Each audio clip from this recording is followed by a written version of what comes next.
Ragnarok, The Age of Fire and Gravel. By Ignatius Donnelly. Part 1. The Drift. How do you find this book? Any thoughts about the book or the author? Any suggestion for improvement? Please take a moment to share your thoughts in a comment. If you like it, share it with your friends who might enjoy it as well. Subscribe to keep in touch. Visit CompleteAudiobooks.com for more quality content. Chapter 1. The Characteristics of the Drift. Reader, let us reason together. What do we dwell on? The Earth. What part of the Earth? The latest formations, of course. We live upon the top of a mighty series of stratified rocks, laid down in the water of ancient seas and lakes, during incalculable ages, said, by geologists, to be from 10 to 20 miles in thickness. Think of that. Rock piled over rock, from the primeval granite upward, to a height 4 times greater than our highest mountains, and every rock stratified like the leaves of a book. And every leaf containing the records of an intensely interesting history, illustrated with engravings, in the shape of fossils, of all forms of life, from the primordial cell up to the bones of man and his implements. But it is not with the pages of this sublime volume we have to deal in this book. It is with a vastly different but equally wonderful formation. Upon the top of the last of this series of stratified rocks we find the drift. What is it? Go out with me where yonder men are digging a well. Let us observe the material they are casting out. First they penetrate through a few inches or a foot or two of surface soil, then they enter a vast deposit of sand, gravel, and clay. It may be 50, 100, 500, 800 feet, before they reach the stratified rocks on which this drift rests. It covers whole continents. It is our Earth. It makes the basis of our soils, our railroads cut their way through it. Our carriages drive over it, our cities are built upon it, our crops are derived from it, the water we drink percolates through it, on it we live, love, marry, raise children, think, dream, and die, and in the bosom of it we will be buried. Where did it come from? That is what I propose to discuss with you in this work if you will have the patience to follow me. So far as possible, as I shall in all cases speak by the voices of others, I shall summon my witnesses that you may cross-examine them. I shall try, to the best of my ability, to buttress every opinion with adequate proofs. If I do not convince, I hope at least to interest you. And to begin, let us understand what the drift is, before we proceed to discuss its origin. In the first place, it is mainly unstratified, its lower formation is altogether so. There may be clearly defined strata here and there in it, but they are such as a tempest might make, working in a dust heap, picking up a patch here and laying it upon another there. But there are no continuous layers reaching over any large extent of country. Sometimes the material has been subsequently worked over by rivers, and been distributed over limited areas in strata, as in and around the beds of streams. But in the lower, older, and first laid down portion of the drift, called in Scotland, the till, and in other countries, the hard pan, there is a total absence of stratification. James Geeky says. In describing the till, I remarked that the irregular manner in which the stones were scattered through that deposit imparted to it a confused and tumultuous appearance. The clay does not arrange itself in layers or beds, but is distinctly unstratified. 1. The material consisted of earth, gravel, and stones, and also in some places broken trunks or branches of trees.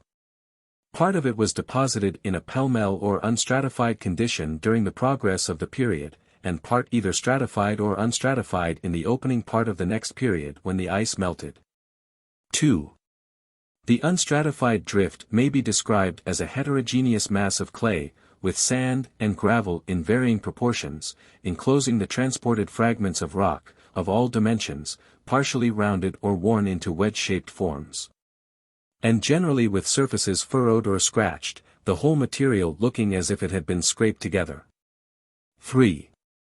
The till of Scotland is spread in broad but somewhat ragged sheets through the lowlands, continuous across wide tracts, while in the highland and upland districts it is confined principally to the valleys.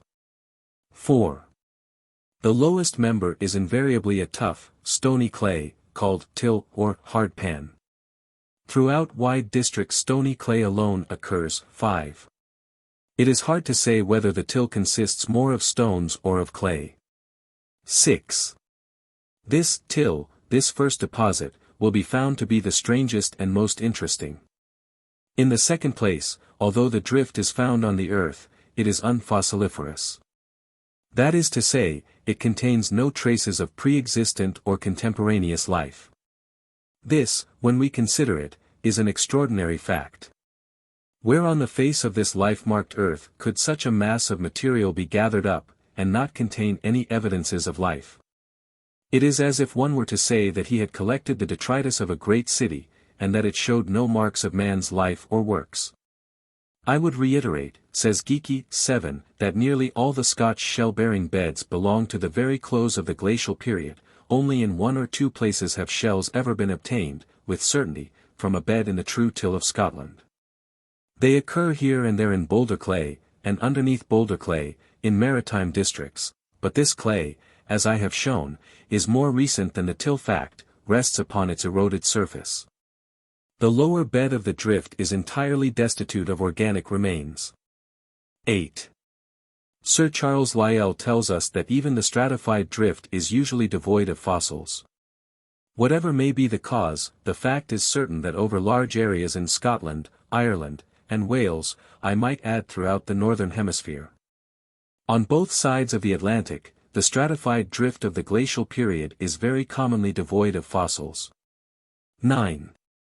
In the next place, this till differs from the rest of the drift in its exceeding hardness.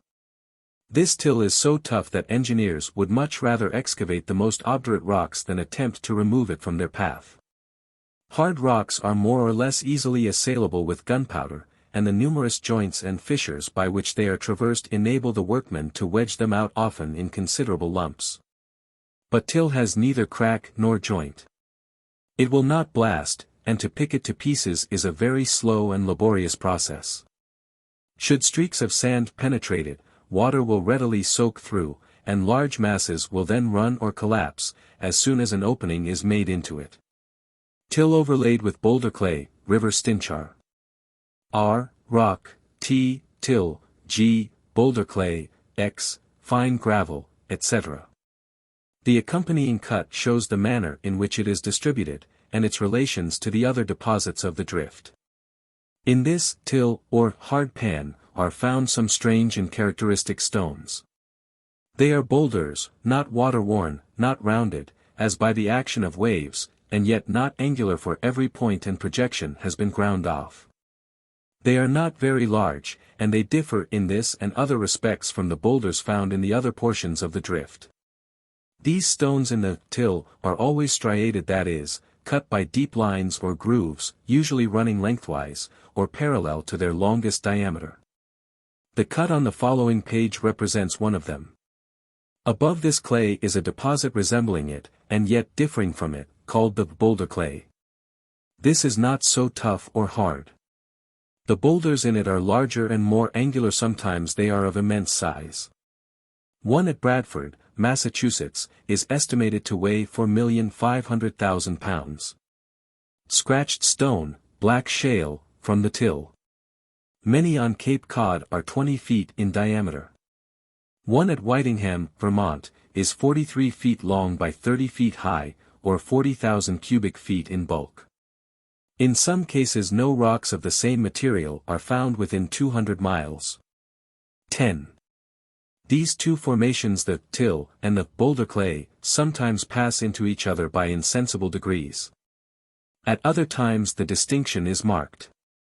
Some of the stones in the boulder clay are furrowed or striated, but a large part of them are not, while in the till, the stone not striated is the rare exception.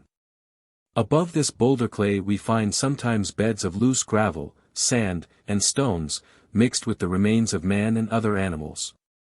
These have all the appearance of being later in their deposition, and of having been worked over by the action of water and ice. This, then, is, briefly stated, the condition of the drift. It is plain that it was the result of violent action of some kind. And this action must have taken place upon an unparalleled and continental scale. One writer describes it as a remarkable and stupendous period, a period so startling that it might justly be accepted with hesitation, were not the conception unavoidable before a series of facts as extraordinary as itself. 11. Remember, then, in the discussions which follow, that if the theories advanced are gigantic, the facts they seek to explain are not less so. We are not dealing with little things. The phenomena are continental, worldwide, globe-embracing. Chapter 2. The origin of the drift not known. While several different origins have been assigned for the phenomena known as the drift, and while one or two of these have been widely accepted and taught in our schools as established truths, yet it is not too much to say that no one of them meets all the requirements of the case, or is assented to by the profoundest thinkers of our day. Says one authority, the origin of the unstratified drift is a question which has been much controverted. 12. Louis Figuier says, 13. After considering one of the proposed theories, no such hypothesis is sufficient to explain either the cataclysms or the glacial phenomena. And we need not hesitate to confess our ignorance of this strange, this mysterious episode in the history of our globe. Nevertheless, we repeat, no explanation presents itself which can be considered conclusive. And in science we should never be afraid to say, I do not know. Geeky says, many geologists cannot yet be persuaded that till has ever formed and accumulated under ice. 14. A recent scientific writer, after summing up all the facts and all the arguments, makes this confession. From the foregoing facts, it seems to me that we are justified in concluding 1. That however simple and plausible the Lyellian hypothesis may be, or however ingenious the extension or application of it suggested by Dana, it is not sustained by any proof, and the testimony of the rocks seems to be decidedly against it. 2. Though much may yet be learned from a more extended and careful study of the glacial phenomena of all parts of both hemispheres, the facts already gathered seem to be incompatible with any theory yet advanced which makes the ice period simply a series of telluric phenomena, and so far strengthens the arguments of those who look to extraneous and cosmical causes for the origin of these phenomena. 15. The reader will therefore understand that, in advancing into this argument, he is not invading a realm where science has already set up her walls and bounds and landmarks, but rather he is entering a forum in which a great debate still goes on, amid the clamor of many tongues. There are 4 theories by which it has been attempted to explain the drift. These are: I. The action of great waves and floods of water. 2. The action of icebergs. 3. The action of glaciers. 4. The action of a continental ice sheet. We will consider these several theories in their order. Chapter 3. The action of waves. When men began, for the first time, to study the drift deposits, they believed that they found in them the results of the Noachic deluge. And hence the drift was called the diluvium, and the period of time in which it was laid down was entitled the diluvial age. It was supposed that somehow and somewhere in the far north a series of gigantic waves was mysteriously propagated. These waves were supposed to have precipitated themselves upon the land, and then swept madly over mountain and valley alike, carrying along with them a mighty burden of rocks and stones and rubbish. Such deluges were called waves of translation. 16. There were many difficulties about this theory. In the first place, there was no cause assigned for these waves, which must have been great enough to have swept over the tops of high mountains. For the evidences of the drift age are found 3,000 feet above the Baltic, 4,000 feet high in the Grampians of Scotland, and 6,000 feet high in New England. In the next place, if this deposit had been swept up from or by the sea, it would contain marks of its origin. The shells of the sea, the bones of fish, the remains of seals and whales, would have been taken up by these great deluges, and carried over the land, and have remained mingled in the debris which they deposited. This is not the case.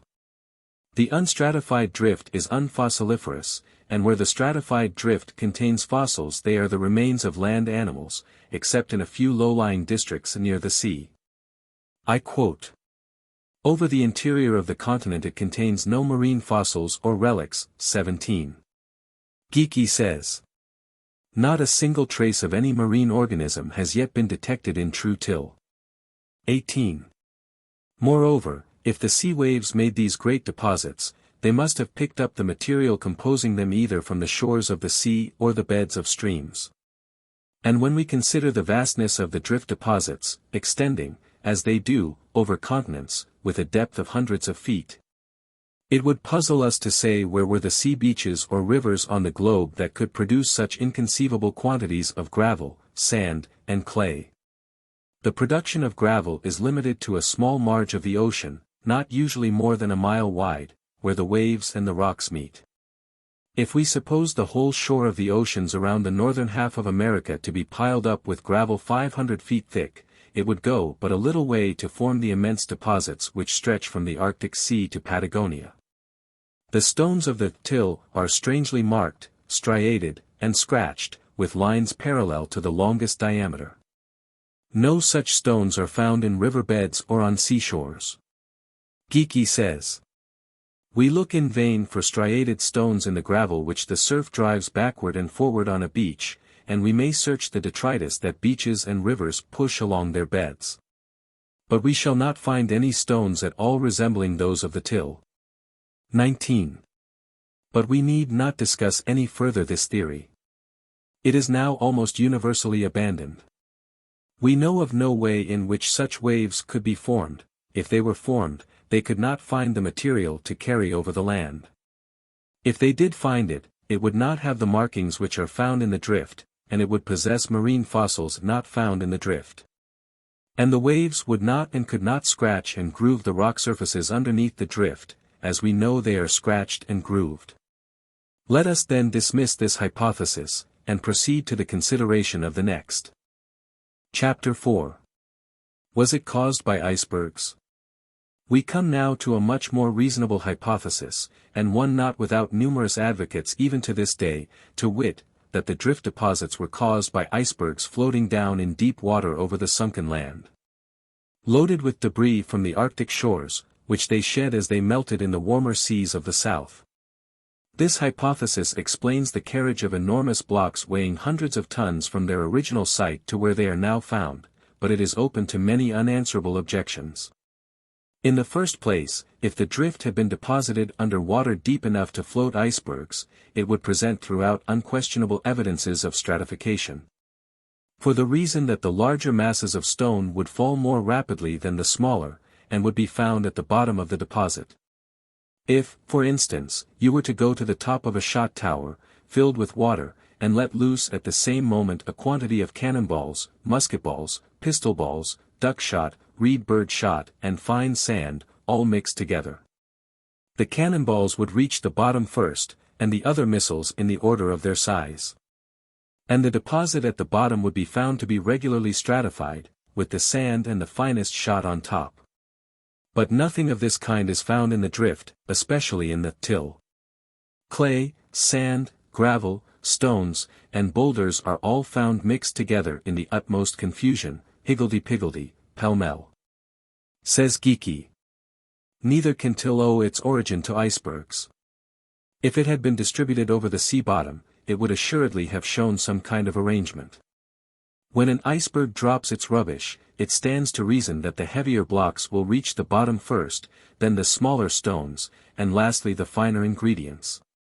There is no such assortment visible, however, in the normal till, but large and small stones are scattered pretty equally through the clay, which, moreover, is quite unstratified. 20. This fact alone disposes of the iceberg theory as an explanation of the drift. Again, whenever deposits are dropped in the sea, they fall uniformly and cover the surface below with a regular sheet, conforming to the inequalities of the ground, no thicker in one place than another. But in the drift this is not the case. The deposit is thicker in the valleys and thinner on the hills, sometimes absent altogether on the higher elevations. The true boulder clay is spread out over the region under consideration as a somewhat widely extended and uniform sheet, yet it may be said to fill up all small valleys and depressions, and to be thin or absent on ridges or rising grounds. 21.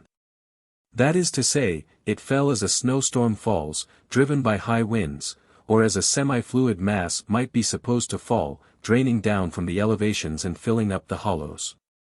Again, the same difficulty presents itself which we found in the case of the waves of transplantation.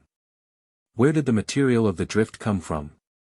On what seashore, in what river beds, was this incalculable mass of clay, gravel, and stones found?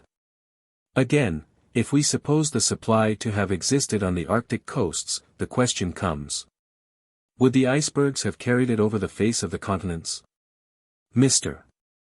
Krall has shown very clearly 22 that the icebergs nowadays usually sail down into the oceans without a scrap of debris of any kind upon them.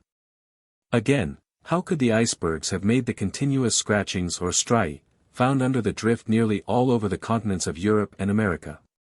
Why, say the advocates of this theory, the icebergs press upon the bottom of the sea, and with the stones adhering to their base they make those striae.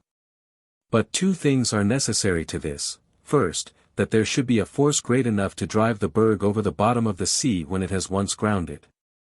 We know of no such force.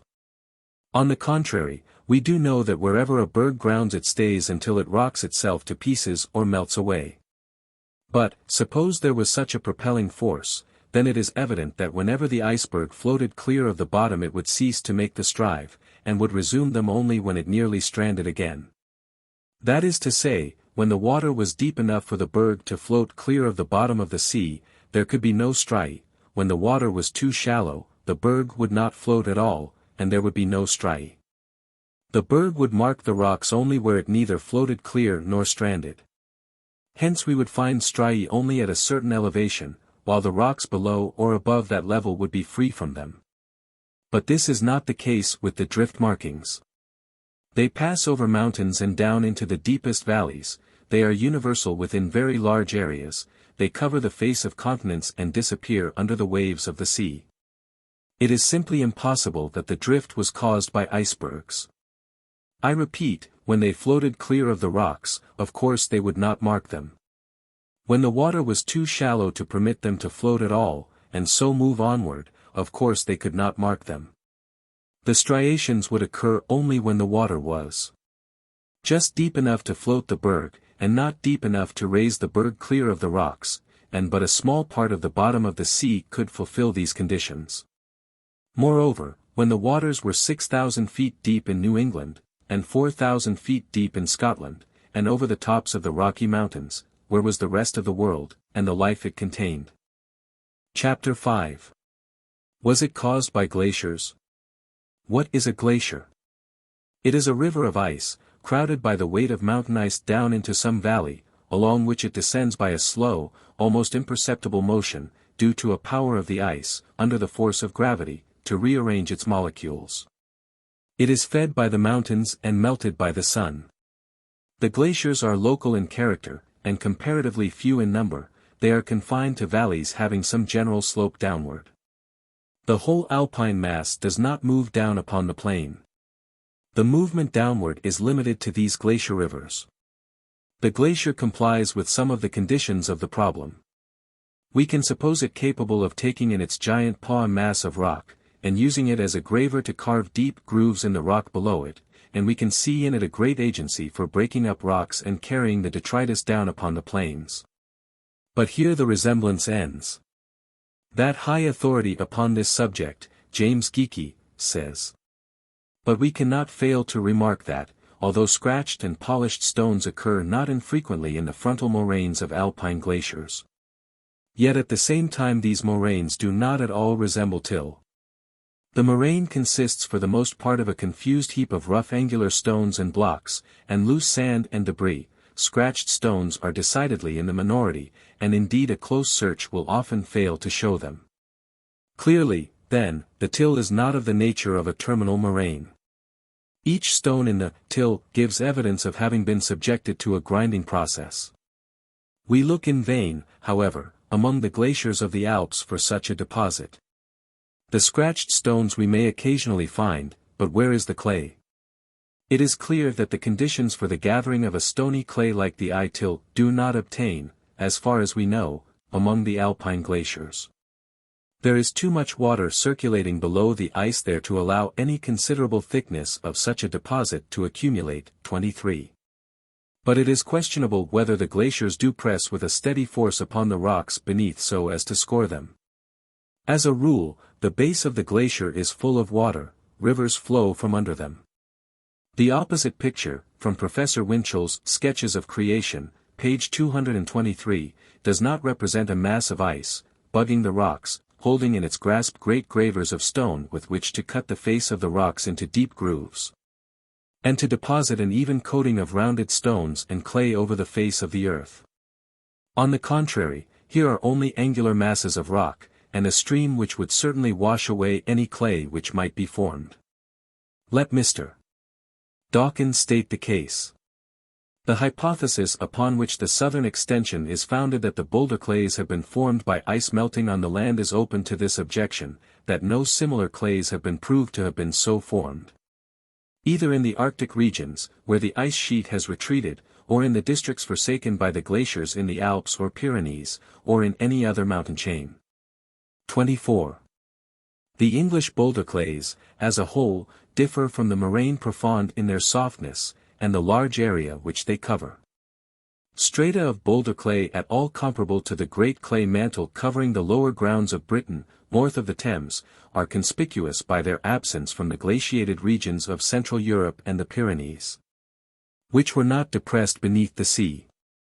Moreover, the drift, especially the till, lies in great continental sheets of clay and gravel, of comparatively uniform thickness. The glaciers could not form such sheets, they deposit their material in long ridges called terminal moraines. A river issuing from a Swiss glacier. Agassiz, the great advocate of the ice origin of the drift, says, "All these moraines are the landmarks, so to speak, by which we trace the height and extent, as well as the progress and retreat, of glaciers in former times. Suppose, for instance, that a glacier were to disappear entirely. For ages it has been a gigantic ice raft, receiving all sorts of materials on its surface as it traveled onward, and bearing them along with it. While the hard particles of rocks set in its lower surface have been polishing and fashioning the whole surface over which it extended. As it now melts it drops its various burdens to the ground. Boulders are the milestones marking the different stages of its journey, the terminal and lateral moraines are the framework which it erected around itself as it moved forward, and which define its boundaries centuries after it has vanished." 25. Terminal moraine. And Professor Agassiz gives us, on page 307 of the same work, the above representation of a terminal moraine. The reader can see at once that these semicircular ridges bear no resemblance whatever to the great drift deposits of the world, spread out in vast and nearly uniform sheets, without stratification, over hills and plains alike. And here is another perplexity: it might naturally be supposed that the smoothed, scratched, and smashed appearance of the underlying rocks was due to the rubbing and rolling of the stones under the ice of the glaciers. But, strange to say, we find that the scratched and polished rock surfaces are by no means confined to till-covered districts. They are met with everywhere and at all levels throughout the country, from the sea-coast up to near the tops of some of our higher mountains. The lower hill ranges, such as the Sidlaws, the Ochils, the Pentlands, the Kilbarchan and Paisley Hills, and others, exhibit polished and smooth rock surfaces on their very crest. Similar markings streak and score the rocks up to a great height in the deep valleys of the highlands. 26. We can realize, in our imagination, the glacier of the mountain valley crushing and marking the bed in which it moves, or even the plain on which it discharges itself. But it is impossible to conceive of a glacier upon the bare top of a mountain, without walls to restrain it or direct its flow, or higher ice accumulations to feed it. Again, if glaciers descended, as they did, on both sides of the great alpine ranges, then we would expect to find the same results on the plains of northern Italy that present themselves on the low grounds of Switzerland. But this is not the case. On the plains of Italy there are no traces of the stony clay found in Switzerland and all over Europe. Neither are any of the stones of the drift of Italy scratched or striated. 27. But, strange to say, while, as Geeky admits, no true till or drift is now being formed by or under the glaciers of Switzerland, nevertheless, till is found in that country disassociated from the glaciers. Geeky says, in the low grounds of Switzerland we get a dark, tough clay, packed with scratched and well-rubbed stones, and containing here and there some admixture of sand and irregular beds and patches of earthy gravel. This clay is quite unstratified, and the strata upon which it rests frequently exhibit much confusion, being turned up on end and bent over, exactly as in this country the rocks are sometimes broken and disturbed below till. The whole deposit has experienced much denudation, but even yet it covers considerable areas, and attains a thickness varying from a few feet up to not less than 30 feet in thickness. 28. Here, then, are the objections to this theory of the glacier origin of the drift. The glaciers do not produce striated stones. 2. The glaciers do not produce drift clay. 3. The glaciers could not have formed continental sheets of till. 4. The glaciers could not have existed upon, and consequently could not have striated, the mountain tops. The glaciers could not have reached to the great plains of the continents far remote from valleys, where we still find the drift and drift markings. 6. The glaciers are limited in number and confined in their operations, and were utterly inadequate to have produced the thousands of square miles of drift debris which we find enfolding the world. Chapter 6. Was it caused by continental ice sheets? We come now to the theory which is at present most generally accepted. It being apparent that glaciers were not adequate to produce the results which we find, the glacialists have fallen back upon an extraordinary hypothesis, to wit, that the whole north and south regions of the globe, extending from the poles to 35 degrees or 40 degrees of north and south latitude, were, in the drift age, covered with enormous, continuous sheets of ice, from 1 mile thick at its southern margin, to 3 or 5 miles thick at the poles. As they find drift scratches upon the tops of mountains in Europe 3 to 4,000 feet high, and in New England upon elevations 6,000 feet high, it follows, according to this hypothesis, that the ice sheet must have been considerably higher than these mountains, for the ice must have been thick enough to cover their tops, and high enough and heavy enough above their tops to press down upon and groove and scratch the rocks. And as the striae in northern Europe were found to disregard the conformation of the continent and the islands of the sea, it became necessary to suppose that this polar ice sheet filled up the bays and seas, so that one could have passed dry-shod. In that period, from France to the North Pole, over a steadily ascending plain of ice. No attempt has been made to explain where all this ice came from, or what force lifted the moisture into the air which, afterward descending, constituted these world cloaks of frozen water. It is, perhaps, easy to suppose that such world cloaks might have existed. We can imagine the water of the seas falling on the continents, and freezing as it fell, until, in the course of ages, it constituted such gigantic ice sheets. But something more than this is needed. This does not account for these hundreds of feet of clay, boulders, and gravel. But it is supposed that these were torn from the surface of the rocks by the pressure of the ice sheet moving southward. But what would make it move southward? We know that some of our mountains are covered today with immense sheets of ice, hundreds and thousands of feet in thickness. Do these descend upon the flat country? No. They lie there and melt, and are renewed, kept in equipoise by the contending forces of heat and cold. Why should the ice sheet move southward? Because, say the glacialists, the lands of the northern parts of Europe and America were then elevated 1,500 feet higher than at present, and this gave the ice a sufficient descent. But what became of that elevation afterward? Why, it went down again. It had accommodatingly performed its function, and then the land resumed its old place. But did the land rise up in this extraordinary fashion? Krall says, the greater elevation of the land, in the ice period, is simply assumed as an hypothesis to account for the cold. The facts of geology, however, are fast establishing the opposite conclusion, viz.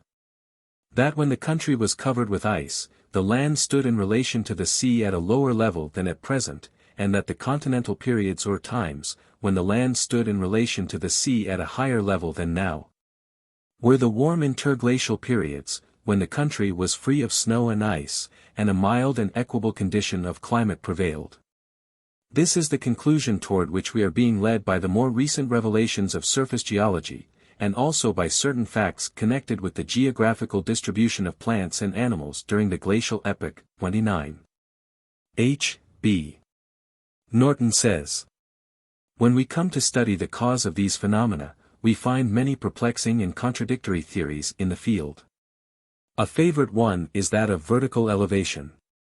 But it seems impossible to admit that the circle enclosed within the parallel of 40 degrees, some 7,000 miles in diameter, could have been elevated to such a height as to produce this remarkable result. This would be a supposition hard to reconcile with the present proportion of land and water on the surface of the globe and with the phenomena of terrestrial contraction and gravitation. 30. We have seen that the surface rocks underneath the drift are scored and grooved by some external force. Now we find that these markings do not all run in the same direction, on the contrary, they cross each other in an extraordinary manner.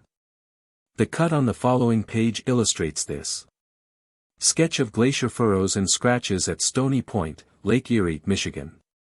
A. Deep water line, BB border of the bank of earthy materials. CC, deep parallel grooves 4.5 feet apart and 25 feet long, bearing north 60 degrees east. D. A set of grooves and scratches bearing north 60 degrees west. E. A natural bridge. Winchell's Sketches of Creation, page 213.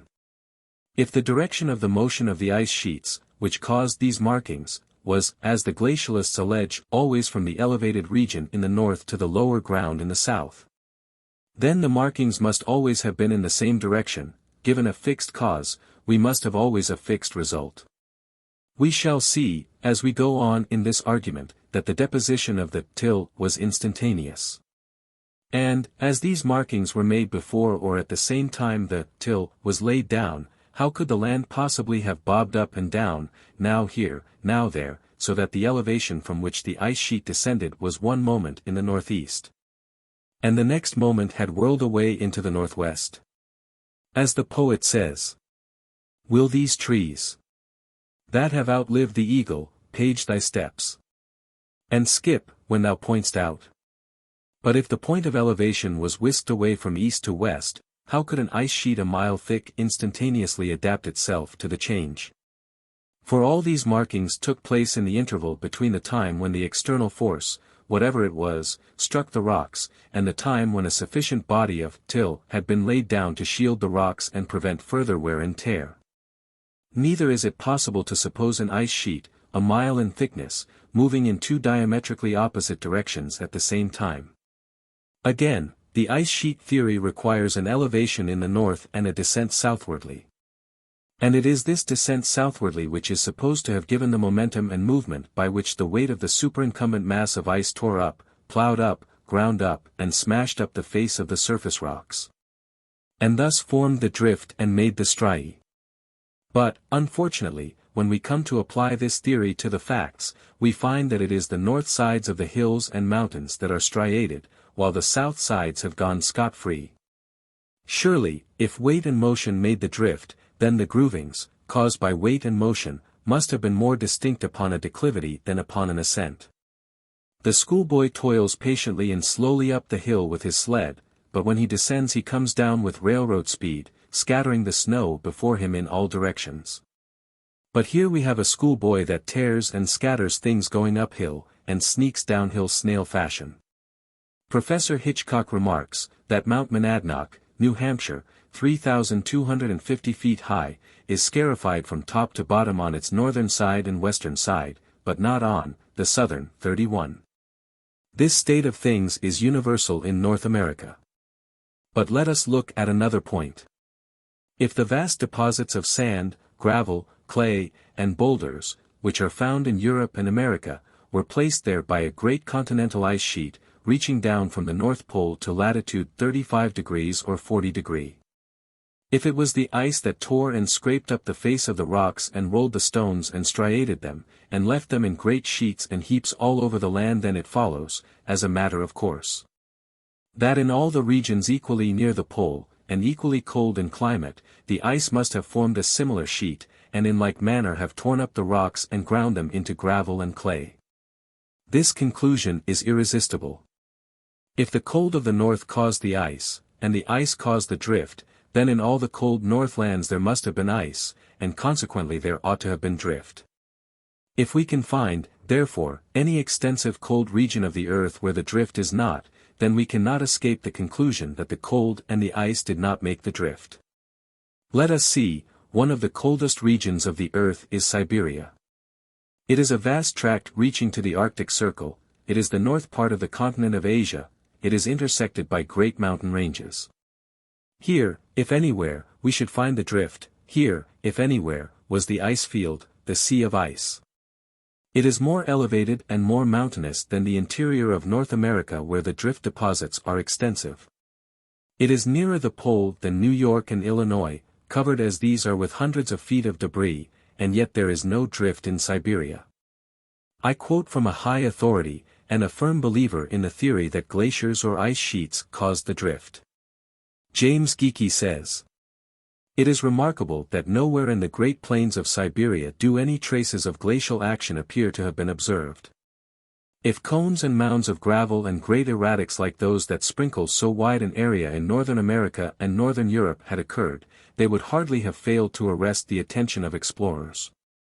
Middendorf does, indeed, mention the occurrence of trains of large erratics which he observed along the banks of some of the rivers, but these, he has no doubt, were carried down by river ice. The general character of the tundras is that of wide, flat plains, covered for the most part with a grassy and mossy vegetation, but here and there bare and sandy. Frequently nothing intervenes to break the monotony of the landscape.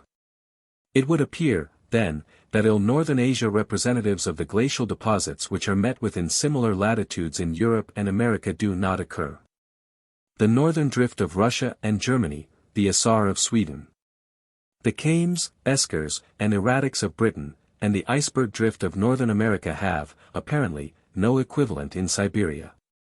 Consequently we find the great river deposits, with their mammalian remains, which tell of a milder climate than now obtains in those high latitudes, still lying undisturbed at the surface. 32. Think of the significance of all this. There is no drift in Siberia, no till, no boulder clay, no stratified masses of gravel, sand, and stones. There was, then, no drift age in all Northern Asia, up to the Arctic Circle. How pregnant is this admission!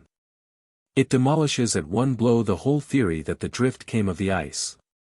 For surely if we could expect to find ice, during the so-called glacial age, anywhere on the face of our planet, it would be in Siberia. But, if there was an ice sheet there, it did not grind up the rocks, it did not striate them, it did not roll the fragments into boulders and pebbles. It rested so quietly on the face of the land that, as Geeky tells us, the pre-glacial deposits throughout Siberia, with their mammalian remains, are still found lying undisturbed on the surface.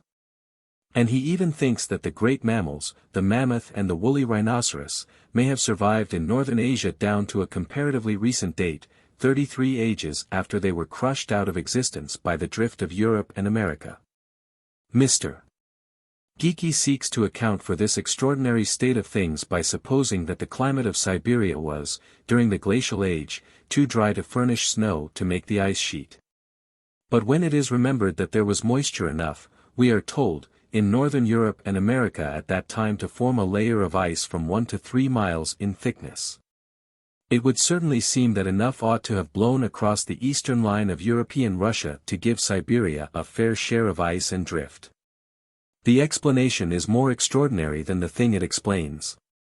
1/3 of the water of all the oceans must have been carried up, and was circulating around in the air, to descend upon the earth in rain and snow, and yet none of it fell on Northern Asia. And as the line of the continent separating Europe and Asia had not yet been established, it cannot be supposed that the drift ref used to enter Asia out of respect to the geographical lines. But not alone is the drift absent from Siberia, and, probably, all Asia, it does not extend even over all Europe. Louis Figuier says that the traces of glacial action are observed in all the north of Europe, in Russia, Iceland, Norway, Prussia, the British Islands, part of Germany in the north, and even in some parts of the south of Spain 34m. Edouard Colomb finds only a shred of the glacial evidences in France, and thinks they were absent from part of Russia. And, even in North America, the drift is not found everywhere. There is a remarkable region, embracing a large area in Wisconsin, Iowa, and Minnesota, which Professor J. D. Whitney 35 calls the driftless region, in which no drift, no clays, no gravel, no rock strive or furrows are found. The rock surfaces have not been ground down and polished. This is the more remarkable, says Geeky, seeing that the regions to the north, west, east, and south are all more or less deeply covered with drift deposits. 36 And, in this region, as in Siberia, the remains of the large, extinct mammalia are found embedded in the surface wash, or in cracks or crevices of the limestone. If the drift of North America was due to the ice sheet, why is there no drift deposit in the driftless region of the northwestern states of America? Surely this region must have been as cold as Illinois, Ohio, etc. It is now the coldest part of the Union. Why should the ice have left this oasis, and refused to form on it? Or why, if it did form on it, did it refuse to tear up the rock surfaces and form drift? Again, no traces of northern drift are found in California, which is surrounded by high mountains, in some of which fragments of glaciers are found even to this day. 37. According to Foster, the drift did not extend to Oregon. And, in the opinion of some, it does not reach much beyond the western boundary of Iowa. Nor can it be supposed that the driftless regions of Siberia, northwestern America, and the Pacific coast are due to the absence of ice upon them during the glacial age, for in Siberia the remains of the great mammalia, the mammoth, the woolly rhinoceros, the bison, and the horse, are found to this day embedded in great masses of ice, which, as we shall see, are supposed to have been formed around them at the very coming of the drift age. But there is another difficulty. Let us suppose that on all the continents an ice belt came down from the north and south poles to 35 degrees or 40 degrees of latitude, and there stood, massive and terrible, like the ice sheet of Greenland, frowning over the remnant of the world, and giving out continually fogs, snowstorms, and tempests. What, under such circumstances, must have been the climatic conditions of the narrow belt of land which these ice sheets did not cover? Louis Figuier says, such masses of ice could only have covered the earth when the temperature of the air was lowered at least some degrees below zero. But organic life is incompatible with such a temperature. And to this cause must we attribute the disappearance of certain species of animals and plants, in particular the rhinoceros and the elephant, which, before this sudden and extraordinary cooling of the globe, appeared to have limited themselves in immense herds to northern Europe, and chiefly to Siberia, where their remains have been found in such prodigious quantities. 38. But if the now temperate region of Europe and America was subject to a degree of cold great enough to destroy these huge animals, then there could not have been a tropical climate anywhere on the globe. If the line of 35 degrees or 40 degrees, north and south, was several degrees below zero, the equator must have been at least below the frost point. And, if so, how can we account for the survival, to our own time, of innumerable tropical plants that cannot stand for one instant the breath of frost, and whose fossilized remains are found in the rocks prior to the drift? As they lived through the glacial age, it could not have been a period of great and intense cold. And this conclusion is in accordance with the results of the latest researches of the scientists. In his valuable studies upon the diluvial flora, Count Gaston de Saporta concludes that the climate in this period was marked rather by extreme moisture than extreme cold. Again, where did the clay, which is deposited in such gigantic masses, hundreds of feet thick, over the continents, come from? We have seen, page 18, that, according to Mr. Dawkins, no such clay has been proved to have been formed either in the Arctic regions, whence the ice sheet has retreated, or in the districts forsaken by the glaciers. If the Arctic ice sheet does not create such a clay now, why did it create it centuries ago on the plains of England or Illinois? The other day I traveled from Minnesota to Cape May, on the shore of the Atlantic, a distance of about 1,500 miles. At scarcely any point was I out of sight of the red clay and gravel of the drift. It loomed up amid the beach sands of New Jersey, it was laid bare by railroad cuts in the plains of New York and Pennsylvania. It covered the highest tops of the Alleghanies at Altoona. The farmers of Ohio, Indiana, Illinois, and Wisconsin were raising crops upon it.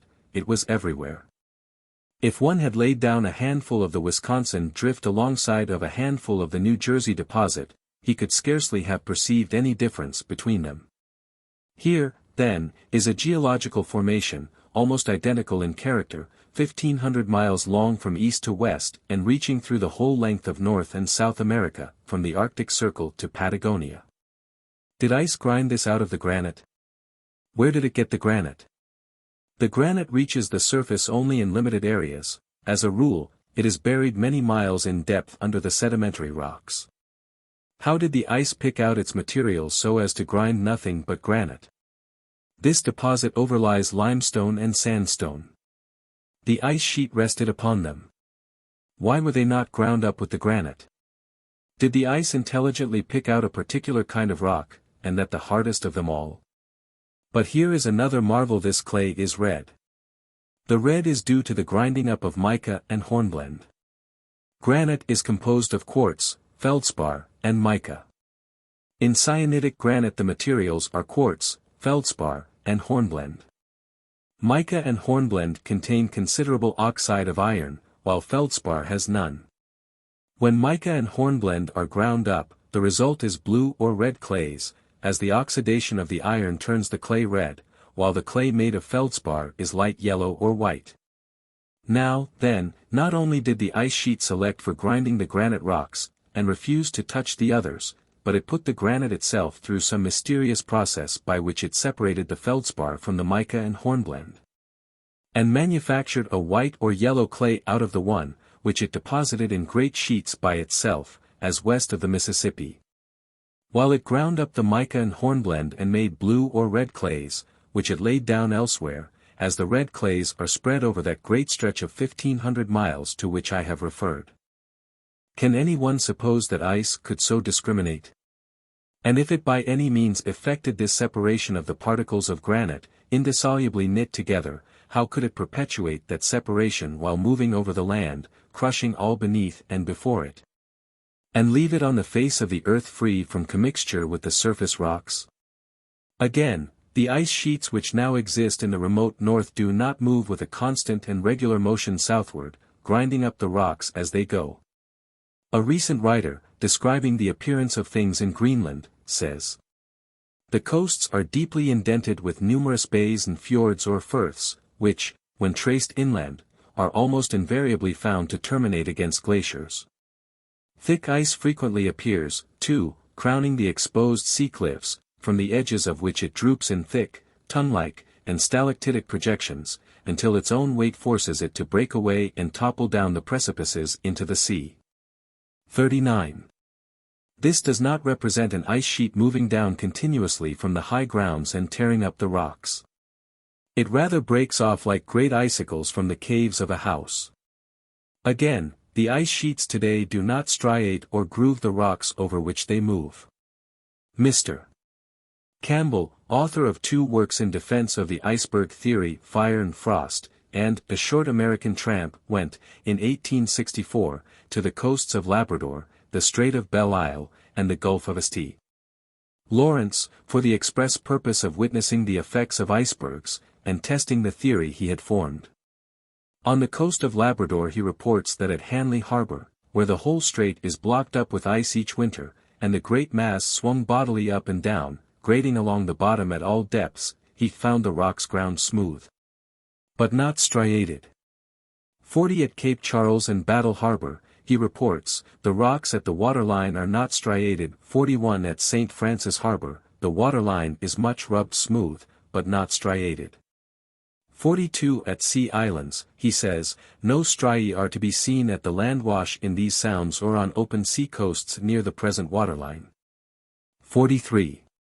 Again, if these drift deposits, these vast accumulations of sand, clay, gravel, and boulders, were caused by a great continental ice sheet scraping and tearing the rocks on which it rested, and constantly moving toward the sun, then not only would we find, as I have suggested in the case of glaciers, the accumulated masses of rubbish piled up in great windrows or ridges along the lines where the face of the ice sheet melted, but we would naturally expect that the farther north we went the less we would find of these materials. In other words, that the ice, advancing southwardly, would sweep the north clear of debris to pile it up in the more southern regions. But this is far from being the case. On the contrary, the great masses of the drift extend as far north as the land itself. In the remote, barren grounds of North America, we are told by various travelers who have visited those regions, sandhills and erratics appear to be as common as in the countries farther south. 44 Captain Bach tells us 45 that he saw great chains of sandhills, stretching away from each side of the valley of the Great Fish River, in north latitude 66 degrees, of great height and crowned with gigantic boulders. Why did not the advancing ice sheet drive these deposits southward over the plains of the United States? Can we conceive of a force that was powerful enough to grind up the solid rocks, and yet was not able to remove its own debris? But there is still another reason which ought to satisfy us, once for all, that the drift deposits were not due to the pressure of a great continental ice sheet. It is this.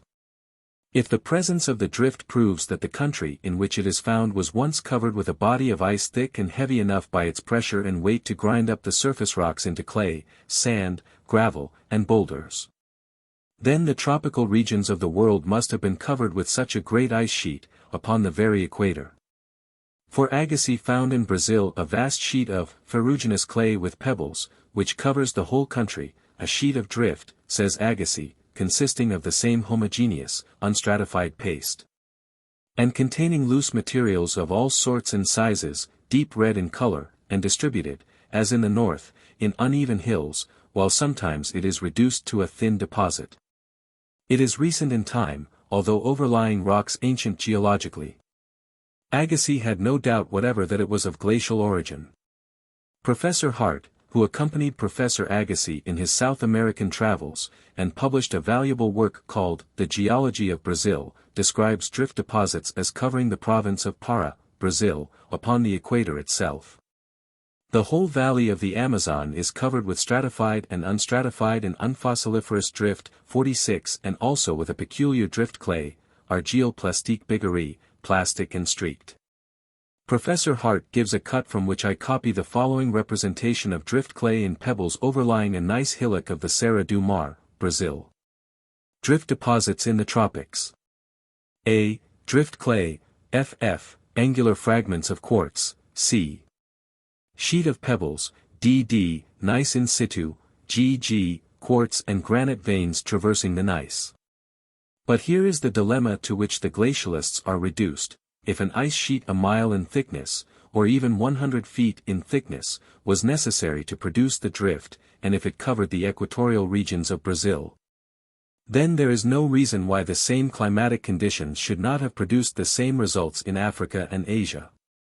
And the result would be that the entire globe, from pole to pole, must have rolled for days, years, or centuries, wrapped in a continuous easing, mantle, or shroud of ice, under which all vegetable and animal life must have utterly perished. And we are not without evidences that the drift deposits are found in Africa. We know that they extend in Europe to the Mediterranean. The Journal of the Geographical Society, British, has a paper by George Mann, F.G.S. on the geology of Morocco, in which he says, glacial moraines may be seen on this range nearly 8,000 feet above the sea, forming gigantic ridges and mounds of porphyritic blocks, in some places damming up the ravines. And at the foot of Atlas are enormous mounds of boulders. These mounds oftentimes rise 2,000 feet above the level of the plain, and, according to Mr. Mann, were produced by glaciers. We shall see, hereafter, that the sands bordering Egypt belong to the drift age. The diamond-bearing gravels of South Africa extend to within 22 degrees of the equator. It is even a question whether that great desolate land, the desert of Sahara, covering a third of the continent of Africa, is not the direct result of this signal catastrophe. Henry W. Haynes tells us that drift deposits are found in the desert of Sahara, and that in the bottoms of the dry ravines, or wadis, which pierce the hills that bound the valley of the Nile, I have found numerous specimens of flint axes of the type of St. A shoal, which have been adjudged to be true Paleolithic implements by some of the most eminent cultivators of prehistoric science. 47. The sand and gravel of Sahara are underlaid by a deposit of clay. Bayard Taylor describes in the center of Africa great plains of coarse gravel, dotted with gray granite boulders. 48. In the United States, Professor Winchell shows that the drift deposits extend to the Gulf of Mexico. At Jackson, in southern Alabama, be found deposits of pebbles 100 feet in thickness. 49. If there are no drift deposits except where the great ice sheet ground them out of the rocks, then a shroud of death once wrapped the entire globe, and all life ceased. But we know that all life, vegetable, animal, and human, is derived from pre-glacial sources, therefore animal, vegetable, and human life did not perish in the drift age, therefore an ice sheet did not wrap the world in its death pall. Therefore the drift deposits of the tropics were not due to an ice sheet, therefore the drift deposits of the rest of the world were not due to ice sheets, therefore we must look elsewhere for their origin. There is no escaping these conclusions. Agassiz himself says, describing the glacial age, all the springs were dried up, the rivers ceased to flow. To the movements of a numerous and animated creation succeeded the silence of death. If the verdure was covered with ice a mile in thickness, all animals that lived on vegetation of any kind must have perished, consequently, all carnivores which lived on these must have ceased to exist. And man himself, without animal or vegetable food, must have disappeared forever. A writer, describing Greenland wrapped in such an ice sheet, says, the whole interior seems to be buried beneath a great depth of snow and ice, which loads up the valleys and wraps over the hills. The scene opening to view in the interior is desolate in the extreme, nothing but one dead, dreary expanse of white, so far as the eye can reach no living creature frequents this wilderness, neither bird, beast, nor insect. The silence, deep as death, is broken only when the roaring storm arises to sweep before it the pitiless, blinding snow. 50. And yet the glacialists would have us believe that Brazil and Africa, and the whole globe, were once wrapped in such a shroud of death. Here, then, in conclusion, are the evidences that the deposits of the drift are not due to continental ice sheets. The present ice sheets of the remote north create no such deposits and make no such markings. 2. A vast continental elevation of land surfaces at the north was necessary for the ice to slide down, and this did not exist. 3. The ice sheet, if it made the drift markings, must have scored the rocks going uphill, while it did not score them going downhill. 4. If the cold formed the ice and the ice formed the drift, why is there no drift in the coldest regions of the earth, where there must have been ice? V. Continental ice belts, reaching to 40 degrees of latitude, would have exterminated all tropical vegetation. It was not exterminated, therefore such ice sheets could not have existed. 6. The drift is found in the equatorial regions of the world. If it was produced by an ice sheet in those regions, all pre-glacial forms of life must have perished, but they did not perish, therefore the ice sheet could not have covered these regions, and could not have produced the drift deposits there found. In brief, the drift is not found where ice must have been, and is found where ice could not have been. The conclusion, therefore, is irresistible that the drift is not due to ice. Chapter 7. The drift, a gigantic catastrophe. In the first place, the drift fell upon a fair and lovely world, a world far better adapted to give happiness to its inhabitants than this storm-tossed planet on which we now live. With its endless battle between heat and cold, between sun and ice. The pre-glacial world was a garden, a paradise, not excessively warm at the equator, and yet with so mild and equable a climate that the plants we now call tropical flourished within the present Arctic Circle. If some future daring navigator reaches the North Pole and finds solid land there, he will probably discover in the rocks at his feet the fossil remains of the oranges and bananas of the pre-glacial age. That the reader may not think this an extravagant statement, let me cite a few authorities. A recent writer says, "This was, indeed, for America, the golden age of animals and plants, and in all respects but one the absence of man the country was more interesting and picturesque than now. We must imagine, therefore, that the hills and valleys about the present site of New York were covered with noble trees, and a dense undergrowth of species, for the most part different from those now living there. And that these were the homes and feeding grounds of many kinds of quadrupeds and birds, which have long since become extinct.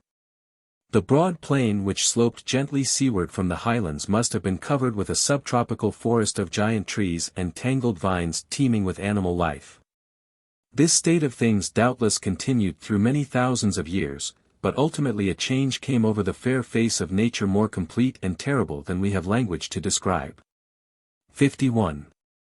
Another says, "At the close of the Tertiary Age, which ends the long series of geological epochs previous to the Quaternary, the landscape of Europe had, in the main, assumed its modern appearance. The middle era of this age, the Miocene, was characterized by tropical plants, a varied and imposing fauna, and a genial climate, so extended as to nourish forests of beeches, maples, walnuts, poplars, and magnolias in Greenland and Spitzbergen, while an exotic vegetation hid the exuberant valleys of England." 52. Dr. Dawson says, "This delightful climate was not confined to the present temperate or tropical regions. It extended to the very shores of the Arctic Sea. In North Greenland, at Atlantis, in latitude 70 degrees north, at an elevation of more than 1,000 feet above the sea, were found the remains of beeches, oaks, pines, poplars, maples, walnuts, magnolias, limes, and vines. The remains of similar plants were found in Spitzbergen, in latitude 78 degrees 56 foot to 53. Dr. Dawson continues, "Was the Miocene period on the whole a better age of the world than that in which we live? In some respects it was. Obviously, there was in the northern hemisphere a vast surface of land under a mild and equable climate, and clothed with a rich and varied vegetation. Had we lived in the Miocene we might have sat under our own vine and fig tree equally in Greenland and Spitzbergen and in those more southern climes to which this privilege is now restricted. Some reasons have been adduced for the belief that in the Miocene and Eocene there were intervals of cold climate, but the evidence of this may be merely local and exceptional, and does not interfere with the broad characteristics of the age."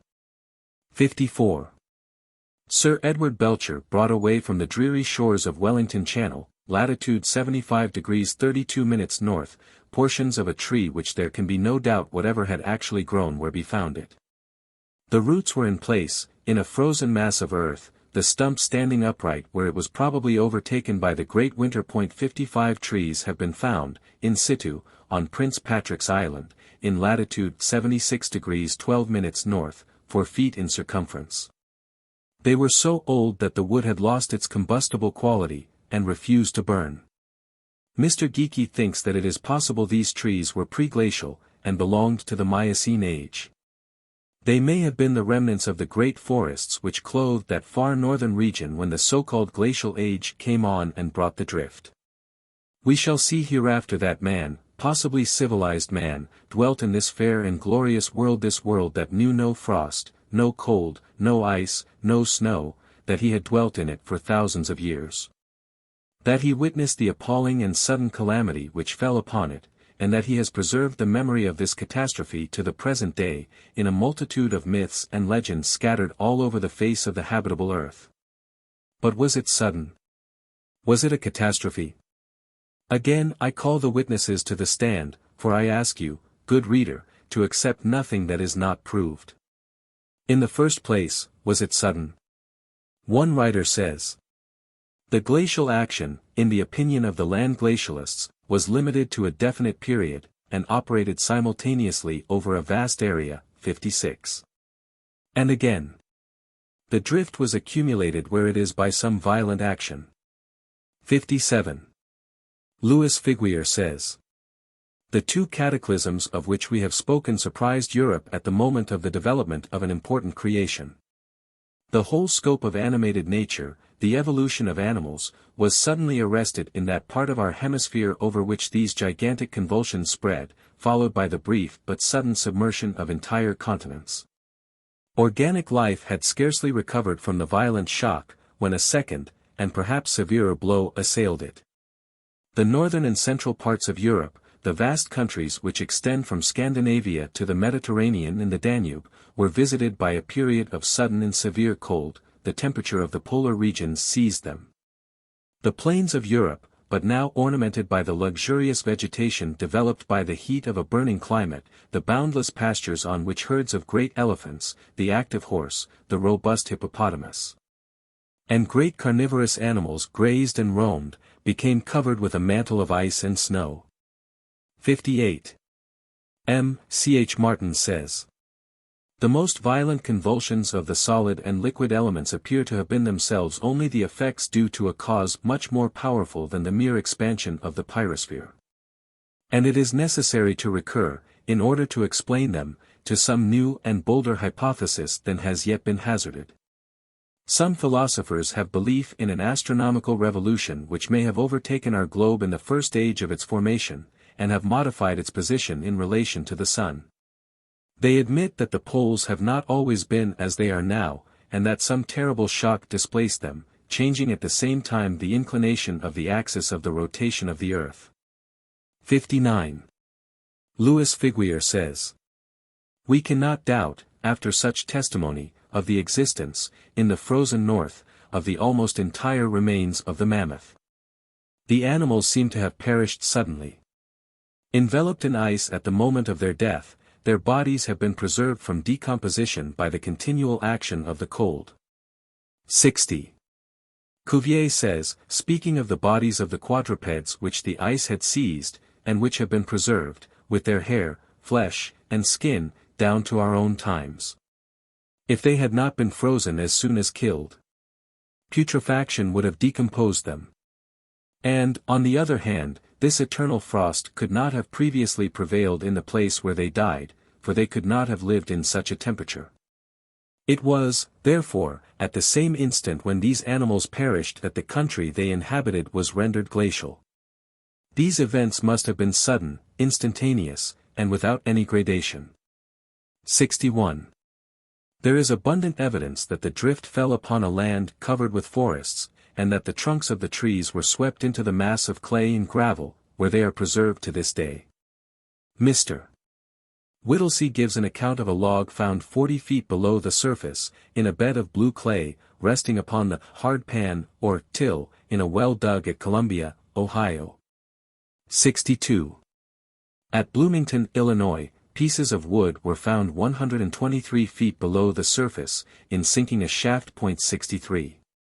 And it is a very remarkable fact that none of these Illinois clays contain any fossils. 64. The inference, therefore, is irresistible that the clay, thus unfossiliferous, fell upon and enclosed the trees while they were yet growing. These facts alone would dispose of the theory that the drift was deposited upon lands already covered with water. It is evident, on the contrary, that it was dry land, inhabited land, land embowered in forests. On top of the Norwich Crag, in England, are found the remains of an ancient forest, showing stumps of trees standing erect with their roots penetrating an ancient soil. 65. In this soil occur the remains of many extinct species of animals, together with those of others still living. Among these may be mentioned the hippopotamus, 3 species of elephant, the mammoths, rhinoceros, bear, horse, Irish elk, etc. In Ireland remains of trees have been found in sand beds below the till. 66. Dr. Dawson found a hardened peaty bed under the boulder clay, in Canada, which contained many small roots and branches, apparently of coniferous trees allied to the spruces. Mr. C. Whittlesey refers to decayed leaves and remains of the elephant and mastodon found below and in the drift in America. 67. The remains of the mastodon, rhinoceros, hippopotamus, and elephant are found in the pre-glacial beds of Italy. 68. These animals were slaughtered outright, and so suddenly that few escaped. Admiral Wrangel tells us that the remains of elephants, rhinoceroses, etc. are heaped up in such quantities in certain parts of Siberia that he and his men climbed over ridges and mounds composed entirely of their bones. 69. We have seen that the drift itself has all the appearance of having been the product of some sudden catastrophe. Stones and boulders alike are scattered higgledy-piggledy, pell-mell, through the clay, so as to give it a highly confused and tumultuous appearance. Another writer says, in the mass of the till itself fossils sometimes, but very rarely, occur. Tusks of the mammoth, reindeer antlers, and fragments of wood have from time to time been discovered. They almost invariably afford marks of having been subjected to the same action as the stones and boulders by which they are surrounded. 70. Another says, logs and fragments of wood are often got at great depths in the buried gorges. 71. Mr. Geeky says, below a deposit of till, at Woodhill Quarry, near Kilmore's, in Ayrshire, Scotland, the remains of mammoths and reindeer and certain marine shells have several times been detected during the quarrying operations. 2 elephant tusks were got at a depth of 17.5 feet from the surface. The mammalian remains, obtained from this quarry, occurred in a peaty layer between 2 thin beds of sand and gravel which lay beneath a mass of till, and rested directly on the sandstone rock. 72. And again, remains of the mammoth have been met with at Chapel Hall, near Airdrie, where they occurred in a bed of laminated sand, underlying till. Reindeer antlers have also been discovered in other localities, as in the valley of the Endrick, about 4 miles from Loch Lomond, where an antler was found associated with marine shells, near the bottom of a bed of blue clay. And close to the underlying rock, the blue clay being covered with 12 feet of tough, stony clay. 73. Professor Winchell says, buried tree trunks are often exhumed from the glacial drift at a depth of from 20 to 60 feet from the surface. Dr. Locke has published an account of a mass of buried driftwood at Salem, Ohio, 43 feet below the surface, embedded in ancient mud. The Museum of the University of Michigan contains several fragments of well-preserved tree trunks exhumed from wells in the vicinity of Ann Arbor. Such occurrences are by no means uncommon. The encroachments of the waves upon the shores of the Great Lakes reveal whole forests of the buried trunks of the white cedar. 74.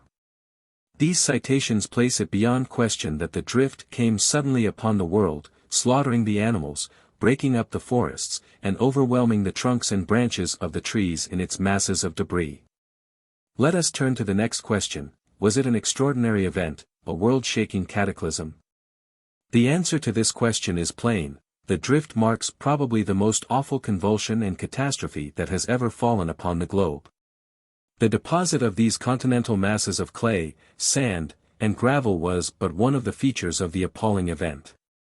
In addition to this, the earth at the same time was cleft with great cracks or fissures, which reached down through many miles of the planet's crust to the central fires and released the boiling rocks imprisoned in its bosom.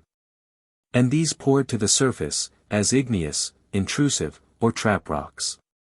Where the great breaks were not deep enough to reach the central fires, they left mighty fissures in the surface, which, in the Scandinavian regions, are known as fjords, and which constitute a striking feature of the scenery of these northern lands. They are great canals hewn, as it were, in the rock with high walls penetrating from the sea far into the interior of the land. They are found in Great Britain, Maine, Nova Scotia, Labrador, Greenland, and on the western coast of North America. David Dale Owen tells us that the outburst of trap rock at the Dalles of the St. Croix came up through open fissures, breaking the continuity of strata, without tilting them into inclined planes. 75. It would appear as if the earth, in the first place, cracked into deep clefts, and the igneous matter within took advantage of these breaks to rise to the surface. It caught masses of the sandstone in its midst and hardened around them. These great clefts seem to be, as Owen says, lines radiating southwestwardly from Lake Superior, as if that was the seat of the disturbance which caused them. 76. Moreover, when we come to examine the face of the rocks on which the drift came, we do not find them merely smoothed and ground down, as we might suppose a great, heavy mass of ice moving slowly over them would leave them. There was something more than this. There was something, whatever it was, that fell upon them with awful force and literally smashed them, pounding, beating, pulverizing them, and turning one layer of mighty rock over upon another, and scattering them in the wildest confusion. We cannot conceive of anything terrestrial that, let loose upon the bare rocks today, would or could produce such results. Geeky says, when the till is removed from the underlying rocks, these almost invariably show either a well-smoothed, polished, and striated surface, or else a highly confused, broken, and smashed appearance. 77. Grotecap says, crushed ledges designate those plicated, overthrown, or curved exposures where parallel rocks, as talcose schist, usually vertical, are bent and fractured, as if by a maul-like force, battering them from above. The strata are oftentimes tumbled over upon a cliff-side like a row of books, and rest upon heaps of fragments broken away by the strain upon the bottom layers, or crushed off from their exposed layers. 78. The Reverend O. Fisher, F.G.S. says he finds the covering beds to consist of two members a lower one, entirely destitute of organic remains, and generally unstratified, which has often been forcibly indented into the bed beneath it, sometimes exhibiting slicken sides at the junction. There is evidence of this lower member having been pushed or dragged over the surface, from higher to lower levels, in a plastic condition, on which account he has named it the trail. 79. Now, all these details are incompatible with the idea of ice action. What condition of ice can be imagined that would smash rocks, that would beat them like a maul, that would indent them? And when we pass from the underlying rocks to the till itself, we find the evidences of tremendous force exerted in the wildest and most tumultuous manner. When the clay and stones were being deposited on those crushed and pounded rocks, they seem to have picked up the detritus of the earth in great masses, and whirled it wildly in among their own material, and deposited it in what are called the intercalated beds. It would seem as if cyclonic winds had been at work among the mass. While the till itself is devoid of fossils, the intercalated beds often contain them. Whatever was in or on the soil was seized upon, carried up into the air, then cast down, and mingled among the till. James Geeky says, speaking of these intercalated beds, they are twisted, bent, crumpled, and confused often in the wildest manner. Layers of clay, sand, and gravel, which were probably deposited in a nearly horizontal plane, are puckered into folds and sharply curved into vertical positions. I have seen whole beds of sand and clay which had all the appearance of having been pushed forward bodily for some distance, the bedding assuming the most fantastic appearance. The intercalated beds are everywhere cut through by the overlying till, and large portions have been carried away. They form but a small fraction of the drift deposits. 80. In the accompanying cut we have one of these sand, S, and clay, C, patches, embosomed in the till, T1 and T2. Stratified beds in till, Leithen Water, Pre-Glacial, Scotland. And again, the same writer says, the intercalated beds are remarkable for having yielded an imperfect skull of the great extinct ox, Bos primigenius, and remains of the Irish elk or deer, and the horse, together with layers of peaty matter. 81. Several of our foremost scientists see in the phenomena of the drift the evidences of a cataclysm of some sort. Sir John Lubbock 82 gives the following representation of a section of the drift at Joinville, France, containing an immense sandstone block, 8 feet 6 inches in length, with a width of 2 feet 8 inches. And a thickness of 3 feet 4 inches. Section at Joinville. Discussing the subject, Mr. Lubbock says, we must feel that a body of water, with power to move such masses as these, must have been very different from any floods now occurring in those valleys, and might well deserve the name of a cataclysm. But a flood which could bring down so great a mass would certainly have swept away the comparatively light and movable gravel below. We cannot, therefore, account for the phenomena by aqueous action, because a flood which would deposit the sandstone blocks would remove the underlying gravel, and a flood which would deposit the gravel would not remove the blocks. The deus ex machina has not only been called in most unnecessarily, but when examined turns out to be but an idol, after all. Sir John thinks that floating ice might have dropped these blocks, but then, on the other hand, M.C. D'Orbigny observes that all the fossils found in these beds belong to freshwater or land animals. The sea has had nothing to do with them. And d'Orbigny thinks the drift came from cataclysms. M. Boucher de Perthes, the first and most exhaustive investigator of these deposits, has always been of opinion that the drift gravels of France were deposited by violent cataclysms. 83. This view seems to be confirmed by the fact that the gravel beds in which these remains of man and extinct animals are found lie at an elevation of from 80 to 200 feet above the present water levels of the valleys. Sir John Lubbock says, "Our second difficulty still remains, namely, the height at which the upper-level gravels stand above the present waterline. We cannot wonder that these beds have generally been attributed to violent cataclysms." 84. In America, in Britain, and in Europe, the glacial deposits made clean work of nearly all animal life. The great mammalia, too large to find shelter in caverns, were some of them utterly swept away, while others never afterward returned to those regions. In like manner Paleolithic man, man of the rude and unpolished flint implements, the contemporary of the great mammalia, the mammoth, the hippopotamus, and the rhinoceros, was also stamped out. And the cave deposits of Europe show that there was a long interval before be reappeared in those regions. The same forces, whatever they were, which smashed, and pounded, and contorted the surface of the earth, crushed man and his gigantic associates out of existence. 85. But in Siberia, where, as we have seen, some of the large mammalia were caught and entombed in ice, and preserved even to our own day, there was no smashing and crushing of the earth, and many escaped the snow sheets.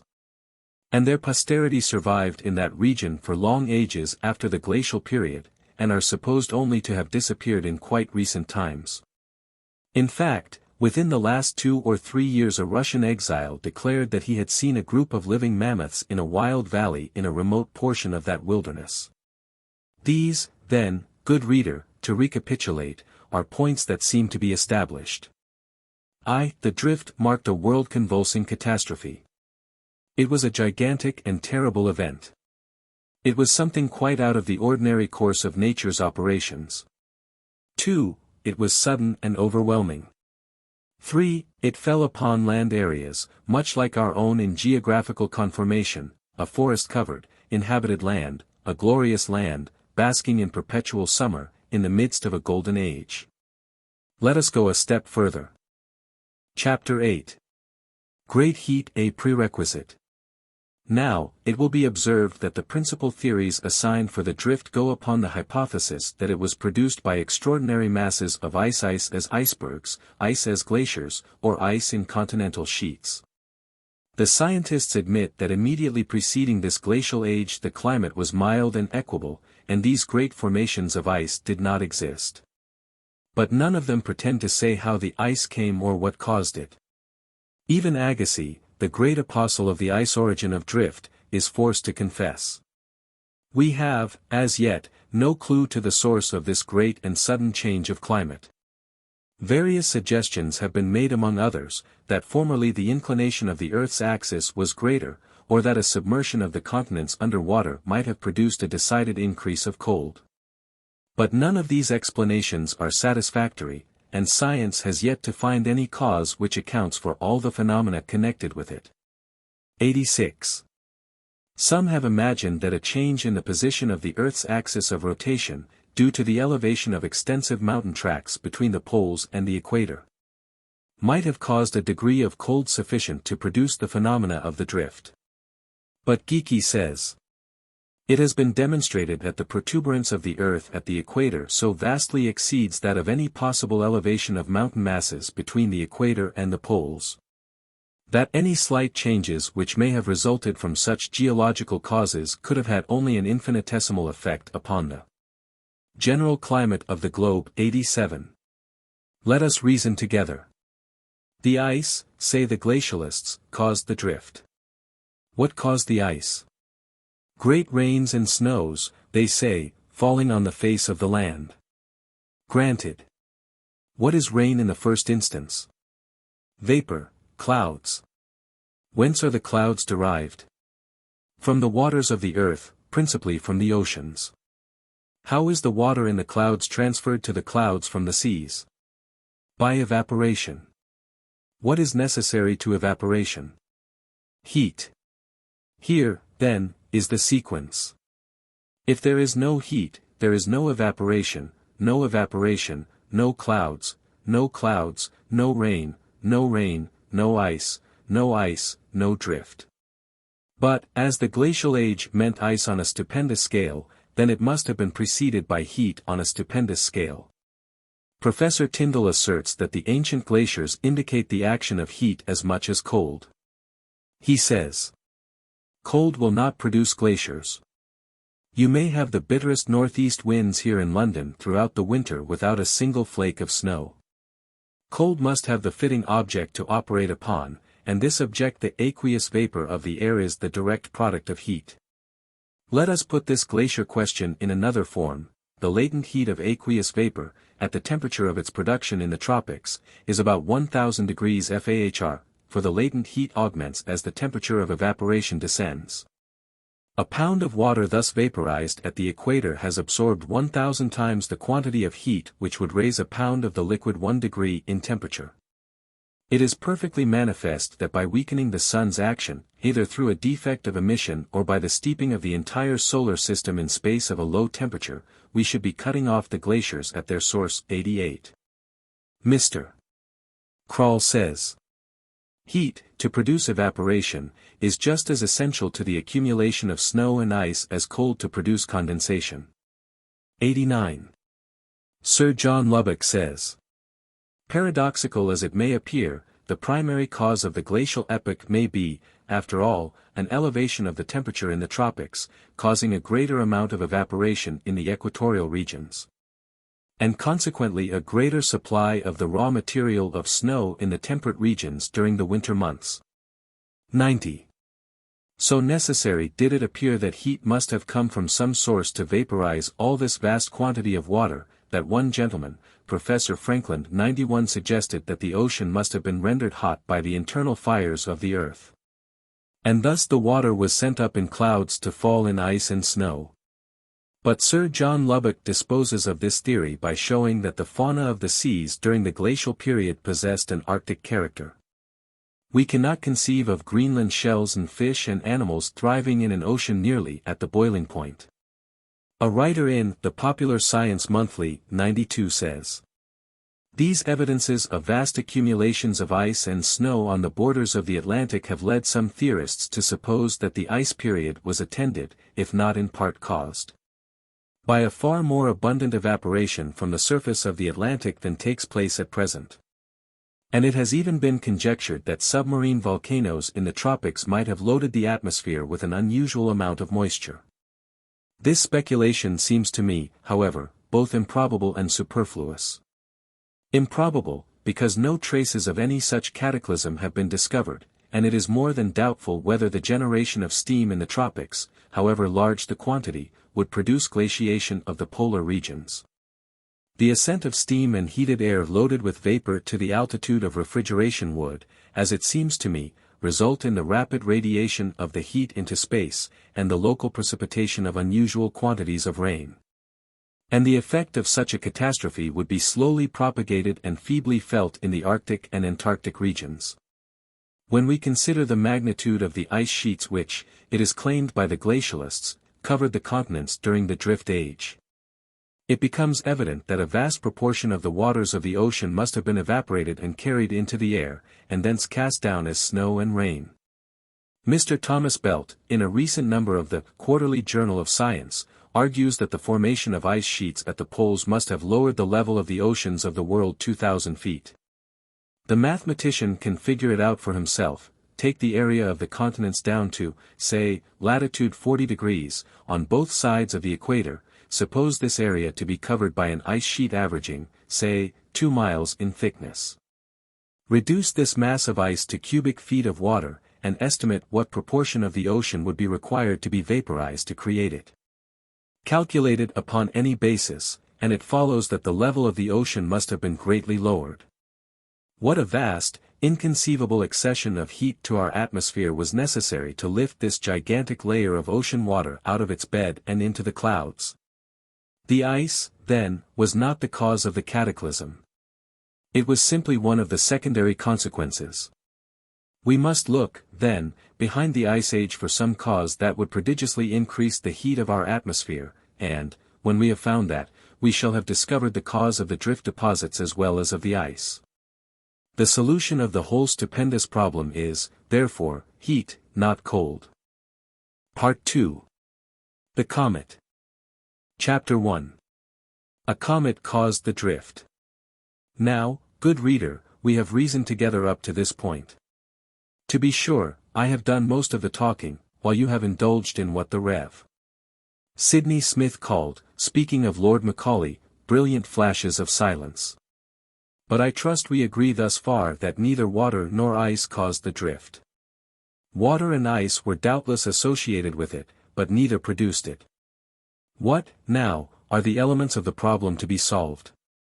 First, we are to find something that instantaneously increased to a vast extent the heat of our planet, vaporized the seas, and furnished material for deluges of rain, and great storms of snow, and accumulations of ice north and south of the equator and in the high mountains. Secondly, we are to find something that, coming from above, smashed, pounded, and crushed as with a maul, and rooted up as with a plough, the gigantic rocks of the surface, and scattered them for hundreds of miles from their original location. Thirdly, we are to find something which brought to the planet vast, incalculable masses of clay and gravel, which did not contain any of the earth's fossils. Which, like the witches of Macbeth, look not like inhabitants of earth, and yet are on it. Which are marked after a fashion which cannot be found anywhere else on earth. Produced in a laboratory which has not yet been discovered on the planet.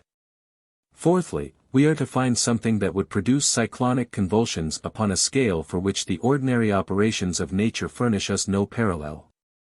Fifthly, we are to find some external force so mighty that it would crack the crust of the globe like an eggshell, lining its surface with great rents and seams, through which the molten interior boiled up to the light. Would a comet meet all these prerequisites? I think it would. Let us proceed in regular order. Chapter 2. What is a comet? In the first place, are comets composed of solid, liquid, or gaseous substances? Are they something, or the next thing to nothing? It has been supposed by some that they are made of the most attenuated gases, so imponderable that if the earth were to pass through one of them we would be unconscious of the contact. Others have imagined them to be mere smoke wreaths, faint mists, so rarefied that the substance of 100 million miles long could, like the genie in the Arabian story, be enclosed in one of Solomon's brass bottles. But the results of recent researches contradict these views. Padre Secchi, of Rome, observed, in Donati's comet, of 1858, from the 15th to the 22d of October, that the nucleus threw out intermittingly from itself appendages having the form of brilliant, coma-shaped masses of incandescent substance twisted violently backward. He accounts for these very remarkable changes of configuration by the influence first of the sun's heat upon the comet's substance as it approached toward perihelion, and afterward by the production in the luminous emanations thus generated of enormous tides and perturbation derangements.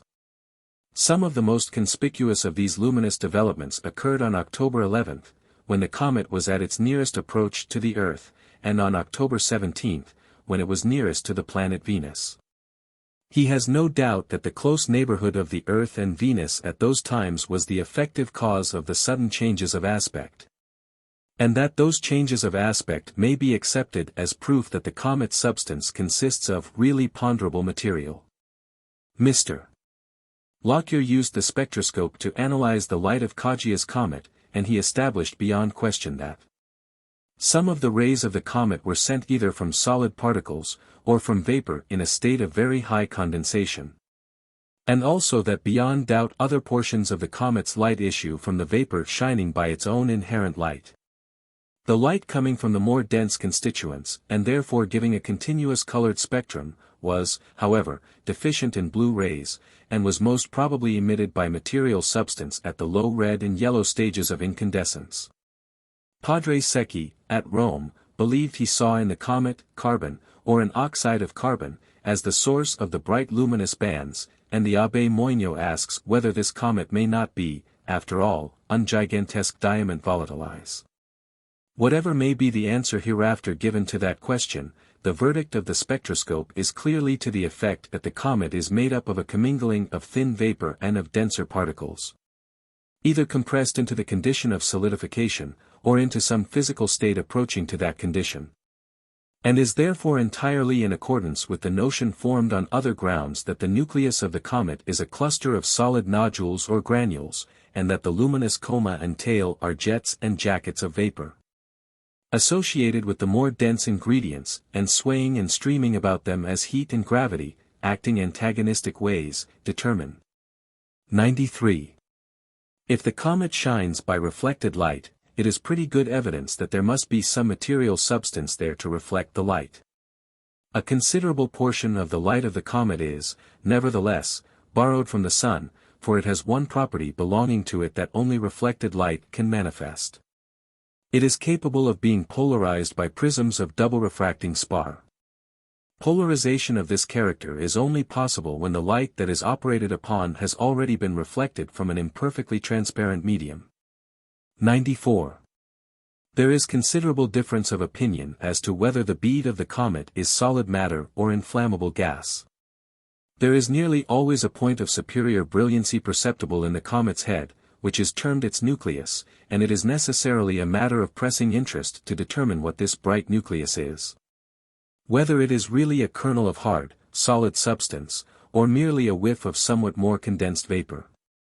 Newton, from the first, maintained that the comet is made partly of solid substance, and partly of an investment of thin, elastic vapors. If this is the case, it is manifest that the central nodule of dense substance should be capable of intercepting light when it passes in front of a more distant luminary, such as a fixed star. Comets, on this account, have been watched very narrowly whenever they have been making such a passage. On August 18, 1774, the astronomer Messier believed that he saw a second bright star burst into sight from behind the nucleus of a comet which had concealed it the instant before. Another observer, Wortmann, in the year 1828, noticed that the light of an 8th magnitude star was temporarily quenched as the nucleus of Encke's comet passed over it. 95. Others, again, have held that stars have been seen through the comet's nucleus. Amédée Guillemin says, comets have been observed whose heads, instead of being nebulous, have presented the appearance of stars, with which, indeed, they have been confounded. 96. When Sir William Herschel discovered the planet Urania, he thought it was a comet. Mr. Richard Proctor says, the spectroscopic observations made by Mr. Huggins on the light of 3 comets show that a certain portion, at least, of the light of these objects is inherent. The nucleus gave in each case 3 bands of light, indicating that the substances of the nuclei consisted of glowing vapor. 97. In one case, the comet head seemed, as in the case of the comet examined by Padre Secchi, to consist of pure carbon. In the great work of Dr. H. Schellen, of Cologne, annotated by Professor Huggins, we read that the nucleus of a comet cannot be in itself a dark and solid body, such as the planets are, is proved by its great transparency. But this does not preclude the possibility of its consisting of innumerable solid particles separated from one another, which, when illuminated by the sun, give, by the reflection of the solar light, the impression of a homogeneous mass. It has, therefore, been concluded that comets are either composed of a substance which, like gas in a state of extreme rarefaction, is perfectly transparent, or of small solid particles individually separated by intervening spaces through which the light of a star can pass without obstruction, and which, held together by mutual attraction, as well as by gravitation toward a denser central conglomeration, moves through space like a cloud of dust. In any case, the connection lately noticed by Schiaparelli, between comets and meteoric showers, seems to necessitate the supposition that in many comets a similar aggregation of particles seems to exist. 98. I cannot better sum up the latest results of research than by giving Dr. Schellen's words in the work just cited. By collating these various phenomena, the conviction can scarcely be resisted that the nuclei of comets not only emit their own light, which is that of a glowing gas, but also, together with the coma and the tail, reflect the light of the sun. There seems nothing, therefore, to contradict the theory that the mass of a comet may be composed of minute solid bodies, kept apart one from another in the same way as the infinitesimal particles forming a cloud of dust or smoke are held loosely together, and that, as the comet approaches the sun, the most easily fusible constituents of these small bodies become wholly or partially vaporized, and in a condition of white heat overtake the remaining solid particles, and surround the nucleus in a self-luminous cloud of glowing vapor. 99. Here, then, we have the comet. First, a more or less solid nucleus, on fire, blazing, glowing. Second, vast masses of gas heated to a white heat and enveloping the nucleus, and constituting the luminous head, which was in one case 50 times as large as the moon. Third, solid materials, constituting the tail, possibly the nucleus also, which are ponderable, which reflect the sun's light, and are carried along under the influence of the nucleus of the comet. Fourth, possibly in the rear of all these, attenuated volumes of gas, prolonging the tail for great distances. What are these solid materials? Stones and sand, the finely comminuted particles of stones ground off by ceaseless attrition. What is the proof of this? Simply this, that it is now conceded that meteoric showers are shreds and patches of cometic matter, dropped from the tail, and meteoric showers are stones. Schiaparelli considers meteors to be dispersed portions of the comet's original substance, that is, of the substance with which the comet entered the solar domain. Thus comets would come to be regarded as consisting of a multitude of relatively minute masses, 100. Now, what is the genesis of a comet? How did it come to be? How was it born? In the first place, there are many things which would connect them with our planets.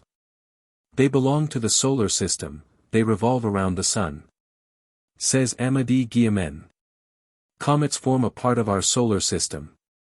Like the planets, they revolve about the sun, traversing with very variable velocities extremely elongated orbits, 101.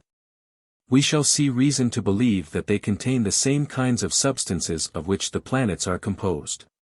Their orbits seem to be reminiscences of former planetary conditions. All the comets, having a period not exceeding 7 years, travel in the same direction around the sun as the planets. Among comets with periods less than 80 years long, 5/6 travel in the same direction as the planets, 102. It is agreed that this globe of ours was at first a gaseous mass, as it cooled it condensed like cooling steam into a liquid mass. It became in time a molten globe of red-hot matter. As it cooled still further, a crust or shell formed around it, like the shell formed on an egg, and on this crust we dwell. While the crust is still plastic, it shrinks as the mass within grows smaller by further cooling, and the wrinkles so formed in the crust are the depths of the ocean and the elevations of the mountain chains. But as ages go on and the process of cooling progresses, the crust reaches a density when it supports itself, like a couple of great arches, it no longer wrinkles, it no longer follows downward the receding molten mass within. Mountains cease to be formed, and at length we have a red-hot ball revolving in a shell or crust, with a space between the two, like the space between the dried and shrunken kernel of the nut and the nut itself. Volcanoes are always found on seashores or on islands. Why?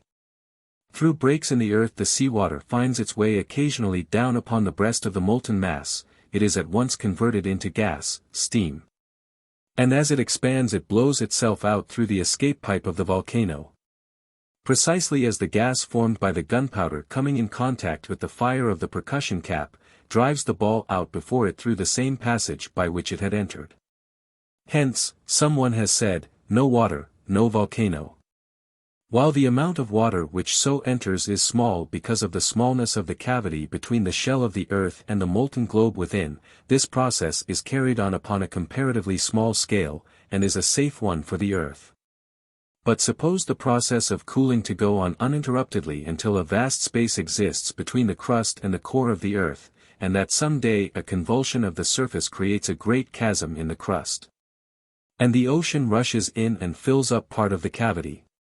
A tremendous quantity of steam is formed, too great to escape by the aperture through which it entered, an explosion takes place, and the crust of the earth is blown into 1,000,000 fragments. The great molten ball within remains intact, though sorely torn, in its center is still the force we call gravity, the fragments of the crust cannot fly off into space. They are constrained to follow the master power lodged in the ball, which now becomes the nucleus of a comet, still blazing and burning, and vomiting flames, and wearing itself away. The catastrophe has disarranged its course, but it still revolves in a prolonged orbit around the sun, carrying its broken debris in a long trail behind it. This debris arranges itself in a regular order, the largest fragments are on or nearest the head, the smaller are farther away, diminishing in regular gradation, until the farthest extremity, the tail, consists of sand, dust, and gases. There is a continual movement of the particles of the tail, operated upon by the attraction and repulsion of the sun. The fragments collide and crash against each other. By a natural law each stone places itself so that its longest diameter coincides with the direction of the motion of the comet, hence, as they scrape against each other they mark each other with lines or striae, lengthwise of their longest diameter. The fine dust ground out by these perpetual collisions does not go off into space, or pack around the stones, but, still governed by the attraction of the head, it falls to the rear and takes its place, like the small men of a regiment, in the farther part of the tail. Now, all this agrees with what science tells us of the constitution of clay. It is a finely levigated silico-aluminous earth formed by the disintegration of feldspathic or granite rocks. 103. The particles ground out of feldspar are finer than those derived from mica and hornblende, and we can readily understand how the great forces of gravity, acting upon the dust of the comet's tail, might separate one from the other. Or how magnetic waves passing through the comet might arrange all the particles containing iron by themselves, and thus produce that marvelous separation of the constituents of the granite which we have found to exist in the drift clays. If the destroyed world possessed no sedimentary rocks, then the entire material of the comet would consist of granitic stones and dust such as constitutes clays. The stones are reduced to a small size by the constant attrition. The stones of the till are not of the largest, indeed, boulders above 4 feet in diameter are comparatively seldom met within the till. 104. And this theory is corroborated by the fact that the eminent German geologist, Dr. Hahn, has recently discovered an entire series of organic remains in meteoric stones, of the class called chrondites, and which he identifies as belonging to classes of sponges, corals, and crinoids. Dr. Wineland, another distinguished German, corroborates these discoveries, and he has also found fragments in these stones very much like the youngest marine chalk in the Gulf of Mexico. And he thinks he sees, under the microscope, traces of vegetable growth.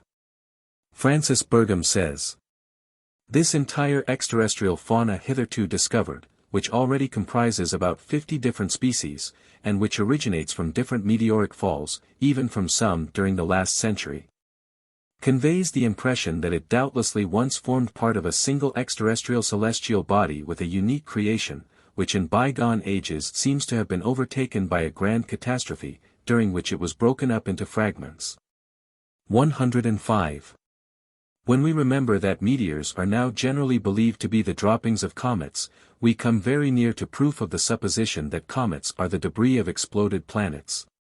For only on planets can we suppose that life existed, for there was required, for the growth of these sponges, corals, and crinoids, rocks, earth, water, seas or lakes, atmosphere, sunshine, and a range of temperature between the degree of cold where life is frozen up and the degree of heat in which it is burned up. Hence, these meteors must be fragments of bodies possessing Earth-like conditions. We know that the heavenly bodies are formed of the same materials as our globe. Dana says, meteoric stones exemplify the same chemical and crystallographic laws as the rocks of the earth, and have afforded no new element or principle of any kind. 106. It may be presumed, therefore, that the granite crust of the exploded globe from which some comet was created was the source of the finely triturated material which we know as clay. But the clays are of different colors: white, yellow, red, and blue. The aluminous minerals contained in granite rocks are feldspar, mica, and hornblende. Mica and hornblende generally contain considerable oxide of iron, while feldspar usually yields only a trace or none. Therefore clays which are derived from feldspar are light-colored or white, while those partially made up of decomposed mica or hornblende are dark, either bluish or red. 107. The tail of the comet seems to be perpetually in motion. It is, says one writer, continually changing and fluctuating as vaporous masses of cloud-like structure might be conceived to do, and in some instances there has been a strong appearance even of an undulating movement. 108. The great comet of 1858, Donati's comet, which many now living will well remember, and which was of such size that when its head was near our horizon the extremity of the tail reached nearly to the zenith, illustrated this continual movement of the material of the tail. That appendage shrank and enlarged millions of miles in length. Mr. Lockyer believed that he saw in Coggia's comet the evidences of a whirling motion, in which the regions of greatest brightness were caused by the different coils cutting, or appearing to cut, each other. And so in these parts leading to compression or condensation, and frequent collision of the luminous particles. Olbers saw in a comet's tail a sudden flash and pulsation of light which vibrated for several seconds through it. And the tail appeared during the continuance of the pulsations of light to be lengthened by several degrees and then again contracted. 109. Now, in this perpetual motion, this conflict, these great thrills of movement, we are to find the source of the clays which cover a large part of our globe to a depth of hundreds of feet. Where are those exposures of granite on the face of the earth from which ice or water could have ground them? Granite, I repeat, comes to the surface only in limited areas. And it must be remembered that clay is the product exclusively of granite ground to powder. The clays are composed exclusively of the products of disintegrated granite. They contain but a trace of lime or magnesia or organic matters, and these can be supposed to have been infiltrated into them after their arrival on the face of the earth. 110 Other kinds of rock, ground up, form sand. Moreover, we have seen that neither glaciers nor ice sheets now produce such clays. We shall see, as we proceed, that the legends of mankind, in describing the comet that struck the earth, represent it as parti-colored. It is speckled in one legend, spotted like a tiger in another, sometimes it is a white boar in the heavens, sometimes a blue snake, sometimes it is red with the blood of the millions that are to perish. Doubtless these separate formations, ground out of the granite, from the mica, hornblende, or feldspar, respectively, may, as I have said, under great laws, acted upon by magnetism or electricity, have arranged themselves in separate lines or sheets, in the tail of the comet, and hence we find that the clays of one region are of one color, while those of another are of a different hue. Again, we shall see that the legends represent the monster as winding, undulating, writhing, twisting, fold over fold, precisely as the telescopes show us the comets do today. The very fact that these waves of motion run through the tail of the comet, and that it is capable of expanding and contracting on an immense scale, is conclusive proof that it is composed of small, adjustable particles. The writer from whom I have already quoted, speaking of the extraordinary comet of 1843, says, "As the comet moves past the great luminary, it sweeps round its tail as a sword may be conceived to be held out at arm's length. And then waved round the head, from one side to the opposite. But a sword with a blade 150 millions of miles long must be a somewhat awkward weapon to brandish round after this fashion. Its point would have to sweep through a curve stretching out more than 600 millions of miles. And, even with an allowance of 2 hours for the accomplishment of the movement, the flash of the weapon would be of such terrific velocity that it is not an easy task to conceive how any blade of connected material substance could bear the strain of the stroke. Even with a blade that possessed the coherence and tenacity of iron or steel, the case would be one that it would be difficult for molecular cohesion to deal with. But that difficulty is almost infinitely increased, and it is a substance of much lower cohesive tenacity than either iron or steel that has to be subjected to the strain. There would be, at least, some mitigation of this difficulty if it were lawful to assume that the substance which is subjected to this strain was not amenable to the laws of ponderable existence.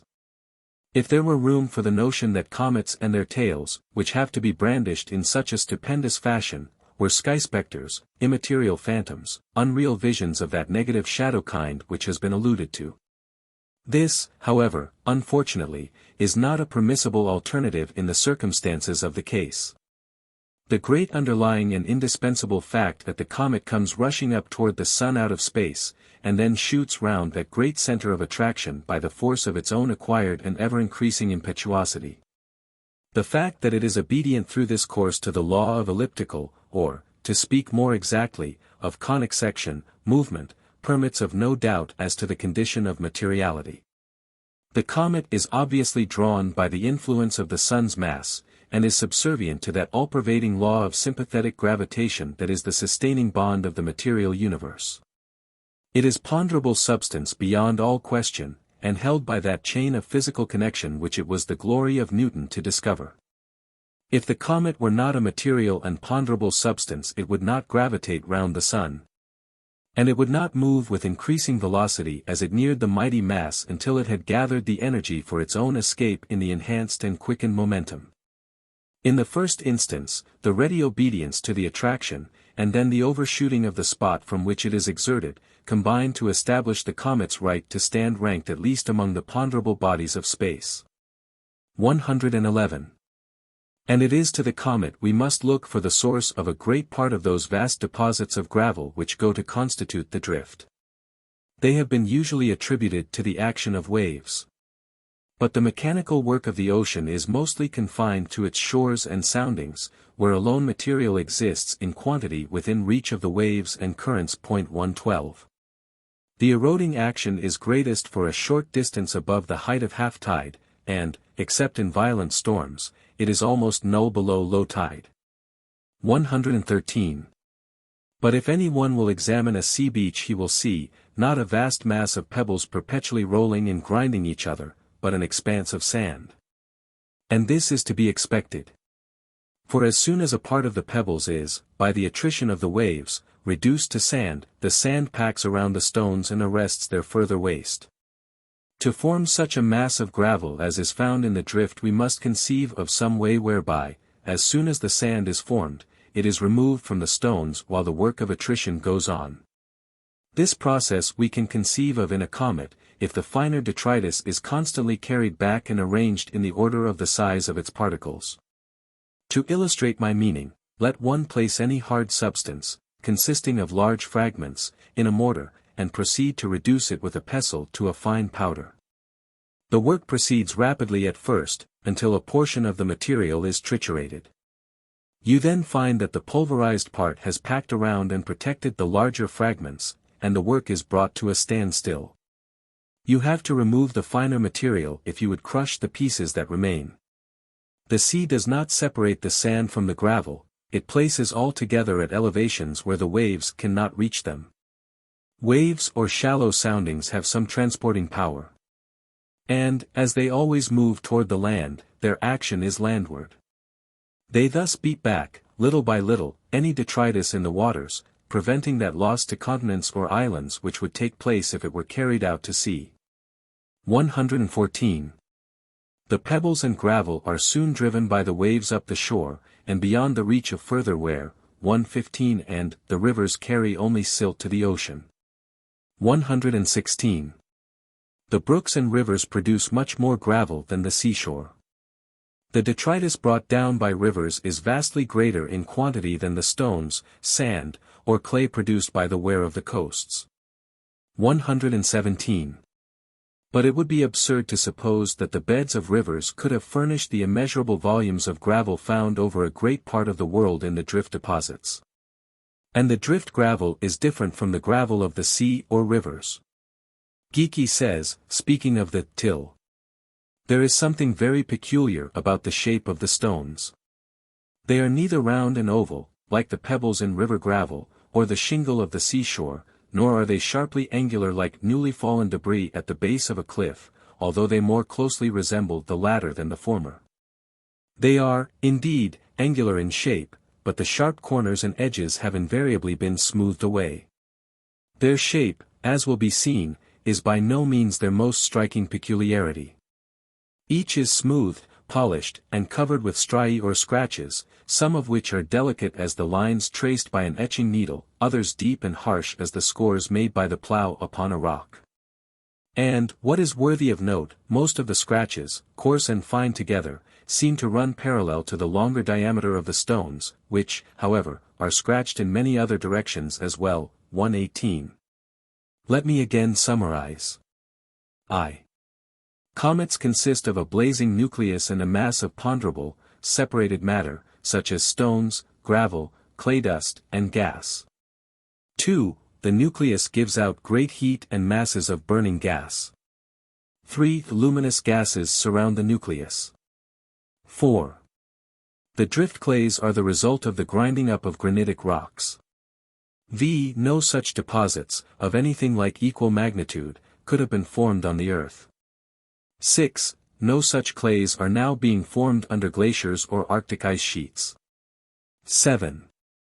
These clays were ground out of the substance of the comet by the endless changes of position of the material of which it is composed as it flew through space, during its incalculable journeys in the long reaches of time. 8. The earth supplies of gravel are inadequate to account for the gravel of the drift deposits. 9. Neither sea beach nor rivers produce stones like those found in the drift. I pass now to the next question. Chapter 3. Could a comet strike the Earth? Reader, the evidence I am about to present will satisfy you, not only that a comet might have struck the Earth in the remote past, but that the marvel is that the Earth escapes collision for a single century. I had almost said for a single year. How many comets do you suppose there are within the limits of the solar system, and remember that the solar system occupies but an insignificant portion of universal space? Half a dozen 5,800 you will answer. Let us put the astronomers on the witness stand. Kepler affirmed that comets are scattered through the heavens with as much profusion as fishes in the ocean. Think of that. 3 or 4 telescopic comets are now entered upon astronomical records every year. Lalande had a list of 700 comets that had been observed in his time. Arago estimated that the comets belonging to the solar system, within the orbit of Neptune, numbered 17,500,000. Lambert regards 500 millions as a very moderate estimate. 119. And this does not include the monstrous fiery wanderers who may come to visit us, bringing their relations along, from outside the solar system, a sort of celestial immigrants whom no anti-Chinese legislation can keep away. Says Guillemin. Leaving mere reappearances out of the question, new comets are constantly found to arrive from the depths of space, describing around the Sun orbits which testify to the attractive power of that radiant body. And, for the most part, going away for centuries, to return again from afar after their immense revolutions. 120. But do these comets come anywhere near the orbit of the Earth? Orbits of the periodic comets. Look at the map on the preceding page, from Amédée Guillemin's great work, The Heavens, page 244, and you can answer the question for yourself. Here you see the orbit of the Earth overwhelmed in a complication of comet orbits. The Earth, here, is like a lost child in the midst of a forest full of wild beasts. And this diagram represents the orbits of only 6 comets out of those 17 millions or 500 millions.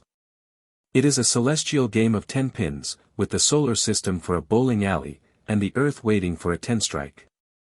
In 1832 the Earth and Biela's comet, as I will show more particularly hereafter, were both making for the same spot, moving with celestial rapidity, but the comet reached the point of junction 1 month before the Earth did. And, as the comet was not polite enough to wait for us to come up, this generation missed a revelation.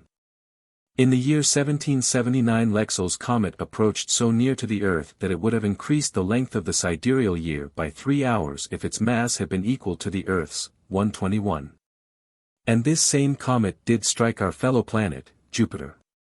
In the years 1767 and 1779 Lexell's comet passed through the midst of Jupiter's satellites, and became entangled temporarily among them. But not one of the satellites altered its movements to the extent of a hair's breadth, or of a tenth of an instant. 122. But it must be remembered that we had no glasses then, and have none now, that could tell us what were the effects of this visitation upon the surface of Jupiter or its moons. The comet might have covered Jupiter 100 feet, yes, 100 miles thick with gravel and clay, and formed clouds of its seas 5 miles in thickness, without our knowing anything about it.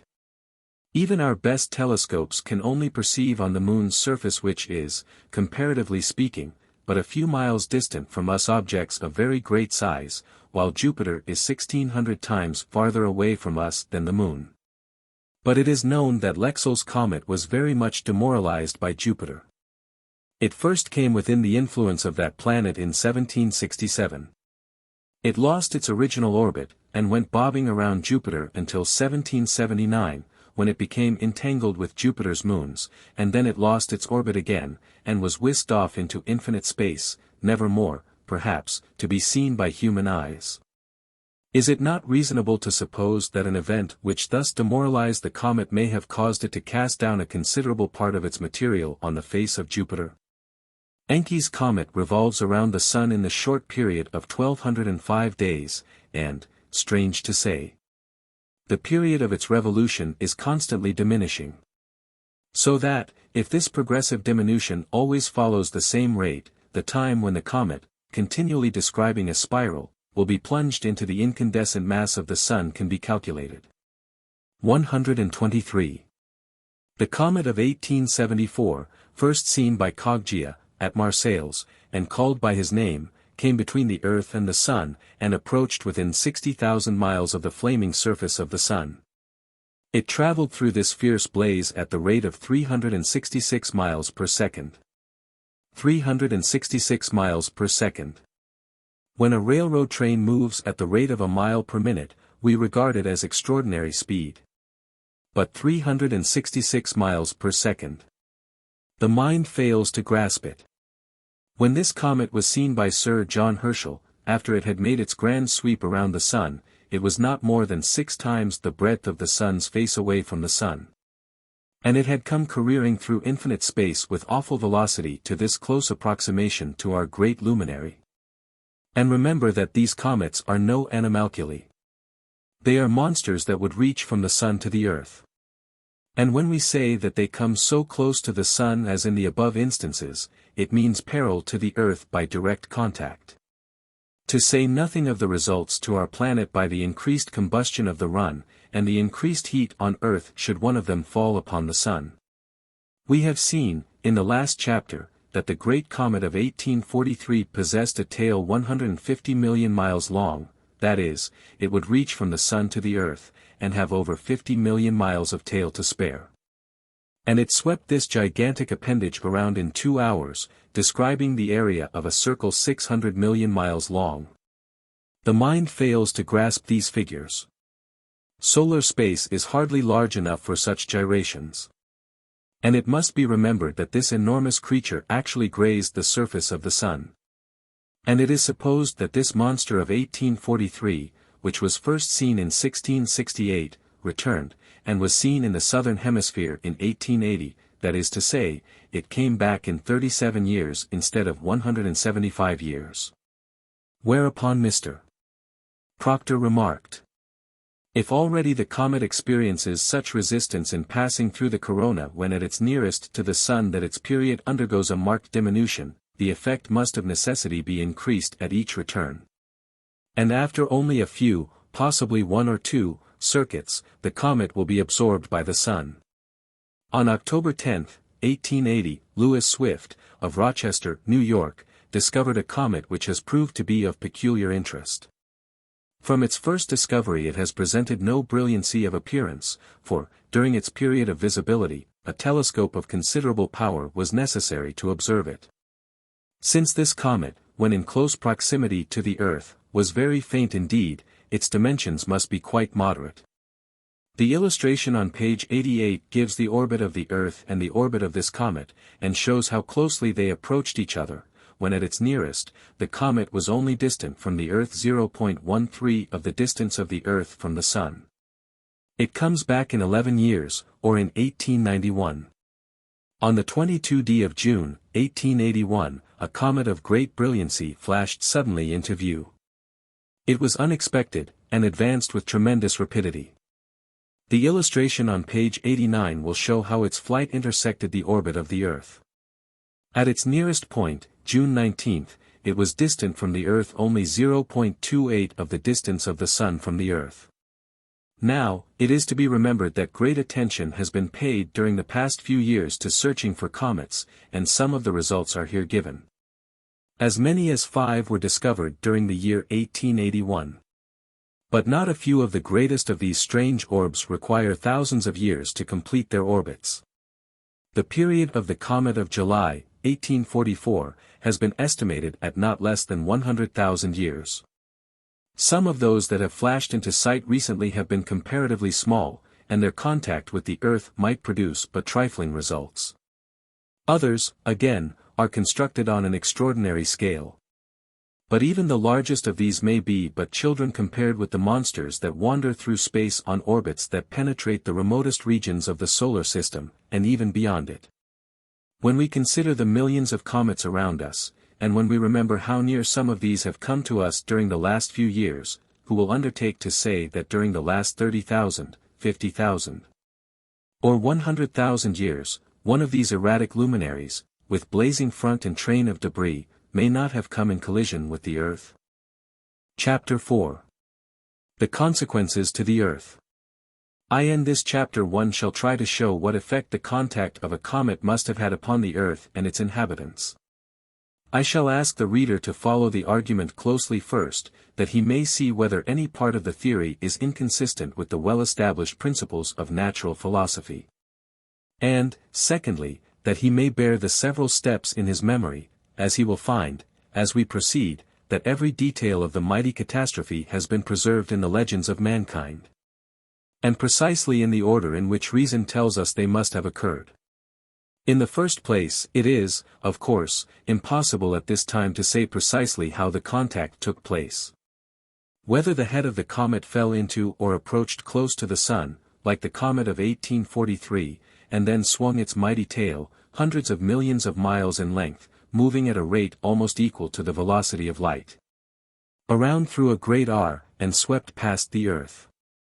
The Earth, as it were, going through the midst of the tail, which would extend for a vast distance beyond and around it. In this movement, the side of the Earth, facing the advance of the tail, would receive and intercept the mass of material stones, gravel, and the finely ground up dust which, compacted by water, is now clay which came in contact with it. While the comet would sail off into space, demoralized, perhaps, in its orbit, like Lexell's comet when it became entangled with Jupiter's moons, but shorn of a comparatively small portion of its substance. The following engraving will illustrate my meaning. I cannot give, even approximately, the proportions of the objects represented, and thus show the immensity of the Sun as compared with our insignificant little orb. The comet sweeping past the Earth. In a picture showing the true proportions of the Sun and Earth, the Sun would have to be so large that it would take up the entire page, while the Earth would be but as a pinhead. The side of the Earth struck by the comet, left. The side not struck by the comet, right. And I have not drawn the comet on a scale large enough as compared with the Earth. If the reader will examine the map on page 93, he will see that the distribution of the drift accords with this theory. If we suppose the side of the Earth shown in the left-hand figure was presented to the comet, we will see why the drift is supposed to be confined to Europe, Africa, and parts of America. While the right-hand figure will show the half of the world that escaped. The breadth of the tail of the Great Comet of 1811, at its widest part, was nearly 14 million miles, the length 116 million miles, and that of the second comet of the same year, 140 million miles. 124. On page 95 is a representation of this monster. Imagine such a creature as that, with a head 50 times as large as the moon, and a tail 116 million miles long, rushing past this poor little Earth of ours. With its diameter of only 7,925 miles. The Earth, 7,925 miles wide, would simply make a bullet hole through that tail, 14 million miles broad, where it passed through it. A mere eyelet hole, a pinhole closed up at once by the constant movements which take place in the tail of the comet. And yet in that moment of contact the side of the Earth facing the comet might be covered with hundreds of feet of debris. Or, on the other hand, the comet may, as described in some of the legends, have struck the Earth, head-on, amidships, and the shock may have changed the angle of inclination of the Earth's axis. And thus have modified permanently the climate of our globe. And to this cause we might look also for the great cracks and breaks in the Earth's surface, which constitute the fjords of the sea coast and the trap extrusions of the continents. And here, too, might be the cause of those mighty excavations, hundreds of feet deep, in which are now the Great Lakes of America, and from which, as we have seen, great cracks radiate out in all directions. Like the fractures in a pane of glass where a stone has struck it. The Great Comet of 1811. The cavities in which rest the Great Lakes have been attributed to the ice sheet, but it is difficult to comprehend how an ice sheet could dig out and root out a hole, as in the case of Lake Superior, 900 feet deep. And, if it did this, why were not similar holes excavated wherever there were ice sheets, to wit, all over the northern and southern portions of the globe? Why should a general cause produce only local results? Sir Charles Lyell shows 125 that glaciers do not cut out holes like the depressions in which the Great Lakes lie. He also shows that these lakes are not due to a sinking down of the crust of the earth, because the strata are continuous and unbroken beneath them. He also calls attention to the fact that there is a continuous belt of such lakes, reaching from the northwestern part of the United States, through the Hudson Bay Territory, Canada, and Maine, to Finland. And that this belt does not reach below 50 degrees north latitude in Europe and 40 degrees in America. Do these lie in the track of the Great Collision? The comet, as the striae indicate, came from the north. The mass of Donati's comet was estimated by MM. Fay and Roche at about the 700th part of the bulk of the Earth. M. Fay says, that is the weight of a sea of 40,000 square miles, 109 yards deep. And it must be owned that a like mass, animated with considerable velocity, might well produce, by its shock with the earth, very perceptible results. 126. We have but to suppose, a not unreasonable supposition, that the comet which struck the earth was much larger than Donati's comet, and we have the means of accounting for results as prodigious as those referred to. We have seen that it is difficult to suppose that ice produced the drift deposits, because they are not found where ice certainly was, and they are found where ice certainly was not. But, if the reader will turn to the illustration which constitutes the frontispiece of this volume, and the foregoing engraving on page 93, he will see that the drift is deposited on the earth. As it might have been if it had suddenly fallen from the heavens. That is, it is on one side of the globe, to wit, the side that faced the comet as it came on. I think this map is substantially accurate. There is, however, an absence of authorities as to the details of the drift distribution. But, if my theory is correct, the drift probably fell at once. If it had been 24 hours in falling, the the diurnal revolution would, in turn, have presented all sides of the Earth to it, and the drift would be found everywhere. And this is in accordance with what we know of the rapid movements of comets.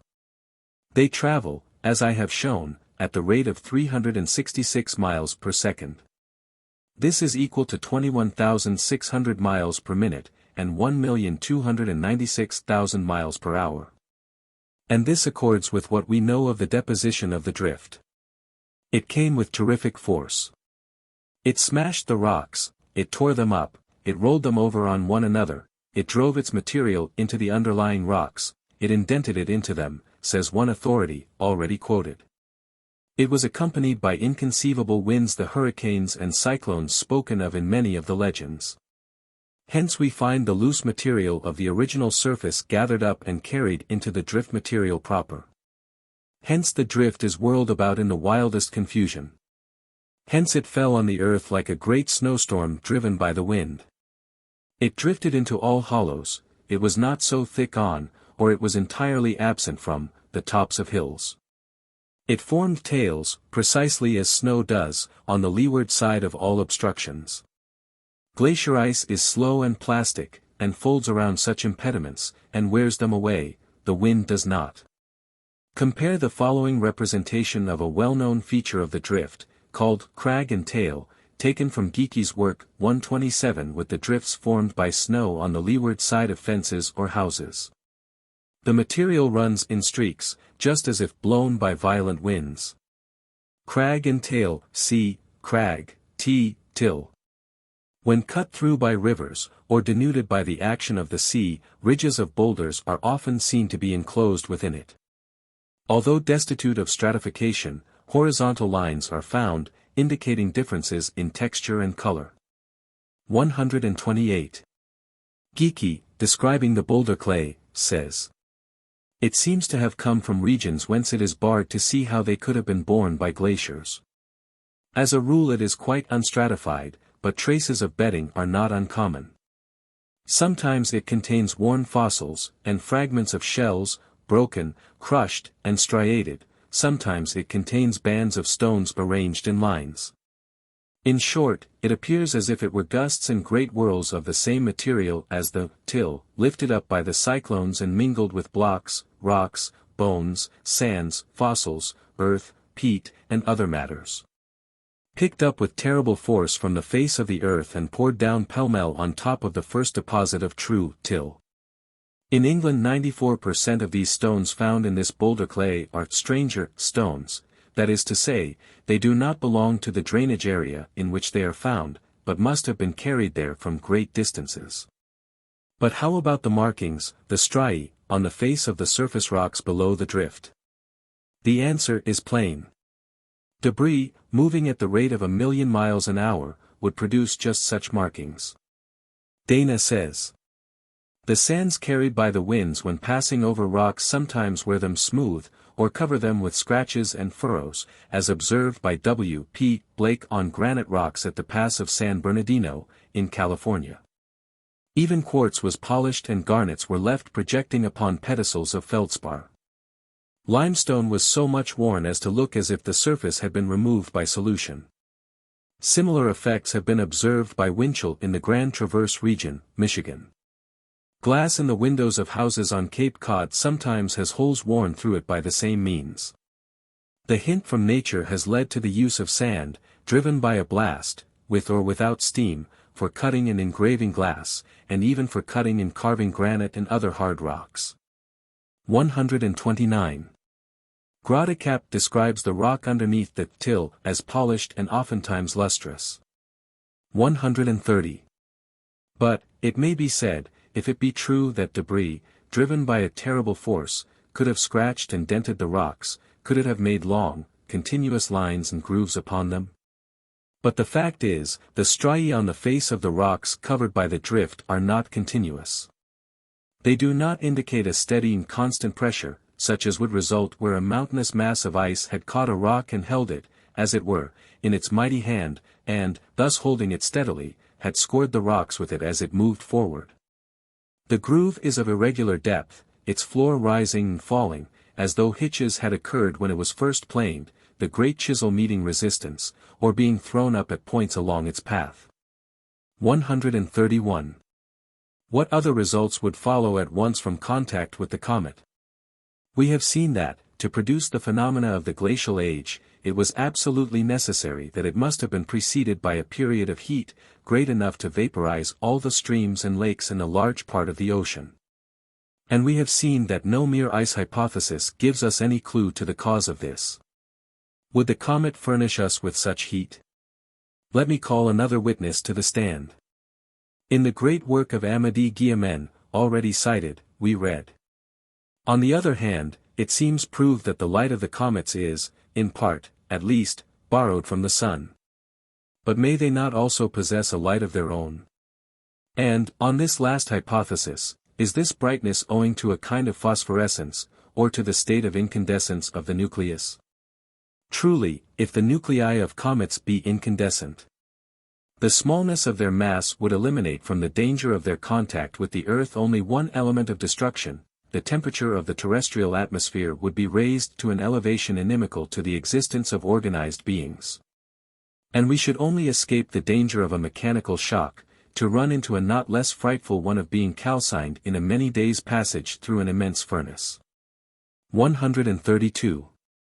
Here we have a good deal more heat than is necessary to account for that vaporization of the seas of the globe which seems to have taken place during the drift age.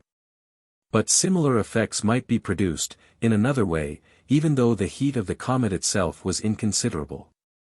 Suppose the comet, or a large part of it, to have fallen into the sun. The arrested motion would be converted into heat. The material would feed the combustion of the sun. Some have theorized that the sun is maintained by the fall of cometic matter into it. What would be the result? Mr. Proctor notes that in 1866 a star, in the constellation Northern Cross, suddenly shone with 800 times its former luster, afterward rapidly diminishing in luster. In 1876 a new star in the constellation Cygnus became visible, subsequently fading again so as to be only perceptible by means of a telescope. The luster of this star must have increased from 500 to many thousand times. Mr. Proctor claims that should our sun similarly increase in luster even 100-fold, the glowing heat would destroy all vegetable and animal life on Earth. There is no difficulty in seeing our way to heat enough, if we concede that a comet really struck the Earth or fell into the sun. The trouble is in the other direction we would have too much heat. We shall see, hereafter, that there is evidence in our rocks that in two different ages of the world, millions of years before the drift period, the whole surface of the Earth was actually fused and melted, probably by cometic contact. This Earth of ours is really a great powder magazine. There is enough inflammable and explosive material about it to blow it into shreds at any moment. Sir Charles Lyell quotes, approvingly, the thought of Pliny, "It is an amazement that our world, so full of combustible elements, stands a moment unexploded. It needs but an infinitesimal increase in the quantity of oxygen in the air to produce a combustion which would melt all things. In pure oxygen, steel burns like a candle wick. Nay, it is not necessary to increase the amount of oxygen in the air to produce terrible results. It has been shown 133 that, of our 45 miles of atmosphere, 1/5, or a stratum of 9 miles in thickness, is oxygen. A shock, or an electrical or other convulsion, which would even partially disarrange or decompose this combination, and send an increased quantity of oxygen, the heavier gas, to the Earth, would wrap everything in flames. Or the same effects might follow from any great change in the constitution of the water of the world. Water is composed of 8 parts of oxygen and 1 part of hydrogen. The intensest heat by far ever yet produced by the blowpipe is by the combustion of these two gases. And Dr. Robert Hare, of Philadelphia, found that the combination which produced the intensest heat was that in which the two gases were in the precise proportions found in water. 134. We may suppose that this vast heat, whether it came from the comet, or the increased action of the sun, preceded the fall of the debris of the comet by a few minutes or a few hours.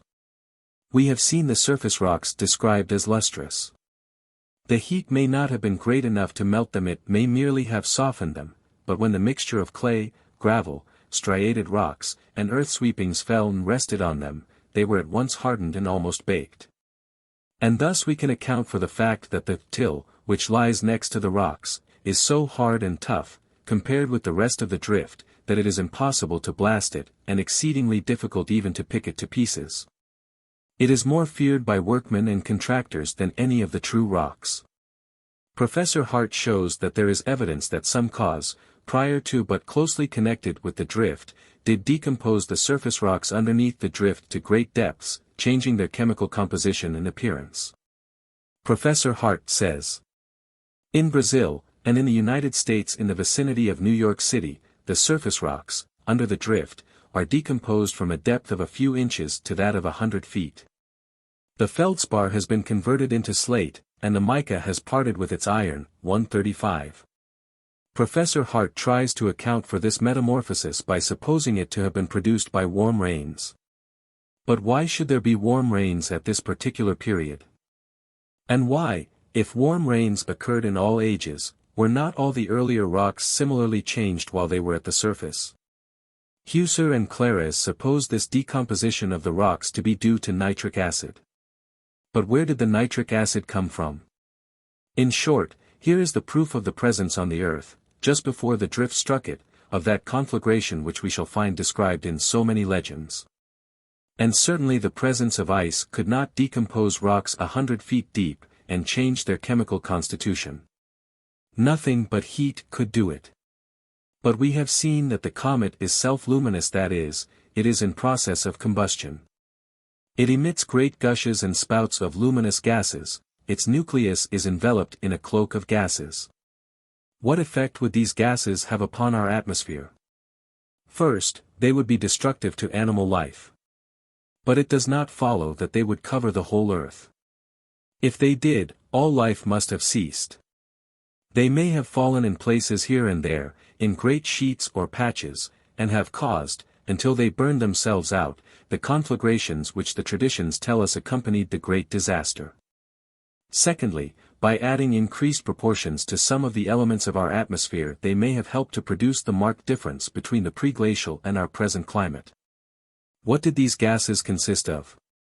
Here that great discovery, the spectroscope, comes to our aid.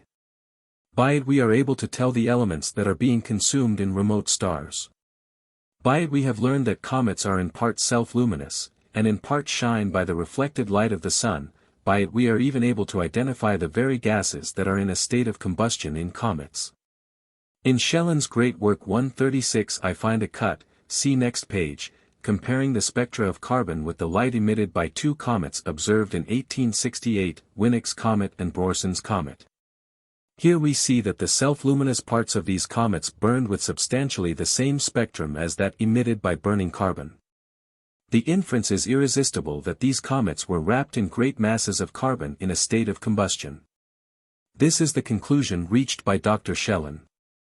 Padre Secchi, the great Roman astronomer, examined Dr. Winnick's comet on the 21st of June, 1868, and concluded that the light from the self-luminous part was produced by carburetted hydrogen. We shall see that the legends of the different races speak of the poison that accompanied the comet, and by which great multitudes were slain. The very waters that first flowed through the drift, we are told, were poisonous. We have but to remember that carburetted hydrogen is the deadly fire damp of the miners to realize what effect great gusts of it must have had on animal life. We are told 137 that it burns with a yellow flame when subjected to great heat, and some of the legends, we will see hereafter, speak of the yellow hair of the comet that struck the earth. And we are further told that, when it, carburetted hydrogen, is mixed in due proportion with oxygen or atmospheric air, a compound is produced which explodes with the electric spark or the approach of flame. Another form of carburetted hydrogen, olefiant gas, is deadly to life, burns with a white light, and when mixed with 3 or 4 volumes of oxygen, or 10 or 12 of air, it explodes with terrific violence. We shall see, hereafter, that many of the legends tell us that, as the comet approached the earth, that is, as it entered our atmosphere and combined with it, it gave forth world-appalling noises, thunders beyond all earthly thunders, roarings, howlings, and hissings, that shook the globe. If a comet did come, surrounded by volumes of carburetted hydrogen, or carbon combined with hydrogen, the moment it reached far enough into our atmosphere to supply it with the requisite amount of oxygen or atmospheric air, precisely such dreadful explosions would occur, accompanied by noises similar to those described in the legends. Let us go a step further. Let us try to conceive the effects of the fall of the material of the comet upon the Earth. We have seen terrible rainstorms, hailstorms, snowstorms, but fancy a storm of stones and gravel and clay dust. Not a mere shower either, but falling in black masses, darkening the heavens, vast enough to cover the world in many places hundreds of feet in thickness. Leveling valleys, tearing away and grinding down hills, changing the whole aspect of the habitable globe. Without and above it roars the earthquaking voice of the terrible explosions. Through the drifts of debris glimpses are caught of the glaring and burning monster, while through all and over all is an unearthly heat, under which rivers, ponds, lakes, springs, disappear as if by magic. Now, reader, try to grasp the meaning of all this description. Do not merely read the words. To read aright, upon any subject, you must read below the words, above the words, and take in all the relations that surround the words. So read this record. Look out at the scene around you. Here are trees 50 feet high. Imagine an instantaneous descent of granite, sand and gravel sufficient to smash and crush these trees to the ground, to bury their trunks, and to cover the earth 100 to 500 feet higher than the elevation to which their tops now reach. And this not alone here in your garden, or over your farm, or over your township, or over your county, or over your state, but over the whole continent in which you dwell, in short, over the greater part of the habitable world. Are there any words that can draw, even faintly, such a picture? Its terror, its immensity, its horrors, its destructiveness, its surpassal of all earthly experience and imagination. And this human ant-hill, the world, how insignificant would it be in the grasp of such a catastrophe? Its laws, its temples, its libraries, its religions, its armies, its mighty nations, would be but as the veriest stubble-dried grass, leaves, rubbish crushed, smashed, buried, under this heaven rain of horrors. But, lo! Through the darkness, the wretches not beaten down and whelmed in the debris, but scurrying to mountain caves for refuge, have a new terror. The cry passes from lip to lip, the world is on fire. The head of the comet sheds down fire. Its gases have fallen in great volumes on the earth, they ignite, amid the whirling and rushing of the debris, caught in cyclones, rises the glare of a titanic conflagration. The winds beat the rocks against the rocks. They pick up sand heaps, peat beds, and boulders, and whirl them madly in the air. The heat increases. The rivers, the lakes, the ocean itself, evaporate. And poor humanity, burned, bruised, wild, crazed, stumbling, blown about like feathers in the hurricanes, smitten by mighty rocks, they perish by the million, a few only reach the shelter of the caverns. And thence, glaring backward, look out over the ruins of a destroyed world. And not humanity alone has fled to these hiding places, the terrified denizens of the forest, the domestic animals of the fields, with the instinct which in great tempests has driven them into the houses of men. Follow the refugees into the caverns. We shall see all this depicted in the legends. The first effect of the great heat is the vaporization of the waters of the earth, but this is arrested long before it has completed its work. Still the heat is intense. How long it lasts, who shall tell? An Arabian legend indicates years. The stones having ceased to fall, the few who have escaped, and they are few indeed, for many are shut up forever by the clay dust and gravel in their hiding places. And on many others the convulsions of the earth have shaken down the rocky roofs of the caves. The few survivors come out, or dig their way out, to look upon a changed and blasted world. No cloud is in the sky, no rivers or lakes are on the earth, only the deep springs of the caverns are left. The sun, a ball of fire, glares in the bronze heavens. It is to this period that the Norse legend of Mimer's well, where Odin gave an eye for a drink of water, refers. But gradually the heat begins to dissipate. This is a signal for tremendous electrical action. Condensation commences. Never has the air held such incalculable masses of moisture, never has heaven's artillery so rattled and roared since earth began. Condensation means clouds. We will find hereafter a whole body of legends about the stealing of the clouds, and their restoration. The veil thickens. The sun's rays are shut out. It grows colder, more condensation follows. The heavens darken. Louder and louder bellows the thunder. We shall see the lightnings represented, in myth after myth, as the arrows of the rescuing demigod who saves the world. The heat has carried up perhaps 1/4 of all the water of the world into the air. Now it is condensed into cloud.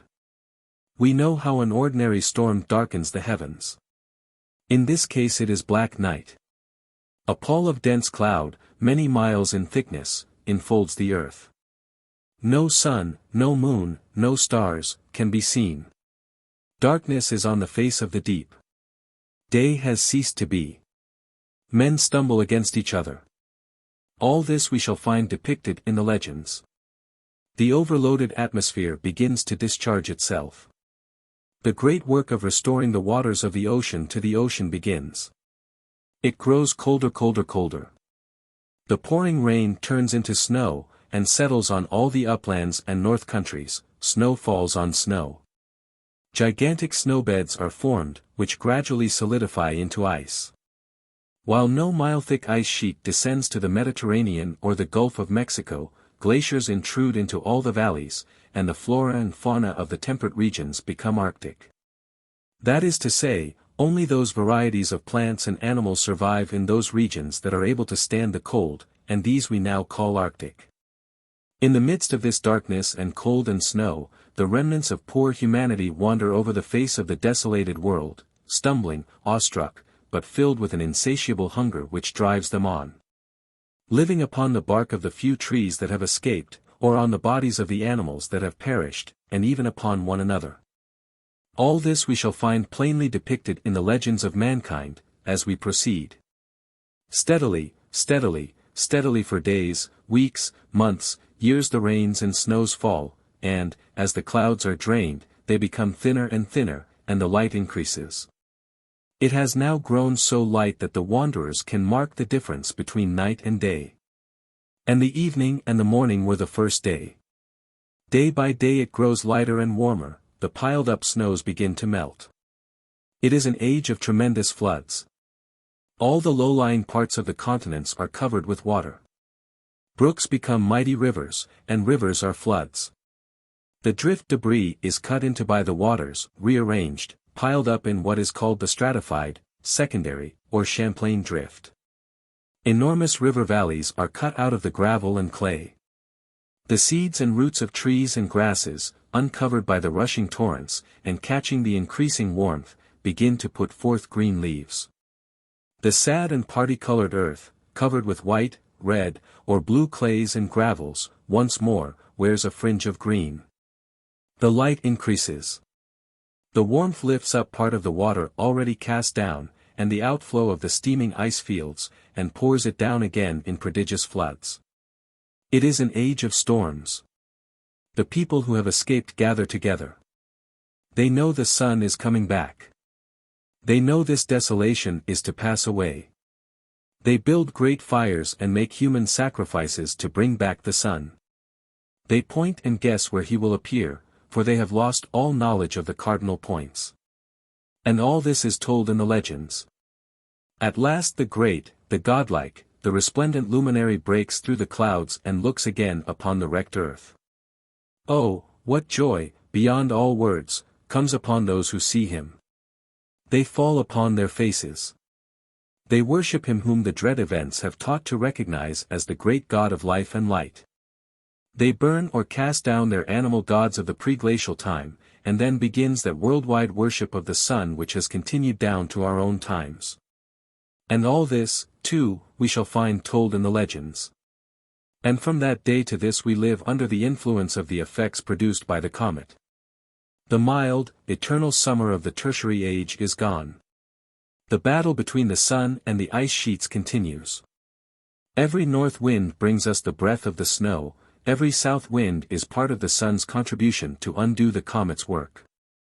A continual amelioration of climate has been going on since the glacial age. And, if no new catastrophe falls on the Earth, our remote posterity will yet see the last snowbank of Greenland melted, and the climate of the Eocene re-established in Spitsbergen. It has been suggested that the warmth of the tertiary climate was simply the effect of the residual heat of a globe cooling from incandescence, but many facts disprove this. For example, the fossil plants found in our lower Cretaceous rocks in central North America indicate a temperate climate in latitude 35 degrees to 40 degrees in the Cretaceous age. The coal flora, too, and the beds of coal, indicate a moist, equable, and warm but not hot climate in the Carboniferous age, millions of years before the Tertiary, and 3,000 miles farther south than localities where magnolias, tulip trees, and deciduous cypresses, grew in the latter age. Some learned and cautious geologists even assert that there have been several ice periods, one as far back as the Devonian. 138. The ice fields and wild climate of the poles, and the cold which descends annually over Europe and North America, represent the residuum of the refrigeration caused by the evaporation due to the comet's heat, and the long absence of the sun during the age of darkness.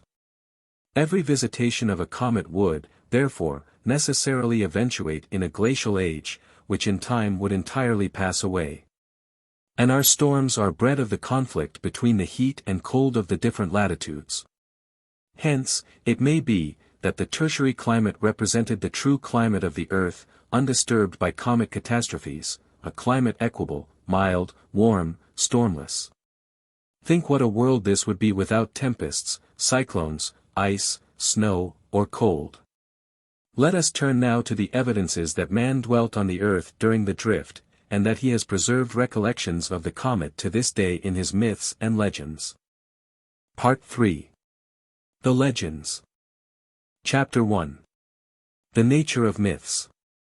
In a primitive people, the mind of one generation precisely repeats the minds of all former generations. The construction of the intellectual nature varies no more, from age to age, than the form of the body or the color of the skin. The generations feel the same emotions, and think the same thoughts, and use the same expressions. And this is to be expected, for the brain is as much a part of the inheritable, material organization as the color of the eyes or the shape of the nose. The minds of men move automatically. No man thinks because he intends to think. He thinks, as he hungers and thirsts, under a great primal necessity. His thoughts come out from the inner depths of his being as the flower is developed by forces rising through the roots of the plant. The female bird says to herself, "The time is propitious, and now, of my own free will, and under the operation of my individual judgment, I will lay a nestful of eggs and batch a brood of children." But it is unconscious that it is moved by a physical necessity, which has constrained all its ancestors from the beginning of time, and which will constrain all its posterity to the end of time. That its will is nothing more than an expression of age, development, sunlight, food, and the skyey influences. If it were otherwise, it would be in the power of a generation to arrest the life of a race. All great thoughts are inspirations of God. They are part of the mechanism by which he advances the race. They are new varieties created out of old genera. There come bursts of creative force in history, when great thoughts are born, and then again Brahma, as the Hindus say, goes to sleep for ages.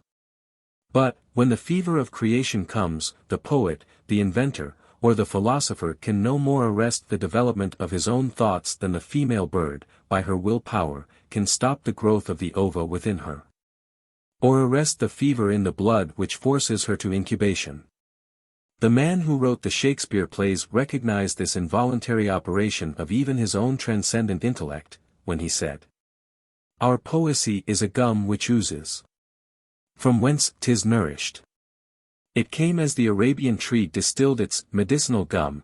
It was the mere expression of an internal force, as much beyond his control as the production of the gum was beyond the control of the tree." But in primitive races mind repeats mind for thousands of years.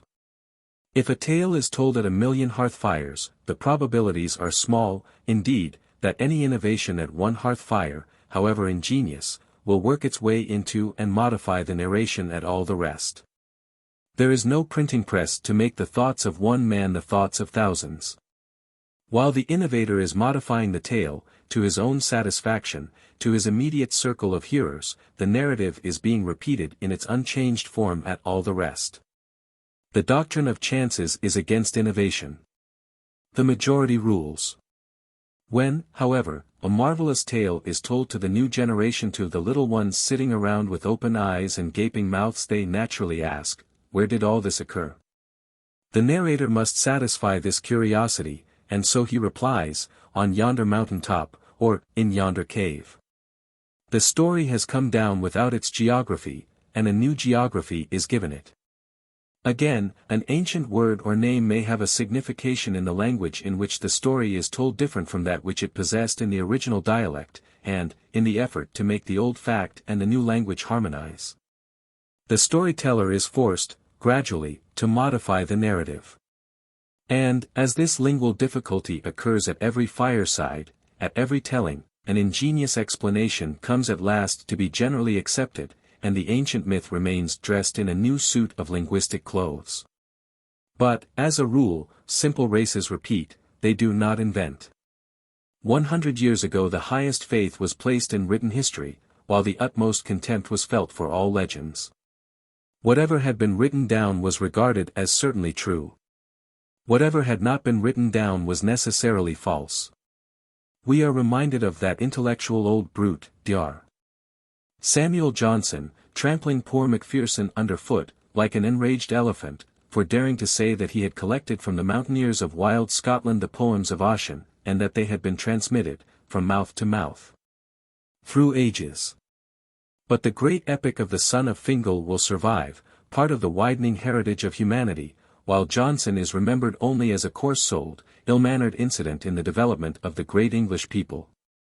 But as time rolled on, it was seen that the greater part of history was simply recorded legends, while all the rest represented the passions of factions, the hates of sects, or the servility and venality of historians. Men perceived that the common belief of antiquity, as expressed in universal tradition, was much more likely to be true than the written opinions of a few prejudiced individuals. And then grave and able men, philosophers, scientists, were seen with notebooks and pencils, going out into Hindu villages, into German cottages, into Highland huts, into Indian teepees, in short, into all lands, taking down with the utmost care, accuracy, and respect, the fairy stories, myths, and legends of the people, as repeated by old peasant women, the knitters in the sun, or by grey-haired warriors, famous for fights. And, when they came to put these narratives in due form, and, as it were, in parallel columns, it became apparent that they threw great floods of light upon the history of the world, and especially upon the question of the unity of the race. They proved that all the nations were repeating the same stories, in some cases in almost identical words, just as their ancestors had heard them, in some most ancient land, in the dark background and abysm of time. When the progenitors of the German, Gaul, Gael, Greek, Roman, Hindu, Persian, Egyptian, Arabian, and the red people of America, dwelt together under the same roof tree and used the same language. But, above all, these legends prove the absolute fidelity of the memory of the races. We are told that the bridge piles driven by the Romans, 2,000 years ago, in the rivers of Europe, from which the surrounding waters have excluded the decaying atmosphere, have remained altogether unchanged in their condition. If this has been the case for 2,000 years, why would they not remain unchanged for 10,000, for 100,000 years? If the ice in which that Siberian mammoth was encased had preserved it intact for 100 years, or 1,000 years, why might it not have preserved it for 10,000, for 100,000 years? Place a universal legend in the minds of a race, let them repeat it from generation to generation, and time ceases to be an element in the problem. Legend has one great foe to its perpetuation: civilization. Civilization brings with it a contempt for everything which it cannot understand. Skepticism becomes the synonym for intelligence. Men no longer repeat, they doubt, they dissect, they sneer, they reject, they invent. If the myth survives this treatment, the poets take it up and make it their stock in trade, they decorate it in a masquerade of frippery and finery, feathers and furbelows, like a clown dressed for a fancy ball.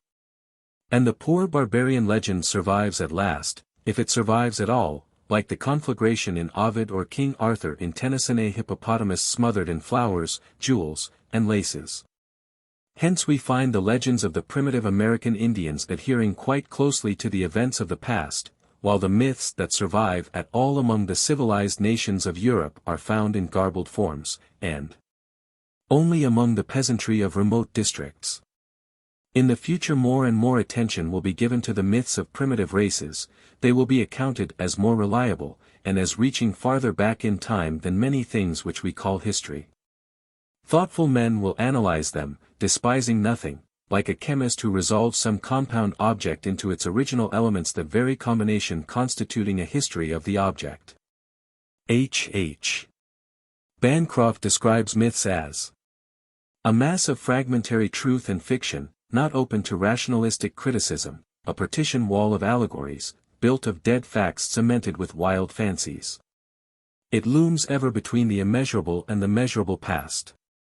But he adds, never was there a time in the history of philosophy when the character, customs, and beliefs of aboriginal man, and everything appertaining to him, were held in such high esteem by scholars as at present. It is now a recognized principle of philosophy that no religious belief, however crude, nor any historical tradition, however absurd, can be held by the majority of a people for any considerable time as true, without having had in the beginning some foundation in fact. 139. An universal myth points to two conclusions.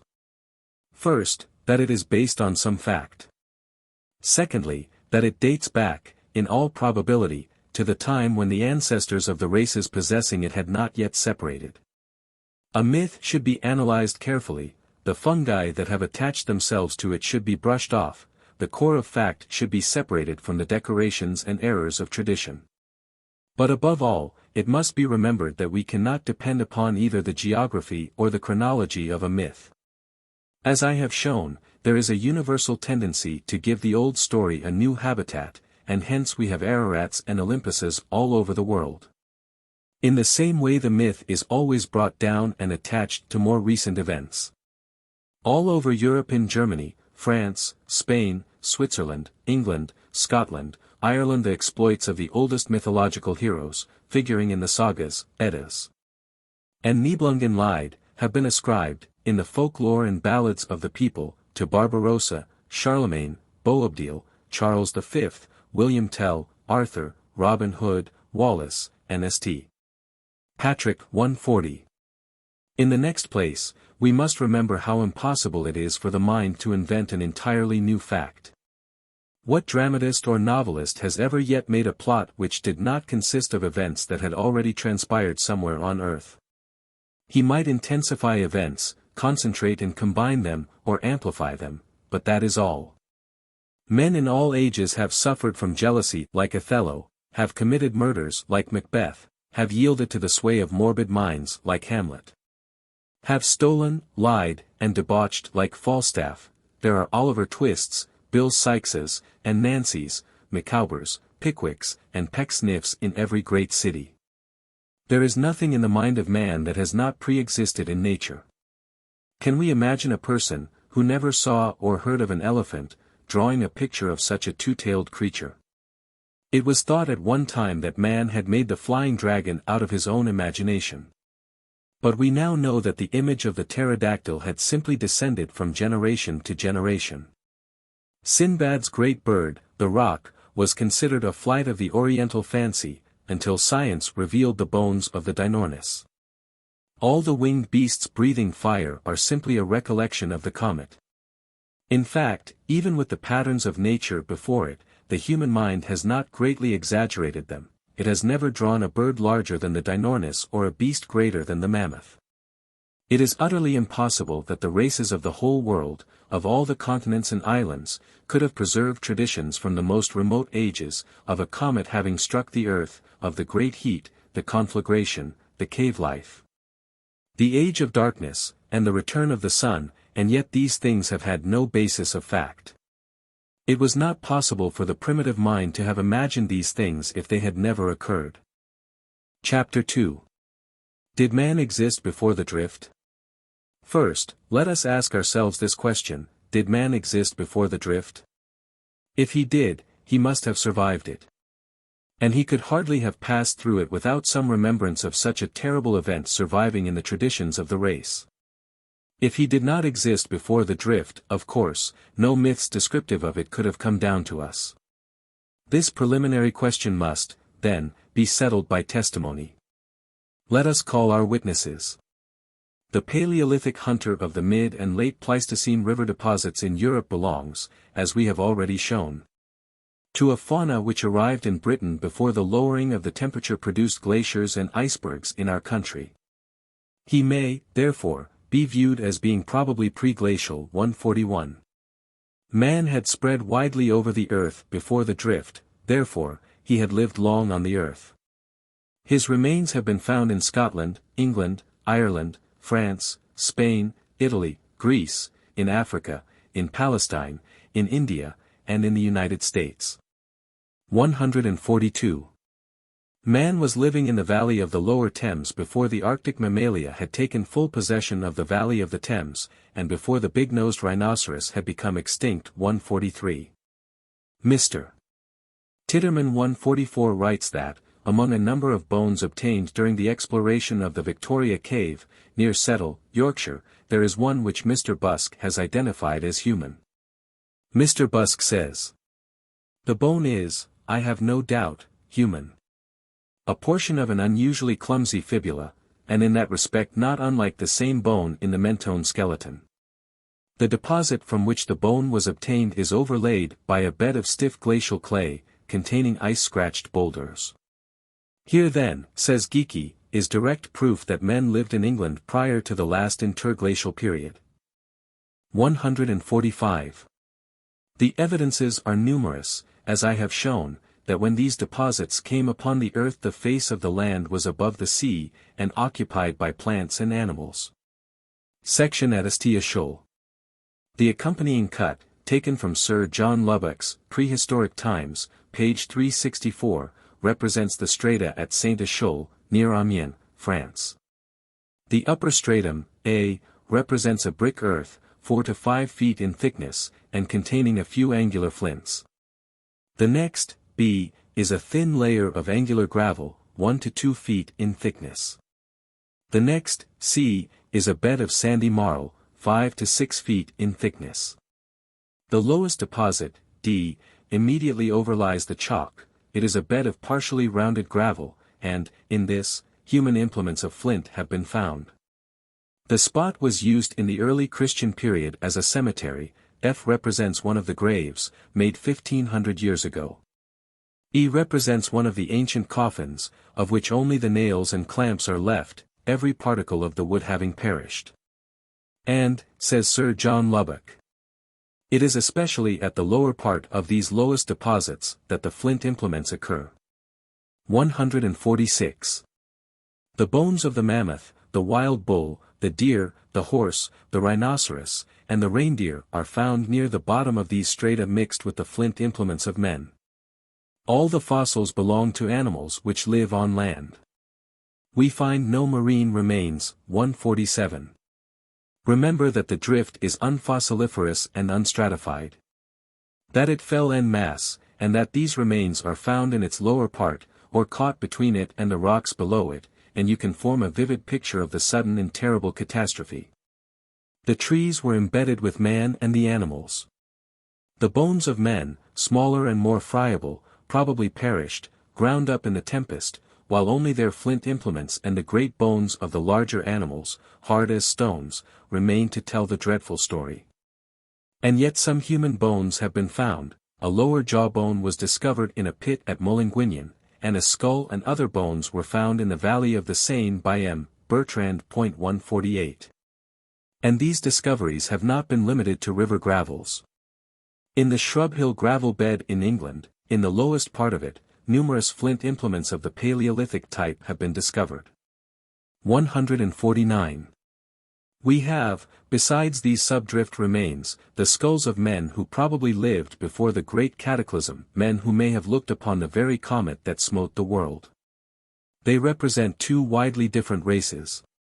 One is, the Engis skull, so called from the cave of Engis, near Liege, where it was found by Dr. Schmerling.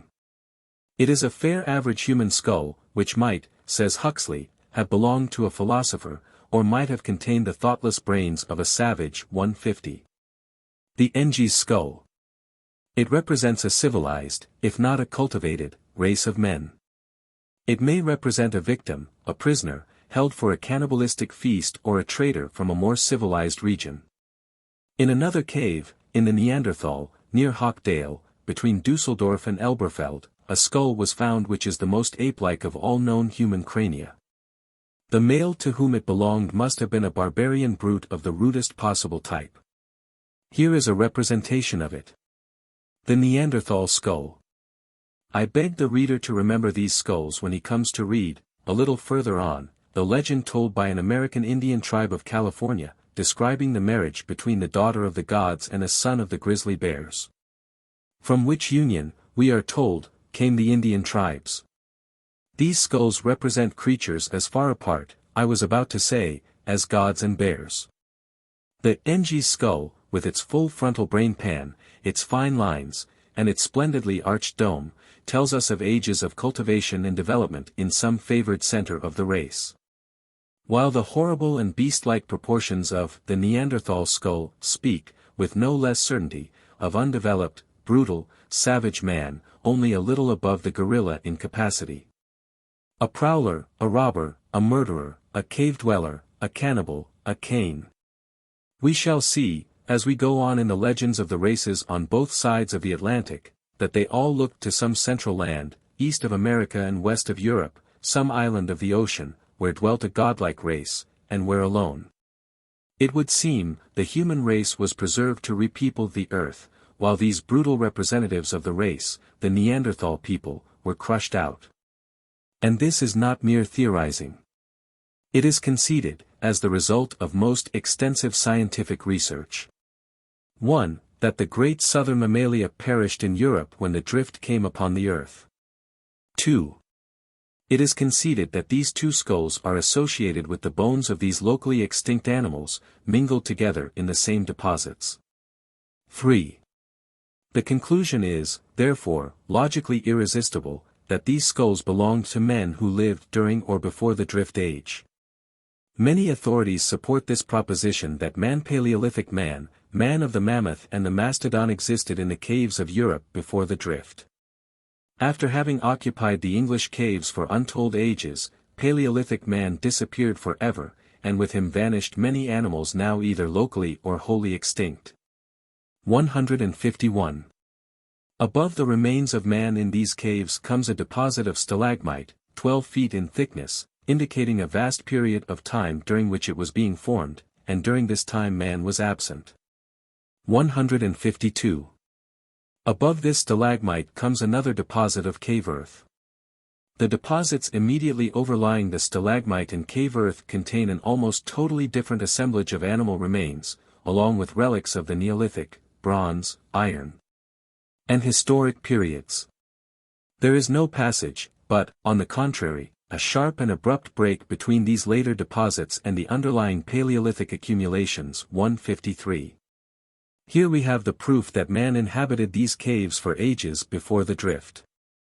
That he perished with the great mammals and disappeared, and that the 12 feet of stalagmite were formed while no men and few animals dwelt in Europe. But some fragment of the human race had escaped elsewhere, in some other region. There it multiplied and replenished the earth, and gradually extended and spread again over Europe, and reappeared in the cave deposits above the stalagmite. And, in like manner, the animals gradually came in from the regions on which the drift had not fallen. But the revelations of the last few years prove, not only that man lived during the drift age, and that he dwelt on the earth when the drift fell, but that he can be traced backward for ages before the drift. And that he was contemporary with species of great animals that had run their course, and ceased to exist centuries, perhaps thousands of years, before the drift. I quote a high authority. Most of the human relics of any sort have been found in the more recent layers of the drift. They have been discovered, however, not only in the older drift, but also, though very rarely, in the underlying tertiary. For instance, in the Upper Pliocene at Saint Prest, near Chartres, were found stone implements and cuttings on bone, in connection with relics of a long-extinct elephant, Elephas meridionalis, that is wholly lacking in the drift. During the past 2 years the evidences of human existence in the tertiary period, i.e., previous to the age of mammoths of the diluvial period, have multiplied, and by their multiplication give cumulative confirmation to each other. Even in the lower strata of the Miocene, the middle tertiary, important discoveries of stone knives and bone cuttings have been made, as at Thenay, Department of Marne-et-Thieloir, and Billy, Department of Allier, France. Professor J.D. Whitney, the eminent state geologist of California, reports similar discoveries there also. So, then, we may believe that before the last great upheaval of the Alps and Pyrenees, and while the yet luxuriant vegetation of the then, i.e. in the tertiary period, paradisiac climate yet adorned Central Europe, man inhabited this region. 154. We turn to the American continent and we find additional proofs of man's pre-glacial existence. The American Naturalist, 1873, says, "The discoveries that are constantly being made in this country are proving that man existed on this continent as far back in geological time as on the European continent. And it even seems that America, really the Old World, geologically, will soon prove to be the birthplace of the earliest race of man. One of the late and important discoveries is that by Mr. E. L. Berthoud, which is given in full, with a map, in the Proceedings of the Philadelphia Academy of Sciences for 1872, page 46. Mr. Berthoud there reports the discovery of ancient fireplaces, rude stone monuments, and implements of stone in great number and variety, in several places along Crow Creek, in Colorado, and also on several other rivers in the vicinity.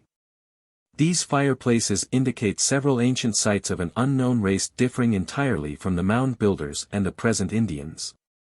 While the shells and other fossils found with the remains make it quite certain that the deposit in which the ancient sites are found is as old as the Pliocene, and perhaps as the Miocene. As the fossil shells found with the relics of man are of estuary forms, and as the sites of the ancient towns are on extended points of land, and at the base of the ridges or bluffs, Mr. Berthoud thinks the evidence is strongly in favor of the locations having been near some ancient freshwater lake, whose vestiges the present topography of the region favors. I quote the following from the Scientific American, 1880. The finding of numerous relics of a buried race on an ancient horizon, from 20 to 30 feet below the present level of country in Missouri and Kansas, has been noted. The St. Louis Republican gives particulars of another find of an unmistakable character made last spring, 1880, in Franklin County, Missouri, by Dr. R. W. Booth, who was engaged in iron mining about 3 miles from Dry Branch, a station on the St. Louis and Santa Fe Railroad. At a depth of 18 feet below the surface the miners uncovered a human skull, with portions of the ribs, vertebral column, and collarbone. With them were found 2 flint arrowheads of the most primitive type, imperfect in shape and barbed. A few pieces of charcoal were also found at the same time and place. Dr. Booth was fully aware of the importance of the discovery, and tried to preserve everything found, but upon touching the skull it crumbled to dust, and some of the other bones broke into small pieces and partly crumbled away. But enough was preserved to fully establish the fact that they are human bones.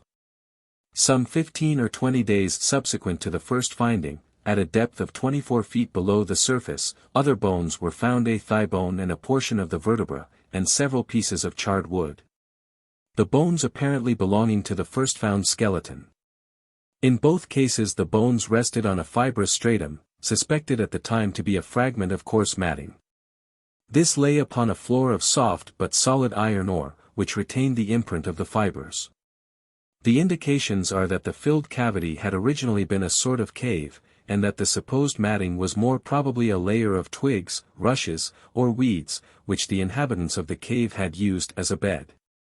As the fiber marks cross each other irregularly, the ore bed in which the remains were found, and part of which seems to have formed after the period of human occupation of the cave, lies in the second, or saccharoidal, sandstone of the Lower Silurian. Note the facts. The remains of this man are found separated, part are 18 feet below the surface, part 24 feet, that is, they are 6 feet apart. How can we account for this condition of things, except by supposing that the poor savage had rushed for safety to his shallow rock shelter, and had there been caught by the world tempest, and torn to pieces and deposited in fragments with the debris that filled his rude home? In California we encounter a still more surprising state of things. The celebrated Calaveras skull was found in a shaft 150 feet deep, under 5 beds of lava and volcanic tufa, and 4 beds of auriferous gravel. The accompanying cut represents a plummet found in digging a well in the San Joaquin Valley, California, 30 feet below the surface. Plummet from San Joaquin Valley, Cal. Dar. Foster says. In examining this beautiful relic, one is led almost instinctively to believe that it was used as a plummet, for the purpose of determining the perpendicular to the horizon, for building purposes. When we consider its symmetry of form, the contrast of colors brought out by the process of grinding and polishing, and the delicate drilling of the hole through a material, syenite, so liable to fracture, we are free to say it affords an exhibition of the lapidary's skill superior to anything yet furnished by the Stone Age of either continent. 155. In Louisiana, layers of pottery, 6 inches thick, with remnants of matting and baskets, were found 12 feet below the surface, and underneath what Dr. Foster believes to be strata of the drift. 156. I might fill pages with similar testimony, but I think I have given enough to satisfy the reader that man did exist before the drift. I shall discuss the subject still further when I come to consider, in a subsequent chapter, the question whether pre-glacial man was or was not civilized. Chapter 3. Legends of the Coming of the Comet. We turn now to the legends of mankind. I shall try to divide them, so as to represent, in their order, the several stages of the great event. This, of course, will be difficult to do, for the same legend may detail several different parts of the same common story, and hence there may be more or less repetition, they will more or less overlap each other. And, first, I shall present 1 or 2 legends that most clearly represent the first coming of the monster, the dragon, the serpent, the wolf, the dog, the evil one, the comet. The second Hindu, Avatar, gives the following description of the rapid advance of some dreadful object out of space, and its tremendous fall upon the earth. By the power of God there issued from the essence of Brahma a being shaped like a boar, white and exceeding small. This being, in the space of an hour, grew to the size of an elephant of the largest size, and remained in the air. That is to say, it was an atmospheric, not a terrestrial creature. Brahma was astonished on beholding this figure, and discovered, by the force of internal penetration, that it could be nothing but the power of the Omnipotent which had assumed a body and become visible.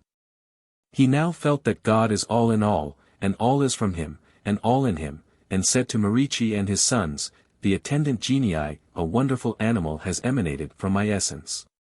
At first of the smallest size, it has in 1 hour increased to this enormous bulk, and, without doubt, it is a portion of the almighty power. Brahma, an earthly king, was at first frightened by the terrible spectacle in the air, and then claimed that he had produced it himself. They were engaged in this conversation when that Vara, or boar form, suddenly uttered a sound like the loudest thunder, and the echo reverberated and shook all the quarters of the universe. This is the same terrible noise which, as I have already shown, would necessarily result from the carburetted hydrogen of the comet exploding in our atmosphere. The legend continues.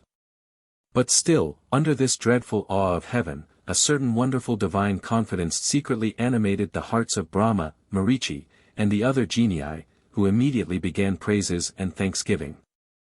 That Vara, boar form, figure, hearing the power of the Vedas and mantras from their mouths, again made a loud noise, and became a dreadful spectacle.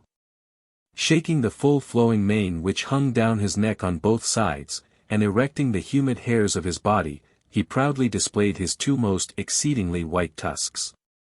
Then, rolling about his wine-colored, red, eyes, and erecting his tail, he descended from the region of the air, and plunged head foremost into the water. The whole body of water was convulsed by the motion, and began to rise in waves, while the guardian spirit of the sea, being terrified, began to tremble for his domain and cry for mercy. 157. Fully does this legend accord with the descriptions of comets given by astronomers, the horrid hair, the mane, the animal-like head. Compare it with Mr. Lockyer's account of Coggia's comet, as seen through Newell's large refracting telescope at Ferndean, Gateshead, and which he described as having a head like a fan-shaped projection of light, with ear-like appendages, at each side, which sympathetically complemented each other at every change either of form or luminosity. We turn to the legends of another race. The Zendavesta of the ancient Persians 158 describes a period of great innocence and happiness on earth. This represents, doubtless, the delightful climate of the Tertiary period, already referred to, when endless summer extended to the poles. There was a man-bull, who resided on an elevated region, which the deity had assigned him. This was probably a line of kings or a nation, whose symbol was the bull, as we see in Bel or Baal, with the bull's horns, dwelling in some elevated mountainous region. At last an evil one, denominated Ahriman, corrupted the world. After having dared to visit heaven, that is, he appeared first in the high heavens, he descended upon the earth and assumed the form of a serpent. That is to say, a serpent-like comet struck the earth. The man-bull was poisoned by his venom, and died in consequence of it. Meanwhile, Ahriman threw the whole universe into confusion, chaos, for that enemy of good mingled himself with everything, appeared everywhere, and sought to do mischief above and below. We shall find all through these legends allusions to the poisonous and deadly gases brought to the earth by the comet. We have already seen that the gases which are proved to be associated with comets are fatal to life. And this, be it remembered, is not guesswork, but the revelation of the spectroscope. The traditions of the ancient Britons 159 tell us of an ancient time, when the profligacy of mankind had provoked the Great Supreme to send a pestilential wind upon the earth. A pure poison descended, every blast was death. At this time the patriarch, distinguished for his integrity, was shut up, together with his select company, in the enclosure with the strong door. The cave. Here the just ones were safe from injury. Presently a tempest of fire arose. It split the earth asunder to the great deep. The lake lion burst its bounds, and the waves of the sea lifted themselves on high around the borders of Britain, the rain poured down from heaven, and the waters covered the earth. Here we have the whole story told briefly, but with the regular sequence of events. 1. The poisonous gases. 2. The people seek shelter in the caves. 3. The earth takes fire. 4. The earth is cleft open. The fjords are made, and the traprocks burst forth. 5. The rain pours down. 6. There is a season of floods. When we turn to the Greek legends, as recorded by one of their most ancient writers, Hesiod, we find the coming of the comet clearly depicted. We shall see here, and in many other legends, reference to the fact that there was more than one monster in the sky. This is in accordance with what we now know to be true of comets. They often appear in pairs or even triplets. Within the past few years we have seen Biela's comet divide and form two separate comets, pursuing their course side by side.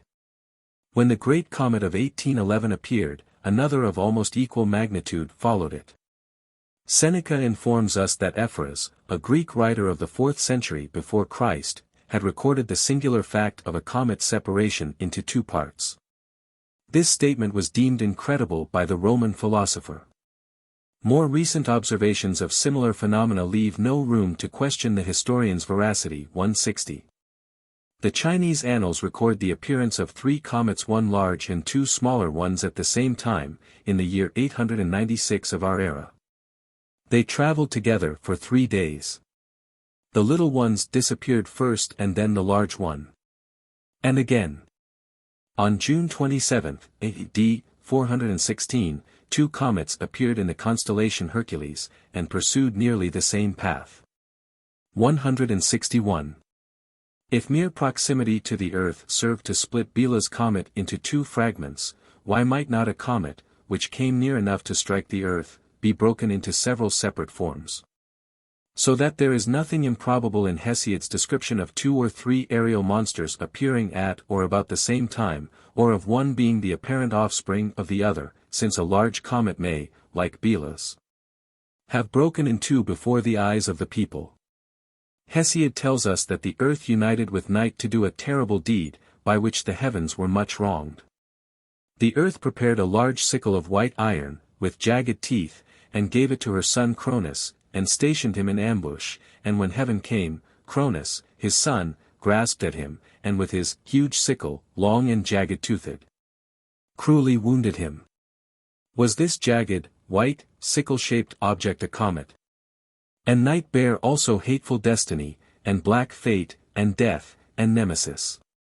And Hesiod tells us that she, probably night, brought forth another monster, irresistible, nowise like to mortal man or immortal gods, in a hollow cavern, the divine, stubborn-hearted Echidna, half-nymph, with dark eyes and fair cheeks.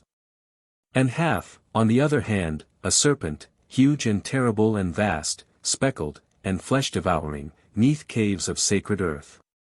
With her, they say that Typhon, associated in love, a terrible and lawless ravisher for the dark-eyed maid. But she, Echidna, bare chimera, breathing resistless fire, fierce and huge, fleet-footed as well as strong. This monster had 3 heads, one, indeed, of a grim-visaged lion, one of a goat, and another of a serpent, a fierce dragon, in front a lion, a dragon behind, and in the midst a goat, breathing forth the dread strength of burning fire. Her Pegasus slew and brave Bellerophon. Comet of 1862. Aspect of the head of the comet at 9 in the evening, the 23d August, and the August 24th at the same hour. The astronomical works show what weird, and fantastic, and goblin-like shapes the comets assume under the telescope.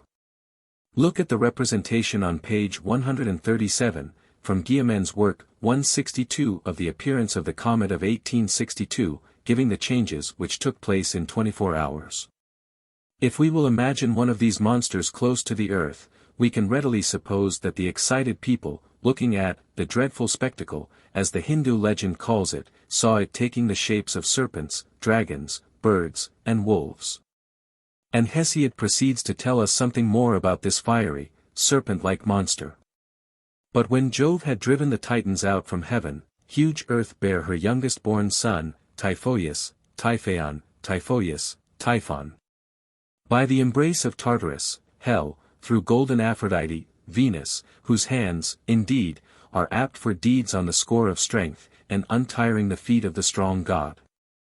And from his shoulders there were 100 heads of a serpent, a fierce dragon playing with dusky tongues, tongues of fire and smoke, and from the eyes in his wondrous heads are sparkled beneath the brows. Whilst from all his heads fire was gleaming, as he looked keenly. In all his terrible heads, too, were voices sending forth every kind of voice ineffable. For one while, indeed, they would utter sounds, so as for the gods to understand, and at another time, again, the voice of a loud bellowing bull, untamable in force and proud in utterance. At another time, again, that of a lion possessing a daring spirit, at another time, again, they would sound like to whelps, wondrous to hear, and at another, he would hiss, and the lofty mountains resounded. And, in sooth, then would there have been done a deed past remedy, and he, even he, would have reigned over mortals and immortals, unless, I wot, the sire of gods and men had quickly observed him. Harshly then he thundered, and heavily and terribly the earth re-echoed around, and the broad heaven above, and the sea and streams of ocean, and the abysses of earth. But beneath his immortal feet vast Olympus trembled, as the king uprose and earth groaned beneath. And the heat from both caught the dark-colored sea, both of the thunder and the lightning, and fire from the monster, the heat arising from the thunderstorms, winds, and burning lightning. And all earth, and heaven, and sea, were boiling. And huge billows roared around the shores about and around, beneath the violence of the gods, and unallayed quaking arose. Pluto trembled, monarch over the dead beneath. And the Titans under Tartarus, standing about Cronus, trembled also, on account of the unceasing tumult and dreadful contention. But Jove, when in truth he had raised high his wrath, and had taken his arms, his thunder and lightning, and smoking bolt, leaped up and smote him from Olympus, and scorched all around the wondrous heads of the terrible monster. But when at length he had quelled it, after having smitten it with blows, the monster fell down, lamed, and huge earth groaned. But the flame from the lightning-blasted monster flashed forth in the mountain hollows, hidden and rugged, when he was stricken, and much was the vast earth burnt and melted by the boundless vapor, like as pewter, heated by the art of youths. And by the well-bored melting pit, or iron, which is the hardest of metals, subdued in the dells of the mountain by blazing fire, melts in the sacred earth, beneath the hands of Vulcan. So, I wot, was earth melted in the glare of burning fire. Then, troubled in spirit, he hurled him into wide Tartarus. 163.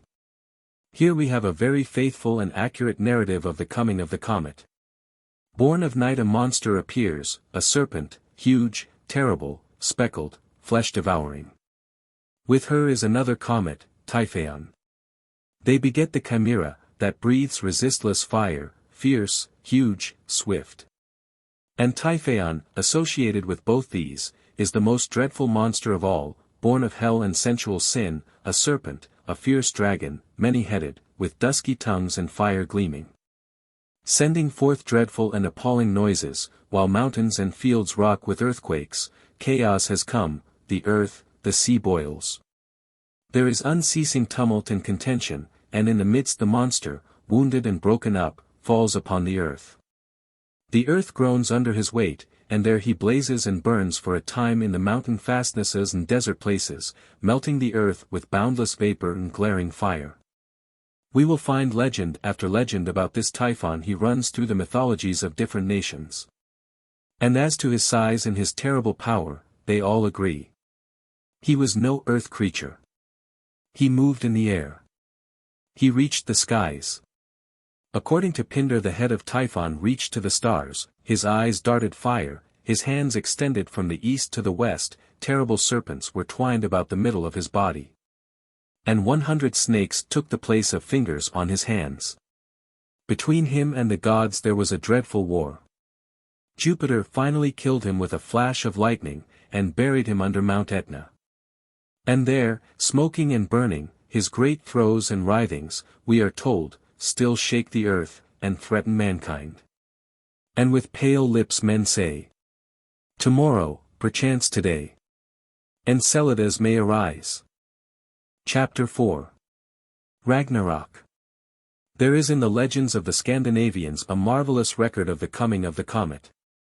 It has been repeated generation after generation, translated into all languages, commented on, criticized, but never understood. It has been regarded as a wild, unmeaning rhapsody of words, or as a premonition of some future Earth catastrophe. But look at it. The very name is significant. According to Professor Anderson's etymology of the word, it means, the darkness of the gods, from Regan, gods, and Rak, darkness, but it may, more properly, be derived from the Icelandic, Danish, and Swedish reg, or rain, and rak, smoke, or dust. And it may mean the rain of dust, for the clay came first as dust, it is described in some Indian legends as ashes. First, there is, as in the tradition of the Druids, page 135, the story of an age of crime.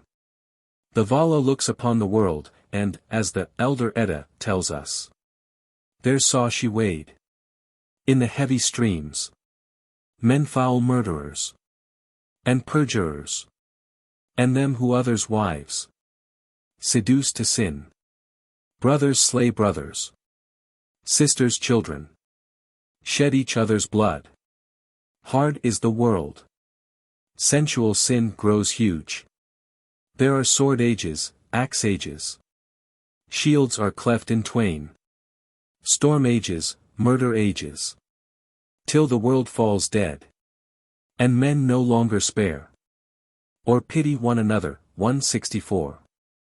The world has ripened for destruction, and Ragnarok, the darkness of the gods, or the reign of dust and ashes, comes to complete the work.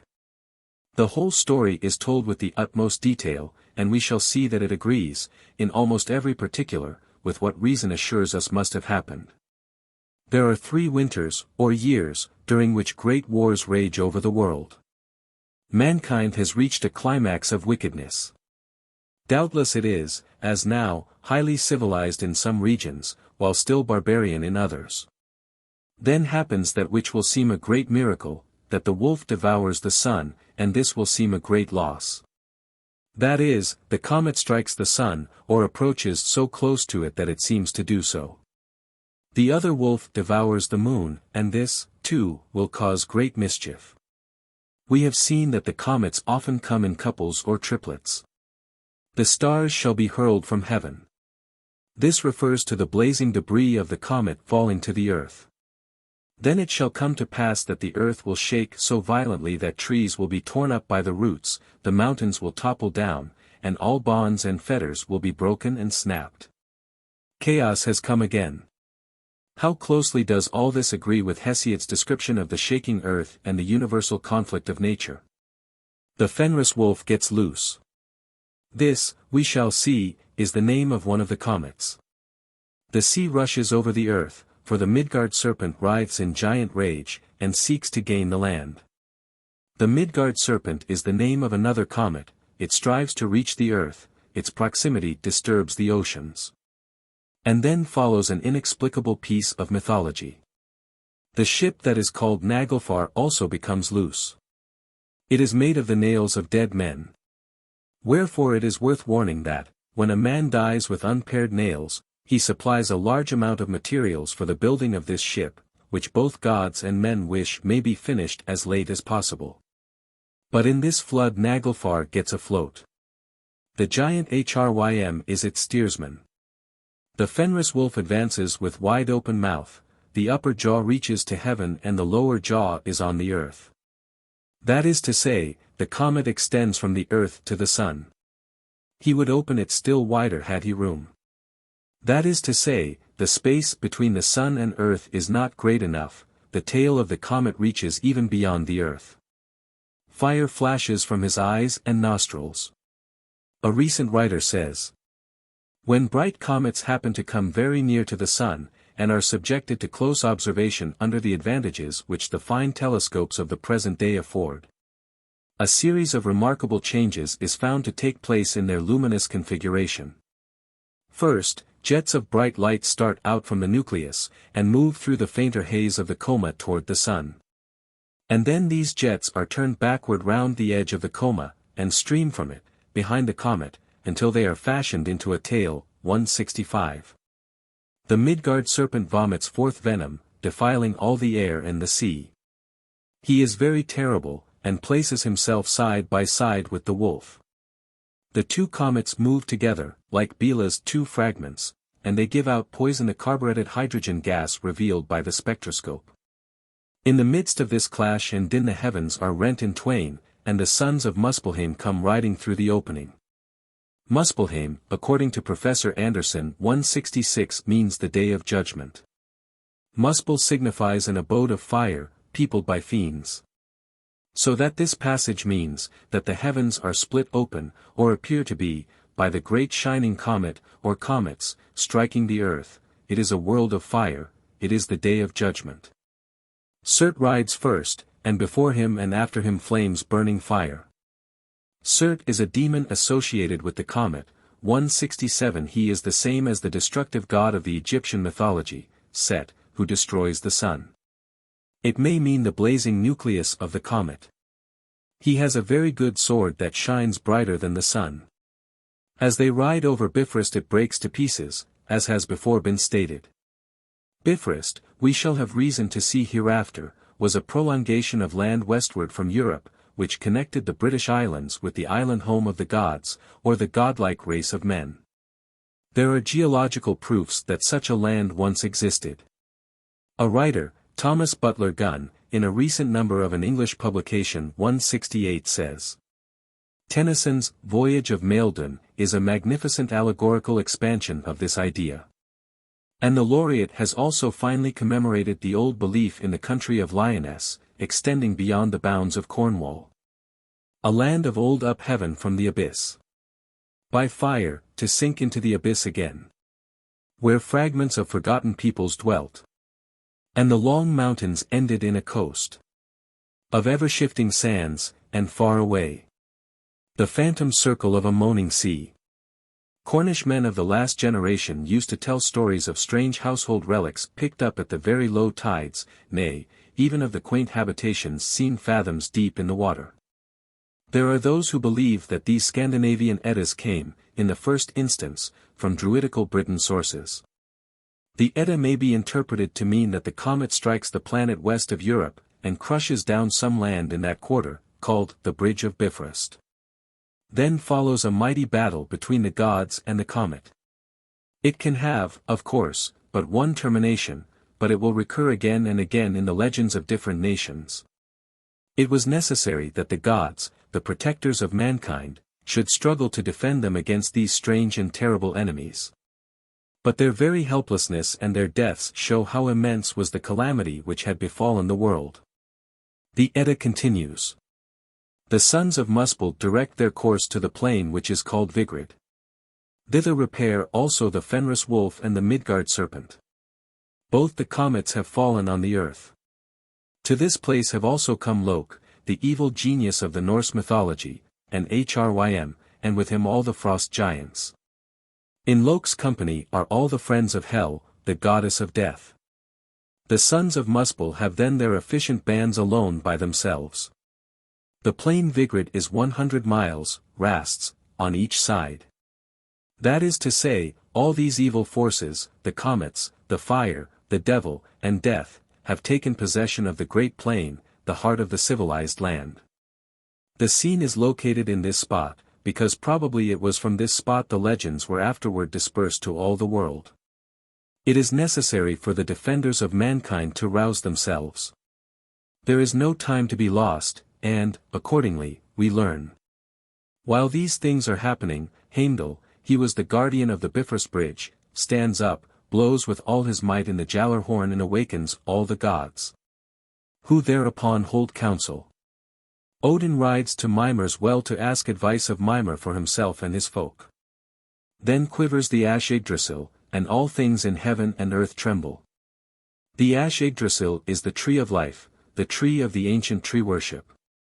The tree which stands on the top of the pyramid in the island birthplace of the Aztec race, the tree referred to in the Hindu legends. The Azas, the godlike men, and the Einherjes, the heroes, arm themselves and speed forth to the battlefield. Odin rides first. With his golden helmet, resplendent Birni, and his spear Gungnir, he advances against the Fenris wolf, the first comet. Thor stands by his side, but can give him no assistance, for he has his hands full in his struggle with the Midgard serpent, the second comet. Frey encounters Surt, and heavy blows are exchanged ere Frey falls. The cause of his death is that he has not that good sword which he gave to Skirnir. Even the dog Garm, another comet, that was bound before the Nipa cave, gets loose. He is the greatest plague. He contends with Tyr, and they kill each other. Thor gets great renown by slaying the Midgard serpent, but retreats only 9 paces when he falls to the earth dead, poisoned by the venom that the serpent blows upon him. He has breathed the carburetted hydrogen gas. The wolf swallows Odin, and thus causes his death, but Vidar immediately turns and rushes at the wolf, placing one foot on his nether jaw. On this foot he has the shoe, for which materials have been gathering through all ages, namely, the strips of leather which men cut off from the toes and heels of shoes. Wherefore he who wishes to render assistance to the Azas must cast these strips away. This last paragraph, like that concerning the ship Naglfar, is probably the interpolation of some later age. The narrative continues. With one hand Vidar seizes the upper jaw of the wolf, and thus rends asunder his mouth. Thus the wolf perishes. Lok fights with Heimdall, and they kill each other. Thereupon Surt flings fire over the earth, and burns up all the world. This narrative is from the Younger Edda. The Elder Edda is to the same purpose, but there are more allusions to the effect of the catastrophe on the earth. The eagle screams.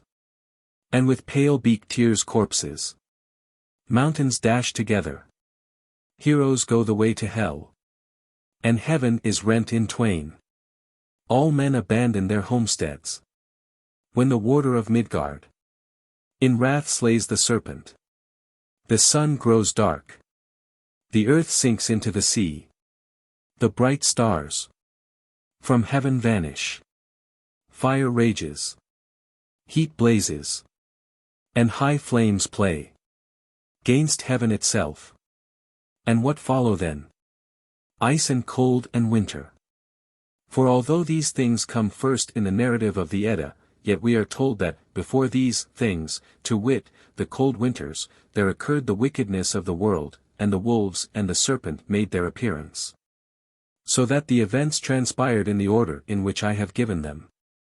First there is a winter called the Fimbul winter. The mighty, the great, the iron winter, 169. When snow drives from all quarters, the frosts are so severe, the winds so keen, there is no joy in the sun. There are 3 such winters in succession, without any intervening summer. Here we have the glacial period which followed the drift. 3 years of incessant wind, and snow, and intense cold. The Elder Edda says, speaking of the Fenris wolf. It feeds on the bodies of men, when they die. The seats of the gods. It stains with red blood. This probably refers to the iron-stained red clay cast down by the comet over a large part of the earth. The seats of the gods means the home of the godlike race, which was doubtless covered, like Europe and America, with red clay. The waters which ran from it must have been the color of blood. The sunshine blackens in the summers thereafter. And the weather grows bad. In the Younger Edda, p. 57, we are given a still more precise description of the Ice Age. Replied Har, explaining, that as soon as the streams, that are called Elevags, the rivers from under ice, had came so far that the venomous yeast, the clay, which flowed with them hardened, as does dross that runs from the fire, then it turned, as, into ice. And when this ice stopped and flowed no more, then gathered over it the drizzling rain that arose from the venom, the clay, and froze into rime, ice, and one layer of ice was laid upon another clear into the Ginnungagap.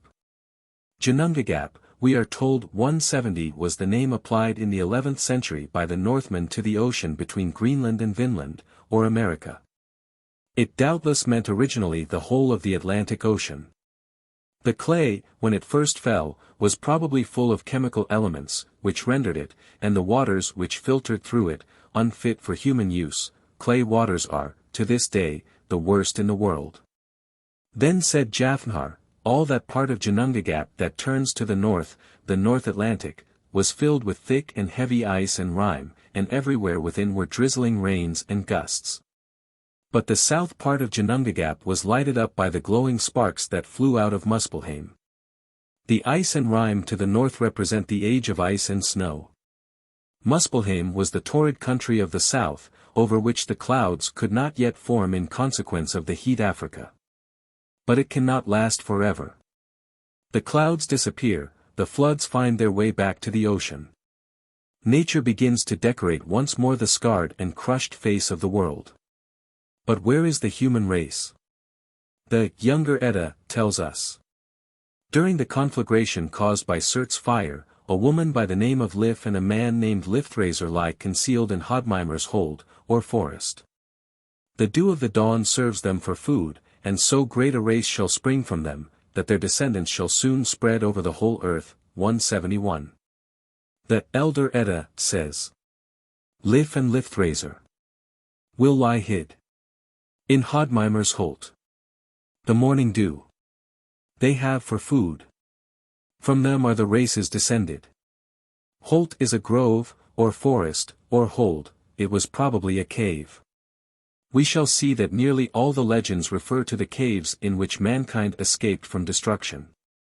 This statement, "From them are the races descended," shows that this is not prophecy, but history. It refers to the past, not to the future. It describes not a day of judgment to come, but one that has already fallen on the human family. Two others, of the godlike race, also escaped in some way not indicated. Vidar and Vale are their names. They, too, had probably taken refuge in some cavern. Neither the sea nor Surt's fire had harmed them, and they dwell on the plains of Ida, where Asgard was before. Thither come also the sons of Thor, Mod, and Magna, and they have Mjolnir. Then come Balder and Hodder from Hel. Mod and Magna are children of Thor, they belong to the godlike race. They, too, have escaped. Mjolnir is Thor's hammer. Balder is the son, he has returned from the abode of death, to which the comet consigned him. Hodder is the knight. All this means that the fragments and remnants of humanity reassemble on the plain of Ida, the plain of Vigrid where the battle was fought. They possess the works of the old civilization, represented by Thor's hammer. And the day and night once more return after the long midnight blackness. And the Vala looks again upon a renewed and rejuvenated world. She sees arise. The second time. From the sea, the earth. Completely green. The cascades fall. The eagle soars. From lofty mounts. Pursues its prey. It is once more the glorious, the sunlighted world, the world of flashing seas, dancing streams, and green leaves. With the eagle, high above it all. Batting the sunny ceiling of the globe. With his dark wings. While the wild cataracts leap in glory. What history, what poetry, what beauty, what inestimable pictures of an infinite past have lain hidden away in these sagas, that despised heritage of all the blue-eyed, light-haired races of the world. Rome and Greece cannot parallel this marvelous story. The gods convene on Ida's plains and talk of the powerful Midgard serpent. They call to mind the Fenris wolf and the ancient runes of the mighty Odin. What else can mankind think of, or dream of, or talk of for the next 1,000 years but this awful, this unparalleled calamity through which the race has passed? A long subsequent but most ancient and cultivated people, whose memory has, for us, almost faded from the earth, will thereafter embalm the great drama in legends, myths, prayers, poems, and sagas. Fragments of which are found today dispersed through all literatures in all lands. Some of them, as we shall see, having found their way even into the very Bible revered alike of Jew and Christian. The Edda continues. Then again, the wonderful golden tablets are found in the grass. In Time's morning, the leader of the gods and Odin's race possessed them. And what a find was that! This poor remnant of humanity discovers the golden tablets of the former civilization. Doubtless, the inscribed tablets, by which the art of writing survived to the race, for what would tablets be without inscriptions? For they talk of the ancient runes of mighty Odin, that is, of the runic letters, the alphabetical writing. And we shall see hereafter that this view is confirmed from other sources. There follows a happy age. The fields unsown yield their growth.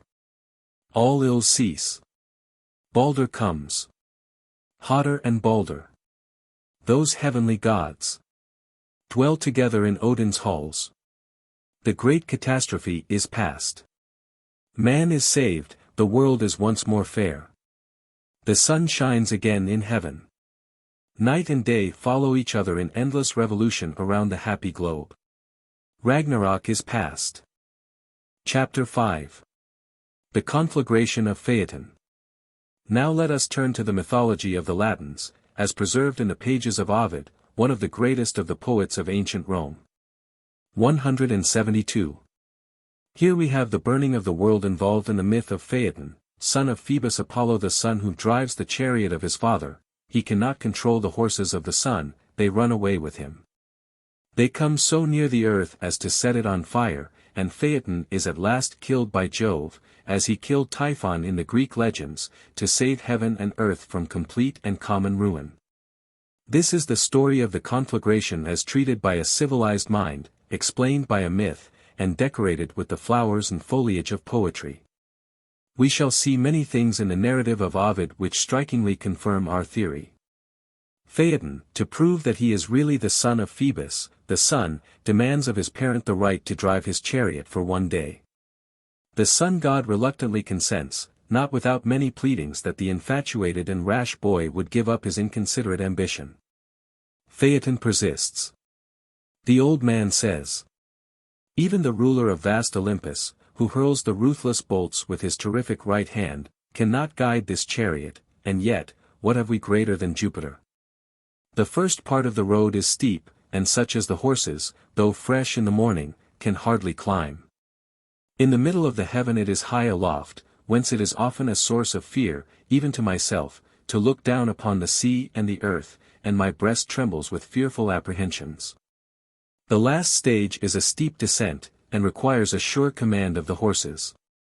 Besides, the heavens are carried round with a constant rotation, and carrying with them the lofty stars, and whirl them with rapid revolution.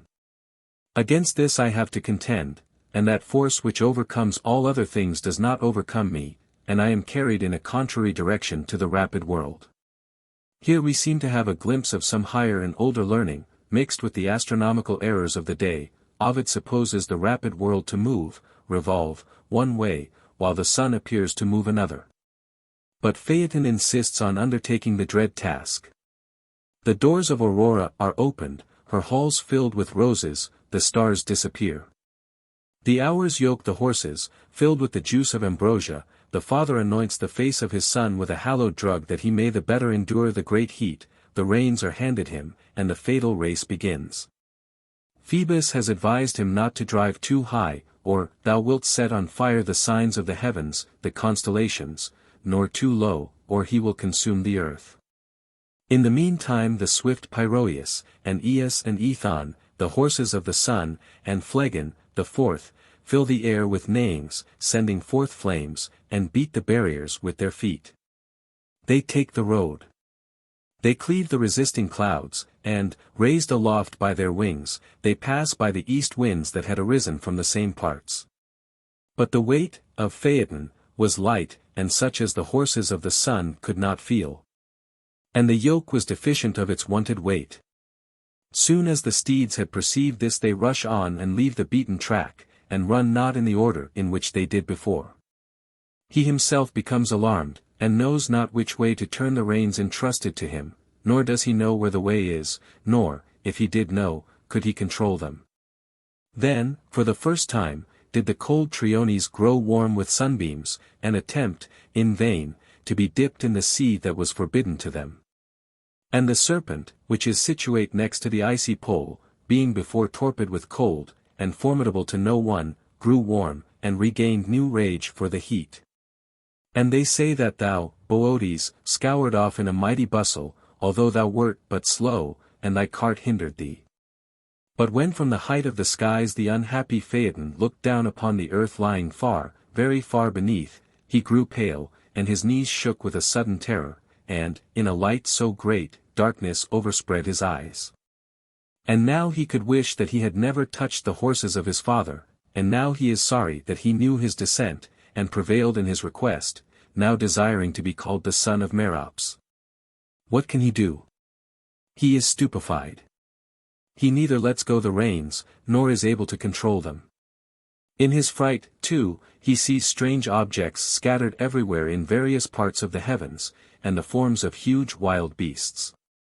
There is a spot where the scorpion bends his arms into two curves, and, with his tail and claws bending on either side, he extends his limbs through the space of two signs of the zodiac. As soon as the youth beheld him, wet with the sweat of black venom, and threatening wounds with the barbed point of his tail, bereft of sense he let go the reins in a chill of horror. Compare the course which Ovid tells us Phaeton pursued through the constellations, past the great serpent in Boötes, and close to the venomous scorpion, with the orbit of Donati's comet in 1858, as given in Schellen's great work. 173. The path described by Ovid shows that the comet came from the north part of the heavens, and this agrees with what we know of the drift. The markings indicate that it came from the north. The horses now range at large. They go through the air of an unknown region, they rush on the stars fixed in the sky, they approach the earth. The moon, too, wonders that her brother's horses run lower than her own, and the scorched clouds send forth smoke. As each region is most elevated it is caught by the flames, and cleft, it makes vast chasms, its moisture being carried away. The grass grows pale, the trees, with their foliage, are burned up, and the dry, standing corn affords fuel for its own destruction. But I am complaining of trifling ills. Great cities perish, together with their fortifications, and the flames turn whole nations into ashes. Woods, together with mountains, are on fire. Athos burns, and the Cilician Taurus, and Molus, and Ida, and Ida, now dry but once most famed for its springs, and Helicon, the resort of the virgin muses, and Hemus, not yet called Oeagrian. Etna burns intensely with redoubled flames, and Parnassus, with its two summits, and Eryx, and Cynthus, and Orthres, and Rhodope, at length to be despoiled of its snows, and Mimas, and Dindima, and Mycale, and Scythian, created for the sacred rites. Nor does its cold avail even Scythia. Caucasus is on fire, and Ossa with Pindus, and Olympus, greater than them both, and the lofty Alps, and the cloud-bearing Apennines. Then, indeed, Phaeton beholds the world sea on fire on all sides, and he cannot endure heat so great, and he inhales with his mouth scorching air, as though from a deep furnace, and perceives his own chariot to be on fire. And neither is he able now to bear the ashes and the emitted embers, and on every side he is involved in a heated smoke. Covered with a pitchy darkness, he knows not whither he is going, nor where he is, and is hurried away at the pleasure of the winged steeds. They believe that it was then that the nations of the Ethiopians contracted their black hue, the blood being attracted into the surface of the body. Then was Libya, Sahara, made dry by the heat, the moisture being carried off. Then with dishevelled hair the nymphs lamented the springs and the lakes. Boeotia bewails Dirce, Argos Amymone, and Ephyre the waters of Pyrene. Nor do rivers that have banks distant remain secure. Tanais smokes in the midst of its waters, and the aged Peneus and Tithrantian Caicus and rapid Ismenus. The Babylonian Euphrates, too, was on fire, Orontes was in flames, and the swift Thermodon in Ganges and Phasis and Ister. Alpheus boils. The banks of Spercheius burn, and the gold which Tagus carries with its stream melts in the flames. The river birds, too, which made famous the Meonian banks with song, grew hot in the middle of Cayster. The Nile, affrighted, fled to the remotest parts of the earth and concealed his head, which still lies hid. His 7 last mouths are empty, 7 channels without any streams. The same fate dries up the Ismarian rivers, Hebius together with Strymon, and the Hesperian streams, the Rhine, the Rhone, and the Pa, and the Tiber, to which was promised the sovereignty of the world. In other words, according to these Roman traditions here poetized, the heat dried up the rivers of Europe, Asia, and Africa, in short, of all the known world. Ovid continues. All the ground bursts asunder, and through the chinks the light penetrates into Tartarus, and startles the infernal king with his spouse. We have seen that during the drift age the great clefts in the earth, the fjords of the north of Europe and America, occurred, and we shall see hereafter that, according to a Central American legend, the red rocks boiled up through the earth at this time. The ocean, too, is contracted, says Ovid, and that which lately was sea is a surface of parched sand, and the mountains which the deep sea has covered start up and increase the number of the scattered Cyclades, a cluster of islands in the Aegean Sea, surrounding Delos as though with a circle, whence their name. The fishes sink to the bottom, and the crooked dolphins do not care to raise themselves on the surface into the air as usual. The bodies of sea calves float lifeless on their backs on the top of the water. The story, too, is that even Nereus himself and Doris and their daughters lay hid in the heated caverns. All this could scarcely have been imagined, and yet it agrees precisely with what we cannot but believe to have been the facts. Here we have an explanation of how that vast body of vapor which afterward constituted great snowbanks and ice sheets and river torrents rose into the air. Science tells us that to make a world-wrapping ice sheet 2 miles thick, all the waters of the ocean must have been evaporated. 174 to make one a mile thick would take 1/2 the waters of the globe. And here we find this Roman poet, who is repeating the legends of his race, and who knew nothing about a drift age or an ice age, telling us that the water boiled in the streams, that the bottom of the Mediterranean lay exposed, a bed of dry sand. That the fish floated dead on the surface or fled away to the great depths of the ocean, and that even the sea gods hid in the heated caverns. Ovid continues. 3 times had Neptune ventured with stern countenance to thrust his arms out of the water, 3 times he was unable to endure the scorching heat of the air. This is no doubt a reminiscence of those human beings who sought safety in the water, retreating downward into the deep as the heat reduced its level, occasionally lifting up their heads to breathe the torrid and tainted air. However, the genial earth, as she was surrounded by the sea, amid the waters of the main, the ocean. The springs dried up on every side which had hidden themselves in the bowels of their cavernous parent, burnt up, lifted up her all-productive face as far as her neck, and placed her hand to her forehead, and, shaking all things with a vast trembling, she sank down a little and retired below the spot where she is wont to be. Here we are reminded of the bridge Bifrost, spoken of in the last chapter, which, as I have shown, was probably a prolongation of land reaching from Atlantis to Europe, and which the Norse legends tell us sank down under the feet of the forces of Muspelheim, in the day of Ragnarok. And thus she spoke with a parched voice, O sovereign of the gods, if thou approvest of this, if I have deserved it. Why do thy lightnings linger? Let me, if doomed to perish by the force of fire, perish by thy flames, and alleviate my misfortune by being the author of it. With difficulty, indeed, do I open my mouth for these very words. Behold my scorched hair, and such a quantity of ashes over my eyes, the drift deposits, so much, too, over my features. And dost thou give this as my recompense? This as the reward of my fertility and my duty, in that I endure wounds from the crooked plough and harrows, and am harassed all the year through, in that I supply green leaves for the cattle, and corn, a wholesome food, for mankind. And frankincense for yourselves. But still, suppose I am deserving of destruction, why have the waves deserved this? Why has thy brother, Neptune, deserved it? Why do the seas delivered to him by lot decrease, and why do they recede still farther from the sky? But if regard neither for thy brother nor myself influences thee, still have consideration for thy own skies, look around on either side, see how each pole is smoking, if the fire shall injure them, thy palace will fall in ruins. See! Atlas himself is struggling, and hardly can he bear the glowing heavens on his shoulders. If the sea, if the earth, if the palace of heaven, perish, we are then jumbled into the old chaos again. Save it from the flames, if aught still survives, and provide for the preservation of the universe. Thus spoke the earth.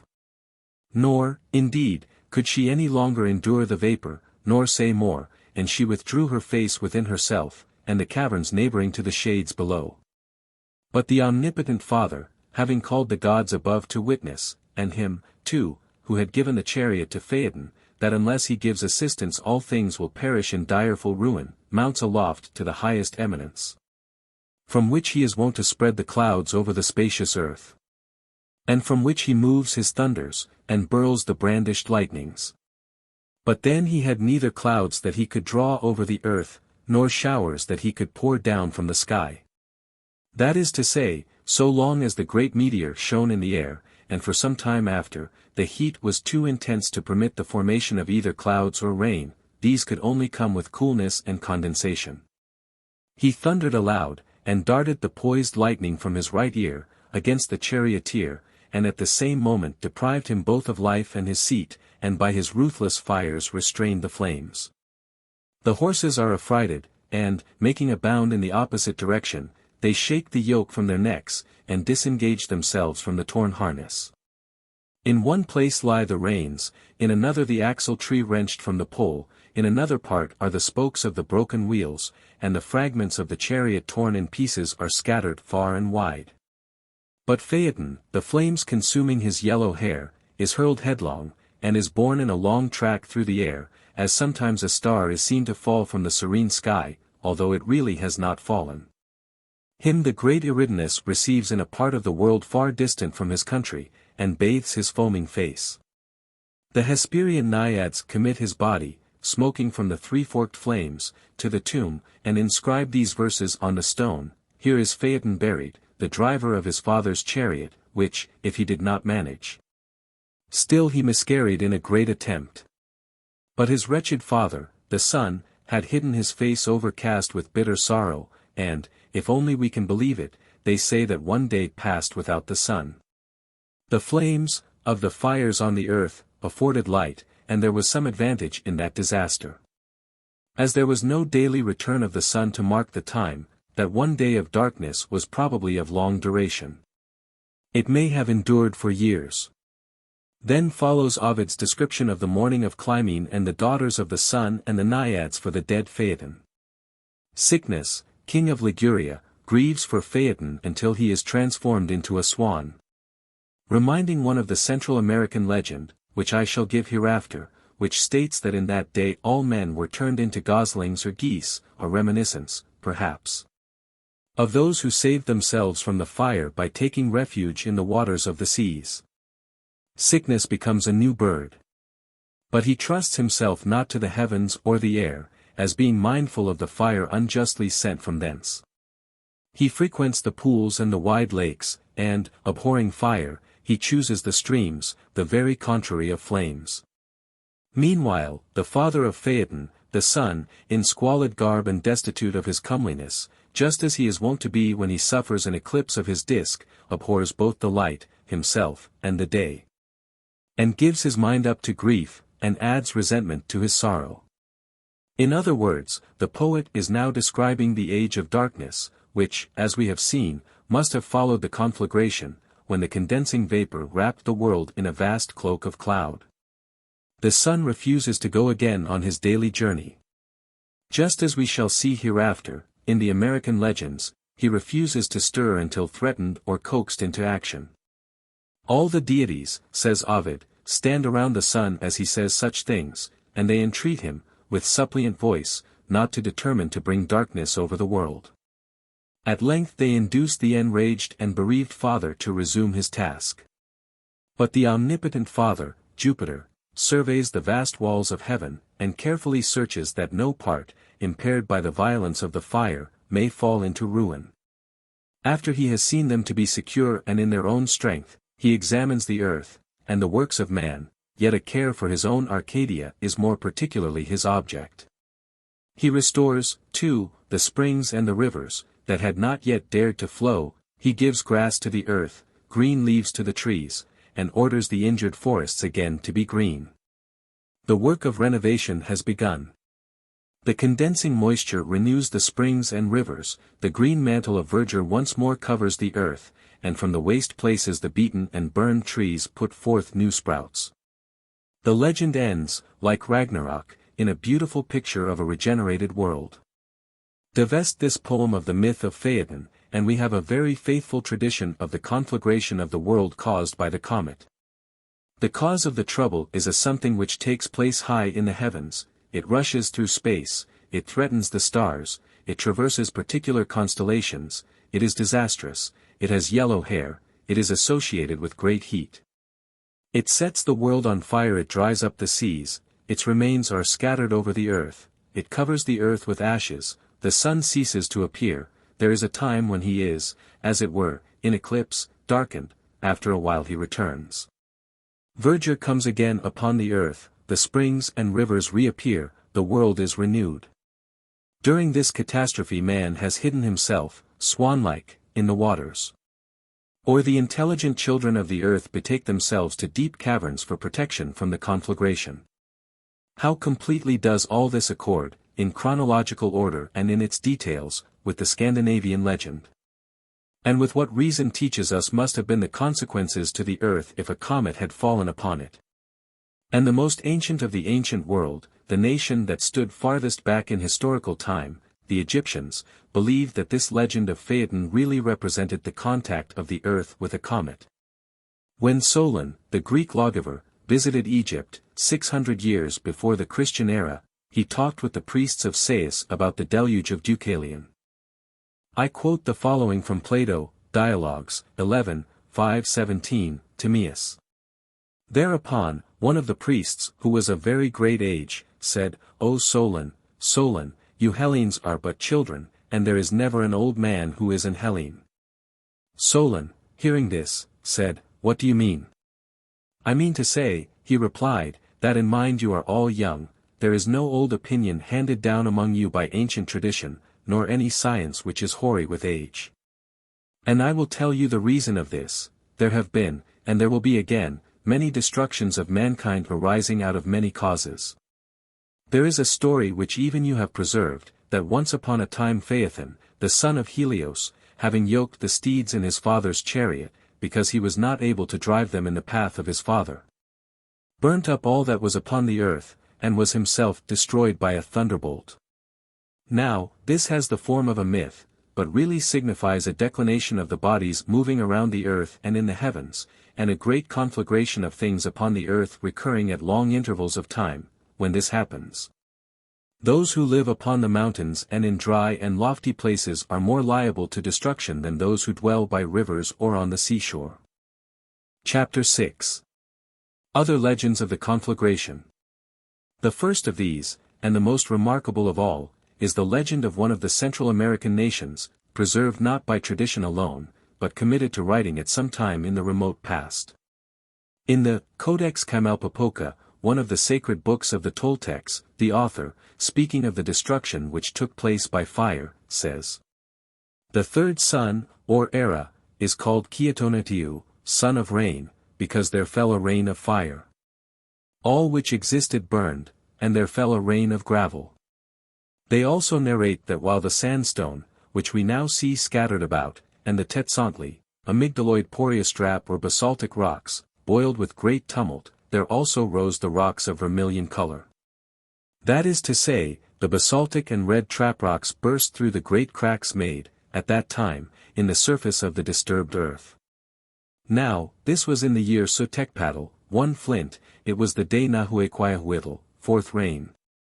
Now, in this day, in which men were lost and destroyed in a rain of fire, they were transformed into goslings, the sun itself was on fire, and everything, together with the houses, was consumed.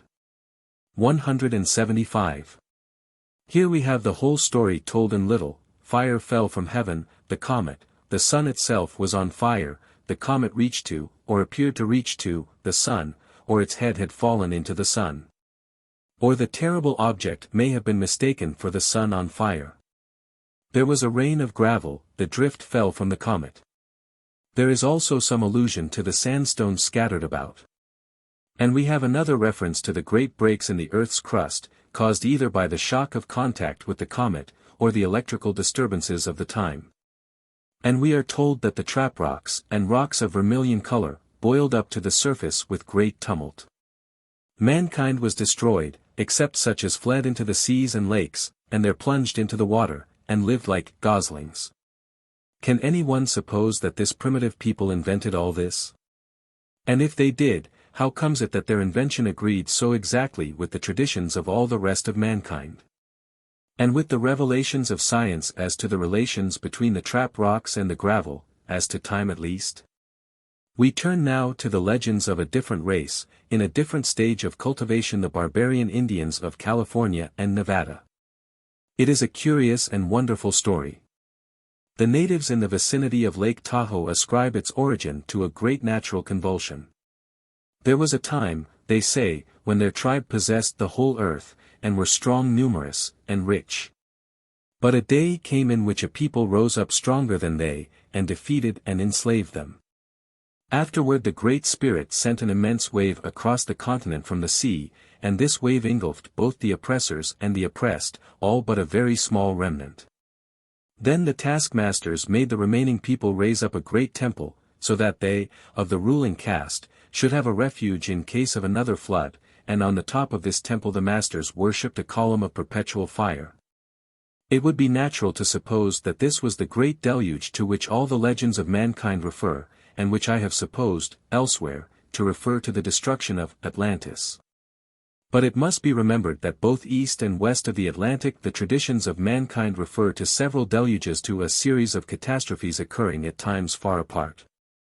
It may be that the legend of the Tower of Babel refers to an event far anterior in time even to the deluge of Noah or Deucalion, or it may be, as often happens, that the chronology of this legend has been inverted.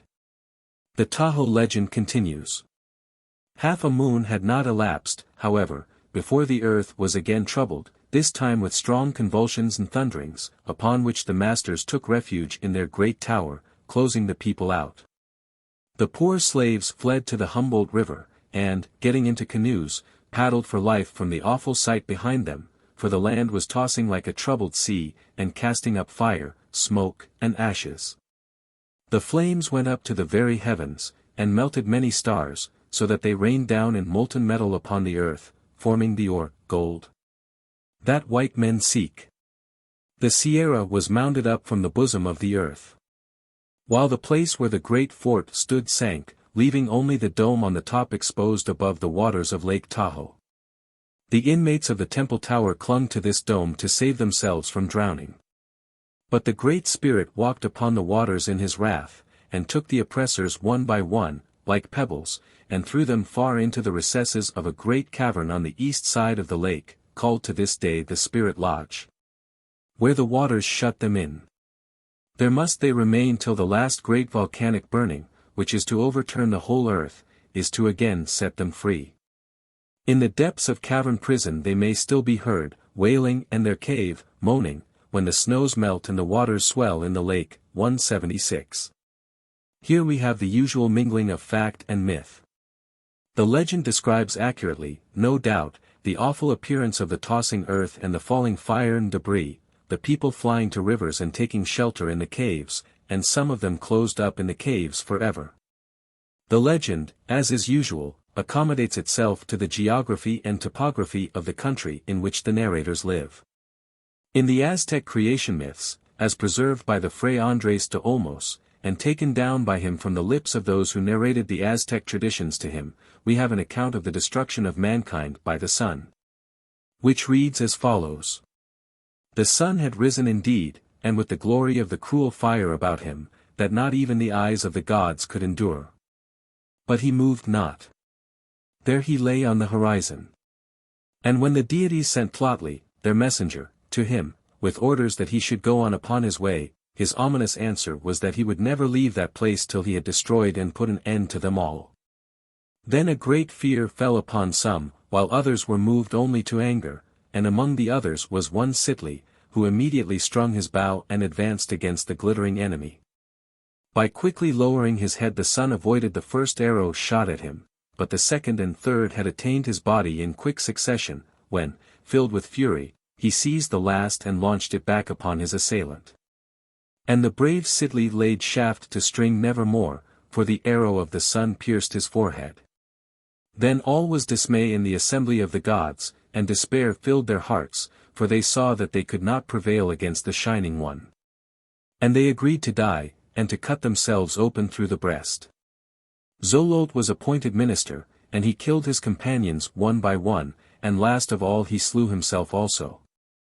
Immediately after the death of the gods, the sun began his motion in the heavens, and a man called Tecusistecatl, or Tezcatlipoca, who, when Nanahuatzin leaped into the fire, had retired into a cave, now emerged from his concealment as the moon. Others say that instead of going into a cave, this Tecusistecatl had leaped into the fire after Nanahuatzin, but that the heat of the fire being somewhat abated he had come out less brilliant than the sun. Still another variation is that the sun and moon came out equally bright, but this not seeming good to the gods, one of them took a rabbit by the heels and slung it into the face of the moon. dimming its luster with a blotch whose mark may be seen to this day. 177. Here we have the same titanic battle between the gods, the godlike men of old, the Old Ones, and the Comet, which appears in the Norse legends, when Odin, Thor, Pre, Tyr, and Heimdall boldly march out to encounter the comet and fall dead. Like Sitli, before the weapons or the poisonous breath of the monster. In the same way we see in Hesiod the great Jove, rising high on Olympus and smiting Typhaon with his lightnings. And we shall see this idea of a conflict between the gods and the great demon occurring all through the legends. And it may be that the 3 arrows of this American story represent the 3 comets spoken of in Hesiod, and the Fenris wolf, Midgard serpent, and Surt or Garm of the Goths. The first arrow did not strike the sun. The second and the third attained its body, and then the enraged sun launched the last arrow back at Sitli, at the earth, and thereupon despair filled the people, and they prepared to die. The Avesta, the sacred book of the ancient Persians, written in the Zen dialect, tells the same story. I have already given one version of it. Ahura Mazda is the good God, the kind creator of life and growth. He sent the sun, the fertilizing rain. He created for the ancestors of the Persians a beautiful land, a paradise, a warm and fertile country. But Ahriman, the genius of evil, created Azadahaka, the biting snake of winter. He had triple jaws, 3 heads, 6 eyes, the strength of 1,000 beings. He brings ruin and winter on the fair land. Then comes a mighty hero, Thridaona, who kills the snake and rescues the land. 178. In the Persian legends we have Phaeton, the hero of the Shahnameh. There is a serpent king called Zohak, who has committed dreadful crimes, assisted by a demon called Iblis. As his reward, Iblis asked permission to kiss the king's shoulder, which was granted. Then from the shoulder sprang 2 dreadful serpents. Iblis told him that these must be fed every day with the brains of 2 children. So the human race was gradually being exterminated. Then Phaeton, beautiful and strong, rose up and killed the serpent king Zohak, and delivered his country. Zohak is the same as Azadahaka in the Avesta, the biting snake of winter. 179 He is Python, he is Typhaon, he is the Fenris wolf, he is the Midgard serpent. The Persian fire worship is based on the primeval recognition of the value of light and fire, growing out of this age of darkness and winter.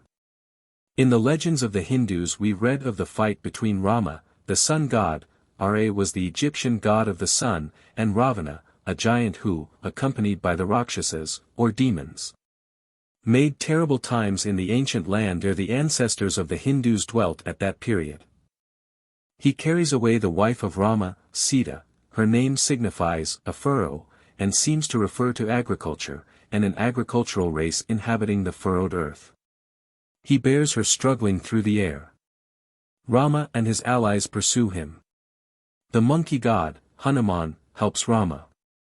A bridge of stone, 60 miles long, is built across the deep ocean to the island of Lanka, where the great battle is fought. The stones which crop out through southern India are said to have been dropped by the monkey builders. The army crosses on the bridge, as the forces of Muspelheim, in the Norse legends, marched over the bridge, Bifrost. The battle is a terrible one. Ravana has 10 heads, and as fast as Rama cuts off one another grows in its place. Finally, Rama, like Apollo, fires the terrible arrow of Brahma, the creator, and the monster falls dead. Gods and demons are watching the contest from the sky, and flowers fall down in showers on the victorious hero. The body of Ravana is consumed by fire. Sita, the furrowed earth, goes through the ordeal of fire, and comes out of it purified and redeemed from all taint of the monster Ravana. And Rama, the sun, and Sita, the earth, are separated for 14 years, Sita is hid in the dark jungle, and then they are married again, and live happily together ever after. Here we have the battle in the air between the sun and the demon. The earth is taken possession of by the demon is finally consumed by fire, and perishes. The earth goes through an ordeal of fire, a conflagration. And for 14 years the earth and sun do not see each other, the earth is hid in a dark jungle, but eventually the sun returns, and the loving couple are again married, and live happily forever after. The Phoebos Apollo of the Greek legends was, Byron tells us, the lord of the unerring bow, the god of life and poetry and light, the sun in human limbs arrayed, and brow, all radiant from his triumph in the fight. The shaft had just been shot, the arrow bright, with an immortal's vengeance, in his eye, and nostril beautiful disdain, and might, and majesty flashed their full lightnings by, developing in that one glance the deity. This fight, so magnificently described, was the sun god's battle with Phaeton, the destroyer, the serpent, the dragon, the comet. What was Phaeton doing? He was stealing the springs and fountains. That is to say, the great heat was drying up the watercourses of the earth. The arrow bright with an immortal's vengeance, was the shaft with which Apollo broke the fiend to pieces and tumbled him down to the earth, and saved the springs and the clouds and the perishing ocean. When we turn to America, the legends tell us of the same great battle between good and evil, between light and darkness. Manabozho, or the great hare Nana, is, in the Algonquin legends, the white one, the light, the sun. His foe was the glittering prince of serpents, the comet. 180. Among the Iroquois, according to the Jesuit missionary, Father Brebeuf, who resided among the Hurons in 1626, there was a legend of two brothers, Ioscaba and Tewiscara, which mean, in the Oneida dialect, the white one, the light, the sun, and the dark one, the night. They were twins, born of a virgin mother, who died in giving them life. Their grandmother was the moon, the water deity, called Atuzik, a word which signifies, she bathes herself, derived from the word for water. The brothers quarreled, and finally came to blows, the former using the horns of a stag, the latter the wild rose. He of the weaker weapon was very naturally discomfited and sorely wounded. Fleeing for life, the blood gushed from him at every step, and as it fell turned into flint stones. The victor returned to his grandmother in the Far East, and established his lodge on the borders of the great ocean, whence the sun comes. In time he became the father of mankind, and special guardian of the Iroquois. The earth was at first arid and sterile, but he destroyed the gigantic frog which had swallowed all the waters, and guided the torrents into smooth streams and lakes. The woods he stocked with game, and, having learned from the great tortoise who supports the world how to make fire, taught his children, the Indians, this indispensable art.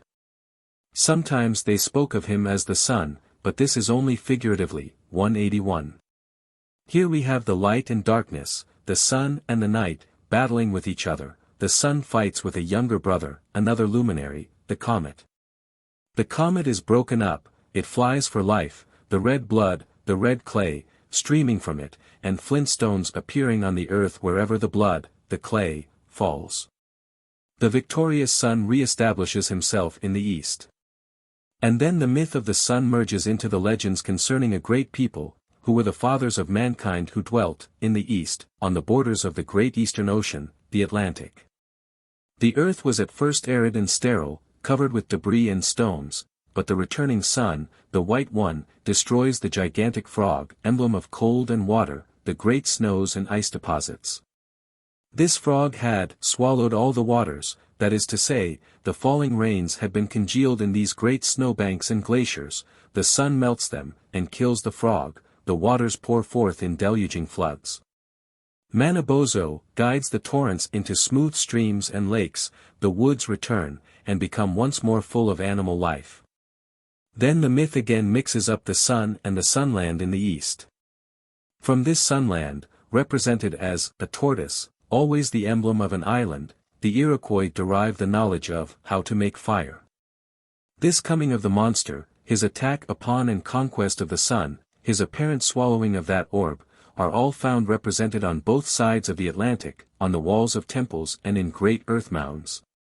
In the image of a gigantic serpent holding a globe in its mouth. This long trailing object in the skies was probably the origin of that primeval serpent worship found all over the world. And hence the association of the serpent in so many religions with the evil one.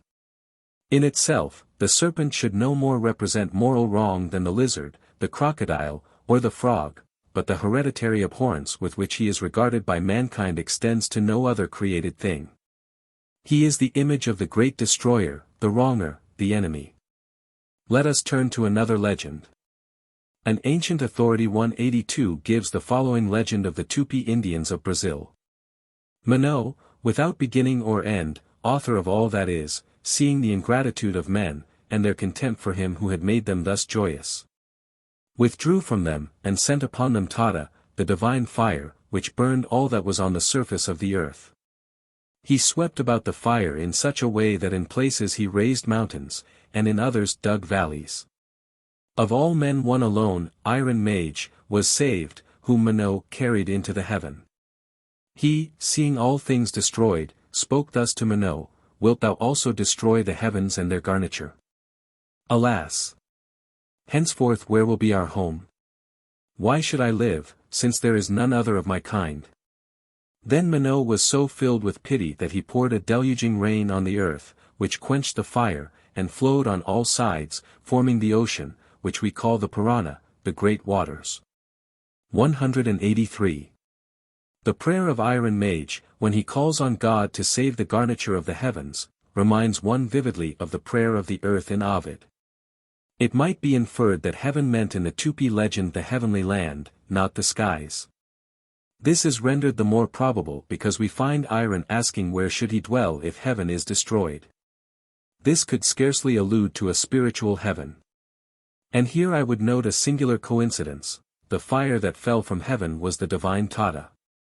In Egypt the name of deity was Tata, or Pta, which signified father. This became in the Hebrew Thea, from which we derive the root of Jah, Jehovah. And this word is found in many languages in Europe and America, and even in our own, as Dada, daddy, father. The Tupi Tata was fire from the Supreme Father. Who can doubt the oneness of the human race, when millions of threads of tradition and language thus cross each other through it in all directions, like the web of a mighty fabric? We cross from one continent to another, from the torrid part of South America to the frozen regions of North America, and the same legend meets us. The Tacleys of British Columbia believe that the earth was formed by a muskrat, who, diving into the universal sea, brought up the land in his mouth and spit it out, until he had formed quite an island, and, by degrees, the whole earth. In some unexplained way, this earth became afterward peopled in every part, and it remained, until a fierce fire, of several days' duration, swept over it, destroying all life, with two exceptions. One man and one woman hid themselves in a deep cave in the heart of a mountain, and from these two has the world since been repeopled. 184. Brief as is this narrative, it preserves the natural sequence of events. First, the world is made. Then it becomes peopled in every part. Then a fierce fire sweeps over it for several days, consuming all life, except two persons, who save themselves by hiding in a deep cave, and from these the world is repeopled. How wonderfully does all this resemble the Scandinavian story! It has oftentimes been urged, by the skeptical, when legends of Noah's flood were found among rude races, that they had been derived from Christian missionaries. But these myths cannot be accounted for in this way, for the missionaries did not teach that the world was once destroyed by fire, and that a remnant of mankind escaped by taking refuge in a cave. Although, as we shall see, such a legend really appears in several places hidden in the leaves of the Bible itself. We leave the remote north and pass down the Pacific coast until we encounter the Ute Indians of California and Utah. This is their legend. The Ute philosopher declares the sun to be a living personage, and explains his passage across the heavens along an appointed way by giving an account of a fierce personal conflict between Ta-6, the sun god, and Tawats, one of the supreme gods of his mythology. In that, long ago, the time to which all mythology refers, the sun roamed the earth at will. When he came too near with his fierce heat the people were scorched, and when he hid away in his cave for a long time, too idle to come forth, the night was long and the earth cold. Once upon a time Tawats, the hair god, was sitting with his family by the campfire in the solemn woods, anxiously waiting for the return of Tausix, the wayward sun god. Wearied with long watching, the hair god fell asleep, and the sun god came so near that he scorched the naked shoulder of Tawats. Foreseeing the vengeance which would be thus provoked, he fled back to his cave beneath the earth. Tawats awoke in great anger, and speedily determined to go and fight the sun god. After a long journey of many adventures the hair god came to the brink of the earth, and there watched long and patiently, till at last the sun god coming out he shot an arrow at his face. But the fierce heat consumed the arrow ere it had finished its intended course. Then another arrow was sped, but that also was consumed, and another, and still another, till only one remained in his quiver, but this was the magical arrow that had never failed its mark. Tawats, holding it in his hand, lifted the barb to his eye and baptized it in a divine tear. Then the arrow was sped and struck the sun god full in the face, and the sun was shivered into 1,000 fragments, which fell to the earth, causing a general conflagration.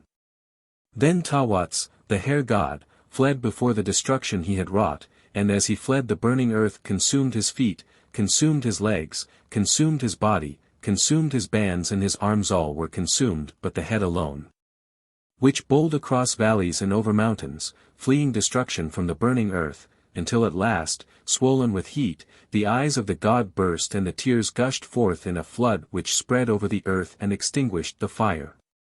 The sun god was now conquered, and he appeared before a council of the gods to await sentence. In that long council were established the days and the nights, the seasons and the years, with the length thereof, and the sun was condemned to travel across the firmament by the same trail day after day till the end of time. 185. Here we have the succession of arrows, or comets, found in the legend of the Aztecs, and here as before it is the last arrow that destroys the sun. And here, again, we have the conflagration, the fragments of something falling on the earth, the long absence of the sun, the great rains and the cold. Let us shift the scene again.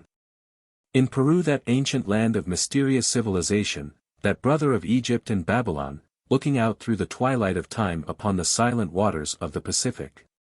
Waiting in its isolation for the world once more to come to it, in this strange land we find the following legend. Ere sun and moon was made, Viracocha, the White One, rose from the bosom of Lake Titicaca, and presided over the erection of those wondrous cities whose ruins still dot its islands and western shores, and whose history is totally lost in the night of time. 186. He constructed the sun and moon and created the inhabitants of the earth. These latter attacked him with murderous intent, the comet assailed the sun. But, scorning such unequal contest, he manifested his power by hurling the lightning on the hillsides and consuming the forests. Whereupon the creatures he had created humbled themselves before him. One of Viracocha names was Atachuchu. He civilized the Peruvians. Taught them arts and agriculture and religion, they called him the teacher of all things. He came from the east and disappeared in the western ocean. 4 civilizers followed him who emerged from the cave Pacaran Tampu. The house of birth. 187. These 4 brothers were also called Viracochas, white men. Here we have the White One coming from the east, hurling his lightning upon the earth and causing a conflagration, and afterwards civilized men emerged from a cave. They were white men. And it is to these cave-born men that Peru owed its first civilization. Here is another and a more amplified version of the Peruvian legend. The Peruvians believed in a god called Atachuchu, already referred to, the creator of heaven and earth, and the maker of all things. From him came the first man, Guamansuri. This first mortal is mixed up with events that seem to refer to the age of fire. He descended to the earth, and there seduced the sister of certain Guachamines, rayless ones, or darklings. That is to say, certain powers of darkness, who then possessed it. For this crime they destroyed him. That is to say, the powers of darkness destroyed the light. But not forever. Their sister proved pregnant, and died in her labor, giving birth to 2 eggs, the sun and moon. From these emerged the 2 brothers, Apocataquil and Pigareo. Then followed the same great battle, to which we have so many references in the legends, and which always ends, as in the case of Cain and Abel, in one brother slaughtering the other. In this case, Apocataquil was the more powerful. By touching the corpse of his mother, the son, he brought her to life, he drove off and slew the Guachamenes, the powers of darkness, and, directed by Atachuchu, released the race of Indians from the soil by turning it up with a golden spade. That is to say, he dug them out from the cave in which they were buried. For this reason they adored him as their maker. He it was, they thought, who produced the thunder and the lightning by hurling stones with his sling. And the thunderbolts that fall, said they, are his children. Few villages were willing to be without one or more of these. They were in appearance small, round, smooth stones, but had the admirable properties of securing fertility to the fields, protecting from lightning, etc. 188. I shift the scene again. Or, rather, group together the legends of three different localities. I quote. The Takalis, the Takalis already referred to, of the North Pacific coast, the Uricares of the Bolivian Cordilleras, and the Mbokobi of Paraguay, each and all attribute the destruction of the world to a general conflagration, which swept over the earth, consuming everything living except a few who took refuge in a deep cave. 189. The Batacudos of Brazil believed that the world was once destroyed by the moon falling upon it. Let us shift the scene again northward. There was once, according to the Ojibwe legends, a boy, the sun burned and spoiled his birdskin coat. And he swore that he would have vengeance. He persuaded his sister to make him a noose of her own hair. He fixed it just where the sun would strike the land as it rose above the earth's disk. And, sure enough, he caught the sun, and held it fast, so that it did not rise. The animals who ruled the earth were immediately put into great commotion. They had no light. They called a council to debate upon the matter, and to appoint someone to go and cut the cord, for this was a very hazardous enterprise, as the rays of the sun would burn up whoever came so near. At last the dormouse undertook it, for at this time the dormouse was the largest animal in the world, the mastodon. When it stood up it looked like a mountain. When it got to the place where the sun was snared, its back began to smoke and burn with the intensity of the heat, and the top of its carcass was reduced to enormous heaps of ashes. It succeeded, however, in cutting the cord with its teeth and freeing the sun, but it was reduced to very small size, and has remained so ever since. This seems to be a reminiscence of the destruction of the great Mammalia. 190. The enormous heaps of ashes may represent the vast deposits of clay dust. Among the Wyandots a story was told, in the 17th century, of a boy whose father was killed and eaten by a bear, and his mother by the great hare. He was small, but of prodigious strength. He climbed a tree, like Jack of the Beanstalk, until he reached heaven. He set his snares for game, but when he got up at night to look at them he found everything on fire. His sister told him he had caught the sun unawares, and when the boy, Chakabek, went to see, so it was. But he dared not go near enough to let him out. But by chance he found a little mouse, and blew upon her until she grew so big, again the mastodon, that she could set the sun free, and he went on his way. But while he was held in the snare, day failed down here on earth. It was the age of darkness. 191. The Dog Rib Indians, far in the northwest of America, near the Eskimo, have a similar story. Chakabek becomes Chapui.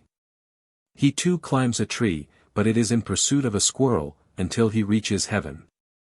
He set a snare made of his sister's hair and caught the sun. The sky was instantly darkened. Chapui's family said to him, "You must have done something wrong when you were aloft, for we no longer enjoy the light of day." "I have," replied he, "but it was unintentionally." Chapui sent a number of animals to cut the snare, but the intense heat reduced them all to ashes. At last the ground mole working in the earth cut the snare but lost its sight, and its nose and teeth have ever since been brown as if burnt. 192. The natives of Siberia represented the mastodon as a great mole burrowing in the earth and casting up ridges of earth. The sight of the sun killed him.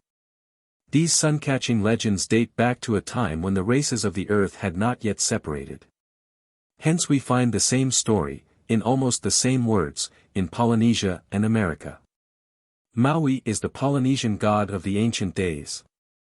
He concluded, as did Tawats, that the days were too short. He wanted the sun to slow up, but it would not. So he proceeded to catch it in a noose like the Ojibwe boy and the Wyandot youth. The manufacture of the noose, we are told, led to the discovery of the art of rope-making. He took his brothers with him. He armed himself, like Samson, with a jawbone, but instead of the jawbone of an ass, he, with much better taste, selected the jawbone of his mistress. She may have been a lady of fine conversational powers. They traveled far, like Tawats, even to the very edge of the place where the sun rises. There he set his noose. The sun came and put his head and forepaws into it. Then the brothers pulled the ropes tight and Maui gave him a great whipping with the jawbone. He screamed and roared. They held him there for a long time, the age of darkness, and at last they let him go. And weak from his wounds, obscured by clouds, he crawls slowly along his path. Here the jaw of the wolf Fenris, which reached from earth to heaven, in the Scandinavian legends, becomes a veritable jawbone which beats and ruins the sun. It is a curious fact that the sun in this Polynesian legend is Ra, precisely the same as the name of the god of the sun in Egypt, while in Hindustan the sun god is Arama. In another Polynesian legend we read of a character who was satisfied with nothing, even pudding would not content him, and this unconscionable fellow worried his family out of all heart with his new ways and ideas. He represents a progressive, inventive race.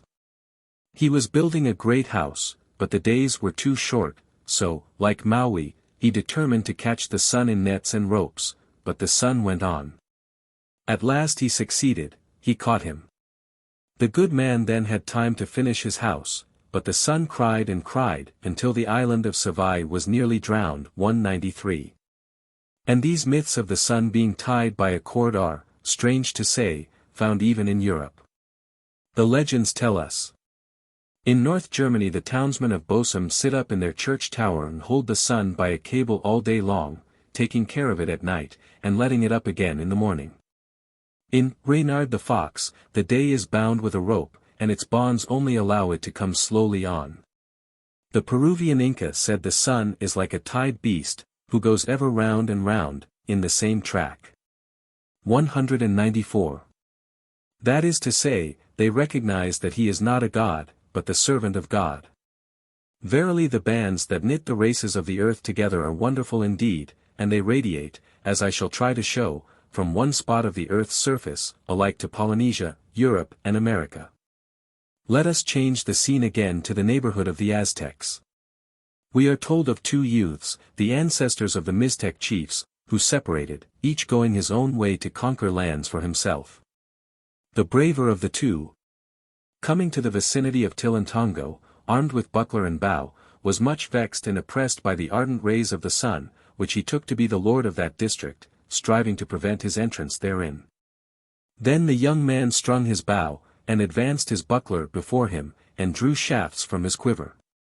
He shot these against the great light even till the going down of the same.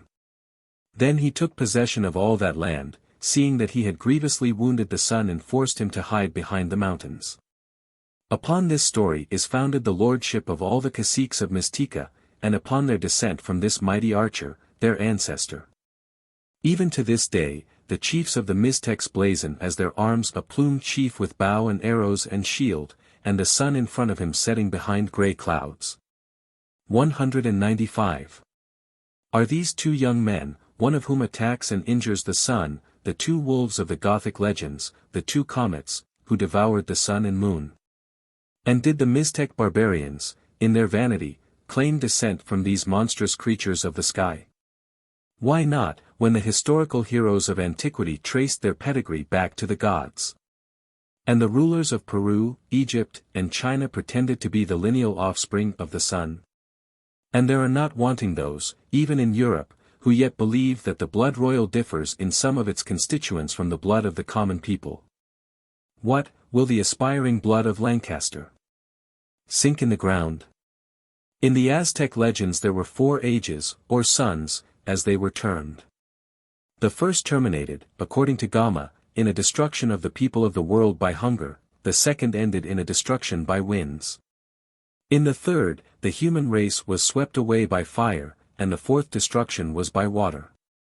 And in the Hindu legends we find the same series of great cycles, or ages. One of the Shastas teaches that the human race has been destroyed 4 times, first by water, secondly by winds, thirdly the earth swallowed them, and lastly fire consumed them. 196. I come now to a most extraordinary record. In the prayer of the Aztecs to the great god Tezcatlipoca, the supreme, invisible god, a prayer offered up in time of pestilence, we have the most remarkable references to the destruction of the people by stones and fire. It would almost seem as if this great prayer, noble and sublime in its language, was first poured out in the very midst of the age of fire, wrung from the human heart by the most appalling calamity that ever overtook the race. And that it was transmitted from age to age, as the hymns of the Vedas and the prayers of the Hebrews have been preserved, for thousands of years, down to our own times, when it was carefully transcribed by a missionary priest. It is as follows. O mighty Lord, under whose wing we find defense and shelter, thou art invisible and impalpable, even as night and the air. How can I, that am so mean and worthless, dare to appear before thy majesty? Stuttering and with rude lips I speak, ungainly is the manner of my speech as one leaping among furrows, as one advancing unevenly, for all this I fear to raise thine anger, and to provoke instead of appeasing thee. Nevertheless, thou wilt do unto me as may please thee. O Lord, thou hast held it good to forsake us in these days, according to the counsel that thou hast as well in heaven as in Hades. Alas for us, in that thine anger and indignation has descended upon us in these days. Alas, in that the many and grievous afflictions of thy wrath have overgone, and swallowed us up, coming down even as stones, spears, and arrows upon the wretches that inhabit the earth. This is the sore pestilence with which we are afflicted and almost destroyed. O valiant and all-powerful Lord, the common people are almost made an end of and destroyed, a great destruction the ruin and pestilence already make in this nation. And, what is most pitiful of all, the little children, that are innocent and understand nothing, only to play with pebbles and to heap up little mounds of earth, they too die.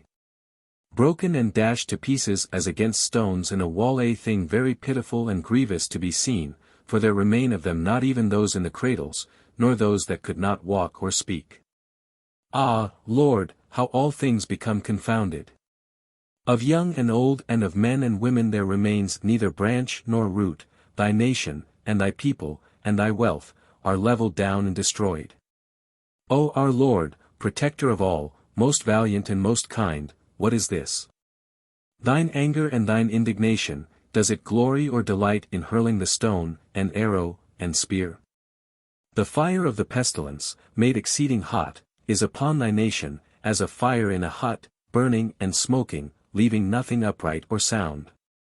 The grinders of thy teeth, the falling stones, are employed, and thy bitter whips upon the miserable of thy people, who have become lean, and of little substance, even as a hollow green cane. Yea, what doest thou now, O Lord, most strong, compassionate, invisible, and impalpable, whose will all things obey, upon whose disposal depends the rule of the world, to whom all are subject? What in thy divine breast hast thou decreed? Peradventure, hast thou altogether forsaken thy nation and thy people? Hast thou verily determined that it utterly perish, and that there be no more memory of it in the world, that the peopled place become a wooded hill, and a wilderness of stones? Peradventure, wilt thou permit that the temples, and the places of prayer, and the altars, built for thy service, be razed and destroyed, and no memory of them left? Is it, indeed, possible that thy wrath and punishment and vexed indignation are altogether implacable, and will go on to the end to our destruction? Is it already fixed in thy divine counsel that there is to be no mercy nor pity for us, until the arrows of thy fury are spent to our utter perdition and destruction? Is it possible that this lash and chastisement is not given for our correction and amendment, but only for our total destruction and obliteration? That the sun shall never more shine upon us, but that we must remain in perpetual darkness and silence, that never more wilt thou look upon us with eyes of mercy, neither little nor much? Wilt thou after this fashion destroy the wretched sick that cannot find rest, nor turn from side to side, whose mouth and teeth are filled with earth and scurf? It is a sore thing to tell how we are all in darkness, having none understanding nor sense to watch for or aid one another. We are all as drunken, and without understanding, without hope of any aid. Already the little children perish of hunger, for there is none to give them food, nor drink, nor consolation, nor caress. None to give the breast to them that suck, for their fathers and mothers have died and left them orphans, suffering for the sins of their fathers. What a graphic picture is all this of the remnant of a civilized religious race hiding in some deep cavern, in darkness, their friends slaughtered by the million by the falling stones, coming like arrows and spears. And the pestilence of poisonous gases. Their food supplies scanty, they themselves horrified, awestruck, despairing, fearing that they would never again see the light, that this dreadful day was the end of the human race and of the world itself. And one of them, perhaps a priest, certainly a great man, wrought up to eloquence, through the darkness and the terror, puts up this pitiful and pathetic cry to the supreme God for mercy, for protection, for deliverance from the awful visitation. How wonderful to think that the priesthood of the Aztecs have through ages preserved to us, down to this day. This cavern hymn, one of the most ancient of the utterances of the heart of man extant on the earth, and have preserved it long after the real meaning of its words was lost to them. The prayer continues. O our Lord, all-powerful, full of mercy, our refuge, though indeed thine anger and indignation, thine arrows and stones, have sorely hurt this poor people, let it be as a father or a mother that rebukes children. Pulling their ears, pinching their arms, whipping them with nettles, pouring chill water upon them, all being done that they may amend their puerility in childishness. Thy chastisement and indignation have lorded and prevailed over these thy servants, over this poor people, even as rain falling upon the trees and the green canes, being touched of the wind, drops also upon those that are below. O most compassionate Lord, thou knowest that the common folk are as children, that being whipped they cry and sob and repent of what they have done. Peradventure, already these poor people by reason of their chastisement weep, sigh, blame, and murmur against themselves. In thy presence they blame and bear witness against their bad deeds, and punish themselves therefore. Our Lord, most compassionate, pitiful, noble, and precious, let a time be given the people to repent, let the past chastisement suffice, let it end here, to begin again if the reform endure not. Pardon and overlook the sins of the people. Cause thine anger and thy resentment to cease, repress it again within thy breast that it destroy no further, let it rest there, let it cease, for of a surety none can avoid death nor escape to any place. We owe tribute to death. And all that live in the world are vassals thereof, this tribute shall every man pay with his life. None shall avoid from following death, for it is thy messenger what hour soever it may be sent, hungering and thirsting always to devour all that are in the world, and so powerful that none shall escape. Then, indeed, shall every man be judged according to his deeds. O most pitiful Lord, at least take pity and have mercy upon the children that are in the cradles, upon those that cannot walk have mercy also, O Lord, upon the poor and very miserable, who have nothing to eat, nor to cover themselves withal, nor a place to sleep, who do not know what thing a happy day is, whose days pass altogether in pain, affliction, and sadness. Than this, were it not better, O Lord, if thou shouldst forget to have mercy upon the soldiers and upon the men of war whom thou wilt have need of some time? Behold, it is better to die in war and go to serve food and drink in the house of the sun, than to die in this pestilence and descend to Hades. O most strong Lord, protector of all, Lord of the earth, governor of the world and universal master, let the sport and satisfaction thou hast already taken in this past punishment suffice, make an end of this smoke and fog of thy resentment. Quench also the burning and destroying fire of thine anger, let serenity come and clearness, let the small birds of thy people begin to sing and, to approach the sun, give them quiet weather. So that they may cause their voices to reach thy highness, and thou mayest know them. 197. Now it may be doubted by some whether this most extraordinary supplication could have come down from the glacial age. But it must be remembered that it may have been many times repeated in the deep cavern before the terror fled from the souls of the desolate fragment of the race. And, once established as a religious prayer, associated with such dreadful events, who would dare to change a word of it? Who would dare, among ourselves, to alter a syllable of the Lord's Prayer? Even though Christianity should endure for 10,000 years upon the face of the earth. Even though the art of writing were lost and civilization itself had perished, it would pass unchanged from mouth to mouth and from generation to generation, crystallized into imperishable diamonds of thought. By the conservative power of the religious instinct. There can be no doubt of the authenticity of this and the other ancient prayers to Tezcatlipoca, which I shall quote hereafter. I repeat what H.H. Bancroft says, in a footnote, in his great work. Father Bernardino de Sahagun, a Spanish Franciscan, was one of the first preachers sent to Mexico, where he was much employed in the instruction of the native youth. Working for the most part in the province of Texcoco.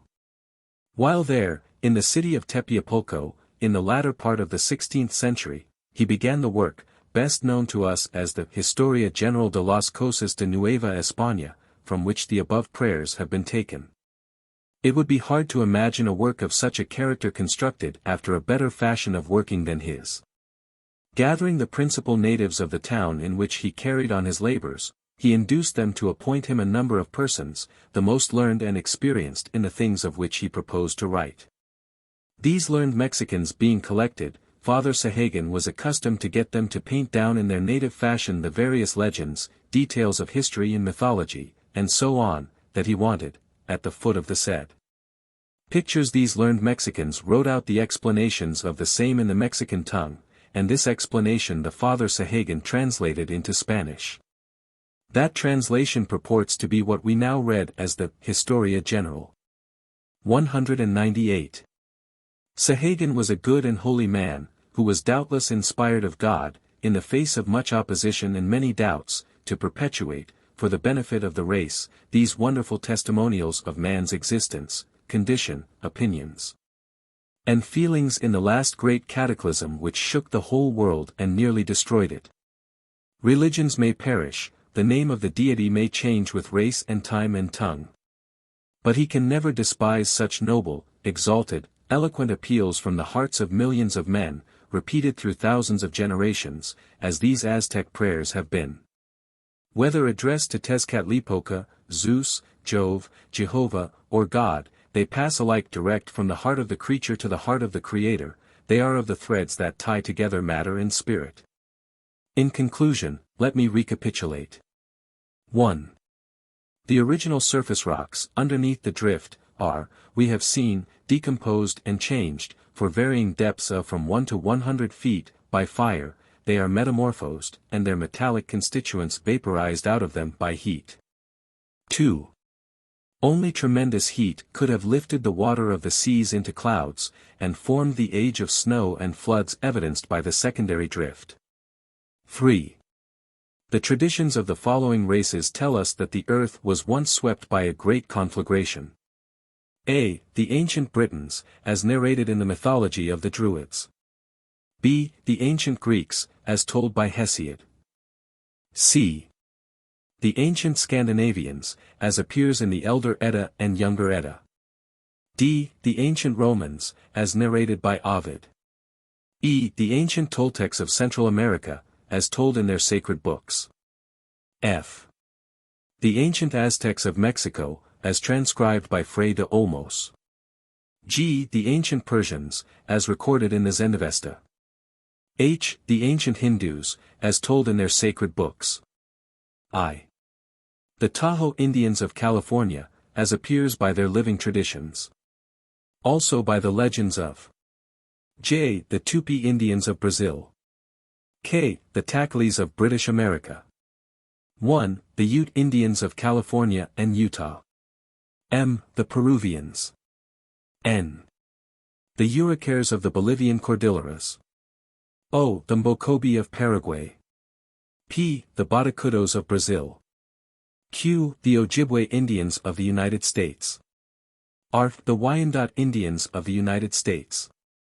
Lastly, the Dog-Rib Indians of British Columbia. We must concede that these legends of a world-embracing conflagration represent a race remembrance of a great fact, or that they are a colossal falsehood and invention of man.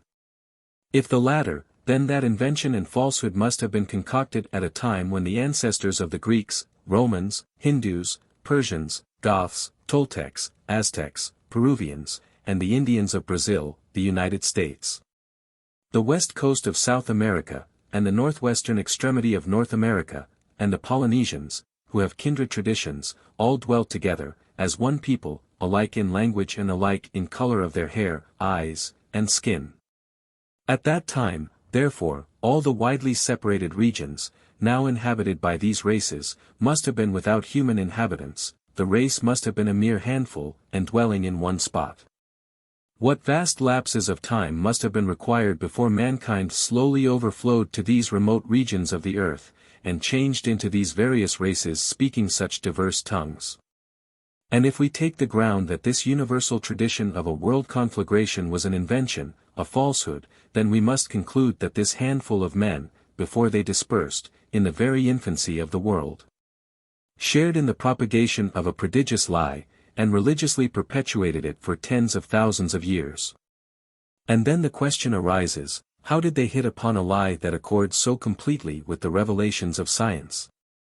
They possessed no great public works, in that infant age, which would penetrate through hundreds of feet of debris, and lay bare the decomposed rocks beneath, therefore they did not make a theory to suit an observed fact.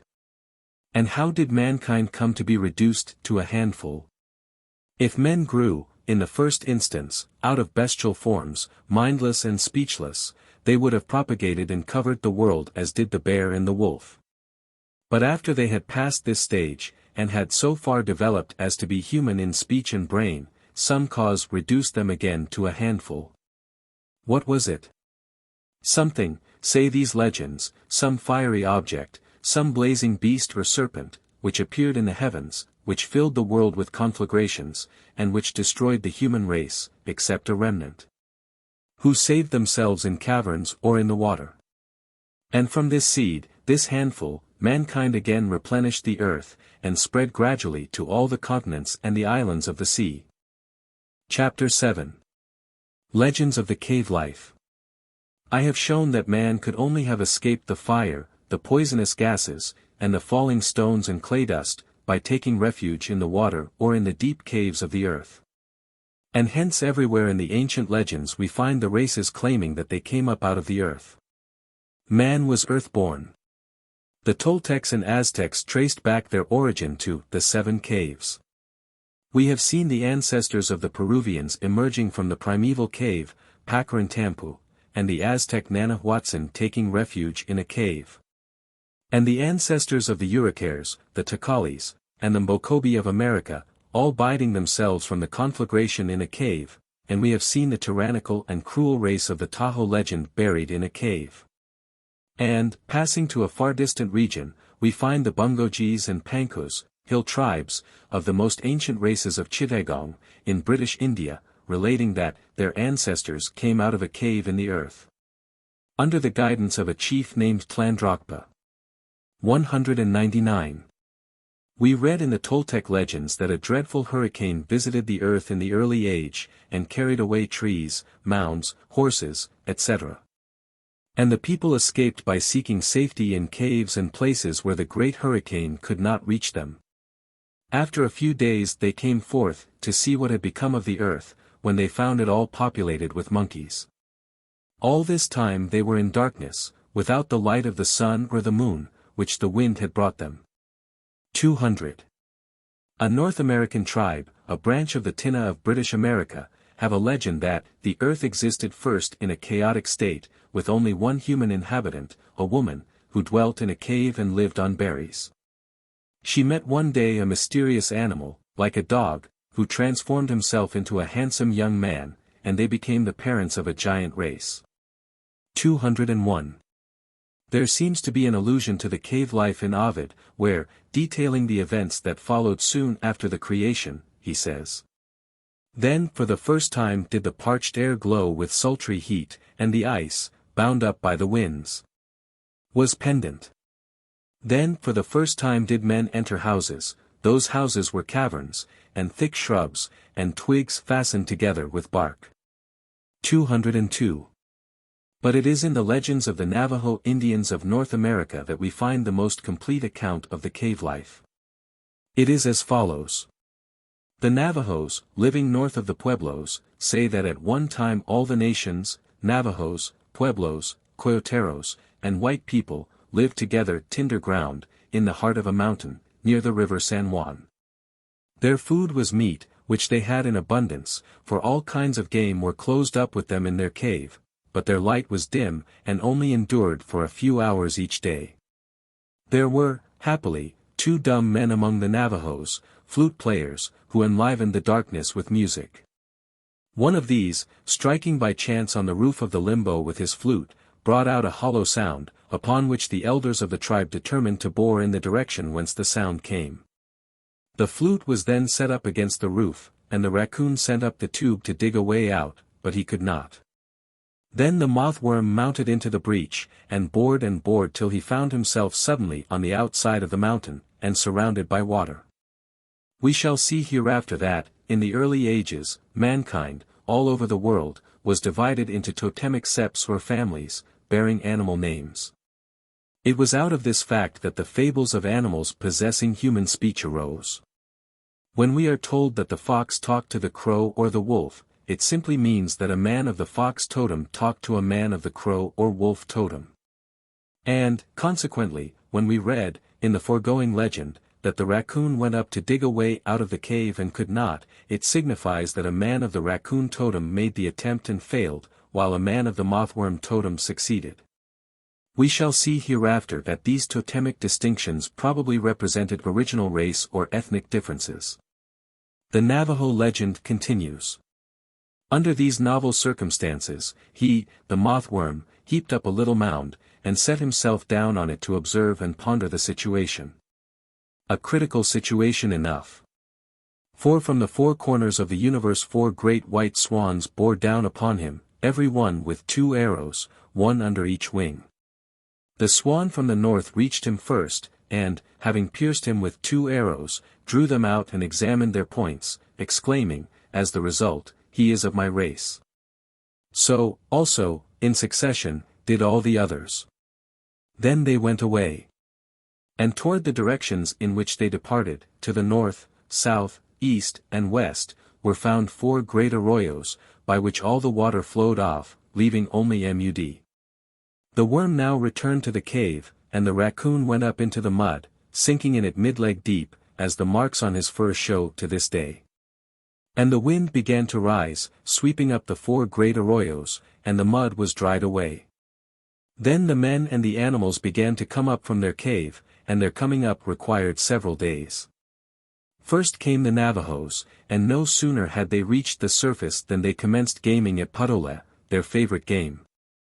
Then came the Pueblos and other Indians, who cropped their hair and built houses.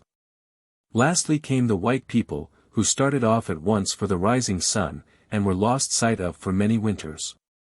When these nations lived underground they all spake one tongue, but, with the light of day and the level of earth, came many languages. The earth was at this time very small, and the light was quite as scanty as it had been down below, for there was as yet no heaven, no sun, nor moon, nor stars. So another council of the ancients was held, and a committee of their number appointed to manufacture these luminaries. 203. Here we have the same story. In an ancient age, before the races of men had differentiated, a remnant of mankind was driven, by some great event, into a cave. All kinds of animals had sought shelter in the same place. Something that drift had closed up the mouth of the cavern, the men subsisted on the animals. At last they dug their way out, to find the world covered with mud and water. Great winds cut the mud into deep valleys, by which the waters ran off. The mud was everywhere, gradually it dried up. But outside the cave it was nearly as dark as it was within it, the clouds covered the world, neither sun, moon, nor stars could be seen. The earth was very small, that is, but little of it was above the waste of waters. And here we have the people longing for the return of the sun. The legend proceeds to give an account of the making of the sun and moon. The dumb fluter, who had charge of the construction of the sun, through his clumsiness, came near setting fire to the world. The old men, however, either more lenient than Zeus, or lacking his thunder, contented themselves with forcing the offender back by puffing the smoke of their pipes into his face. Here we have the event, which properly should have preceded the cave story, brought in subsequent to it. The sun nearly burns up the earth, and the earth is saved amid the smoke of incense from the pipes of the old men the gods. And we are told that the increasing size of the earth has 4 times rendered it necessary that the sun should be put farther back from the earth. The clearer the atmosphere, the farther away the sun has appeared. At night, also, the other dumb man issues from this cave, bearing the moon under his arm, and lighting up such part of the world as he can. Next, the old men set to work to make the heavens, intending to broider in the stars in beautiful patterns of bears, birds, and such things. That is to say, a civilized race began to divide up the heavens into constellations, to which they gave the names of the great and little bear, the wolf, the serpent, the dragon, the eagle, the swan, the crane, the peacock, the toucan, the crow, etc. Some of which names they retain among ourselves to this day. But, just as they had made a beginning, a prairie wolf rushed in, and, crying out, "Why all this trouble and embroidery?" scattered the pile of stars over all the floor of heaven, just as they still lie. This iconoclastic and unesthetical prairie wolf represents a barbarian's incapacity to see in the arrangement of the stars any such constellations, or, in fact, anything but an unmeaning jumble of cinders. And then we learn how the tribes of men separated. The old men, the civilized race, the gods, prepared 2 earthen tinages, or water jars, and having decorated one with bright colors, filled it with trifles. While the other was left plain on the outside, but filled within with flocks and herds and riches of all kinds. These jars being covered, and presented to the Navajos and Pueblos, the former chose the gaudy but paltry jar, while the Pueblos received the plain and rich vessel, each nation showing, in its choice, traits which characterize it to this day. In the legends of the Lenni Lenape, the Delaware Indians, mankind was once buried in the earth with a wolf. And they owed their release to the wolf, who scratched away the soil and dug out a means of escape for the men and for himself. The root diggers of California were released in the same way by a coyote. 204. The Tonkaways, a wild people of Texas, still celebrate this early entombment of the race in a most curious fashion. They have a grand annual dance. One of them, naked as he was born, is buried in the earth. The others, clothed in wolf skins, walk over him, snuff around him, howl in lupin style, and finally dig him up with their nails. 205. Compare this American custom with the religious ceremony of an ancient Italian tribe. 3,000 years ago the Herpani, or wolves, an ancient Sabine tribe of Italy, were wont to collect on Mount Soracte, and there go through certain rites. In memory of an oracle which predicted their extinction when they ceased to gain their living as wolves do, by violence and plunder. Therefore they dressed in wolf skins, ran with barks and howls over burning coals, and gnawed wolfishly whatever they could seize. 206. All the tribes of the Creeks, Seminoles, Choctaws, Chickasaws, and Natchez, who, according to tradition, were in remote times banded into one common confederacy, unanimously located their earliest ancestry near an artificial eminence in the valley of the Big Black River, in the Natchez country, whence they pretended to have emerged. This hill is an elevation of earth about half a mile square and 15 or 20 feet high. From its northeast corner a wall of equal height extends for nearly half a mile to the high land. This was the Nunchaha, properly Nani Waya, sloping hill, famous in Choctaw story, and which Captain Gregg found they had not yet forgotten in their western home. The legend was, that in its center was a cave, the house of the Master of Breath. Here he made the first men from the clay around him, and, as at that time the waters covered the earth, he raised the wall to dry them on. When the soft mud had hardened into elastic flesh and firm bone, He banished the waters to their channels and beds, and gave the dry land to his creatures. 207. Here, again, we have the beginnings of the present race of men in a cave, surrounded by clay and water, which covered the earth, and we have the water subsiding into its channels and beds, and the dry land appearing. Whereupon the men emerged from the cave. A parallel to this southern legend occurs among the 6 nations of the north. They with one consent looked to a mountain near the falls of the Oswego River, in the state of New York, as the locality where their forefathers saw the light of day. And their name, Oneida, signifies the people of the stone. The cave of Pacarentampu, already alluded to, the lodgings of the dawn, or the place of birth of the Peruvians, was 5 leagues distant from Cusco, surrounded by a sacred grove, and enclosed with temples of great antiquity. From its hallowed recesses the mythical civilizers, of Peru, tile first of men, emerged, and in it, during the time of the flood, the remnants of the race escaped the fury of the waves. 208. We read in the legends of Araby, hereafter quoted more fully, that the people climbed up a ladder from a lower world to this, that is, they ascended from the cave in which they had taken refuge. This was in an age of cold and darkness. There was yet no sun or moon. The natives in the neighborhood of Mount Shasta, in Northern California, have a strange legend which refers to the age of caves and ice. They say the Great Spirit made Mount Shasta first. Boring a hole in the sky, the heavens cleft in twain of the Edda, using a large stone as an auger, the fall of stones and pebbles. He pushed down snow and ice until they reached the desired height, then he stepped from cloud to cloud down to the great icy pile, and from it to the earth, where he planted the first trees by merely putting his finger into the soil here and there.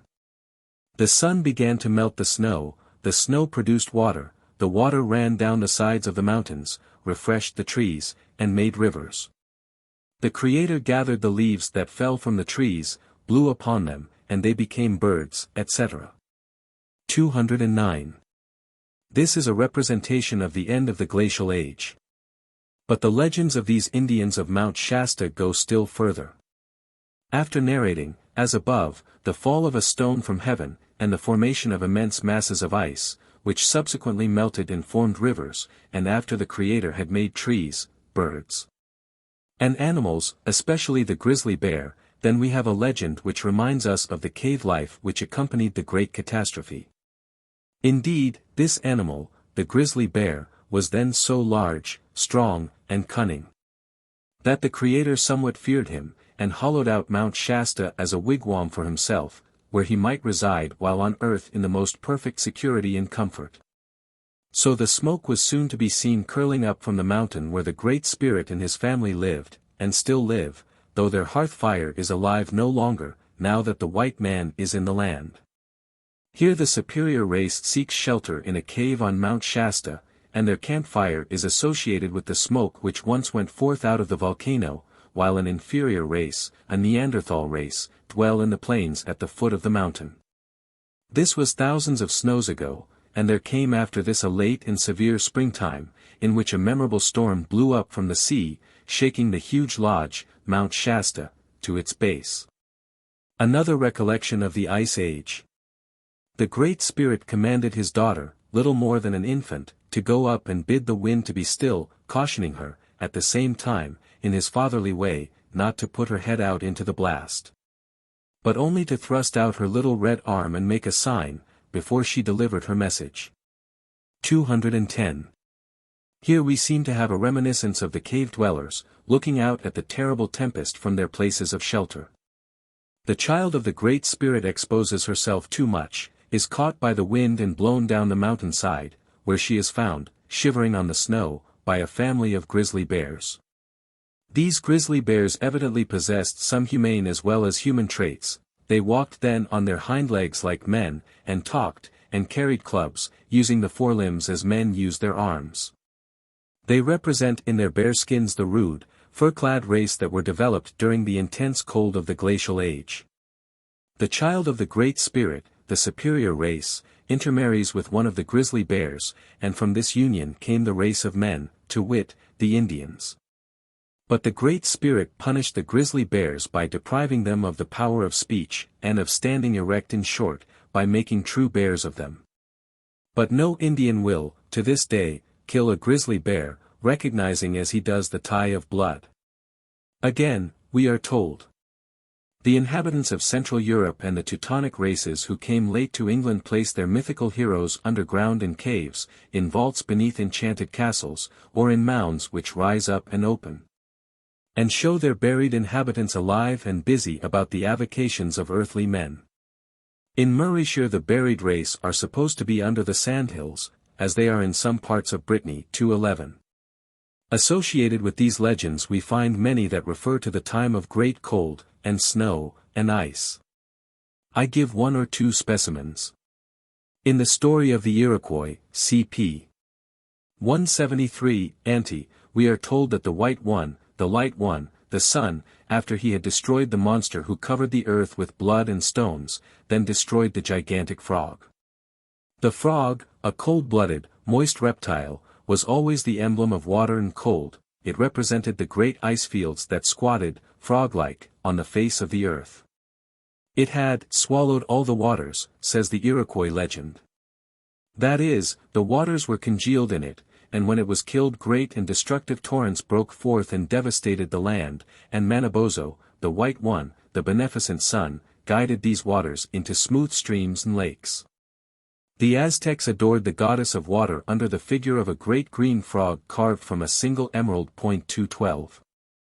In the Omaha we have the fable of how the rabbit killed the winter, told in the Indian manner.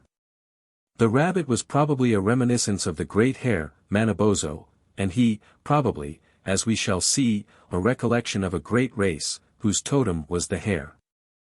I condense the Indian story. The rabbit in the pastime moving came where the winter was. The winter said, "You have not been here lately, sit down." The rabbit said he came because his grandmother had altogether beaten the life out of him, the fallen debris. The winter went hunting. It was very cold, there was a snowstorm. The rabbit seared up a deer. "Shoot him," said the rabbit. "No, I do not hunt such things as that," said the winter. They came upon some men. That was the winter's game.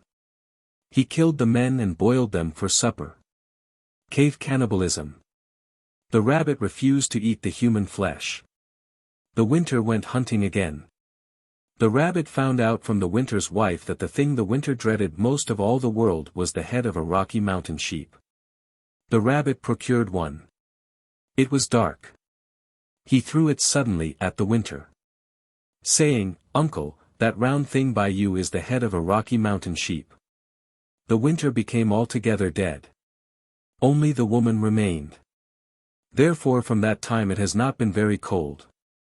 Of course, any attempt to interpret such a crude myth must be guesswork.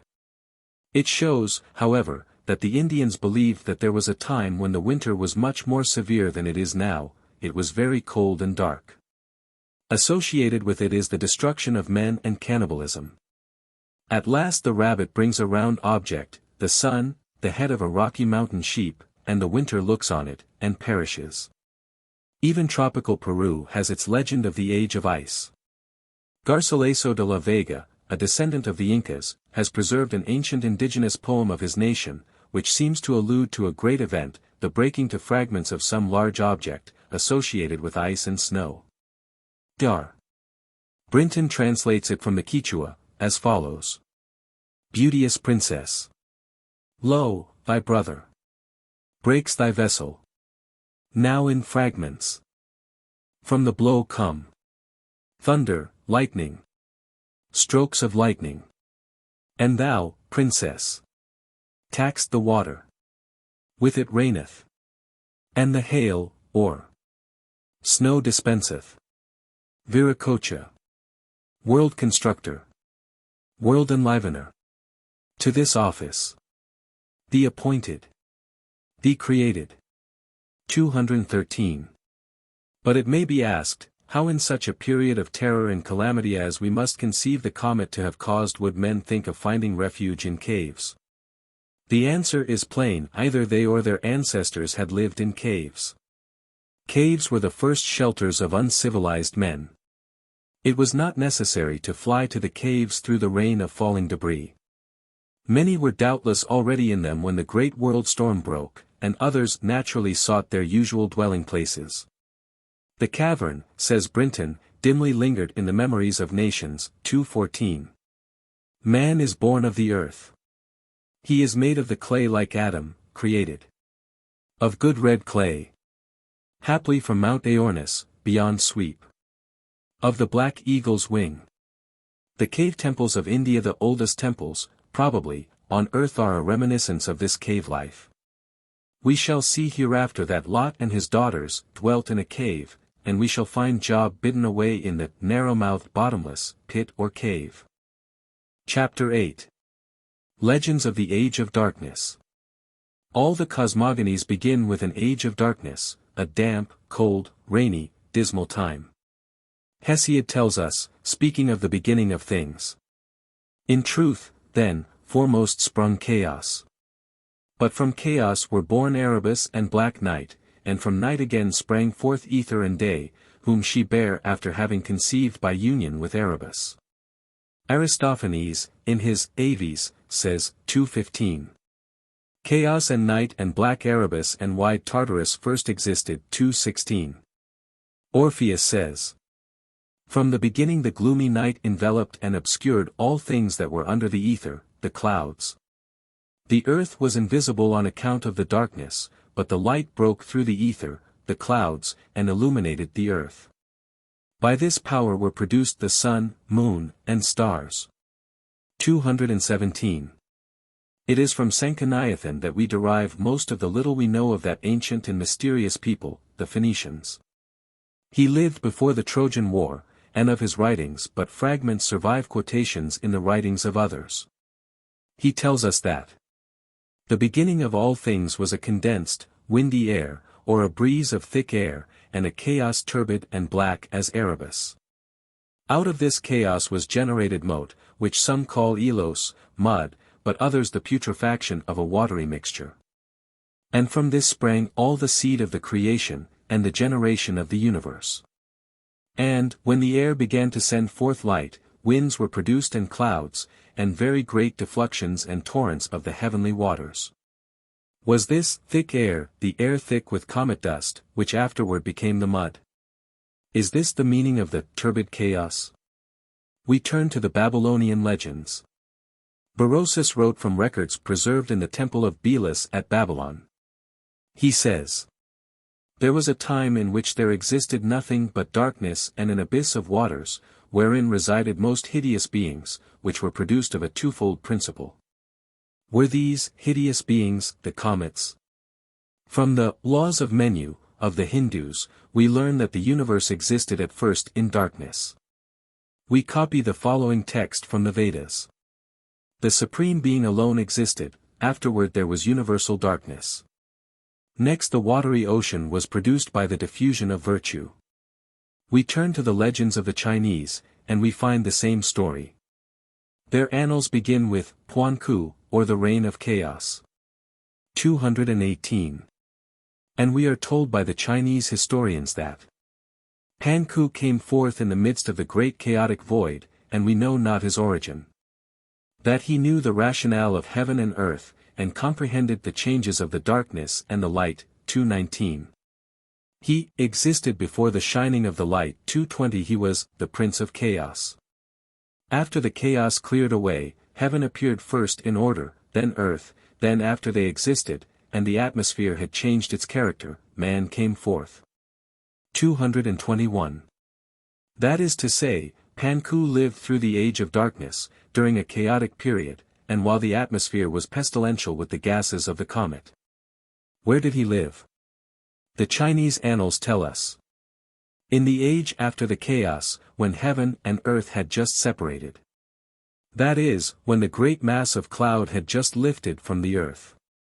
Records had not yet been established or inscriptions invented. At first even the rulers dwelt in caves and desert places, eating raw flesh and drinking blood. At this fortunate juncture Pan Ku Zi came forth, and from that time heaven and earth began to be heaven and earth, men and things to be men and things, and so the chaotic state passed away. 222. This is the rejuvenation of the world told of in so many legends. And these annals tell us further of the 10 stems, being the stages of the earth's primeval history. At Wu the 6th stem the darkness and the light unite with injurious effects, all things become solid, frozen, and the darkness destroys the growth of all things. At Kung the 7th stem the darkness nips all things. But the darkness is passing away. At Jin the 9th stem the light begins to nourish all things in the recesses below. Lastly, at Se, all things begin to germinate. 223. The same story is told in the 12 branches. 1. Kuntun stands for the period of chaos, the cold midnight darkness. It is said that with it all things began to germinate in the hidden recesses of the underworld. In the 2D, Chi, fun, yo, light and heat become active, and all things begin to rise in obedience to its nature. In the 3D, She, Ti, Ku, the stars and sun probably appear, as from this point the calendar begins. In the 5th, Chi, Shii, all things in a torpid state begin to come forth. In the 8th, Hin, all things harmonize, and the present order of things is established, that is to say, the effects of the catastrophe have largely passed away. 224. The kings who governed before the drift were called the rulers of heaven and earth, those who came after were the rulers of man. Cho Qinghuan says, the rulers of man succeeded to the rulers of heaven and the rulers of earth in the government, that then the atmosphere gradually cleared away, and all things sprang up together. That the order of time was gradually settled, and the usages of society gradually became correct and respectful. 225.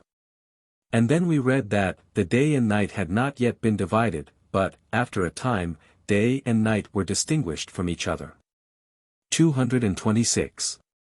Here we have the history of some event which changed the dynasties of the world. The heavenly kingdom was succeeded by a merely human one, there were chaos, cold, and darkness, and death to vegetation.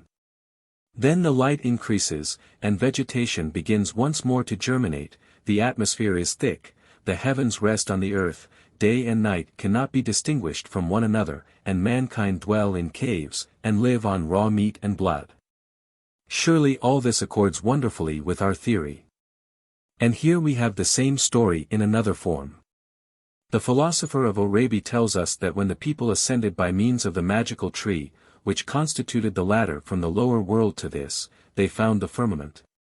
The ceiling of this world, low down upon the earth the floor of this world. That is to say, when the people climbed up, from the cave in which they were bidden, to the surface of the earth, the dense clouds rested on the face of the earth. Mikito, one of their gods, raised the firmament on his shoulders to where it is now seen. Still the world was dark, as there was no sun, no moon, and no stars. So the people murmured because of the darkness and the cold. Mikito said, "Bring me 7 maidens," and they brought him 7 maidens, and he said, "Bring me 7 baskets of cotton bowls," and they brought him 7 baskets of cotton bowls. And he taught the 7 maidens to weave a magical fabric from the cotton, and when they had finished it he held it aloft, and the breeze carried it away toward the firmament. And in the twinkling of an eye it was transformed into a beautiful and full-orbed moon. And the same breeze caught the remnants of flocculent cotton, which the maidens had scattered during their work, and carried them aloft, and they were transformed into bright stars. But still it was cold. And the people murmured again, and Mikito said, "Bring me 7 buffalo robes." And they brought him 7 buffalo robes, and from the densely matted hair of the robes he wove another wonderful fabric, which the storm carried away into the sky, and it was transformed into the full-orbed sun. Then Mikito appointed times and seasons, and ways for the heavenly bodies, and the gods of the firmament have obeyed the injunctions of Mikito from the day of their creation to the present. 227. Among the Thlinkeets of British Columbia there is a legend that the great crow or raven, Yell, was the creator of most things. Very dark, damp, and chaotic was the world in the beginning, nothing with breath or body moved there except Yell. In the likeness of a raven he brooded over the mist, his black winds beat down the vast confusion, the waters went back before him and the dry land appeared. The Thlingkites were placed on the earth, though how or when does not exactly appear, while the world was still in darkness, and without sun, moon, or stars. 228. The legend proceeds at considerable length to tell the doings of Yel. His uncle tried to slay him, and, when he failed, he imprecated with a potent curse a deluge upon all the earth. The flood came, the waters rose and rose. But Yel clothed himself in his bird skin, and soared up to the heavens, where he stuck his beak into a cloud, and remained until the waters were assuaged. 229. This tradition reminds us of the legend of the Thessalian Cerambos, who escaped the flood by rising into the air on wings, given him by the nymphs. I turn now to the traditions of the Mixtecs, who dwelt on the outskirts of the Mexican Empire. This legend was taken by Fray Gregoria Garcia 230 from a book found in a convent in Cuilapa, a little Indian town, about a league and a half south of Oaxaca. The book had been compiled by the vicar of the convent, just as they themselves were accustomed to depict and to interpret it in their primitive scrolls. In the year and in the day of obscurity and darkness, the days of the dense clouds. Even before the days or the years were, before the visible revolution of the sun marked the days, and the universal darkness and cold prevented the changes of the seasons. When the world was in great darkness and chaos, when the earth was covered with water, and there was nothing but mud and slime on all the face of the earth, behold, a god became visible, and his name was the deer, and his surname was the lion snake. There appeared also a very beautiful goddess called the deer, and surnamed the tiger snake. These two gods were the origin and beginning of all the gods. This lion snake was probably one of the comets. The tiger snake was doubtless a second comet, called after the tiger, on account of its variegated, mottled appearance. It will be observed they appeared before the light had returned. These gods built a temple on a high place, and laid out a garden, and waited patiently, offering sacrifices to the higher gods, wounding themselves with flint knives, and praying that it might seem good to them to shape the firmament, and lighten the darkness of the world, and to establish the foundation of the earth. Or, rather, to gather the waters together so that the earth might appear as they had no place to rest in save only one little garden. Here we have the snakes and the people confounded together. The earth was afterward made fit for the use of mankind, and at a later date there came a great deluge, wherein perished many of the sons and daughters that had been born to the gods. And it is said that, when the deluge was past, the human race was restored, as at the first, and the Mixtec kingdom populated, and the heavens and the earth established. 231. Father Duran, in his MS History Antique of New Spain, written in A.D. 1585, gives the Cholula legend, which commences. In the beginning, before the light of the sun had been created, this land was in obscurity and darkness and void of any created thing. In the Toltec legends we read of a time when there was a tremendous hurricane that carried away trees, mounds, houses, and the largest edifices, notwithstanding which many men and women escaped, principally in caves and places where the great hurricane could not reach them. A few days having passed, they set out to see what had become of the earth, when they found it all populated with monkeys. All this time they were in darkness, without seeing the light of the sun, nor the moon, that the wind had brought them. 232. In the Aztec creation myths, according to the accounts furnished by Mendieta, and derived from Fray Andrés de Olmos, one of the earliest of the Christian missionaries among the Mexicans, we have the following legend of the return of the sun. Now, there had been no sun in existence for many years. So the gods being assembled in a place called Teotihuacan, 6 leagues from Mexico, and gathered at the time around a great fire, told their devotees that he of them who should first cast himself into that fire should have the honor of being transformed into a sun. So, one of them, called Nanahuatzin, flung himself into the fire. Then the gods, the chiefs, began to peer through the gloom in all directions for the expected light, and to make bets as to what part of heaven he should first appear in. Some said, here, and some said, there, but when the sun rose they were all proved wrong, for not one of them had fixed upon the east. In the long-continued darkness they had lost all knowledge of the cardinal points. The ancient landmarks, too, were changed. The Popol Vuh, the national book of the Quiches, tells us of 4 ages of the world. The man of the first age was made of clay, he was strengthless, inept, watery. He could not move his head, his face looked but one way, his sight was restricted, he could not look behind him, that is, he had no knowledge of the past. He had been endowed with language, but he had no intelligence, so he was consumed in the water. 233. Then followed a higher race of men, they filled the world with their progeny, they had intelligence, but no moral sense. They forgot the heart of heaven. They were destroyed by fire and pitch from heaven, accompanied by tremendous earthquakes, from which only a few escaped. Then followed a period when all was dark, save the white light of the morning star, sole light as yet of the primeval world, probably a volcano. Once more are the gods in council, in the darkness, in the night of a desolated universe. Then the people prayed to God for light, evidently for the return of the sun. Hail! O Creator, they cried, O Former! Thou that hearest and understandest us. Abandon us not. Forsake us not. O God, thou that art in heaven and on earth. O heart of heaven, O heart of earth. Give us descendants, and a posterity as long as the light endure. In other words, let not the human race cease to be. It was thus they spake, living tranquilly, invoking the return of the light. Waiting the rising of the sun, watching the star of the morning, precursor of the sun. But no sun came, and the 4 men and their descendants grew uneasy. We have no person to watch over us, they said, nothing to guard our symbols. Then they adopted gods of their own, and waited. They kindled fires, for the climate was colder, then there fell great rains and hailstorms, and put out their fires. Several times they made fires, and several times the rains and storms extinguished them. Many other trials also they underwent in Toulon, famines and such things, and a general dampness and cold, for the earth was moist, there being yet no sun. All this accords with what I have shown we might expect as accompanying the close of the so-called glacial age. Dense clouds covered the sky, shutting out the light of the sun, perpetual rains and storms fell. The world was cold and damp, muddy and miserable, the people were wanderers, despairing and hungry. They seem to have come from an eastern land. We are told.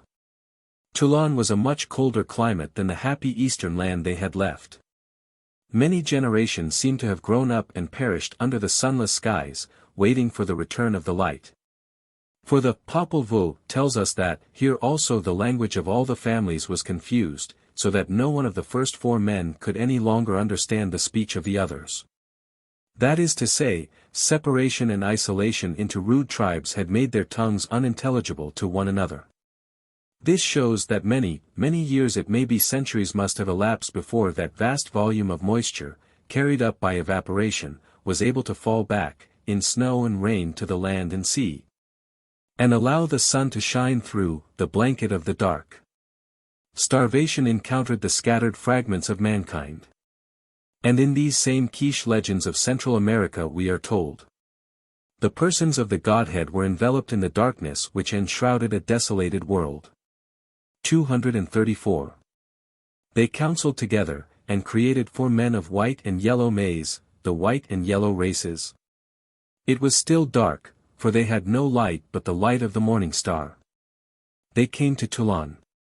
And the Abbé Brasseur de Bourbourg gives further details of the Quiche legends. Now, behold, our ancients and our fathers were made lords, and had their dawn. Behold, we will relate also the rising of the sun, the moon, and the stars. Great was their joy when they saw the morning star, which came out first, with its resplendent face before the sun. At last the sun itself began to come forth, the animals, small and great, were in joy. They rose from the watercourses and ravines, and stood on the mountain tops, with their heads toward where the sun was coming. An innumerable crowd of people were there, and the dawn cast light on all these people at once. At last the face of the ground was dried by the sun, like a man the sun showed himself, and his presence warmed and dried the surface of the ground. Before the sun appeared, muddy and wet was the surface of the ground, and it was before the sun appeared, and then only the sun rose like a man. But his heat had no strength, and he did but show when he rose. He only remained like an image in a mirror, and it is not, indeed, the same sun that appears now, they say, in the stories, 235. How wonderfully does all this accord with what we have shown would follow from the Earth's contact with a comet. The Earth is wet and covered with mud, the clay, the sun is long absent, at last he returns, he dries the mud, but his face is still covered with the remnants of the great cloud belt, his heat has no strength, he shows himself only in glimpses. He shines through the fogs like an image in a mirror, he is not like the great blazing orb we see now. But the sun, when it did appear in all its glory, must have been a terrible yet welcome sight to those who had not looked upon him for many years. We read in the legends of the Thlinkeets of British Columbia, after narrating that the world was once dark, damp, and chaotic, full of water, with no sun, moon, or stars, how these luminaries were restored. The great hero god of the race, Yel, got hold of 3 mysterious boxes, and, wrenching the lids off, let out the sun, moon, and stars. When he set up the blazing light of the sun in heaven, the people that saw it were at first afraid. Many hid themselves in the mountains, and in the forests, and even in the water, and were changed into the various kinds of animals that frequent these places. 236. Says James Geeky. Nor can we form any proper conception of how long a time was needed to bring about that other change of climate, under the influence of which, slowly and imperceptibly, this immense sheet of frost melted away from the lowlands and retired to the mountain recesses. We must allow that long ages elapsed before the warmth became such as to induce plants and animals to clothe and people the land. How vast a time, also, must have passed away ere the warmth reached its climax, 237. And all this time the rain fell. There could be no return of the sun until all the mass of moisture sucked up by the comet's heat had been condensed into water, and falling on the earth had found its way back to the ocean, and this process had to be repeated many times. It was the age of the great primeval rain. The primeval storm. In the Andes, Humboldt tells us of a somewhat similar state of facts. A thick mist during a particular season obscures the firmament for many months. Not a planet, not the most brilliant stars of the southern hemisphere Canopus, the Southern Cross, nor the feet of Centaur are visible. It is frequently almost impossible to discover the position of the moon. If by chance the outlines of the sun's disk be visible during the day, it appears devoid of rays. Says Krull. We have seen that the accumulation of snow and ice on the ground, resulting from the long and cold winters, tended to cool the air and produce fogs, which cut off the sun's rays. 238. The same writer says, snow and ice lower the temperature by chilling the air and condensing the rays into thick fogs. The great strength of the sun's rays during summer, due to his nearness at that season, would, in the first place, tend to produce an increased amount of evaporation. But the presence of snow-clad mountains and an icy sea would chill the atmosphere and condense the vapors into thick fogs. The thick fogs and cloudy sky would effectually prevent the sun's rays from reaching the earth, and the snow, in consequence, would remain unmelted during the entire summer. In fact, we have this very condition of things exemplified in some of the islands of the Southern Ocean at the present day. Sandwich Land, which is in the same parallel of latitude as the north of Scotland, is covered with ice and snow the entire summer. And in the island of South Georgia, which is in the same parallel as the center of England, the perpetual snow descends to the very sea beach. The following is Captain Cook's description of this dismal place. We thought it very extraordinary, he says, that an island between the latitudes of 54 degrees and 55 degrees should, in the very height of summer, be almost wholly covered with frozen snow. In some places many fathoms deep. The head of the bay was terminated by ice cliffs of considerable height, pieces of which were continually breaking off, which made a noise like cannon. Nor were the interior parts of the country less horrible. The savage rocks raised their lofty summits till lost in the clouds, and valleys were covered with seemingly perpetual snow. Not a tree nor a shrub of any size was to be seen. 239. I return to the legends. The gallinameros of Central California also recollect the day of darkness and the return of the sun. In the beginning they say there was no light, but a thick darkness covered all the earth. Man stumbled blindly against man and against the animals, the birds clashed together in the air, and confusion reigned everywhere. The hawk happening by chance to fly into the face of the coyote, there followed mutual apologies, and afterward a long discussion on the emergency of the situation. Determined to make some effort toward abating the public evil, the two set about a remedy. The coyote gathered a great heap of tules, rushes, rolled them into a ball, and gave it to the hawk, together with some pieces of flint. Gathering all together as well as he could, the hawk flew straight up into the sky, where he struck fire with the flints, lit his ball of reeds, and left it there whirling along all in a fierce red glow as it continues to the present. For it is the sun. In the same way the moon was made, but as the tules of which it was constructed were rather damp, its light has always been somewhat uncertain and feeble. 240. The Algonkins believed in a world, an earth, anterior to this of ours, but one without light or human inhabitants. A lake burst its bounds and submerged it wholly. 241. This reminds us of the Welsh legend, and the bursting of the Lake Lion, see page 135, ante. The ancient world was united in believing in great cycles of time terminating in terrible catastrophes. Hence arose the belief in epochs of nature, elaborated by ancient philosophers into the cycles of the Stoics, the great days of Brahm. Long periods of time rounding off by sweeping destructions, the cataclysms and ekparoses of the universe. Some thought in these all things perished, others that a few survived. For instance, Epictetus favors the opinion that at the solstices of the great year not only all human beings, but even the gods, are annihilated. And speculates whether at such times Jove feels lonely.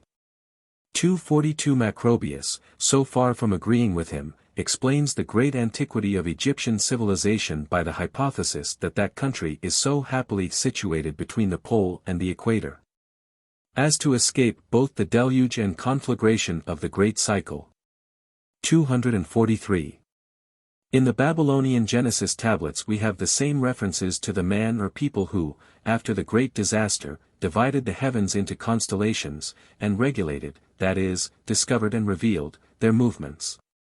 In the fifth tablet of the creation legend 244 we read.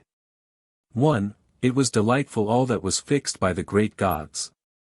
2. Stars, their appearance, in figures, of animals he arranged. 3. To fix the year through the observation of their constellations. 4. 12 months or signs of stars in 3 rows he arranged. 5. From the day when the year commences unto the close. 6. He marked the positions of the wandering stars to shine in their courses. 7. That they may not do injury, and may not trouble any one. That is to say, the civilized race that followed the great cataclysm, with whom the history of the event was yet fresh, and who were impressed with all its horrors.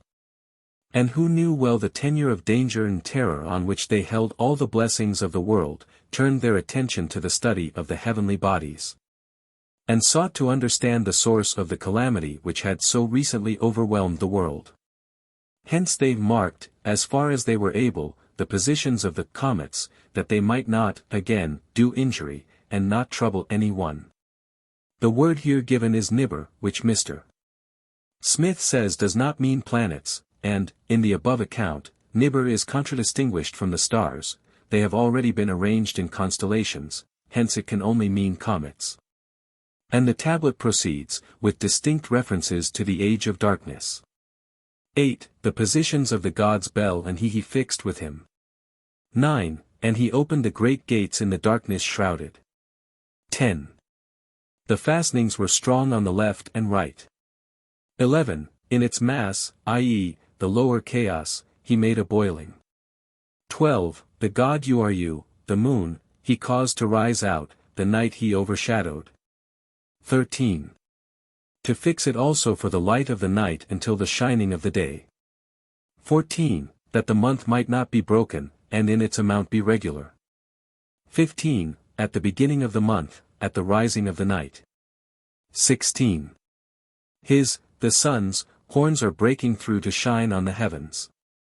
17. On the seventh day to a circle he begins to swell. 18. And stretches toward the dawn further. 19. When the god Shamus, in the horizon of heaven, in the east. 20. Formed beautifully and. 21. To the orbit Shamus was perfected. Here the tablet becomes illegible. The meaning, however, seems plain. Although to left and right, to east and west, the darkness was fastened firm, was dense, yet, the great gods opened the great gates in the darkness, and let the light through. First, the moon appeared, through a boiling, or breaking up of the clouds, so that now men were able to once more count time by the movements of the moon. On the seventh day, Shamus, the sun, appeared. First, his horns, his beams, broke through the darkness imperfectly, then he swells to a circle, and comes nearer and nearer to perfect dawn. At last he appeared on the horizon, in the east, formed beautifully, and his orbit was perfected, i.e. his orbit could be traced continuously through the clearing heavens. But how did the human race fare in this miserable time? In his magnificent poem, Darkness, Byron has imagined such a blind and darkling world as these legends depict. And he has imagined, too, the hunger, and the desolation, and the degradation of the time. We are not to despise the imagination. There never was yet a great thought that had not wings to it. There never was yet a great mind that did not survey things from above the mountaintops. If Bacon built the causeway over which modern science has advanced, it was because, mounting on the pinions of his magnificent imagination, he saw that poor struggling mankind needed such a pathway. His heart embraced humanity even as his brain embraced the universe. The river which is a boundary to the rabbit, is but a landmark to the eagle. Let not the gnawers of the world, the rodentia, despise the winged creatures of the upper air. Byron saw what the effects of the absence of the sunlight would necessarily be upon the world, and that which he prefigured the legends of mankind tell us actually came to pass, in the dark days that followed the drift. He says, "Morn came, and went and brought no day. And men forgot their passions in the dread of this their desolation, and all hearts were chilled into a selfish prayer for light. A fearful hope was all the world contained. Forests were set on fire but hour by hour. They fell and faded and the crackling trunks extinguished with a crash and all was black. The brows of men by the despairing light wore an unearthly aspect, as by fits. The flashes fell upon them. Some lay down and bid their eyes and wept, and some did rest their chins upon their clenched hands and smiled. And others hurried to and fro, and fed their funeral piles with fuel, and looked up with mad disquietude on the dull sky, the pall of a past world, and then again with curses cast them down upon the dust, and gnashed their teeth and howled. And war, which for a moment was no more, did glut himself again. A meal was bought with blood, and each sat sullenly apart, gorging himself in gloom, and the pang of famine fed upon all entrails. Men died, and their bones were tombless as their flesh. The meager by the meager were devoured. Even dogs assailed their masters. How graphic, how dramatic, how realistic is this picture! And how true! For the legends show us that when, at last, the stones and clay had ceased to fall, and the fire had exhausted itself, and the remnant of mankind were able to dig their way out, to what an awful wreck of nature did they return. Instead of the fair face of the world, as they had known it, bright with sunlight, green with the magnificent foliage of the forest, or the gentle verdure of the plain, they go forth upon a wasted, an unknown land, covered with oceans of mud and stones. The very face of the country changed, lakes, rivers, hills, all swept away and lost.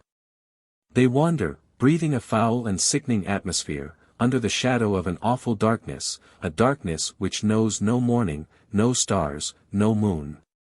A darkness palpable and visible, lighted only by electrical discharges from the abyss of clouds, with such roars of thunder as we, in this day of harmonious nature, can form no conception of. It is, indeed, chaos and ancient night. All the forces of nature are there, but disorderly, destructive, battling against each other, and multiplied 1,000-fold in power. The winds are cyclones, magnetism is gigantic, electricity is appalling. The world is more desolate than the caves from which they have escaped. The forests are gone, the fruit trees are swept away, the beasts of the chase have perished, the domestic animals, gentle ministers to man, have disappeared. The cultivated fields are buried deep in drifts of mud and gravel, the people stagger in the darkness against each other, they fall into the chasms of the earth, within them are the two great oppressors of humanity, hunger and terror.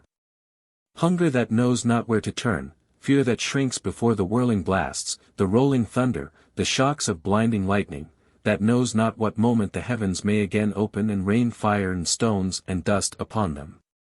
God has withdrawn his face, his children are deserted, all the kindly adjustments of generous nature are gone. God has left man in the midst of a material world without law. He is a wreck, a fragment, a lost particle, in the midst of an illimitable and endless warfare of giants.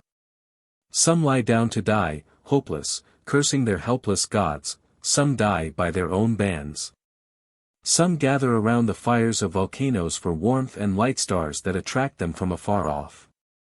Some feast on such decaying remnants of the great animals as they may find projecting above the debris, running to them, as we shall see, with outcries, and fighting over the fragments. The references to the worship of the morning star, which occur in the legend, seem to relate to some great volcano in the east, which alone gave light when all the world was lost in darkness. As Byron says, in his great poem, Darkness. And they did live by watchfires and the thrones. The palaces of crowned kings, the huts. The habitations of all things which dwell. Were burnt for beacons. Cities were consumed. And men were gathered round their blazing homes. To look once more into each other's face. Happy were they who dwelt within the eye of the volcanoes and their mountain torch. In this pitiable state were once the ancestors of all mankind. If you doubt it, reader, peruse again the foregoing legends, and then turn to the following Central American prayer, the prayer of the Aztecs, already referred to on page 186, addressed to the god Tezcatlipoca. Himself represented as a flying or winged serpent, perchance the comet. Is it possible that this lash and chastisement are not given for our correction and amendment, but only for our total destruction and overthrow? That the sun will never more shine upon us, but that we must remain in perpetual darkness? It is a sore thing to tell how we are all in darkness. O Lord, make an end of this smoke and fog. Quench also the burning and destroying fire of thine anger, let serenity come and clearness, light, let the small birds of thy people begin to sing and approach the sun. There is still another Aztec prayer, addressed to the same deity, equally able, sublime, and pathetic, which it seems to me may have been uttered when the people had left their biding place, when the conflagration had passed. But while darkness still covered the earth, before vegetation had returned, and while crops of grain as yet were not. There are a few words in it that do not answer to this interpretation, where it refers to those people who have something, but there may have been comparative differences of condition even in the universal poverty. Or these words may have been an interpolation of later days. The prayer is as follows. O our Lord, Protector most strong and compassionate, invisible and impalpable, thou art the giver of life, Lord of all, and Lord of battles. I present myself here before thee to say some few words concerning the need of the poor people of none estate or intelligence. When they lie down at night they have nothing, nor when they rise up in the morning. The darkness and the light pass alike in great poverty. Know, O Lord, that thy subjects and servants suffer a sore poverty that cannot be told of more than that it is a sore poverty in desolateness. The men have no garments, nor the women, to cover themselves with, but only certain rags rent in every part, that allow the air and the cold to pass everywhere. With great toil and weariness they scrape together enough for each day, going by mountain and wilderness seeking their food. So faint and enfeebled are they that their bowels cleave to their ribs, and all their body re-echoes with hollowness, and they walk as people affrighted, the face and body in likeness of death. If they be merchants, they now sell only cakes of salt and broken pepper. The people that have something despise their wares, so that they go out to sell from door to door, and from house to house. And when they sell nothing they sit down sadly by some fence or wall, or in some corner, licking their lips and gnawing the nails of their hands for the hunger that is in them. They look on the one side and on the other at the mouths of those that pass by, hoping peradventure that one may speak some word to them. O compassionate God, the bed on which they lie down is not a thing to rest upon, but to endure torment in. They draw a rag over them at night, and so sleep. There they throw down their bodies, and the bodies of children that thou hast given them.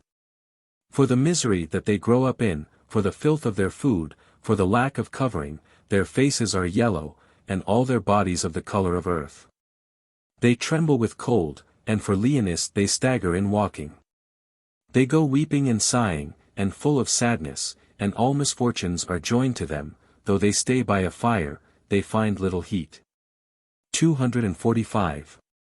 The prayer continues in the same strain, supplicating God to give the people some days of prosperity and tranquility, so that they may sleep and know repose. It concludes, If thou answerest my petition it will be only of thy liberality and magnificence, for no one is worthy to receive thy bounty for any merit of his, but only through thy grace. Search below the dunghills and in the mountains for thy servants, friends, and acquaintance, and raise them to riches and dignities. Where am I? Lo, I speak with thee, O King. Well do I know that I stand in an eminent place, and that I talk with one of great majesty, before whose presence flows a river through a chasm, a gulf sheer down of awful depth. This, also, is a slippery place, whence many precipitate themselves, for there shall not be found one without error before thy majesty. I myself, a man of little understanding and lacking speech, dare to address my words to thee. I put myself in peril of falling into the gorge and cavern of this river. I, Lord, have come to take with my hands, blindness to mine eyes, rottenness and shriveling to my members, poverty and affliction to my body. For my meanness and rudeness this it is that I merit to receive. Live and rule for ever in all quietness and tranquility, O thou that art our Lord, our shelter, our protector, most compassionate, most pitiful, invisible, impalpable. It is true that much of all this would apply to any great period of famine, but it appears that these events occurred when there was great cold in the country, when the people gathered around fires and could not get warm. A remarkable state of things in a country possessing as tropical a climate as Mexico. Moreover, these people were wanderers, going by mountain and wilderness, seeking food, a whole nation of poverty-stricken, homeless, wandering paupers. And when we recur to the part where the priest tells the Lord to seek his friends and servants in the mountains, below the dunghills, and raise them to riches, it is difficult to understand it otherwise than as an allusion to those who had been buried under the falling slime, clay, and stones. Even poor men do not dwell under dunghills, nor are they usually buried under them, and it is very possible that in transmission from generation to generation the original meaning was lost sight of. I should understand it to mean, Go, O Lord, and search and bring back to life and comfort and wealth the millions thou hast slaughtered on the mountains, covering them with hills of slime and refuse. And when we turn to the traditions of the kindred and more ancient race, the Toltecs 246, we find that, after the fall of the fire from heaven, the people, emerging from the 7 caves, wandered 104 years. Suffering from nakedness, hunger, and cold, over many lands, across expanses of sea, and through untold hardships, precisely as narrated in the foregoing pathetic prayer. It tells of the migration of a race, over the desolated world, during the age of darkness. And we will find something, hereafter, very much like it, in the Book of Job. Chapter 9. The Triumph of the Sun. A great solar myth underlies all the ancient mythologies. It commemorates the death and resurrection of the sun. It signifies the destruction of the light by the clouds, the darkness, and the eventual return of the great luminary of the world. The Syrian Adonis, the sun god, the Hebrew Tamher, and the Assyrian Duzu, all suffered a sudden and violent death, disappeared for a time from the sight of men, and were at last raised from the dead. The myth is the primeval form of the resurrection. All through the Gothic legends runs this thought: the battle of the light with the darkness, the temporary death of the light, and its final triumph over the grave. Sometimes we have but a fragment of the story. In the Saxon Beowulf we have Grendel, a terrible monster, who comes to the palace hall at midnight, and drags out the sleepers and sucks their blood. Beowulf assails him. A ghastly struggle follows in the darkness. Grendel is killed. But his fearful mother, the devil's clam, comes to avenge his death. She attacks Beowulf, and is slain.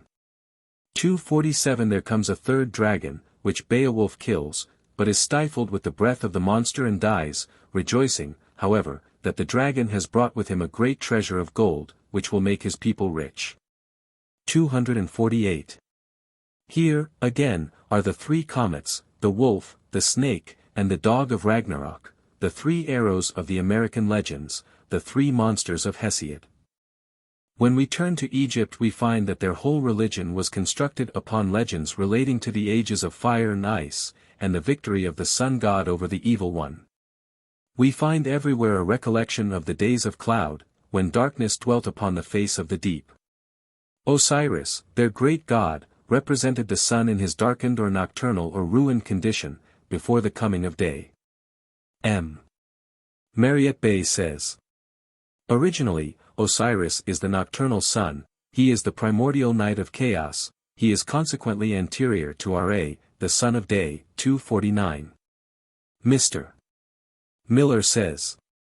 As nocturnal sun, Osiris was also regarded as a type of the sun before its first rising, or of the primordial night of chaos, and as such, according to M.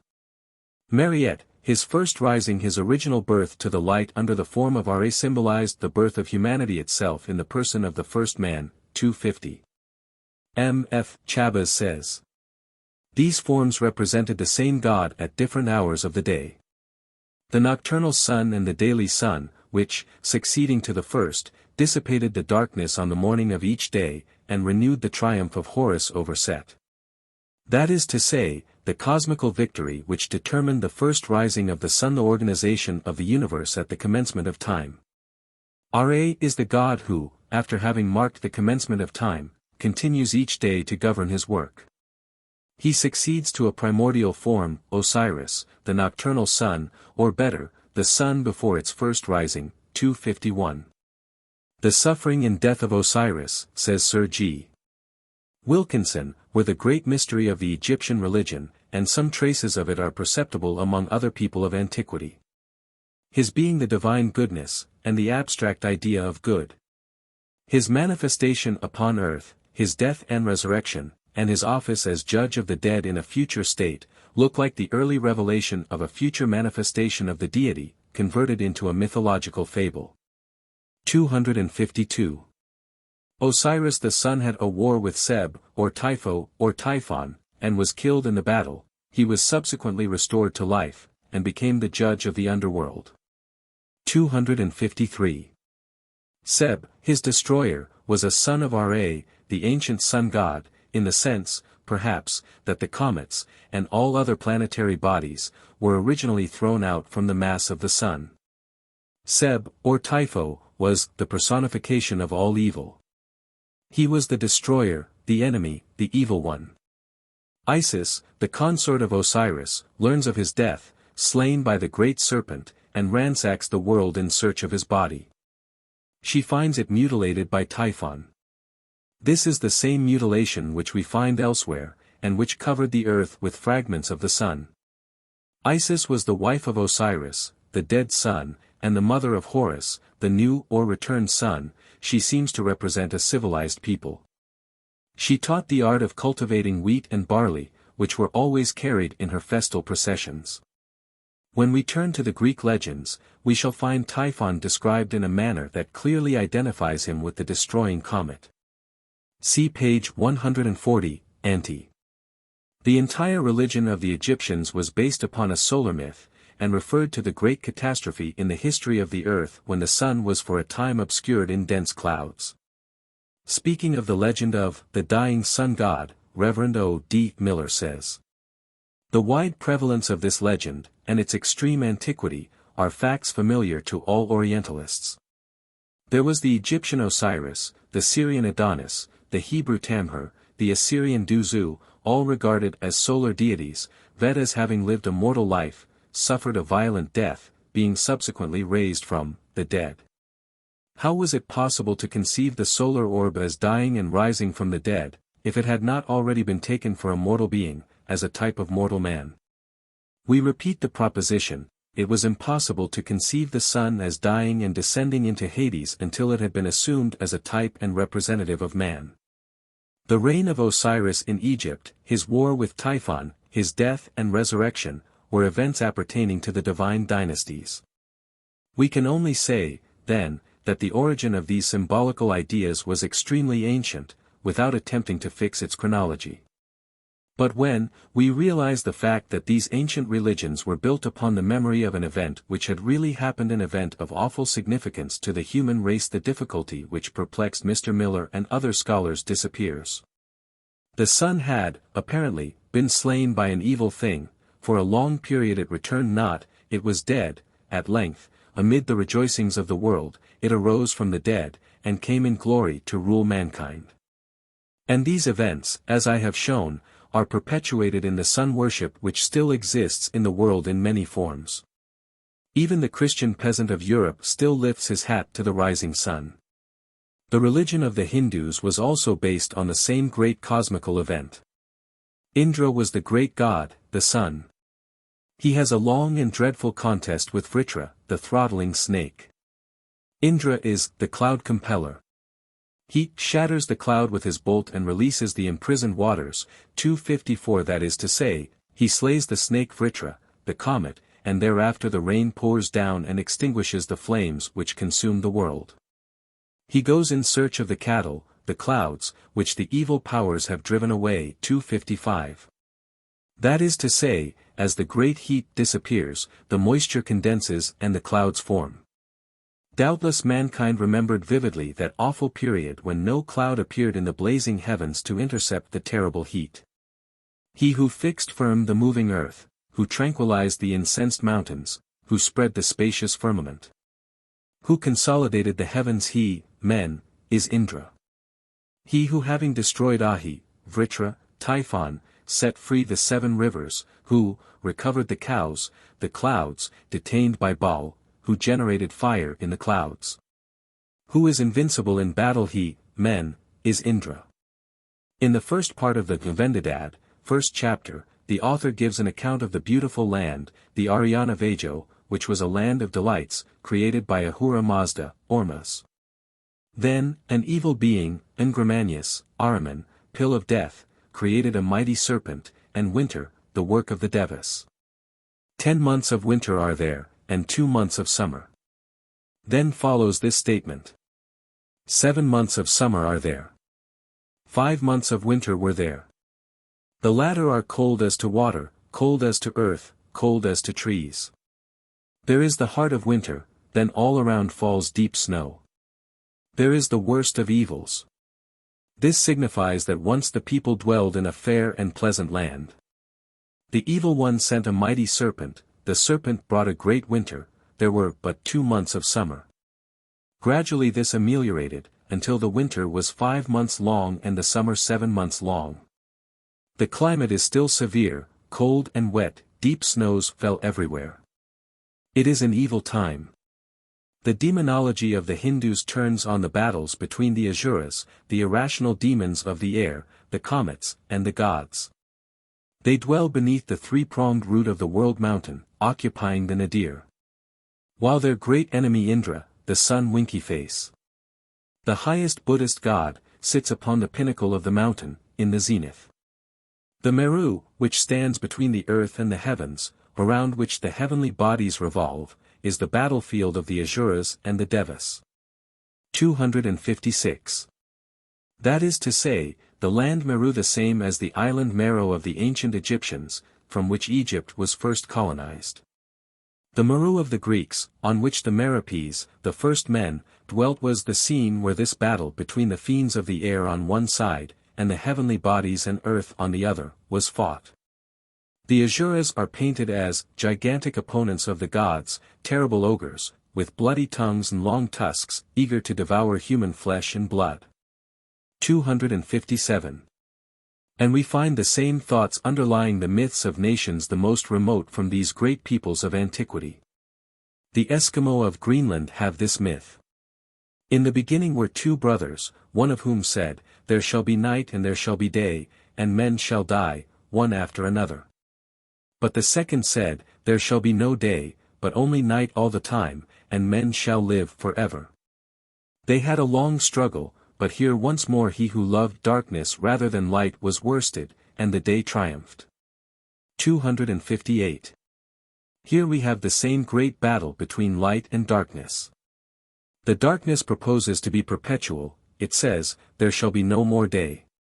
After a long struggle the light triumphed, the sun returned, and the earth was saved. Among the Tupis of Brazil we have the same story of the battle of light and darkness. They have a myth of Timandanar and Arikanti. They were brothers, one of fair complexion, the other dark. They were constantly struggling, and Arikanti, which means the stormy or cloudy day, came out worst. Again the myth reappears, this time among the Norsemen. Balder, the bright sun, Bal, is slain by the god Hoda, the blind one. To wit, the darkness. But Vali, Odin's son, slew Hoda, the darkness, and avenged Balder.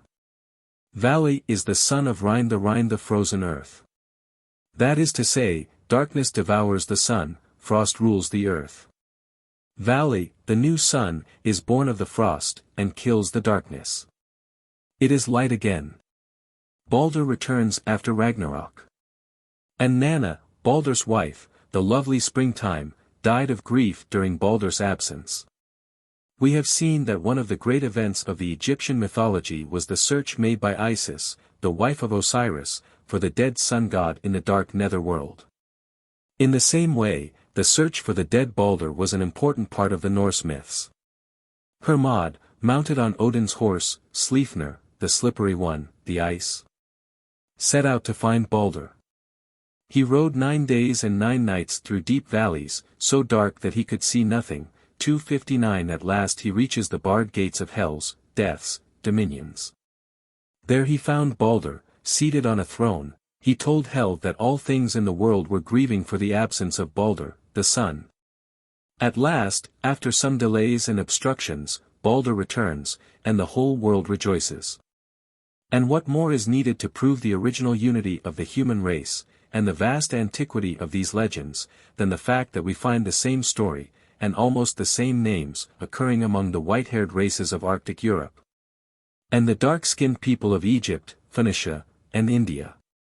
The demon Set, or Seb, of one, comes to us as the Surt of another, the Baal of one is the Balder of another. Isis finds Osiris ruling the underworld as Hermod found Balder on a throne in Hell, the realm of death. The celebration of the May Day, with its ceremonies, the May Pole, its May Queen, etc., is a survival of the primeval thanksgiving with which afflicted mankind welcomed the return of the sun from his long sleep of death. In Norway 260 during the Middle Ages, the whole scene was represented in these May Day festivals. One man represents summer, he is clad in green leaves, the other represents winter, he is clad in straw, fit picture of the misery of the drift age. They have each a large company of attendants armed with staves, they fight with each other until winter, the age of darkness and cold, is subdued. They pretend to pluck his eyes out and throw him in the water. Winter is slain. Here we have the victory of Osiris over Seb, of Adonis over Typhon, of Balder over Hoda, of Indra over Vritra, of Timandanar over Arikanti, brought down to almost our own time. To a late period, in England, the rejoicing over the great event survived. Says Horatio Smith. It was the custom, both here and in Italy, for the youth of both sexes to proceed before daybreak to some neighboring wood, accompanied with music and horns, about sunrise to deck their doors and windows with garlands, and to spend the afternoon dancing around the maypole. 261.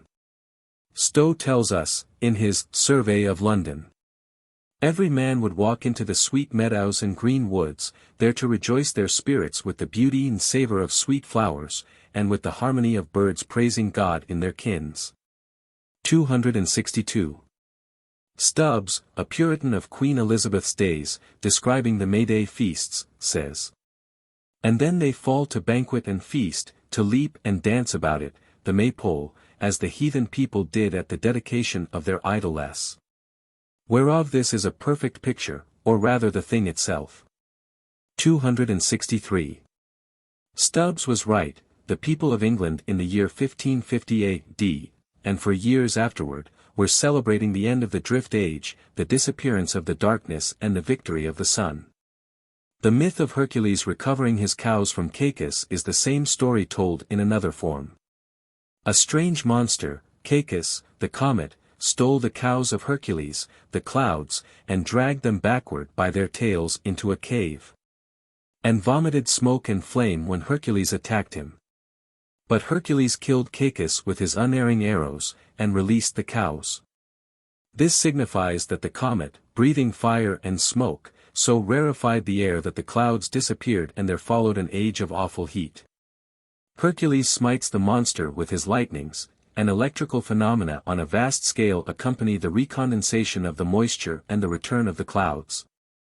Cacus is the same as Vritra in Sanskrit, Asbidahaka in Zend, Python in Greek, and the worm Fafnir in Norse. 264. The cows everywhere are the clouds, they are white and soft, they move in herds across the fields of heaven. They give down their milk in grateful rains and showers to refresh the thirsty earth. We find the same event narrated in the folklore of the modern European nations. Says the Russian fairy tale. Once there was an old couple who had 3 sons. Here we are reminded of Shem, Ham, and Japheth, of Zeus, Pluto, and Neptune, of Brahma, Vishnu, and Shiva, of the 3-pronged trident of Poseidon, of the 3 roots of the tree Yggdrasil. 2 of them, continues the legend, had their wits about them, but the third, Ivan, was a simpleton. Now, in the lands in which Ivan lived there was never any day, but always night. This was a snake's doings. Well, Ivan undertook to kill the snake. This is the same old serpent, the dragon, the apostate, the Leviathan. Then came a third snake with 12 heads. Ivan killed it, and destroyed the heads, and immediately there was a bright light throughout the whole land. 265. Here we have the same series of monsters found in Hesiod, in Ragnarok, and in the legends of different nations. And the killing of the third serpent is followed by a bright light throughout the whole land, the conflagration. And the Russians have the legend in another form. They tell of Ilya, the peasant, the servant of Vladimir, fair son. He meets the brigand Solovii, a monster, a gigantic bird, called the nightingale, his claws extend for 7 versts over the country. Like the dragon of Hesiod, he was full of sounds, he roared like a wild beast, bold like a dog, and whistled like a nightingale. Ilya bits him with an arrow in the right eye, and he tumbles headlong from his lofty nest to the earth. The wife of the monster follows Ilya, who has attached him to his saddle, and is dragging him away. She offers cupfuls of gold, silver, and pearls, an allusion probably to the precious metals and stones which were said to have fallen from the heavens. The son, Vladimir, welcomes Ilya, and requests the monster to howl, roar, and whistle for his entertainment. He contemptuously refuses. Ilya then commands him and he obeys. The noise is so terrible that the roof of the palace falls off, and the courtiers drop dead with fear. Ilya, indignant at such an uproar, cuts up the monster into little pieces, which he scatters over the fields, the drift. 266. Subsequently Ilya hides away in a cave, unfed by Vladimir, that is to say, without the light of the sun. At length the son goes to seek him, expecting to find him starved to death, but the king's daughter has sent him food every day for 3 years, and he comes out of the cave hale and hearty, and ready to fight again for Vladimir, the fair son. 267 These 3 years are the 3 years of the Fimbulwinter, of the Norse legends. I have already quoted, see Chapter 8, Part I, page 216, the legends of the Central American race, the Quiches, preserved in the Popol Vuh, their sacred book, in which they describe the age of darkness and cold. I quote again, from the same work, a graphic and wonderful picture of the return of the sun. They determined to leave Toulon, and the greater part of them, under the guardianship and direction of Tohil, set out to see where they would take up their abode. They continued on their way amid the most extreme hardships for the want of food, sustaining themselves at one time upon the mere smell of their staves, and by imagining they were eating, when in verity and truth they ate nothing. Their heart, indeed, it is again and again said, was almost broken by affliction. Poor wanderers!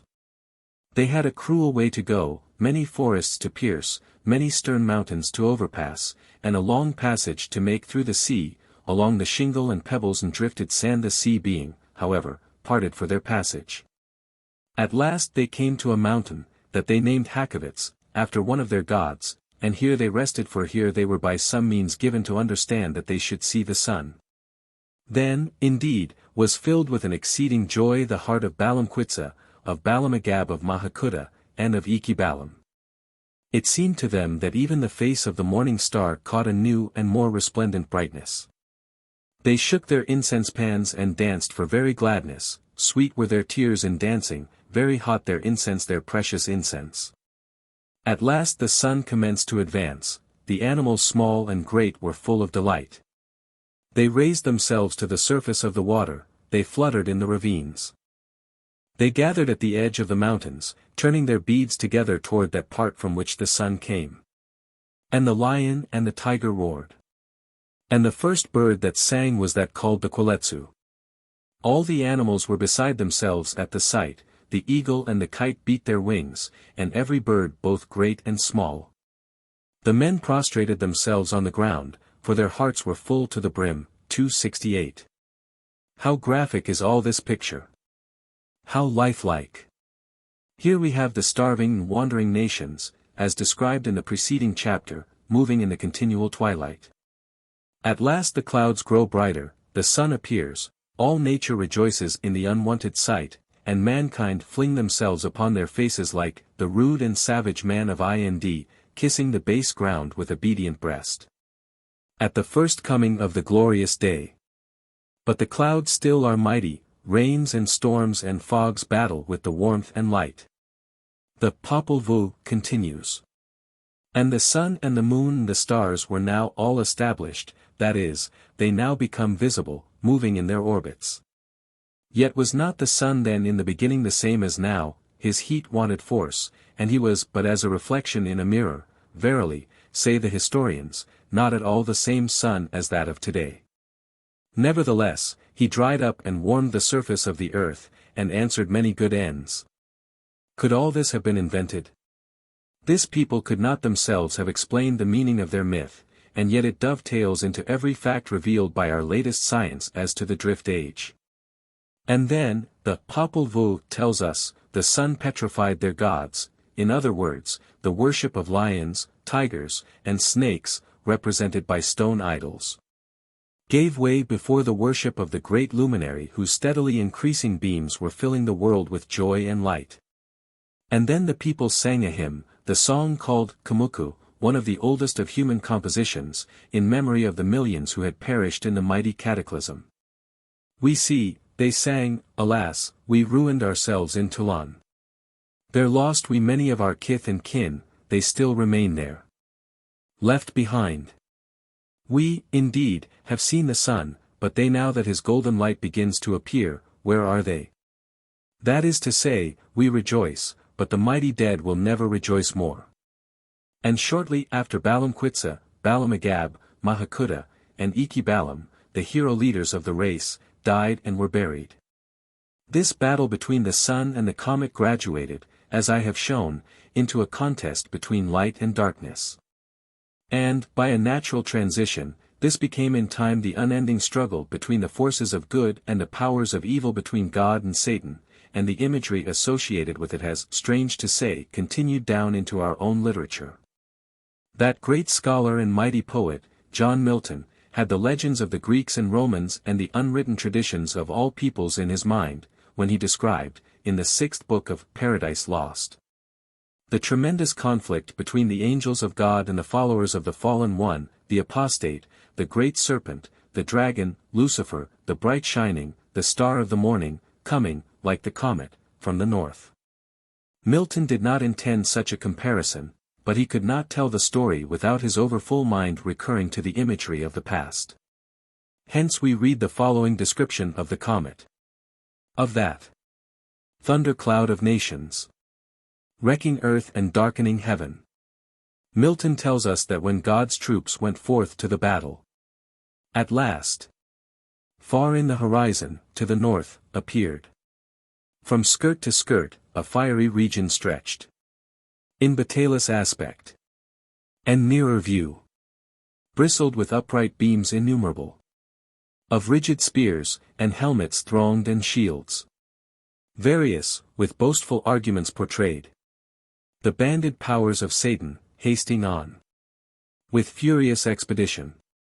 High in the midst, exalted as a god, the apostate, in his sun-bright chariot, sat, idol of majesty divine, enclosed, with flaming cherubim and golden shields. The comet represents the uprising of a rebellious power against the supreme and orderly dominion of God. The angel Abdiel says to Satan, "Fool! Not to think how vain, against the omnipotent to rise in arms, who out of smallest things could without end have raised incessant armies to defeat thy folly, or, with solitary hand, reaching beyond all limit, at one blow, unaided, could have finished thee, and whelmed thy legions under darkness." The battle begins. Now storming fury rose, and clamor such as heard in heaven till now was never, arms on armor clashing braid, horrible discord, and the madding wheels of brazen chariots raged, dire was the noise of conflict. Overhead the dismal hiss of fiery darts in flaming volleys flew, and, flying, vaulted either host with fire. Army gainst army, numberless to raise dreadful combustion warring and disturb, though not destroy, their happy native seat. Sometimes on firm ground, a standing fight, then soaring on main wing, tormented all the air, all air seemed then conflicting fire. Michael, the archangel, denounces Satan as an unknown being, a stranger, author of evil, unknown till thy revolt, unnamed in heaven. How hast thou disturbed heaven's blessed peace, and into nature brought misery, uncreated till the crime of thy rebellion. But think not here to trouble holy rest. Heaven casts thee out from all her confines, heaven, the seat of bliss, brooks not the works of violence and war. Hence then, and evil go with thee along, thy offspring, to the place of evil, Bel, thou and thy wicked crew. But the comet, Satan, replies that it desires liberty to go where it pleases, it refuses to submit its destructive and erratic course to the domination of the supreme good, it proposes here, however, to dwell free, if not to reign. The result of the first day's struggle is a drawn battle. The evil angels meet in a night conference, and prepare gunpowder and cannon, with which to overthrow God's armies. Hollow engines, long and round, thick rammed, at other bore with touch of fire, dilated and infuriate, shall send forth from far, with thundering noise, among our foes, such implements of mischief, as shall dash to pieces, and overwhelm whatever stands adverse. Thus armed, the evil ones renew the fight. They fire their cannon. For sudden all at once their reeds put forth, and to a narrow vent applied. With nicest touch. Immediate in a flame. But soon obscured with clouds, all heaven appeared. From these deep-throated engines belched, whose roar emboweled with outrageous noise the air. And all her entrails tore, disgorging foul their devilish glut. Chained thunderbolts and hail of iron globes. The angels of God were at first overwhelmed by this shower of missiles and cast down. But they soon rallied from their foundations, loosening to and fro. They plucked the seated hills, with all their load. Rocks, waters, woods, and by their shaggy tops uplifted bore them in their hands. The rebels seized the hills also. So hills amid the air encountered hills. Hurled to and fro with jaculation dire. And now all heaven had gone to rack, with ruin overspread. Had not the Almighty sent out his Son, the Messiah, to help his sorely struggling angels. The evil ones are overthrown, overwhelmed, driven to the edge of heaven. The monstrous sight struck them with horror backward, but far worse. Urged them behind, headlong themselves they threw down from the verge of heaven. Eternal wrath burnt after them to the bottomless pit. 9 days they fell, confounded chaos roared. And felt tenfold confusion in their fall. Through his wide anarchy, so huge a rout encumbered him with ruin.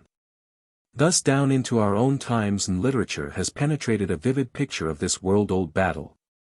We see, as in the legends, the temporary triumph of the dragon, we see the imperiled sun obscured. We see the flying rocks filling the appalled air and covering all things with ruin, we see the dragon at last slain, and falling clown to hell and chaos, while the sun returns, and God and order reign once more supreme. And thus, again, Milton paints the chaos that precedes restoration. On heaven-ly ground they stood. And from the shores they viewed the vast immeasurable abyss. Outrageous as a sea, dark, wasteful, wild. Up from the bottom, turned by furious winds. And surging waves, as mountains to assault. Heaven-s height, and with the center mix the poles.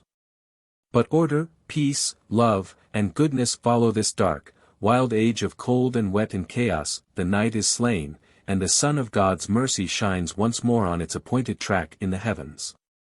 But never again, they feel, shall the world go back to the completely glorious conditions of the tertiary age, the golden age of the Edenland. The comet has brought death into the world, and all our woe. Mankind has sustained its great, its irreparable, fall. This is the event that lies, with mighty meanings, at the base of all our theologies. Chapter 10. The Fall of the Clay and Gravel. I trust that the reader, who has followed me thus far in this argument, is satisfied that the legends of mankind point unmistakably to the fact that the earth, in some remote age before the Polynesians, red men, Europeans, and Asiatics had separated, or been developed as varieties out of one family met with a tremendous catastrophe. That a conflagration raged over parts of its surface, that mankind took refuge in the caves of the earth, whence they afterward emerged to wander for a long time, in great poverty and hardships, during a period of darkness. And that finally this darkness dispersed, and the sun shone again in the heavens. I do not see how the reader can avoid these conclusions. There are but two alternatives before him. He must either suppose that all this concatenation of legends is the outgrowth of a prodigious primeval lie, or he must concede that it describes some event which really happened. To adopt the theory of a great race lie, originating at the beginning of human history, is difficult, inasmuch as these legends do not tell the same story in anything like the same way. As would have been the case had they all originated in the first instance from the same mind. While we have the conflagration in some of the legends, it has been dropped out of others. In one it is caused by the sun, in another by the demon, in another by the moon, in one Phaeton produced it by driving the sun out of its course. While there are a whole body of legends in which it is the result of catching the sun in a noose. So with the stories of the cave life. In some, men seek the caves to escape the conflagration, in others, their race began in the caves. In like manner the age of darkness is in some cases produced by the clouds, in others by the death of the sun. Again, in tropical regions the myth turns upon a period of terrible heat when there were neither clouds nor rain. When some demon had stolen the clouds or dragged them into his cave, while in more northern regions the horrible age of ice and cold and snow seems to have made the most distinct impression on the memory of mankind. In some of the myths the comet is a god, in others a demon, in others a serpent, in others a feathered serpent, in others a dragon, in others a giant, in others a bird, in others a wolf, in others a dog, in still others a boar. The legends coincide only in these facts: the monster in the air, the heat, the fire, the cave life, the darkness, the return of the light. In everything else they differ. Surely, a falsehood, springing out of one mind, would have been more consistent in its parts than this. The legends seem to represent the diverging memories which separating races carried down to posterity of the same awful and impressive events.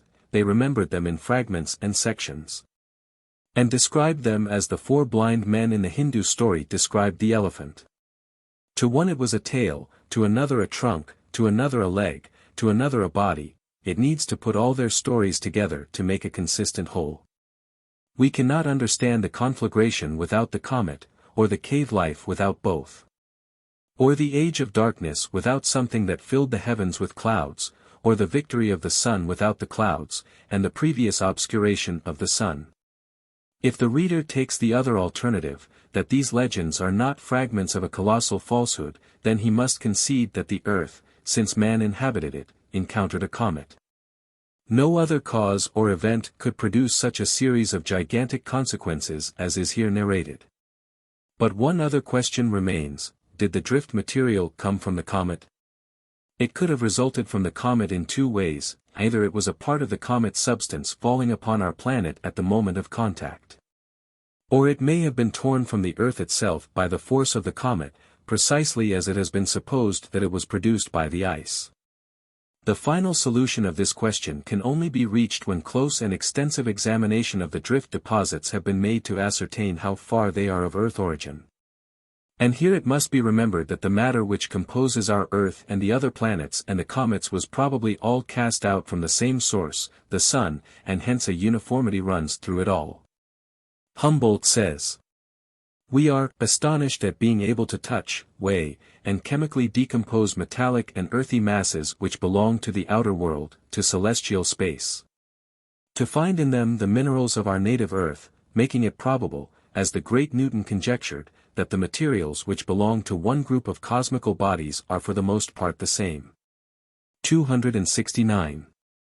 Some aerolites are composed of finely granular tissue of olivine, augite, and labradorite blended together, as the meteoric stone found at Duves, in the department de l'Ardèche, France. These bodies contain, for instance, crystalline substances, perfectly similar to those of our Earth's crust. And in the Siberian mass of meteoric iron, investigated by Pallas, the olivine only differs from common olivine by the absence of nickel, which is replaced by oxide of tin, 270. Neither is it true that all meteoric stones are of iron.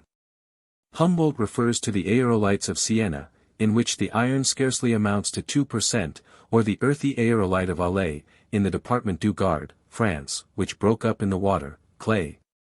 Or, lastly, those from Jonzac and Jovenas, which contained no metallic iron, 271. Who shall say what chemical changes may take place in remnants of the comet floating for thousands of years through space, and now falling to our Earth? And who shall say that the material of all comets assumes the same form? I cannot but continue to think, however, until thorough scientific investigation disproves the theory, that the cosmical granite dust which, mixed with water, became clay, and which covers so large a part of the world. We might say 1/2 the earth's surface of the planet, and possibly also the gravel and striated stones, fell to the earth from the comet.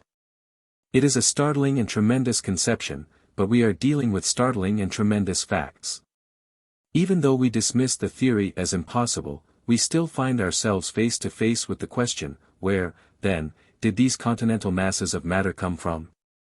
I think the reader will agree with me that the theory of the glacialists, that a world-enfolding ice sheet produced them, is impossible. To reiterate, they are found, on the equator, where the ice sheet could not have been without ending all terrestrial life, and they are not found where the ice must have been, in Siberia and northwestern America, if ice was anywhere. If neither ice nor water ground up the Earth's surface into the drift, then we must conclude that the comet so ground it up, or brought the materials with it already ground up. The probability is, that both of these suppositions are in part true. The comet brought down upon the Earth the clay dust and part of the gravel and boulders. While the awful force it exerted, meeting the Earth while moving at the rate of 1,000,000 miles an hour, smashed the surface rocks, tore them to pieces, ground them up and mixed the material with its own, and deposited all together on the heated surface of the Earth, where the lower part was baked by the heat into till or hardpan, while the rushing cyclones deposited the other material in partly stratified masses or drifts above it. And part of this in time was rearranged by the great floods which followed the condensation of the cloud masses into rain and snow, in the period of the river or Champlain drift. Nothing can be clearer than that the inhabitants of the earth believed that the stones fell from heaven, to wit, from the comet. But it would be unsafe to base a theory upon such a belief, inasmuch as stones, and even fish and toads, taken up by hurricanes, have often fallen again in showers, and they would appear to an uncritical population to have fallen from heaven. But it is, at least, clear that the fall of the stones and the clay are associated in the legends with the time of the great catastrophe. They are part of the same terrible event. I shall briefly recapitulate some of the evidence. The Matoles, an Indian tribe of Northern California, have this legend. As to the creation, they teach that a certain big man began by making the naked earth, silent and bleak, with nothing of plant or animal thereon, save one Indian, who roamed about in a woefully hungry and desolate state. Suddenly there arose a terrible whirlwind, the air grew dark and thick with dust and drifting sand, and the Indian fell upon his face in sore dread. Then there came a great calm, and the man rose and looked, and lo, all the earth was perfect and peopled, the grass and the trees were green on every plain and hill. The beasts of the field, the fowls of the air, the creeping things, the things that swim, moved everywhere in his sight. 272. Here, as often happens, the impressive facts are remembered, but in a disarranged chronological order. There came a whirlwind, thick with dust, the clay dust, and drifting sand and gravel. It left the world naked and lifeless, silent and bleak. Only one Indian remained, and he was dreadfully hungry. But after a time all this catastrophe passed away, and the earth was once more populous and beautiful. In the Peruvian legends, Apocataquil was the great god who saved them from the powers of the darkness. He restored the light. He produced the lightning by hurling stones with his sling. The thunderbolts are small, round, smooth stones. 273. The stone worship, which played so large a part in antiquity, was doubtless due to the belief that many of the stones of the earth had fallen from heaven. Dar. Schwartz, of Berlin, has shown that the lightning was associated in popular legends with the serpent. When the lightning kindles the woods, it is associated with the descent of fire from heaven, and, as in popular imagination, where it falls it scatters the thunderbolts in all directions, the flint stones, which flash when struck, were supposed to be these fragments, and gave rise to the stone worship so frequent in the Old World. 274. In Europe, in old times, the boulders were called devil stones. They were supposed to have originated from the malevolent agency of man's spiritual foes. This was a reminiscence of their real source. The reader will see, page 173, that the Iroquois legends represent the great battle between the White One, the Sun, and the Dark One, the Comet. The Dark One was wounded to death, and, as it fled for life, the blood gushed from him at every step, and as it fell turned into flint stones. Here we have the red clay and the gravel both represented. Among the Central Americans the flints were associated with Huracan, Hauka, and Tlaloc, Tlaloc. JBH, the gods of storm and thunder. The thunderbolts, as elsewhere, were believed to be flints, and thus, as the emblem of the fire and the storm, this stone figures conspicuously in their myths.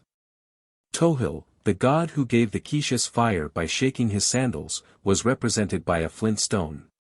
Such a stone, in the beginning of things, fell from heaven to earth, and broke into 1,600 pieces, each of which sprang up a god.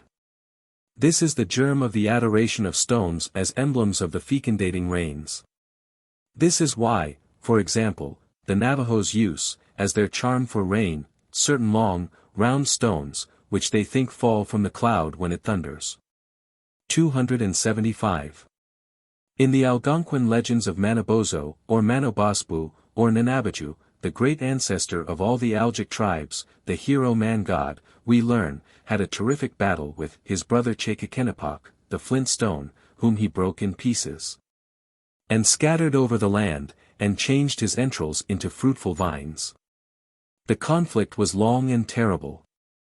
The face of nature was desolated as by a tornado, and the gigantic boulders and loose rocks found on the prairies are the missiles hurled by the mighty combatants.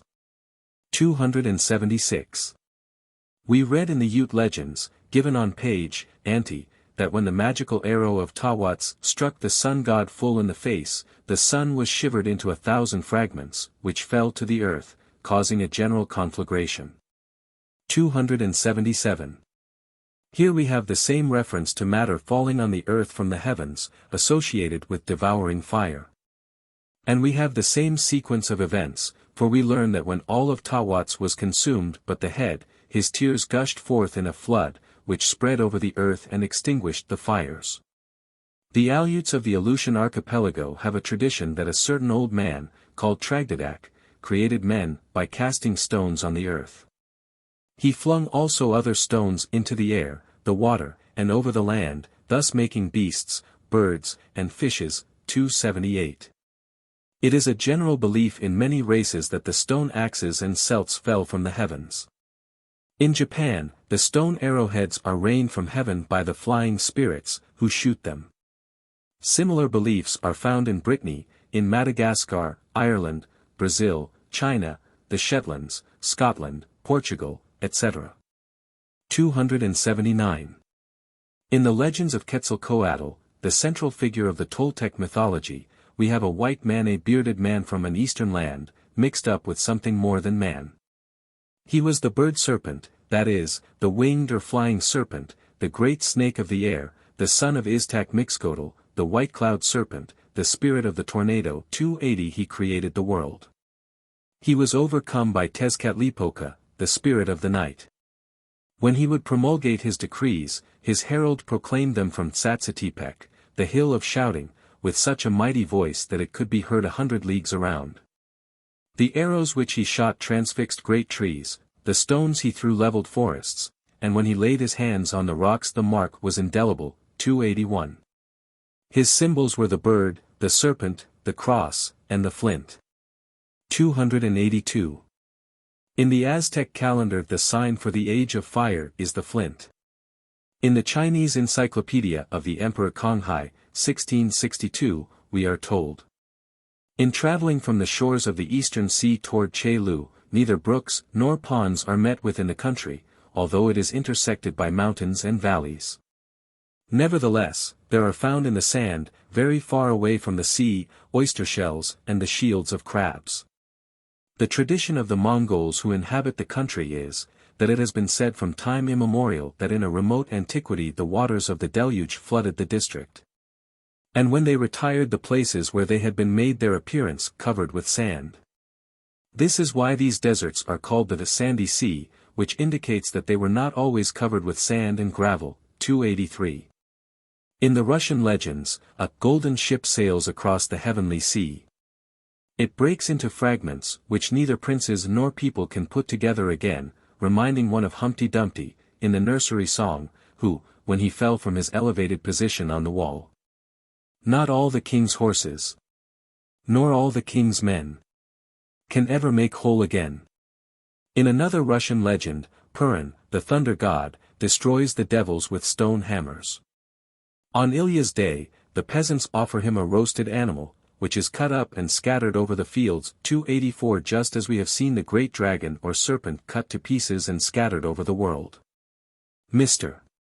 Christie found at Bumerzog, on the plateau of the Atlas, in northern Africa, in a bare, deserted, stony place among the mountains, a collection of 1,500 tombs, made of rude limestone slabs, set up with one slab to form a roof, so as to make perfect dolmens closed chambers where the bodies were packed in. Tradition says that a wicked people lived there, and for their sins stones were rained upon them from heaven, so they built these chambers to creep into. 285.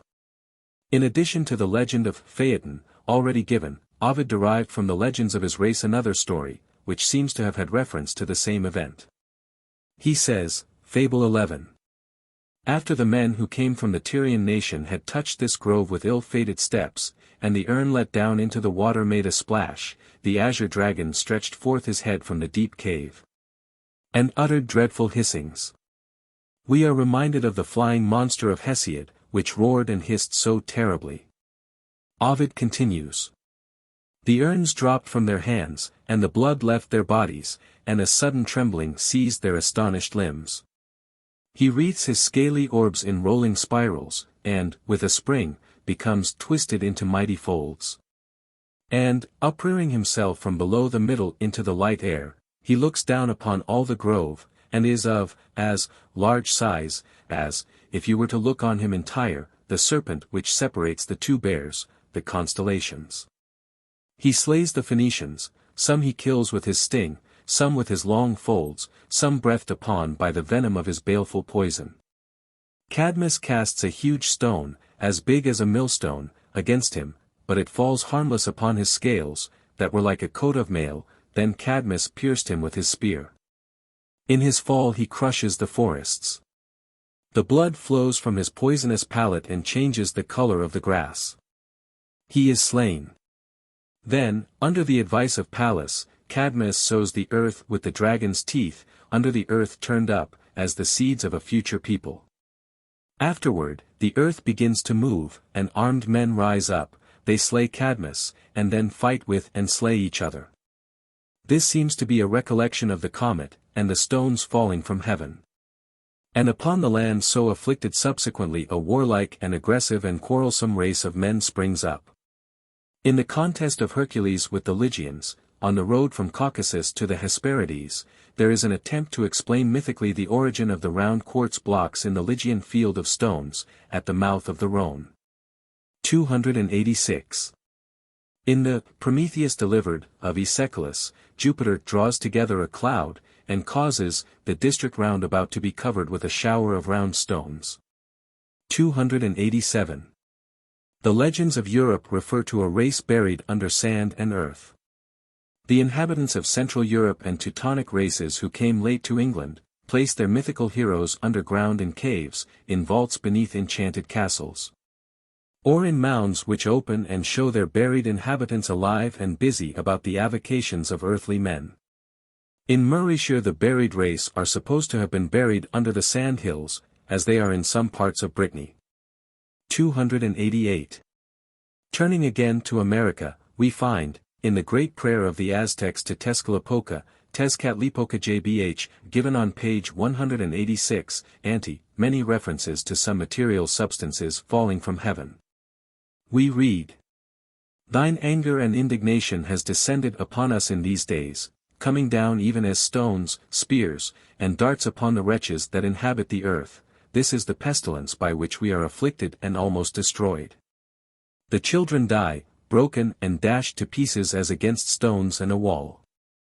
Thine anger and thy indignation does it delight in hurling the stone and arrow and spear. The grinders of thy teeth, the dragon's teeth of Ovid, are employed, and thy bitter whips upon the miserable of thy people. Hast thou verily determined that it utterly perish, that the peopled place become a wooded hill and a wilderness of stones? Is there to be no mercy nor pity for us until the arrows of thy fury are spent? Thine arrows and stones have sorely hurt this poor people. In the legend of the Indians of Lake Tahoe, see page 168, ante, we are told that the stars were melted by the great conflagration, and they rained down molten metal upon the earth. In the Hindu legend, see page 171, ante, of the great battle between Rama, the sun god, and Ravana, the evil one, Rama persuaded the monkeys to help him build a bridge to the island of Lanka. And the stones which crop out through southern India are said to have been dropped by the monkey builders.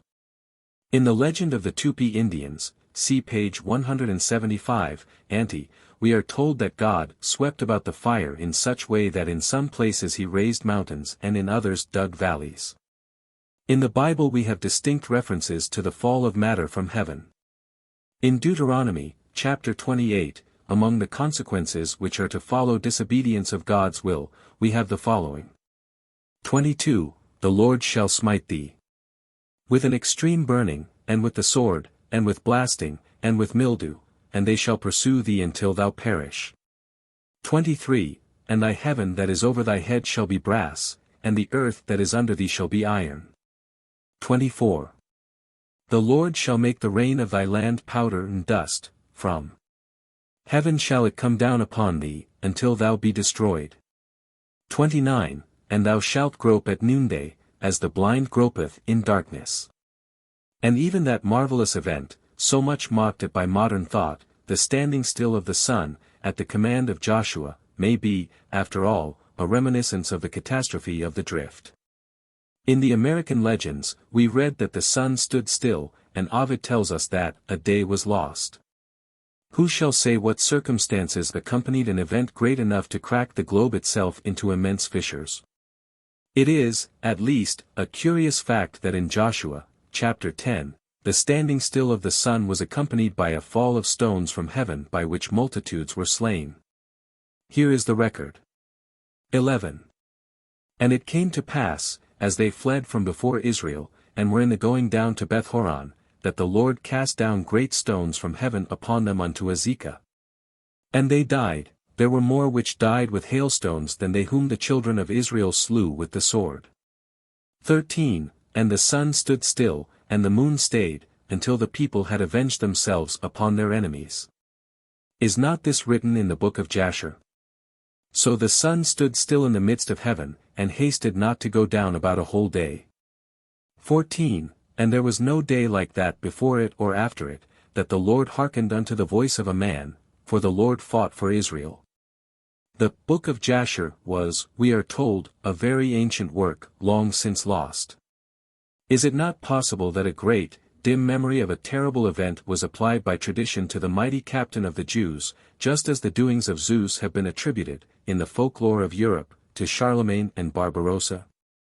If the contact of Lexell's comet with the Earth would, as shown on page 84, ante, have increased the length of the sidereal year 3 hours, what effect might not a comet, many times larger than the mass of the Earth, have had upon the revolution of the Earth? Were the heat, the conflagrations, and the tearing up of the Earth's surface caused by such an arrestment or partial slowing up of the Earth's revolution on its axis? I do not propound these questions as any part of my theory, but merely as suggestions. The American and Polynesian legends represent that the catastrophe increased the length of the days. This may mean nothing, or a great deal. At least, Joshua's legend may yet take its place among the scientific possibilities. But it is in the legend of the Toltecs of Central America, as preserved in one of the sacred books of the race, the Codex Chimalpopoca, that we find the clearest and most indisputable references to the fall of gravel, see page 166. Ante. The third sun, or era, is called Kiatonatiu, son of rain, because there fell a rain of fire. All which existed burned, and there fell a rain of gravel. They also narrate that while the sandstone which we now see scattered about, and the tetsantli, amygdaloid porous, basalt, trap rocks, boiled with great tumult, there also arose the rocks of vermilion color. Now this was in the year Sutekpadal, 1 flint, it was the day Nahuequiahuitl, 4th rain. Now, in this day in which men were lost and destroyed in a rain of fire, they were transformed into goslings. 289. We find also many allusions in the legends to the clay. When the Navajos climbed up from their cave they found the earth covered with clay into which they sank mid-leg deep, and when the water ran off it left the whole world full of mud. In the Creek and Seminole legends the Great Spirit made the first man, in the primeval cave, from the clay around him. Sanchoniathon, from the other side of the world, tells us, in the Phoenician legends, see page 209, ante, that first came chaos, and out of chaos was generated mot or mud. In the Miztec, American, legends, see page 214, ante, we are told that in the age of darkness there was nothing but mud and slime on all the face of the earth. In the Quiche legends we are told that the first men were destroyed by fire and pitch from heaven. In the Quiche legends we also have many allusions to the wet and muddy condition of the earth before the returning sun dried it up.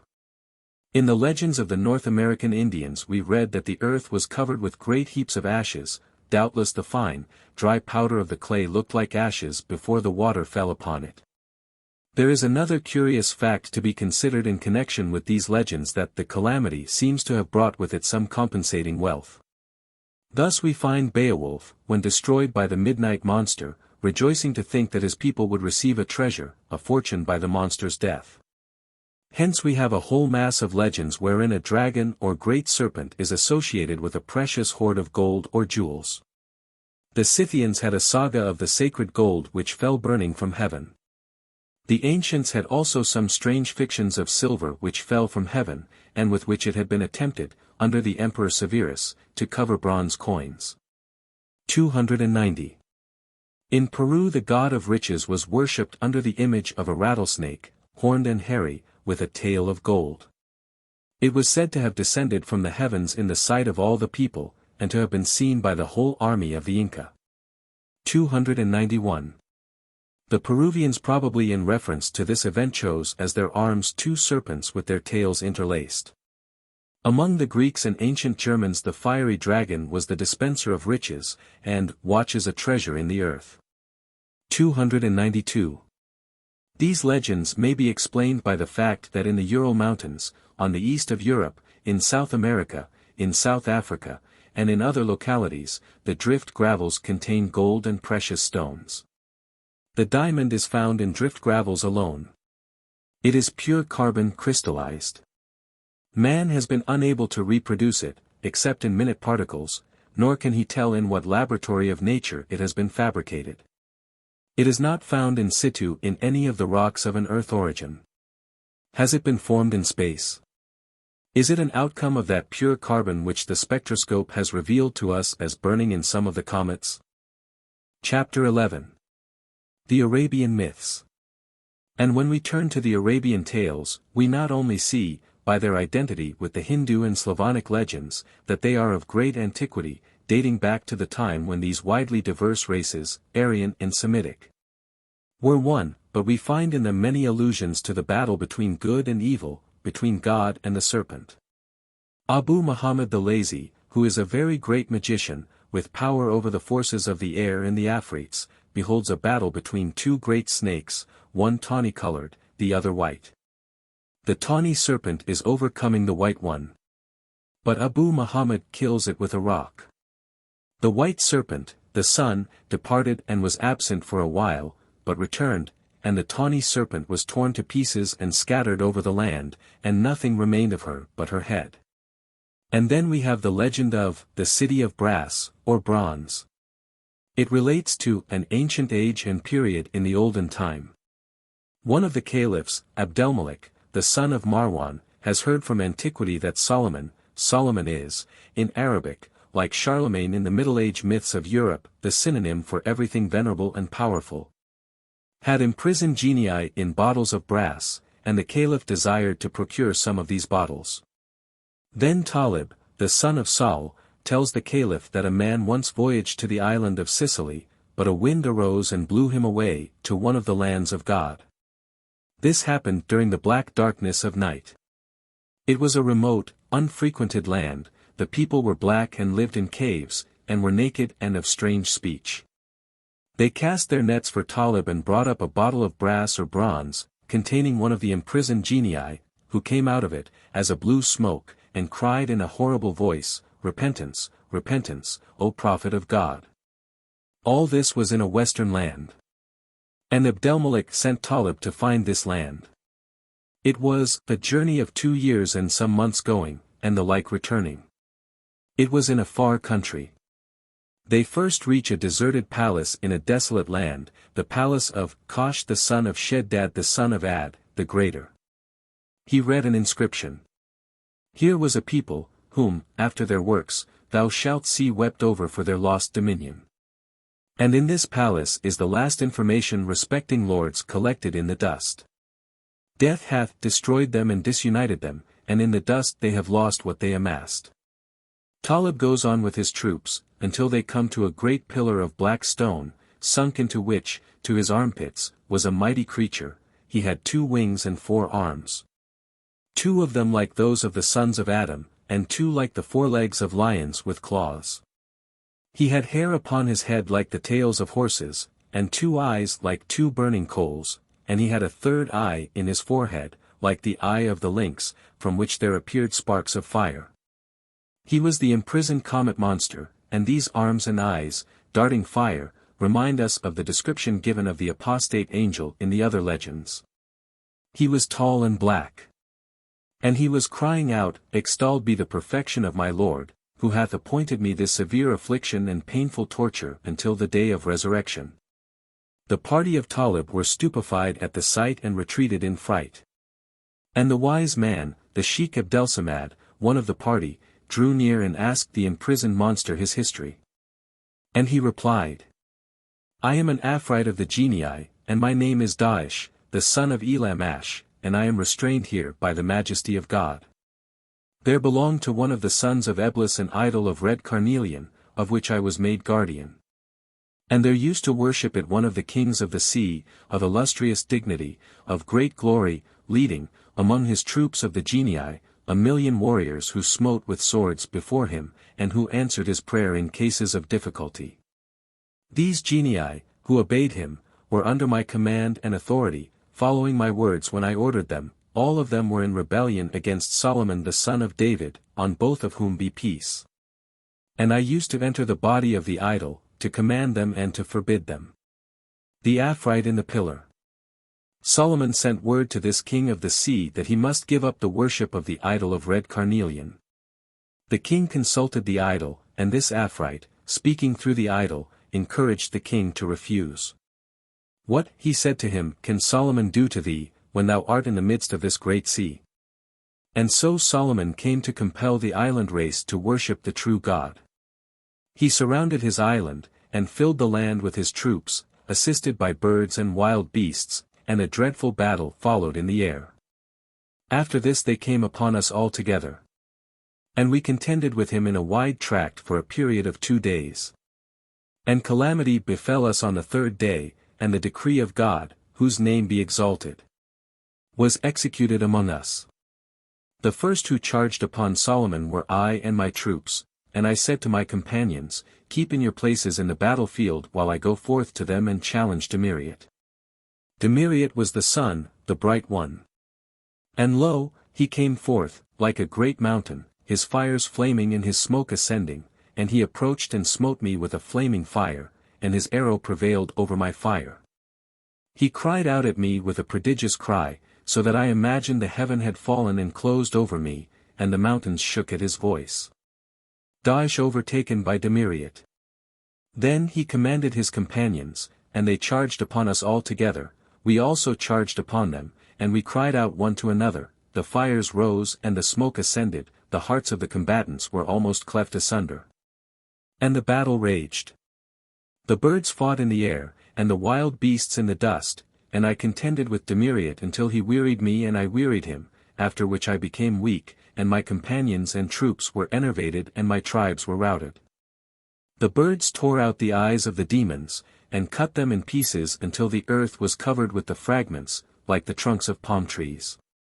As for me, I flew from before Demiriat, but he followed me a journey of 3 months until he overtook me. And Solomon hollowed out the black pillar, and sealed him in it with his signet, and chained him until the day of resurrection. And Talib and his party go on still farther, and find the city of brass, a weird, mysterious, lost city, in a desolate land, silent, and all its people dead.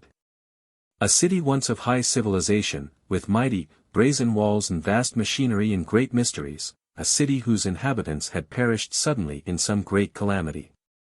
And on the walls were tablets, and on one of them were inscribed these solemn words.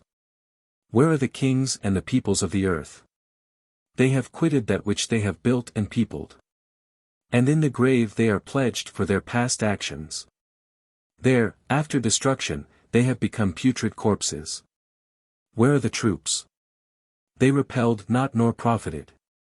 And where is that which they collected and boarded? The decree of the Lord of the throne surprised them. Neither riches nor refuge saved them from it. And they saw the merchants dead in their shops. Their skins were dried, and their bones were carious, and they had become examples to him who would be admonished. Everywhere were the dead, lying upon skins, and appearing almost as if they would speak. Their death seems to have been due to a long period of terrible heat and drought. On a couch was a damsel more beautiful than all the daughters of Adam, she was embalmed, so as to preserve all her charms. Her eyes were of glass, filled with quicksilver, which seemed to follow the beholder's every motion. Near her was a tablet of gold, on which was inscribed, In the name of God, the compassionate, the merciful. The Lord of lords, the cause of causes, the everlasting, the eternal. Where are the kings of the regions of the earth, where are the Amalekites? Where are the mighty monarchs? The mansions are void of their presence, and they have quitted their families and homes. Where are the kings of the foreigners and the Arabs? They have all died and become rotten bones. Where are the lords of high degree? They have all died. Where are Korah and Haman? Where is Sheddad, the son of Ad? Where are Canaan and Pharaoh? God hath cut them off, and it is he who cutteth short the lives of mankind, and he hath made the mansions to be void for their presence. I am Tadmor, the daughter of the king of the Amalekites, of those who ruled the countries with equity. I possessed what none of the kings possessed, i.e., in extent of dominion, and ruled with justice, and acted impartially toward my subjects. I gave and bestowed, and I lived a long time in the enjoyment of happiness and an easy life, and emancipated both female and male slaves. Thus I did until the summoner of death came, and disasters occurred before me. And the cause was this: 7 years in succession came upon us, during which no water descended on us from heaven, nor did any grass grow for us on the face of the earth. So we ate what food we had in our dwellings, and after that we fell upon the beasts and ate, and there remained nothing. Upon this, therefore, I caused the wealth to be brought, and meted it with a measure, and sent it, by trusty men, who went about with it through all regions, not leaving unvisited a single large city, to seek for some food. But they found it not, and they returned to us with the wealth after a long absence. So, thereupon we exposed to view our riches and our treasures, locked the gates of the fortresses in our city, and submitted ourselves to the decrees of our Lord. And thus we all died, as thou beholdest, and left what we had built and what we had treasured. And this strange tale has relations to all the other legends.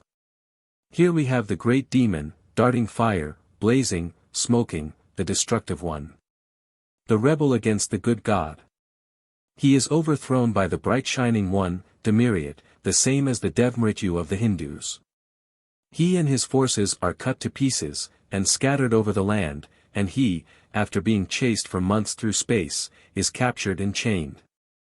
Associated with all this is a people of the Bronze Age, a highly civilized people. A people living on an island in the Western Sea, who perished by a calamity which came on them suddenly. A summoner of death came and brought disasters. And then followed a long period of terrible heat and drought, in which not they alone, but all nations and cities, were starved by the drying up of the earth. The demon had devoured the cows, the clouds. Like Cacus, he had dragged them backward into his den, and no Hercules, no Indra, had arisen to hurl the electric bolt that was to kill the heat, restore the clouds, and bring upon the parched earth the grateful rain. And so this Bronze Age race spread out their useless treasures to the sun, and, despite their miseries, they praise the God of gods, the cause of causes, the merciful, the compassionate, and lie down to die. And in the evil one, captured and chained and sealed by Solomon, we seem to have the same thing prefigured in Revelation, XX, 2. 2. And he laid hold on the dragon, the old serpent, which is the devil and Satan, and bound him for 1,000 years. 3. And he cast him into the bottomless pit, and shut him up, and set a seal upon him, that he should no more seduce the nations. Chapter 12. The Book of Job. We are told in the Bible, Job, 16. While he, Job, was yet speaking, there came also another, and said, The fire of God is fallen from heaven and hath burned up the sheep, and the servants, and consumed them. And I only am escaped alone to tell thee. And in verse 18 we are told, While he was yet speaking, there came also another, and said, Thy sons and thy daughters were eating and drinking wine in their eldest brother's house. 19. And behold, there came a great wind from the wilderness, and smote the four corners of the house, and it fell upon the young men, and they are dead, and I only am escaped alone to tell thee. We have here the record of a great convulsion. Fire fell from heaven, the fire of God. It was not lightning, for it killed the 7,000 sheep, see chapter 1, 3, belonging to Job, and all his shepherds, and not only killed but consumed them, burned them up. A fire falling from heaven great enough to kill 7,000 sheep must have been an extensive conflagration, extending over a large area of country. And it seems to have been accompanied by a great wind-day cyclone which killed all Job's sons and daughters. Has the book of Job anything to do with that great event which we have been discussing? Did it originate out of it? Let us see. In the first place it is, I believe, conceded by the foremost scholars that the book of Job is not a Hebrew work, it was not written by Moses, it far antedates even the time of Abraham. That very high orthodox authority, George Smith, F.S.A. in his work shows that everything relating to this patriarch has been violently controverted. His country, the age in which he lived, the author of the book that bears his name, have all been fruitful themes of discord, and, as if to confound confusion, these disputants are interrupted by others, who would maintain that no such person ever existed, that the whole tale is a poetic fiction, an allegory. 293. Job lived to be 200 years old, or, according to the Septuagint, 400. This great age relegates him to the era of the Antediluvians, or their immediate descendants, among whom such extreme ages were said to have been common. C. S. Bryant says, Job is in the purest Hebrew. The author uses only the word Elohim for the name of God. The compiler or reviser of the work, Moses, or whoever he was, employed at the heads of chapters and in the introductory and concluding portions the name of Jehovah. But all the verses where Jehovah occurs, in Job, are later interpolations in a very old poem, written at a time when the Semitic race had no other name for God but Elohim, before Moses obtained the elements of the new name from Egypt. 294. Hale says, the cardinal constellations of spring and autumn, in Job's time, were Chima and Chesil, or Taurus and Scorpio, of which the principal stars are Aldebaran, the bull's eye, and Antar, the scorpion's heart. Knowing, therefore, the longitudes of these stars at present, the interval of time from thence to the assumed date of Job's trial will give the difference of these longitudes. And ascertain their positions then with respect to the vernal and equinoctial points of intersection of the equinoctial and ecliptic. According to the usual rate of the precession of the equinoxes, 1 degree in 71 years and a half, 295. A careful calculation, based on these principles, has proved that this period was 2338 B.C. According to the Septuagint, in the opinion of George Smith, Job lived, or the book of Job was written, from 2650 B.C. to 2250 B.C. Or the events described may have occurred 25,740 years before that date. It appears, therefore, that the Book of Job was written, even according to the calculations of the Orthodox, long before the time of Abraham, the founder of the Jewish nation, and hence could not have been the work of Moses or any other Hebrew. Mr. Smith thinks that it was produced soon after the flood, by an Arabian. He finds in it many proofs of great antiquity. He sees in it, 31, 26, 28, proof that in Job's time idolatry was an offense under the laws, and punishable as such. And he is satisfied that all the parties to the great dialogue were free from the taint of idolatry. Mr. Smith says, the Babylonians, Chaldeans, Egyptians, Canaanites, Midianites, Ethiopians of Abyssinia, Syrians, and other contemporary nations, had sunk into gross idolatry long before the time of Moses. The Arabians were an important branch of the great Atlantean stock, they derived their descent from the people of Ad. And to this day the Arabians declare that the father of Job was the founder of the great Arabian people. 296. Again, the same author says, Job acted as high priest in his own family. And, minute as are the descriptions of the different classes and usages of society in this book, we have not the slightest allusion to the existence of any priests or specially appointed ministers of religion. A fact which shows the extreme antiquity of the period, as priests were, in all probability, first appointed about the time of Abraham, and became general soon after. 297. He might have added that priests were known among the Egyptians and Babylonians and Phoenicians from the very beginning of their history. Dar. McGee says, if, in short, there be on the whole, that genuine air of the antique which those distinguished scholars, Schultens, Lowth, and Michaelis, affirm in every respect to pervade the work, we can scarcely hesitate to pronounce. With Lowth and Sherlock, that the Book of Job is the oldest in the world now extant. 298. Moreover, it is evident that this ancient hero, although he probably lived before Babylon and Assyria, before Troy was known, before Greece had a name, nevertheless dwelt in the midst of a high civilization.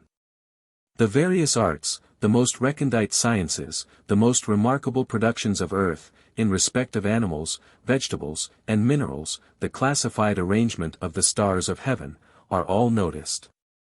Not only did Job's people possess an alphabet, but books were written, characters were engraved, and some have even gone so far as to claim that the art of printing was known, because Job says, would that my words were printed in a book.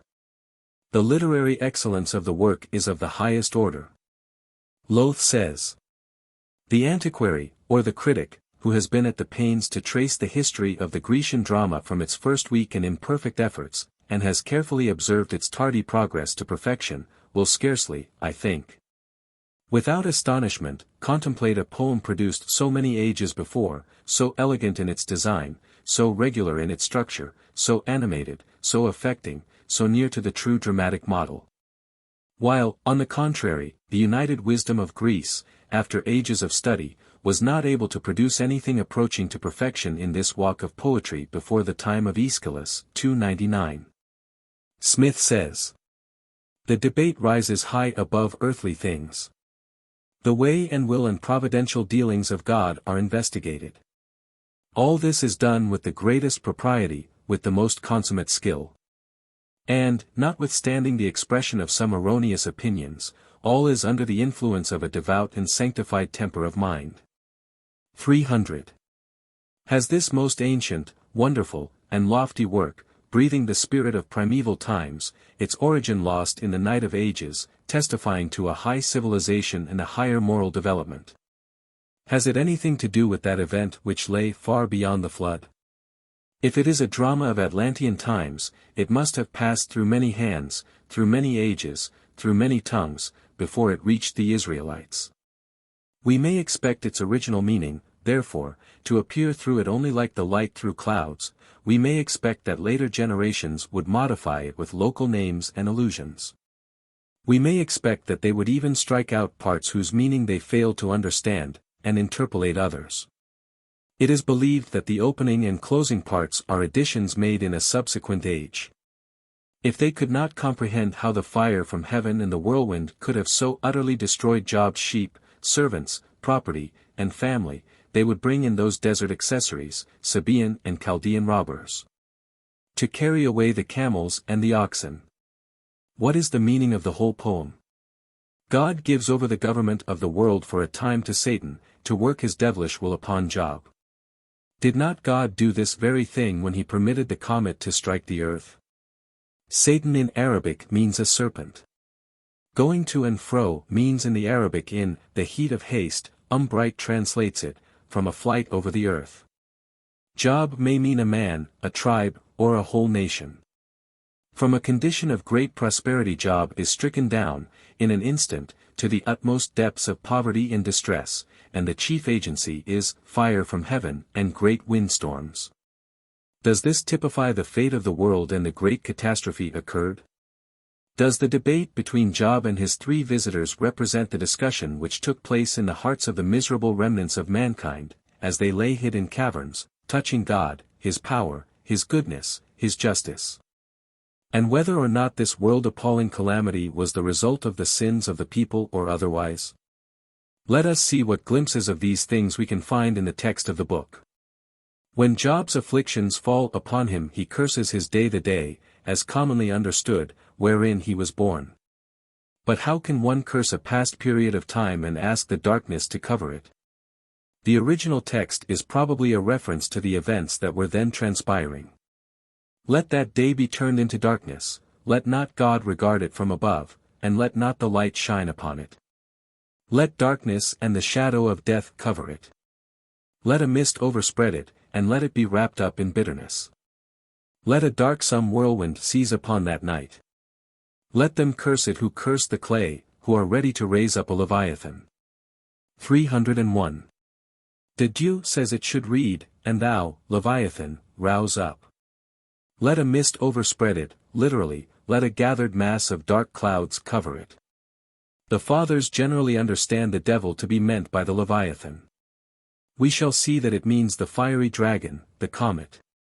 Let the stars be darkened with the mist thereof, let it expect light and not see it, nor the rising of the dawning of the day.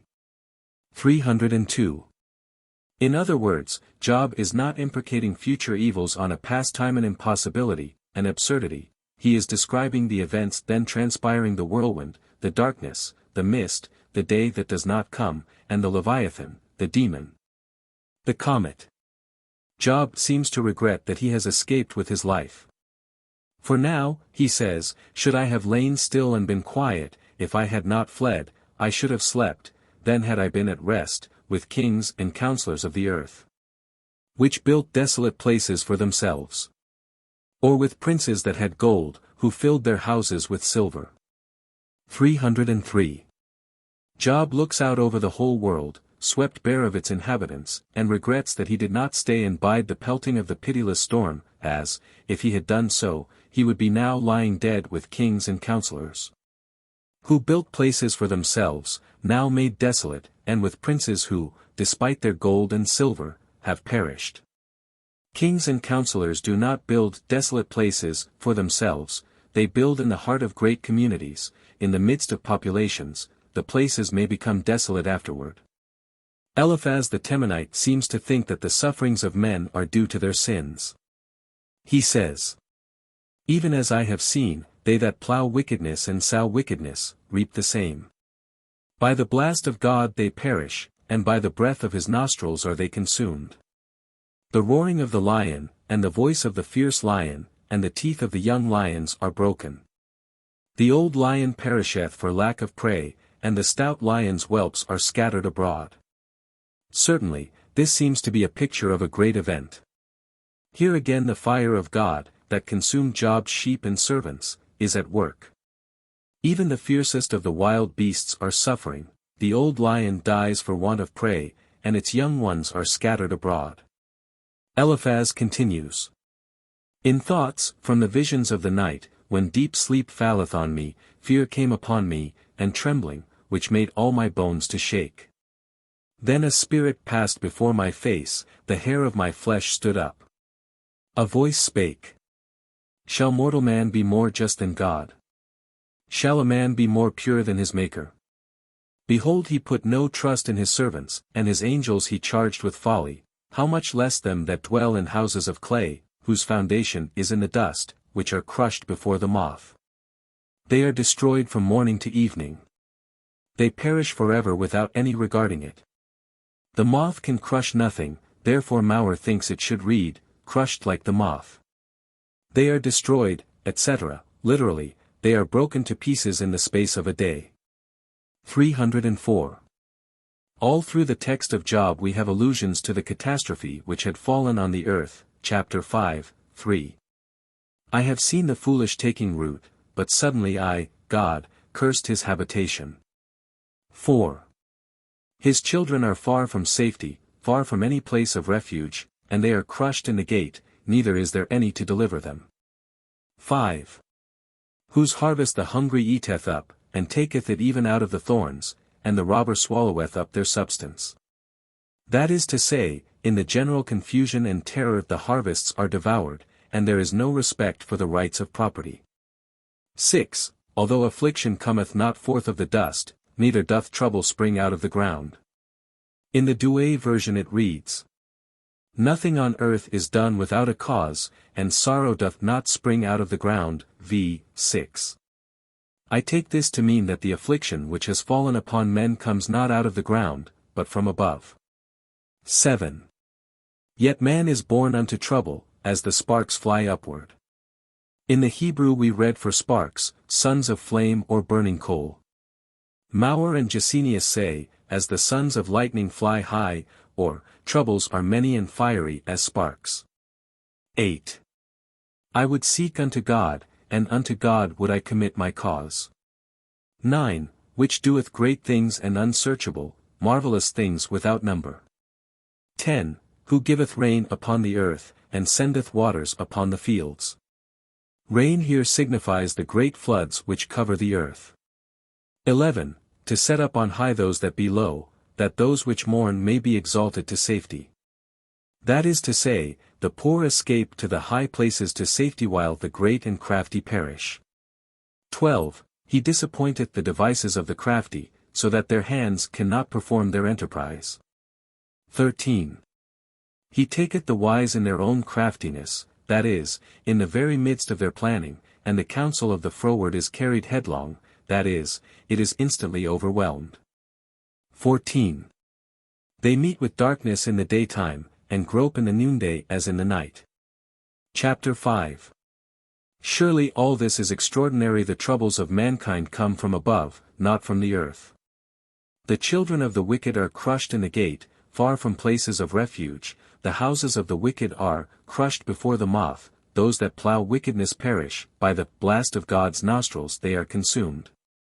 The old lion perishes for want of prey, and its whelps are scattered abroad. Eliphaz sees a vision, the comet, which makes his bones to shake, and the hair of his flesh to stand up. The people are destroyed from morning to evening. The cunning find their craft of no avail, but are taken, the counsel of the froward is carried headlong, the poor find safety in high places, and darkness comes in midday, so that the people grope their way.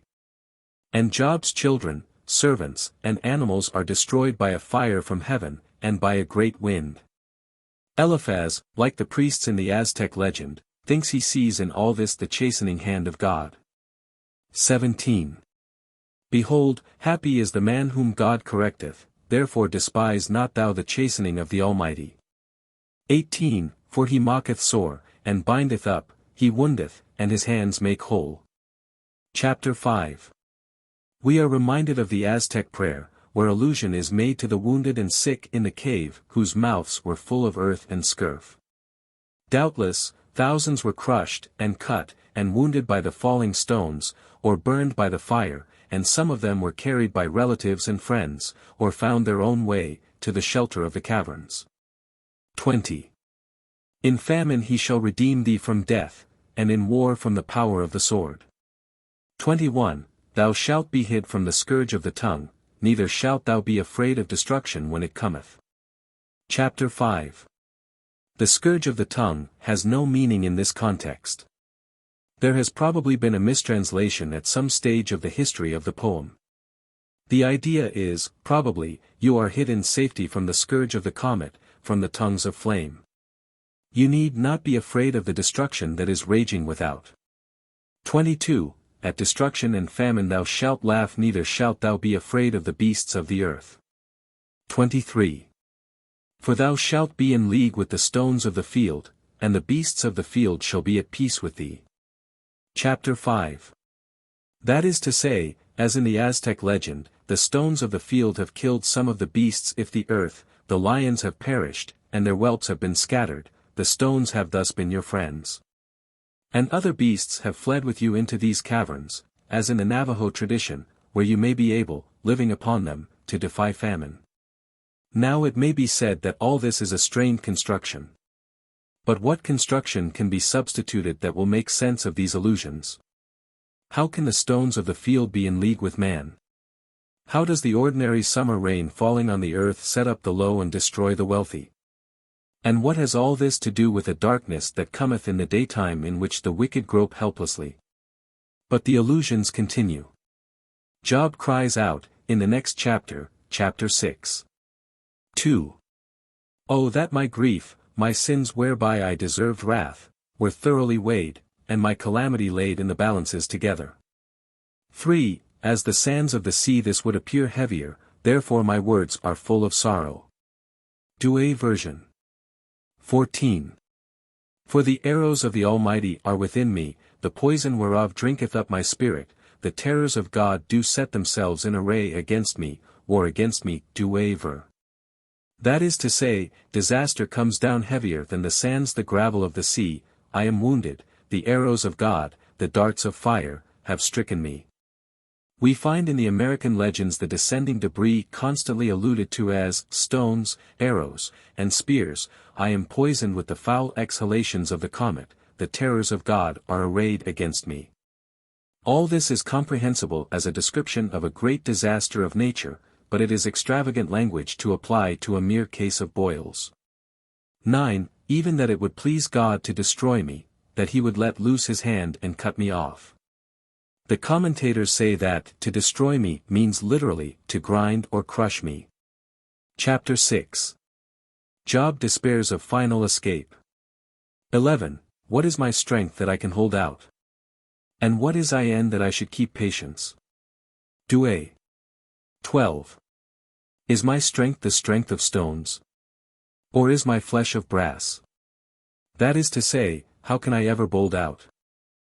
How can I ever survive this great tempest? How can my strength stand the crushing of these stones?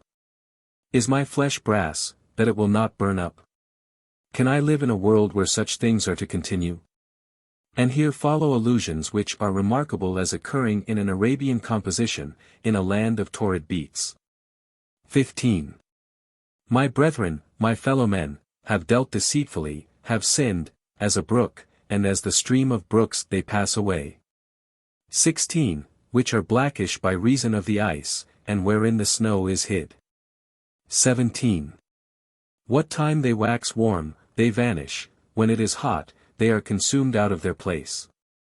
18. The paths of their way are turned aside, they go to nothing and perish. The Douay version has it. 16. They, the people, that fear the hoary frost, the snow shall fall upon them. 17. At the time when they shall be scattered they shall perish, and after it groweth hot they shall be melted out of their place. 18. The paths of their steps are entangled, they shall walk in vain and shall perish. There is a great deal of perishing here, some by frost and snow, some by heat. The people are scattered, they lose their way, they perish. Job's servants and sheep were also consumed in their place, they came to naught, they perished. Job begins to think, like the Aztec priest, that possibly the human race has reached its limit and is doomed to annihilation. Chapter 7. 1. Is there not an appointed time to man upon earth?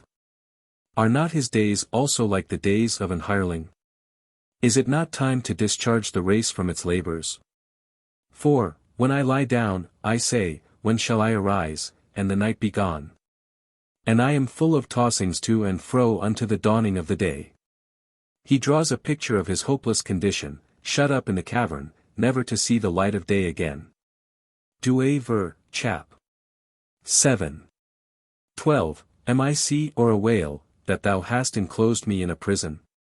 7. My eyes shall not return to see good things. 8. Nor shall the sight of man behold me, thy eyes are upon me, and I shall be no more.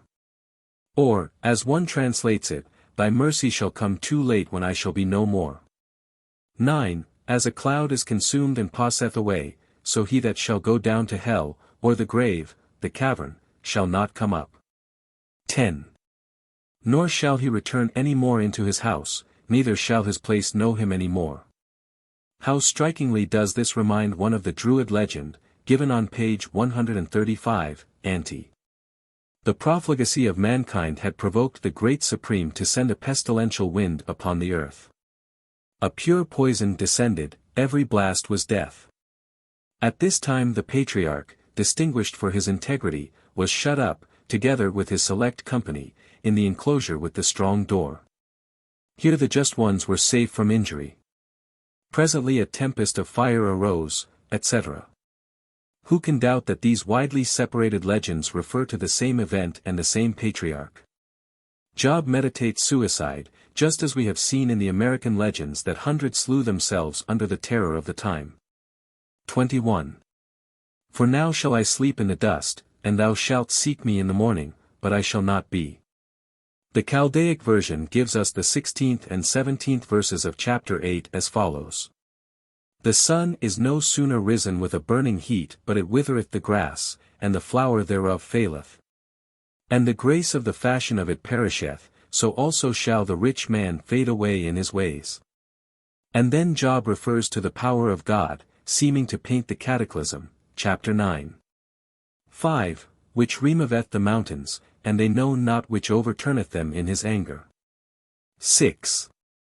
Which shake the earth out of her place, and the pillars thereof tremble.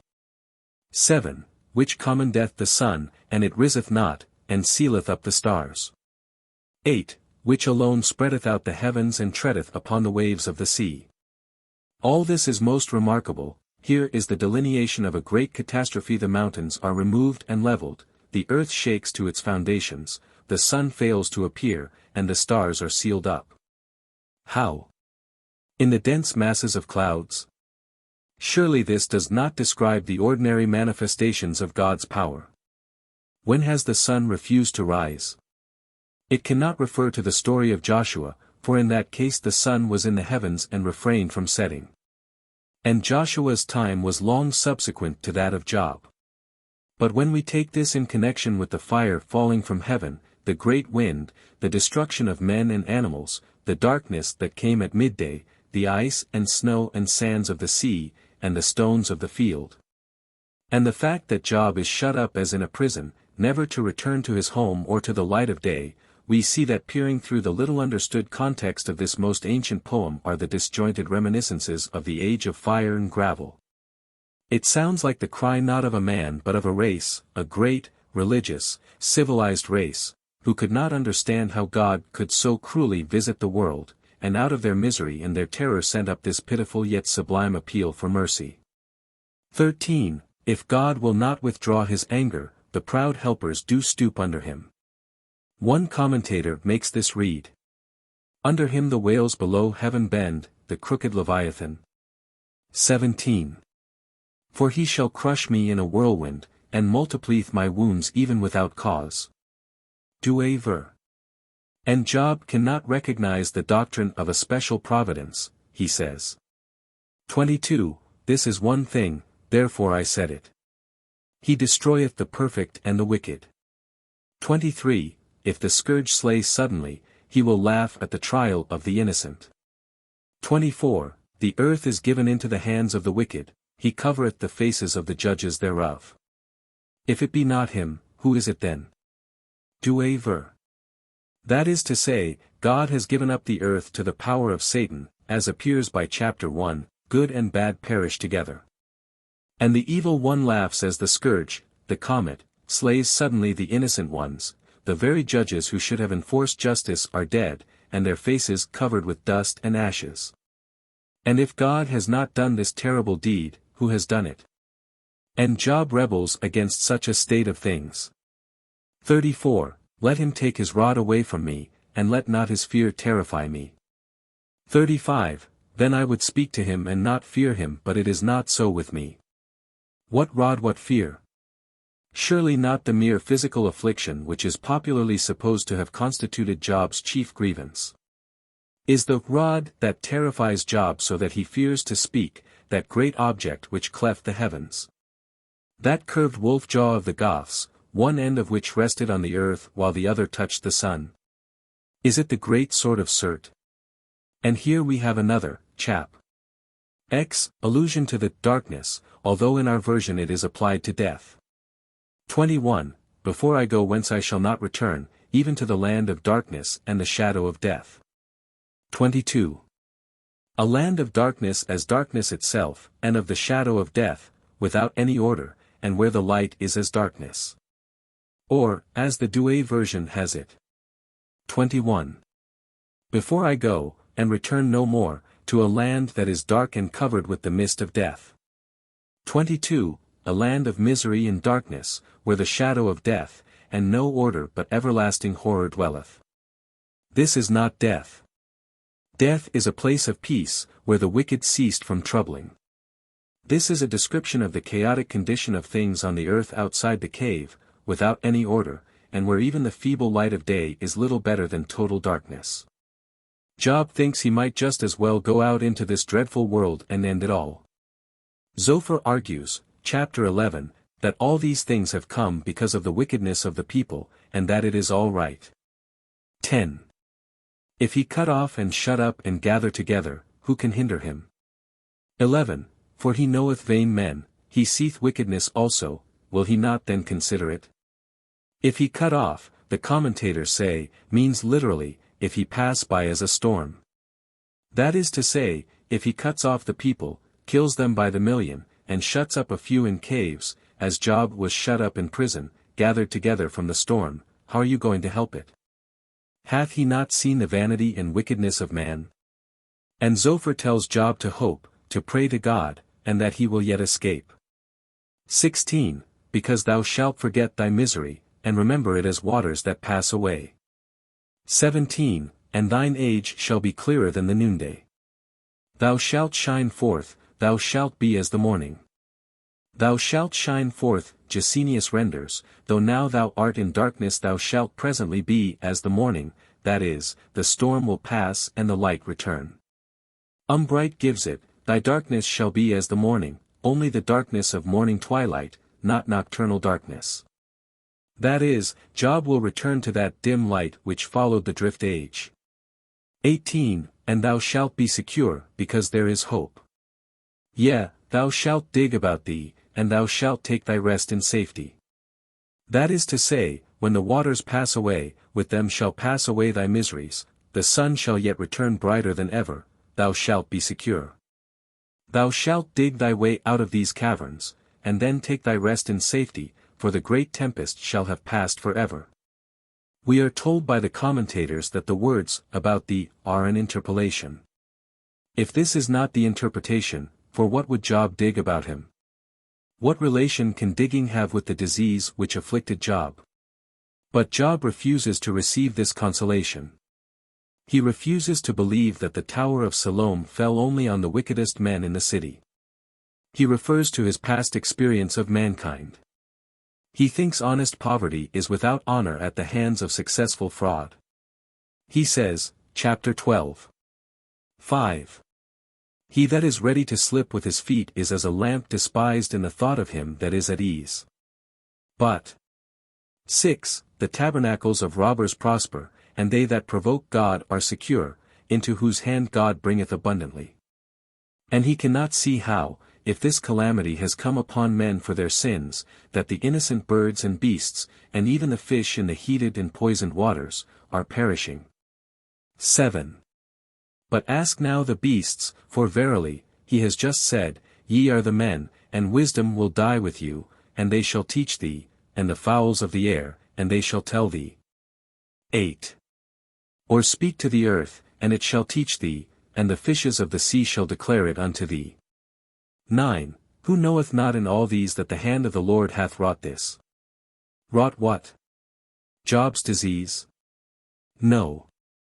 Some great catastrophe to bird and beast and earth. You pretend, he says, in effect, ye wise men, that only the wicked have suffered, but it is not so, for aforetime I have seen the honest poor man despised and the villain prosperous. And if the sins of men have brought this catastrophe on the earth, go ask the beasts and the birds and the fish and the very face of the suffering earth, what they have done to provoke this wrath. No, it is the work of God, and of God alone, and he gives and will give no reason for it. 14. Behold, he breaketh down, and it cannot be built up again, he shutteth up a man, and there can be no opening. 15. Behold, he withholdeth the waters, and they dry up, also, he sendeth them out, and they overturn the earth. That is to say, the heat of the fire from heaven sucks up the waters until rivers and lakes are dried up, Cacus steals the cows of Hercules. And then again they fall, deluging and overturning the earth, piling it into mountains in one place, says the Tupi legend, and digging out valleys in another. And God buries men in the caves in which they sought shelter. 23. He increaseth the nations, and destroyeth them, he enlargeth the nations, and straighteneth them again. 24. He taketh away the heart of the chief of the people of the earth, and causeth them to wander in a wilderness where there is no way. 25. They grope in the dark without light, and he mocketh them to stagger like a drunken man. More darkness, more groping in the dark, more of that staggering like drunken men, described in the American legends. Lo, mine eye, says Job, 13:1, hath seen all this, mine ear hath heard and understood it. What ye know, the same do I know also. We have all seen it, says Job, and now you would come here with your platitudes about God sending all this to punish the wicked. 4. But ye are forgers of lies, ye are all physicians of no value. Honest Job is disgusted, and denounces his counselors with Carlylean vigor. 11. Shall not his excellency make you afraid? And his dread fall upon you? 12. Your remembrances are like unto ashes, your bodies to bodies of clay. 13. Hold your peace, let me alone, that I may speak, and let come on me what will. 14. Wherefore do I take my flesh in my teeth, and put my life in mine hand? 15. Though he slay me, yet will I trust in him, but I will maintain mine own ways before him. In other words, I don't think this thing is right, and, though I tear my flesh with my teeth, and contemplate suicide, and though I may be slain for speaking, yet I will speak out, and maintain that God ought not to have done this thing. He ought not to have sent this horrible affliction on the earth, this fire from heaven, which burned up my cattle, this whirlwind which slew my children, this sand of the sea, this rush of floods. This darkness in noonday in which mankind grope helplessly, these arrows, this poison, this rush of waters, this sweeping away of mountains. If I hold my tongue, says Job, I shall give up the ghost. Job believes. The grief that will not speak. Whispers the o'erfraught heart, and bids it break. As the waters fail from the sea, says Job, 14:11, and the flood decayeth and drieth up. 12. So man leeth down, and riseth not, till the heavens be no more, they shall not awake, nor be raised out of their sleep. 13. Oh, that thou wouldest hide me in the grave, that thou wouldest keep me secret, until thy wrath be past, that thou wouldest appoint me a set time, and remember me. What does this mean? When in history have the waters failed from the sea? Job believes in the immortality of the soul, 19:26, though worms destroy this body, yet in my flesh shall I see God. Can these words then be of general application, and mean that those who lie down and rise not shall not awake forever? No. He is simply telling that when the conflagration came and dried up the seas, it slaughtered the people by the million, they fell and perished, never to live again. And he calls on God to hide him in a grave, a tomb, a cavern until the day of his wrath be past, and then to remember him, to come for him, to let him out. 20. My bone cleaveth to my skin and to my flesh, and I am escaped with the skin of my teeth. Escaped from what? From his physical disease? No, he carried that with him. But Zophar insists that there is a special providence in all these things, and that only the wicked have perished, chapter 20. 5. The triumphing of the wicked is short, and the joy of the hypocrite but for a moment. 7. Yet he shall perish forever like his own dung, they which have seen him shall say, Where is B? 16. He shall suck the poison of asps, the viper's tongue shall slay him. How? 23. When he is about to fill his belly, God shall cast the fury of his wrath upon him, and shall rain it upon him, while he is eating. 24. He shall flee from the iron weapon, and the bow of steel shall strike him through. 25. It is drawn and cometh out of the body, yea, the glittering sword, the comet, cometh out of his gall, terrors are upon him. 26. All darkness shall be hid in his secret places, a fire not blown shall consume him. 27. The heavens shall reveal his iniquity, and the earth shall rise up against him. 28. The increase of his house shall depart, and his goods shall flow away in the day of his wrath. What does all this mean? While the rich man, necessarily a wicked man, is eating his dinner, God shall rain upon him a consuming fire, a fire not blown by man. He shall be pierced by the arrows of God, the earth shall quake under his feet, the heavens shall blaze forth his iniquity, the darkness shall be hid, shall disappear, in the glare of the conflagration. And his substance shall flow away in the floods of God's wrath. Job answers him in powerful language, maintaining from past experience his position that the wicked ones do not suffer in this life any more than the virtuous, chap. 21. Their houses are safe from fear, neither is the rod of God upon them. Their bull gendereth, and faileth not, their cow calveth, and casteth not her calf. They send forth their little ones like a flock, and their children dance. They spend their days in wealth, and in a moment go down to the grave. Therefore they say unto God, Depart from us, for we desire not the knowledge of thy ways. And here we seem to have a description, chapter 16, Douay ver. Of Job's contact with the comet. 9. A false speaker riseth up against my face, contradicting me. That is, Job had always proclaimed the goodness of God, and here comes something altogether evil. 10. He hath gathered together his fury against me, and threatening me he hath gnashed with his teeth upon me, my enemy hath beheld me with terrible eyes. 14. He has compassed me round about with his lances, he hath wounded my loins, he hath not spared, he hath poured out my bowels on the earth. 15. He hath torn me with wound upon wound, he hath rushed in upon me like a giant. 20. For behold my witness is in heaven, and he that knoweth my conscience is on high. It is impossible to understand this as referring to a skin disease, or even to the contradictions of Job's companions, Zophar, Bildad, etc. Something rose up against Job that comes upon him with fury, gnashes his teeth on him, glares at him with terrible eyes, surrounds him with lances, wounds him in every part, and rushes upon him like a giant. And the witness of the truth of Job's statement is there in the heavens. Eliphaz returns to the charge. He rebukes Job and charges him with many sins and oppressions, chapter 22. 10. Therefore snares are around about thee, and sudden fear troubleth thee. 11. Or darkness, that thou canst not see, and abundance of waters cover thee. 13. And thou sayest, How doth God know? Can he judge through the dark cloud? 14. Thick clouds are a covering to him, that he seeth not and he walketh in the circuit of heaven. 15. Hast thou marked the old way which wicked men have trodden? 16. Which were cut down out of time, whose foundation was overflown with a flood. 20. Whereas our substance is not cut down, but the remnant of them the fire consumeth. 24. He shall give for earth flint, and for flint torrents of gold. Douay ver. What is the meaning of all this?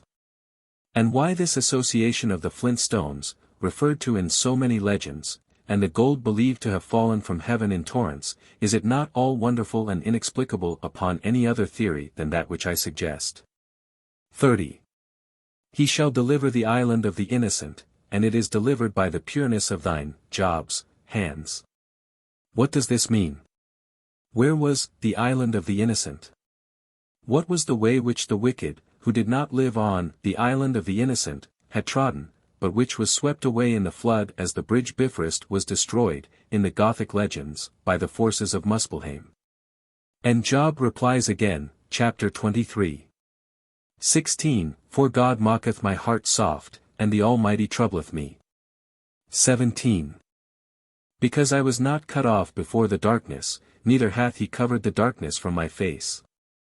That is to say, why did I not die before this great calamity fell on the earth, and before I saw it? Job continues, chapter 26. 5, Dead things are formed from under the waters, and the inhabitants thereof. 6. Hell is naked before him, and destruction hath no covering. The commentators tell us that the words, dead things are formed under the waters, mean literally, the souls of the dead tremble from under the waters. In all lands the home of the dead was, as I have shown elsewhere 305 beyond the waters, and just as we have seen in Ovid that Phaeton's conflagration burst open the earth and disturbed the inhabitants of Tartarus. And in Hesiod's narrative that the ghosts trembled around Pluto in his dread dominion, so here hell is laid bare by the great catastrophe, and the souls of the dead in the drowned floodland, beneath the waters, tremble. Surely, all these legends are fragments of one and the same great story. 7. He stretcheth out the north over the empty place and hangeth the earth upon nothing. 8. He bindeth up the waters in his thick clouds. And the cloud is not rent under them. The clouds do not break with this unparalleled load of moisture. 9. He holdeth back the face of his throne, and spreadeth his cloud upon it. 10. He hath compassed the waters with bounds, until the day and night come to an end. 11. The pillars of heaven tremble, and are astonished at his reproof. 12. He divideth the sea with his power, and by his understanding he smitteth through the proud. By his wisdom he has struck the proud one. 2 13. By his spirit he hath garnished the heavens, his hand hath formed the crooked serpent. His artful hand brought forth the winding serpent. 2 What is the meaning of all this? The dead under the waters tremble, hell is naked, in the blazing heat, and destruction is uncovered, the north, the cold, descends on the world. The waters are bound up in thick clouds, the face of God's throne, the sun, is bidden by the cloud spread upon it, darkness has come, day and night are all one, the earth trembles. He has lighted up the heavens with the fiery comet, shaped like a crooked serpent, but he has struck him as Indra struck Vritra. How else can these words be interpreted? When otherwise did the day and night come to an end? What is the crooked serpent? Job continues, chapter 28, and speaks in an enigmatical way, v. 3, of the stones of darkness, and the shadow of death. 1:14, the flood breaketh out from the inhabitants. Even the waters forgotten of the foot, they are dried up, they are gone away from men. 5, as for the earth, out of it cometh bread, and under it is turned up as it were fire.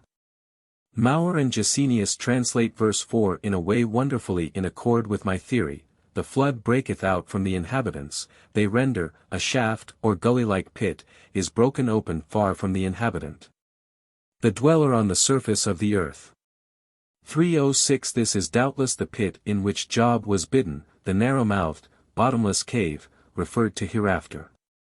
And the words, forgotten of the foot, confirm this view, for the high authorities, just cited, tell us that these words mean literally, unsupported by the foot they hang by ropes in descending, they are dried up, they are gone away from men. 307.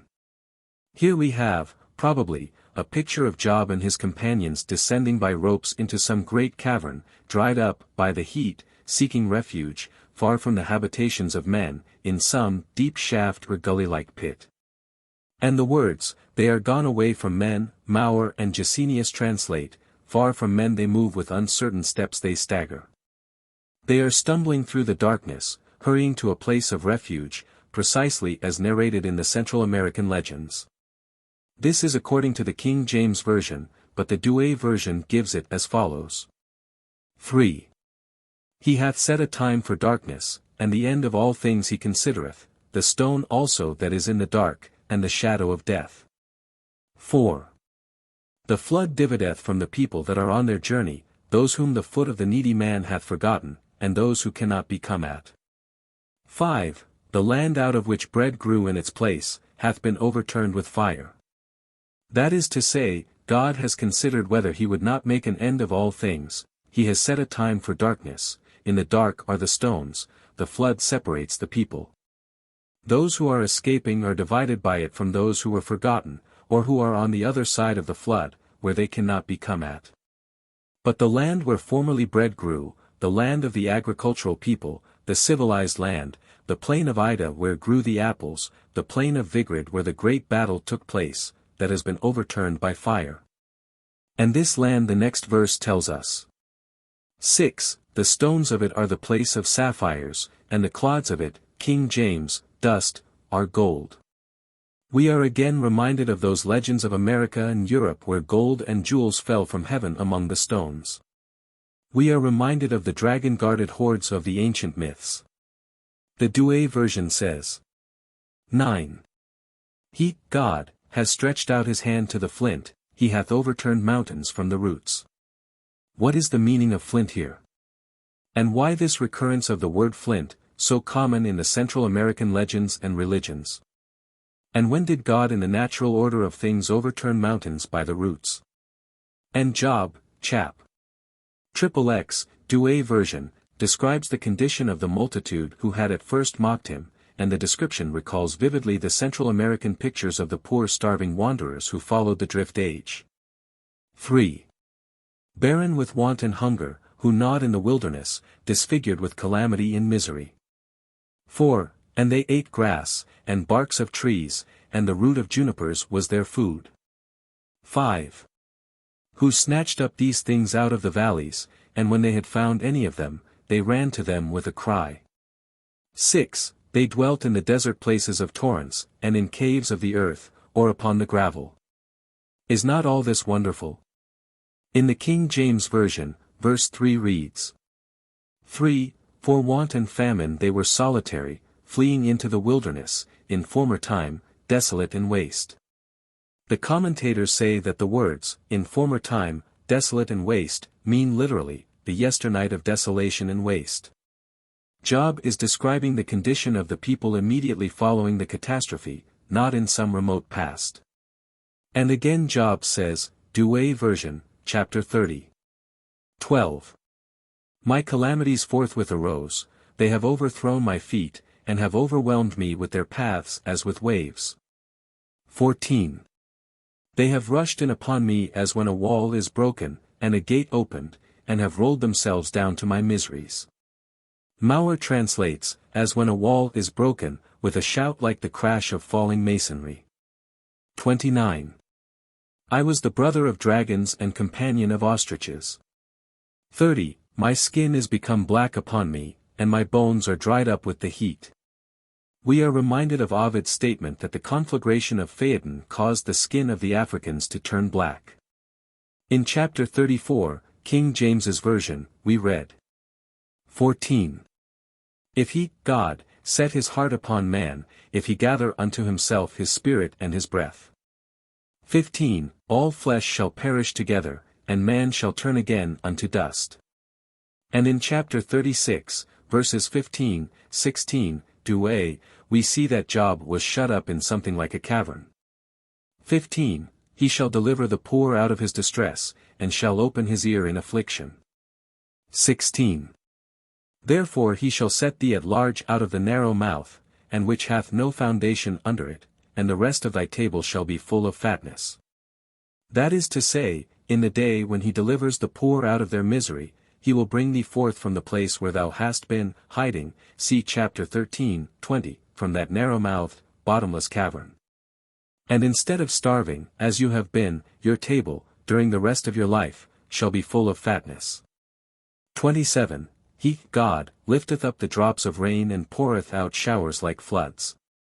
28. Which flow from the clouds which cover all from above. The commentators tell us that this expression, which cover all from above, means literally, the bottom of the sea is laid bare, and they confess their inability to understand it. But is it not the same story told by Ovid of the bottom of the Mediterranean having been rendered a bed of dry sand by Phaeton's conflagration? And does it not remind us of the Central American legend of the starving people migrating in search of the sun, through rocky places where the sea had been separated to allow them to pass? And the King James Version continues. 32. With clouds he covereth the light, and commandeth it not to shine by the cloud that cometh betwixt. 33. The noise thereof sheweth concerning it, the cattle also concerning the vapor. This last line shows how greatly the original text has been garbled. What have the cattle to do with it? Unless, indeed, here, as in the other myths, the cows signify the clouds. The meaning of the rest is plain. God draws up the water, sends it down as rain, which covers all things, the clouds gather before the sun and hide its light, and the vapor restores the cows, the clouds. And all this is accompanied by great disturbances and noise. And the next chapter, 37, continues the description. 2. Hear ye attentively the terror of his, the comet's, voice, and the sound that cometh out of his mouth. 3. He beholdeth under all the heavens, he is seen under all the heavens, and his light is upon the ends of the earth. 4. After it a noise shall roar, he shall thunder with the voice of his majesty, and shall not be found out when his voice shall be heard. The King James Version says, and he will not stay them when his voice is heard. 5. God shall thunder wonderfully with his voice, he that doth great and unsearchable things. Here, probably, are more allusions to the awful noises made by the comet as it entered our atmosphere, referred to by Hesiod, the Russian legends, etc. 6. He commandeth the snow to go down upon the earth, and the winter rain and the shower of his strength, the great rain of his strength, says the King James Version. 7. He sealeth up the hand of every man. This means, says one commentator, that he confines men within doors by these great rains. Instead of houses we infer it to mean the caves of the earth, already spoken of, chapter 30, v. 6, and this is rendered more evident by the next verse. 8. And the beast shall go into his covert and shall abide in his den. 9.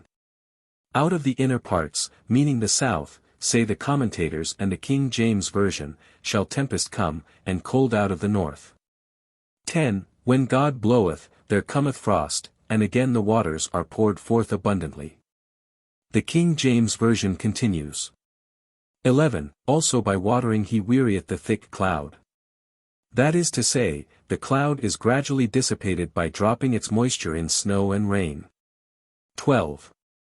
And it is turned round about by his counsels that they may do whatsoever becommandeth them upon the face of the world and the earth.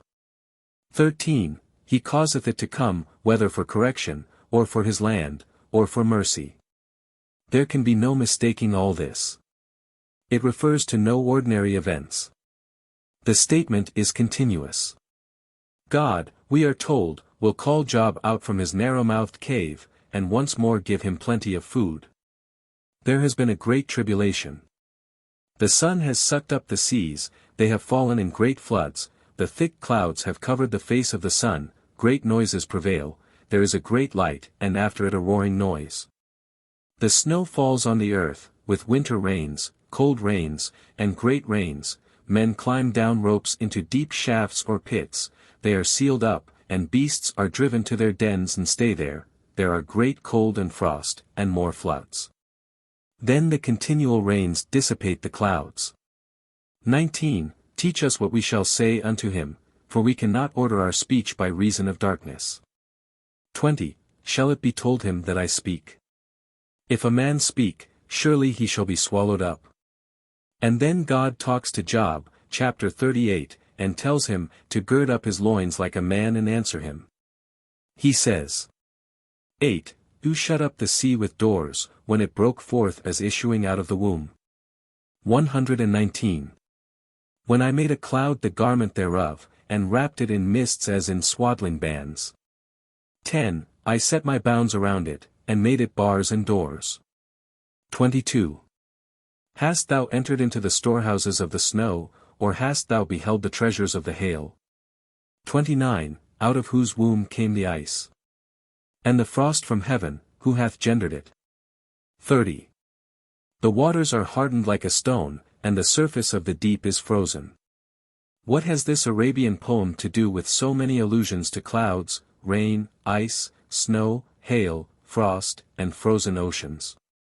36. Who hath put wisdom in the inward part? Or who hath given understanding to the heart?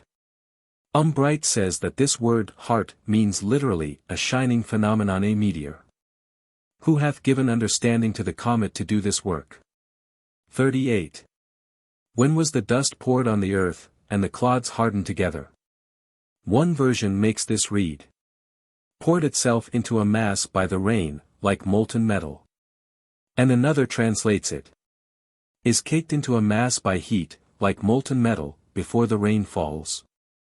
This is precisely in accordance with my theory that the till, or hard pan, next the earth, was caked and baked by the heat into its present pottery-like and impenetrable condition. Long before the work of cooling and condensation set loose the floods to rearrange and form secondary drift out of the upper portion of the debris. But again I ask, when in the natural order of events was dust poured on the earth and hardened into clods, like molten metal? And in this book of Job I think we have a description of the veritable comets that struck the earth, in the drift age, transmitted even from the generations that beheld them blazing in the sky, in the words of those who looked upon the awful sight. In the Norse legends we read of 3 destructive objects which appeared in the heavens. One of these was shaped like a serpent, it was called the Midgard serpent, then there was the Fenris wolf, and, lastly, the dog Garm. In Hesiod we read, also, of 3 monsters: first, Echidna, a serpent huge and terrible and vast; second, Chimera, a lion-like creature; and, thirdly, Typhoeus, worst of all, a fierce, fiery dragon. And in Job, in like manner, we have 3 mighty objects alluded to or described: first the winding, or twisting, serpent with which God has adorned the heavens. Then Behemoth, monstrous enough to drink up rivers, the chief of the ways of God; and lastly, and most terrible of all, Leviathan, the name meaning, the twisting animal, gathering itself into folds. God, speaking to Job, and reminding him of the weakness and littleness of man, says, chapter 40, v. 20. Canst thou draw out the Leviathan with a book, or canst thou tie his tongue with a cord? The commentators differ widely as to the meaning of this word Leviathan. Some, as I have shown, think it means the same thing as the crooked or winding serpent, vulgar, spoken of in chapter 26, v.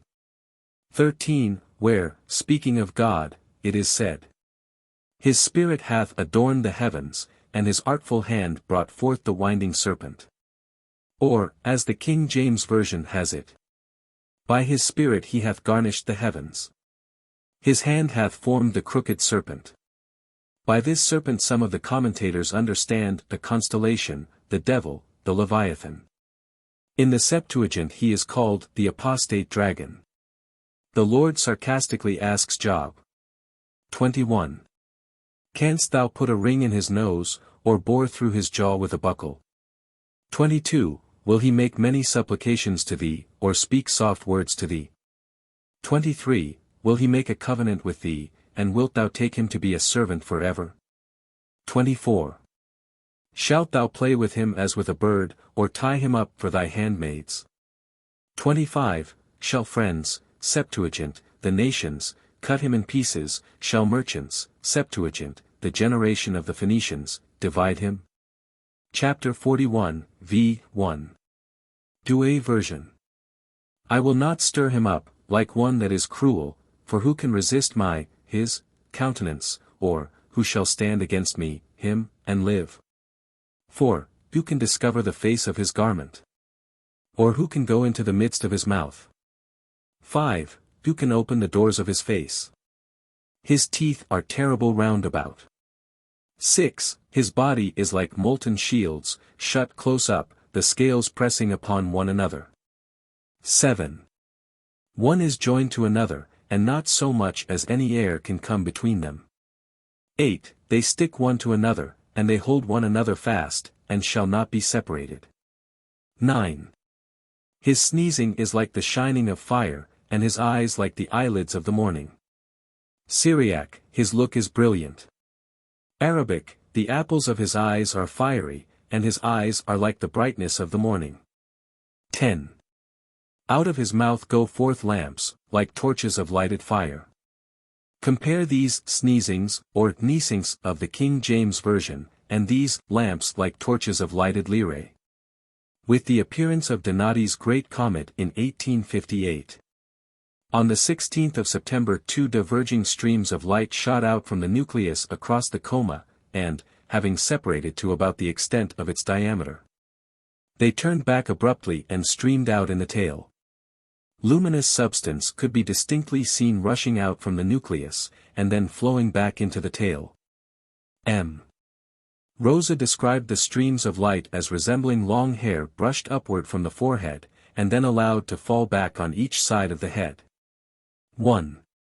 11. Out of his nostrils goeth forth smoke, like that of a pot heated and boiling. King James's version has it, as out of a seething pot or cauldron. 12. His breath kindleth coals, and a flame cometh forth out of his mouth. 13. In his neck strength shall dwell, and want goeth before his face. Septuagint, destruction runs before him. 1. Edinburgh Review, October, 1874, page 208. 14. The members of his flesh cleave one to another, he shall send lightnings against him, and they shall not be carried to another place. Sim. His flesh being cast for him as in a foundry, molten, is immovable. 15. His heart shall be as hard as a stone, and as firm as a smith's anvil. Septuagint, he hath stood immovable as an anvil. 16. When he shall raise him up, the angels shall fear, and being affrighted shall purify themselves. Could such language properly be applied, even by the wildest stretch of poetic fancy, to a whale or a crocodile, or any other monster of the deep? What earthly creature could terrify the angels in heaven? What earthly creature has ever breathed fire? 17. When a sword shall lay at him, it shall not be able to hold, nor a spear, nor a breastplate. 18. For he shall esteem iron as straw, and brass as rotten wood. 19. The archer shall not put him to flight, the stones of the sling are to him like stubble. 20. As stubble will he esteem the hammer, and he will laugh him to scorn who shake the spear. We are reminded of the great gods of Asgard, who stood forth and fought the monster with sword and spear and hammer, and who fell dead before him. And of the American legends, where the demigods in vain hurled their darts and arrows at him, and fell pierced by the rebounding weapons. 21. The beams of the sun shall be under him, in the King James Version it is, sharp stones are under him, the gravel, the falling debris, and he shall strew gold under him like mire. The King James Version says, he spreadeth sharp-pointed things upon the mire. To what whale or crocodile can these words be applied? When did they ever shed gold or stones? And in this, again, we have more references to gold falling from heaven. 22. He shall make the deep sea to boil like a pot, and shall make it as when ointments boil. The Septuagint says, he deems the sea as a vase of ointment, and the Tartarus of the abyss like a prisoner. 23. A path shall shine after him, he shall esteem the deep as growing old. The King James Version says, one would think the deep to be hoary. 11:24. There is no power upon earth that can be compared with him, who was made to fear no one.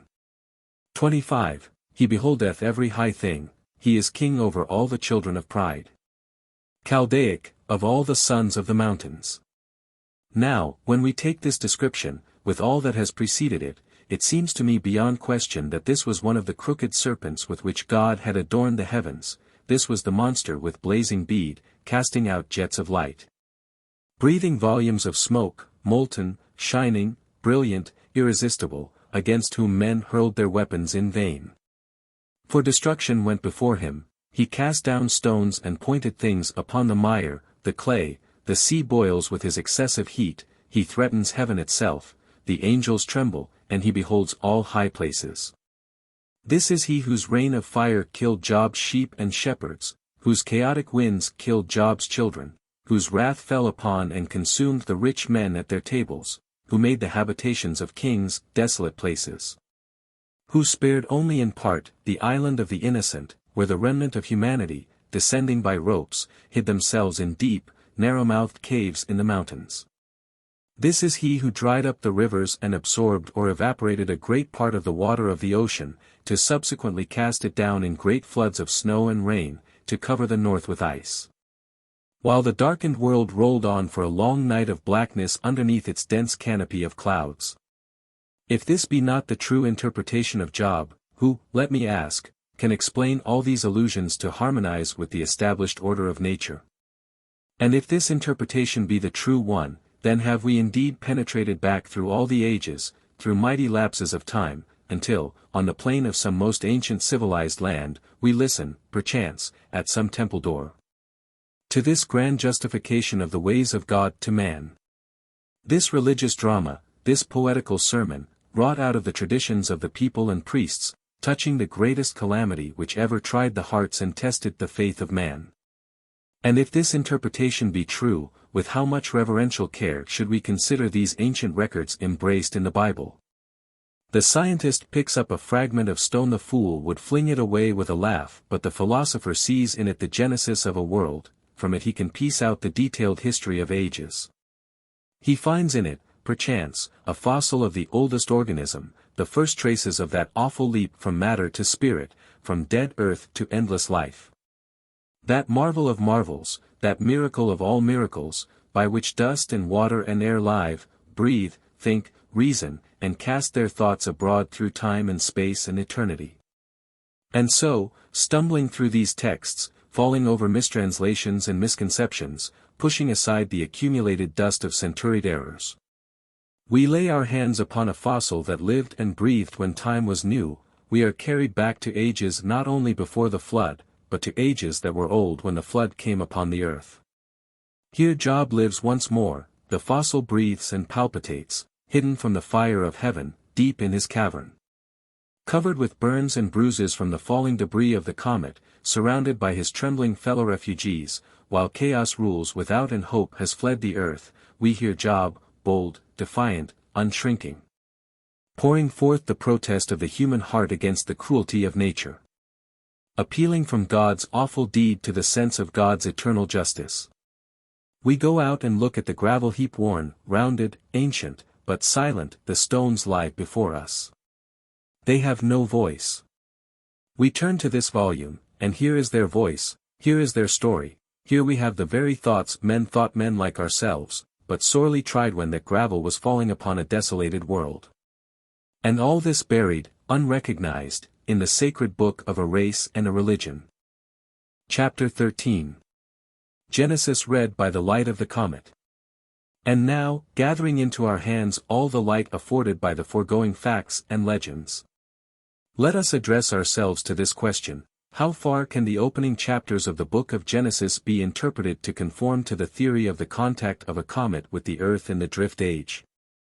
It may appear to some of my readers irreverent to place any new meaning on any part of the sacred volume, and especially to attempt to transpose the position of any of its parts. For this feeling I have the highest respect. I do not think it is necessary, for the triumph of truth, that it should lacerate the feelings even of the humblest. It should come, like Quetzalcoatl, advancing with shining, smiling face, its hands full of fruits and flowers, bringing only blessings and kindliness to the multitude. And should that multitude, for a time, drive the prophet away, beyond the seas, with curses, be assured they will eventually return to set up his altars. He who follows the gigantic Mississippi upward from the Gulf of Mexico to its headwaters on the high plateau of Minnesota, will not scorn even the tiniest rivulet among the grass which helps to create its first fountain. So he who considers the vastness for good of this great force, Christianity, which pervades the world down the long course of so many ages, aiding, relieving, encouraging, cheering, purifying, sanctifying humanity. Cannot afford to ridicule even these the petty fountains, the headwaters, the first springs from which it starts on its world-covering and age-traversing course. If we will but remember the endless array of asylums, hospitals, and orphanages, the houses for the poor, the sick, the young, the old, the unfortunate, the helpless, and the sinful, with which Christianity has literally sprinkled the world. When we remember the uncountable millions whom its ministrations have restrained from bestiality, and have directed to purer lives and holier deaths, he indeed is not to be envied who can find it in his heart, with malice aforethought, to mock or ridicule it. At the same time, few, I think, even of the orthodox, while bating no jot of their respect for the sacred volume, or their faith in the great current of inspired purpose and meaning which streams through it, from cover to cover, hold today that every line and word is literally accurate beyond a shadow of question. The direct contradictions which occur in the text itself show that the errors of man have crept into the compilation or composition of the volume. The assaults of the skeptical have been largely directed against the opening chapters of Genesis. What, it has been said, you pretend in the first chapter that the animated creation was made in 6 days. And then in the second chapter, verses 4 and 5, you say that the heavens and the earth and all the vegetation were made in 1 day. Again, you tell us that there was light shining on the earth on the first day, and that there was night too. For God divided the light from the darkness, and there was morning and evening on the first, second, and third days, while the sun, moon, and stars, we are told, were not created until the 4th day. And grass and fruit trees were made before the sun. How, it is asked, could there be night and day in vegetation without a sun? And to this assault religion has had no answer. Now, I cannot but regard these opening chapters as a mosaic work of ancient legends, dovetailed together in such wise that the true chronological arrangement has been departed from and lost. It is conceded that in some of the verses of these chapters God is spoken of as Elohim, while in the remaining verses he is called Jehovah Elohim. This is very much as if a book were discovered today in part of which God was referred to as Jove, and in the rest as Jehovah Jove. The conclusion would be very strong that the first part was written by one who knew the deity only as Jove, while the other portion was written by one who had come under Hebraic influences. And this state of facts in Genesis indicates that it was not the work of one inspired mind, faultless and free from error, but the work of 2 minds, relating facts, it is true, but jumbling them together in an incongruous order. I propose, therefore, with all reverence, to attempt a rearrangement of the verses of the opening chapters of the book of Genesis, which will, I hope, place it in such shape that it will be beyond future attack from the results of scientific research. By restoring the fragments to the position they really occupied before their last compilation. Whether or not I present a reasonably probable case, it is for the reader to judge.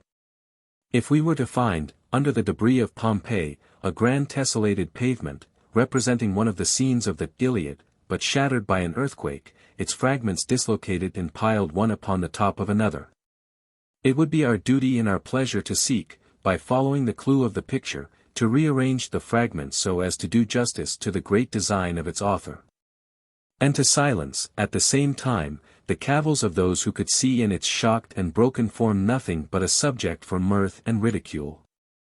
In the same way, following the clue afforded by the legends of mankind and the revelations of science, I shall suggest a reconstruction of this venerable and most ancient work. If the reader does not accept my conclusions, he will, at least, I trust, appreciate the motives with which I make the attempt. I commence with that which is, and should be, the first verse of the first chapter, the sublime sentence. In the beginning God created the heavens and the earth. Let us pause here. God created the heavens and the earth in the beginning. That is, before any other of the events narrated in the chapter. Why should we refuse to accept this statement? In the beginning, says the Bible, at the very first, God created the heavens and the earth. He did not make them in 6 days, he made them in the beginning. The words 6 days refer, as we shall see, to something that occurred long afterward. He did not attempt to create them, he created them. He did not partially create them, he created them altogether. The work was finished, the earth was made, the heavens were made, the clouds, the atmosphere, the rocks, the waters, and the sun, moon, and stars, all were completed.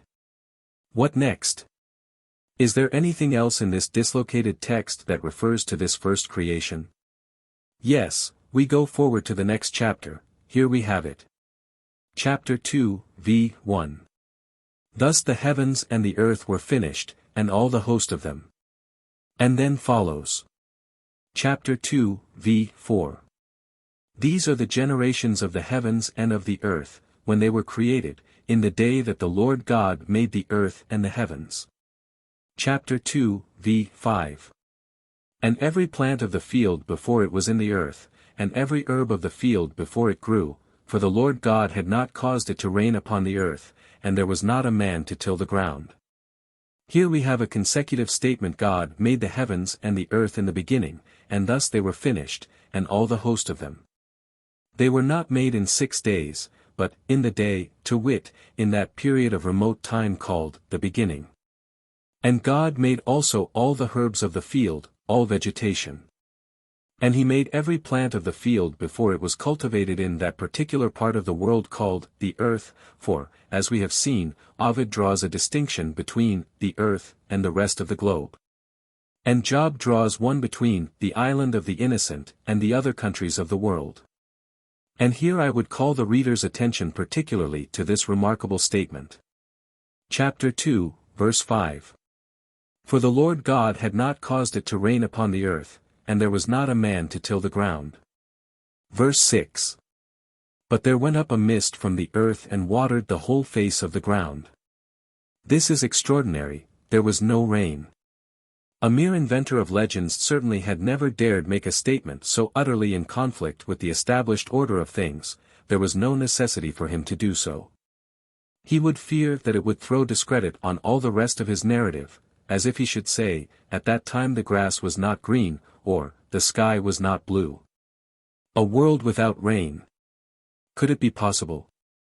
Did the writer of Genesis invent an absurdity, or did he record an undoubted tradition?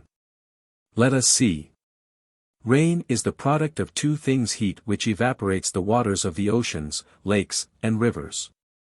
And cold which condenses them again into rain or snow. Both heat and cold are necessary. In the tropics the water is sucked up by the heat of the sun, it rises to a cooler stratum, and forms clouds. These clouds encounter the colder air flowing in from the north and south, condensation follows, accompanied probably by some peculiar electrical action, and then the rain falls. But when the lemon and the banana grew in Spitzbergen, as geology assures us they did in pre-glacial days, where was the cold to come from? The very poles must then have possessed a warm climate. There were, therefore, at that time, no movements of cold air from the poles to the equator. When the heat drew up the moisture it rose into a vast body of heated atmosphere, surrounding the whole globe to a great height. It would have to pass through this cloak of warm air, and high up above the earth, even to the limits of the earth warmth, before it reached an atmosphere sufficiently cool to condense it, and from that great height it would fall as a fine mist. We find an illustration of this state of things on the coast of Peru, from the river Loa to Cape Blanco 308, where no rain ever falls, in consequence of the heated air which ascends from the vast sand wastes, and keeps the moisture of the air above the point of condensation. Or it would have to depend for its condensation on the difference of temperature between night and day, settling like a dew at night upon the earth, and so maintaining vegetation.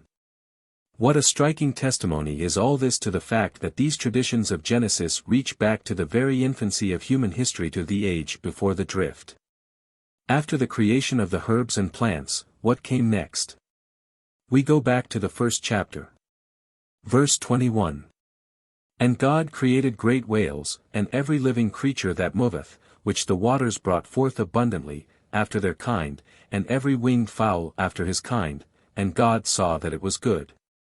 Verse 22. And God blessed them, saying, Be fruitful, and multiply, and fill the waters in the seas, and let the fowl multiply in the earth. Verse 25. And God made the beast of the earth after his kind, and cattle after their kind, and everything that creepeth upon the earth after his kind, and God saw that it was good. Verse 26. And God said, Let us make man in our image, after our likeness, and let them have dominion over the fish of the sea, and over the fowl of the air, and over the cattle, and over all the earth. And over every creeping thing that creepeth upon the earth.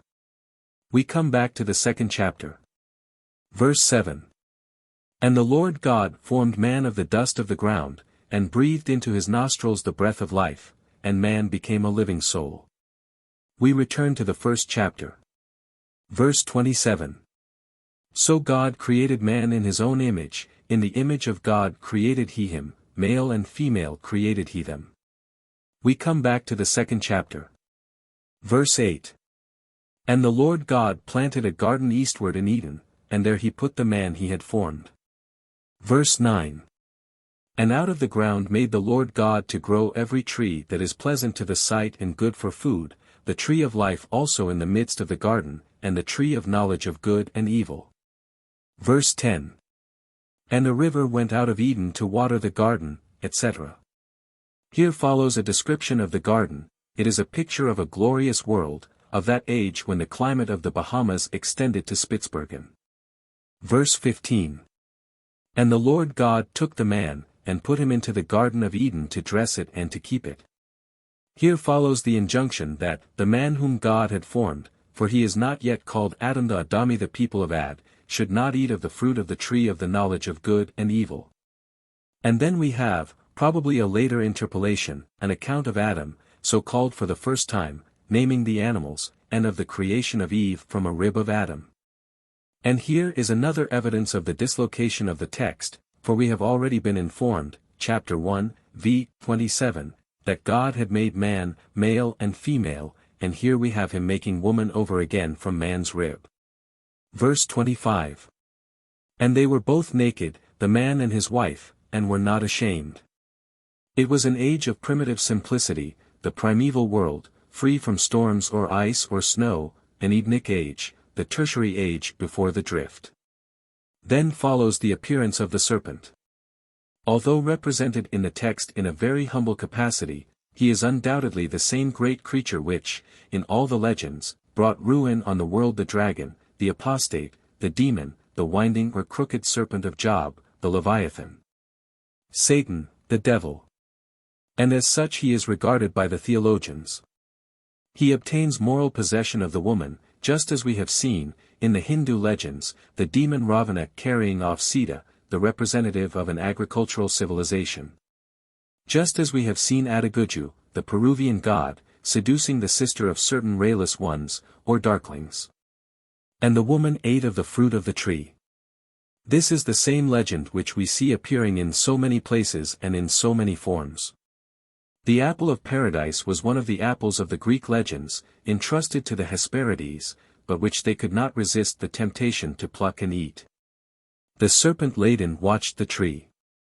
It was one of the apples of Idun, in the Norse legends, the wife of Brage, the god of poetry and eloquence.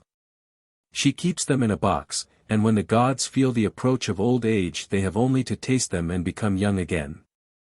Lok, the evil one, the Norse devil, tempted Idun to come into a forest with her apples, to compare them with some others, whereupon a giant called Thjas, in the appearance of an enormous eagle, flew down, seized Idun and her apples, and carried them away, like Ravana, into the air. The gods compelled Lok to bring her back, for they were the apples of the tree of life to them, without them they were perishing. Lok stole Idun from Thjas, changed her into a nut, and fled with her, pursued by Thjas. The gods kindled a great fire, the eagle plumage of Thjas caught the flames, he fell to the earth, and was slain by the gods. 309. But the serpent in Genesis ruins Eden, just as he did in all the legends, just as the comet ruined the tertiary age. The fair world disappears, cold and ice and snow come. Adam and Eve, we have seen, were at first naked, and subsequently clothed themselves, for modesty, with fig leaves, chapter 3, v. 7, winky face. But there comes a time, as in the North American legends, when the great cold compels them to cover their shivering bodies with the skins of the wild beasts they have slain. A recent writer, commenting on the glacial age, says, "Colder and colder grew the winds. The body could not be kept warm. Clothing must be had, and this must be furnished by the wild beasts.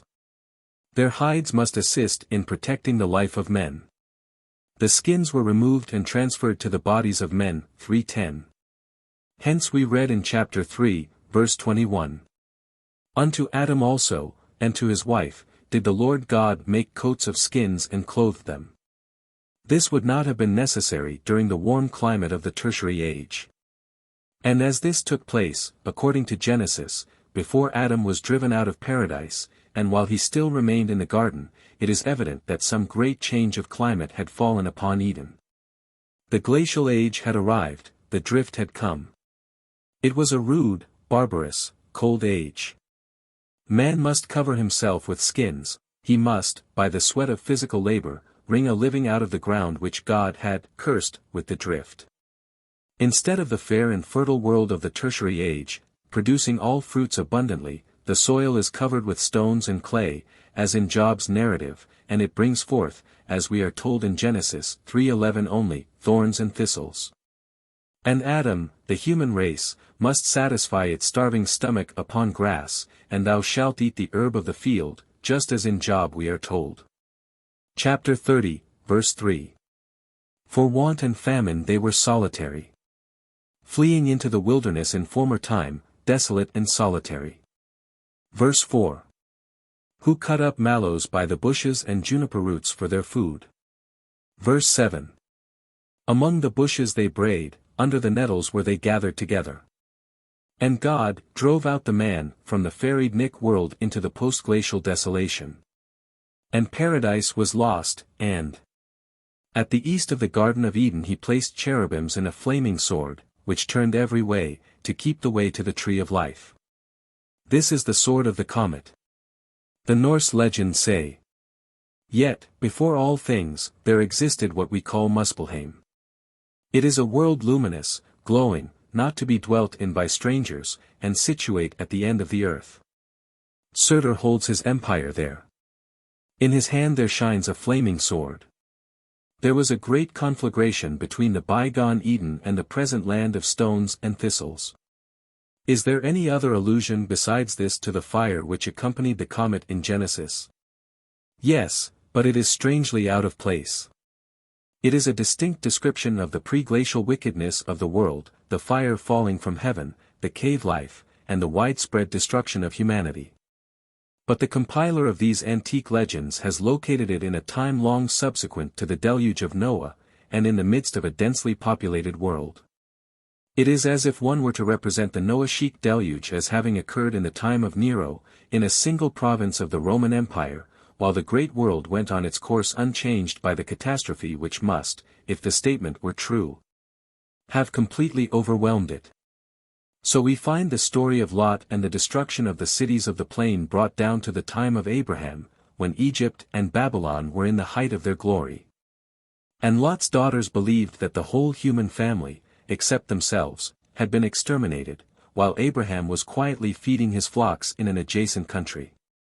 For if Lot's story is located in its proper era, what became of Abraham and the Jewish people, and all the then civilized nations, in this great catastrophe? And if it occurred in that age, why do we hear nothing more about so extraordinary an event in the history of the Jews or of any other people? Mr. Smith says, the conduct of Lot in the mountain whither he had retired scarcely admits of explanation.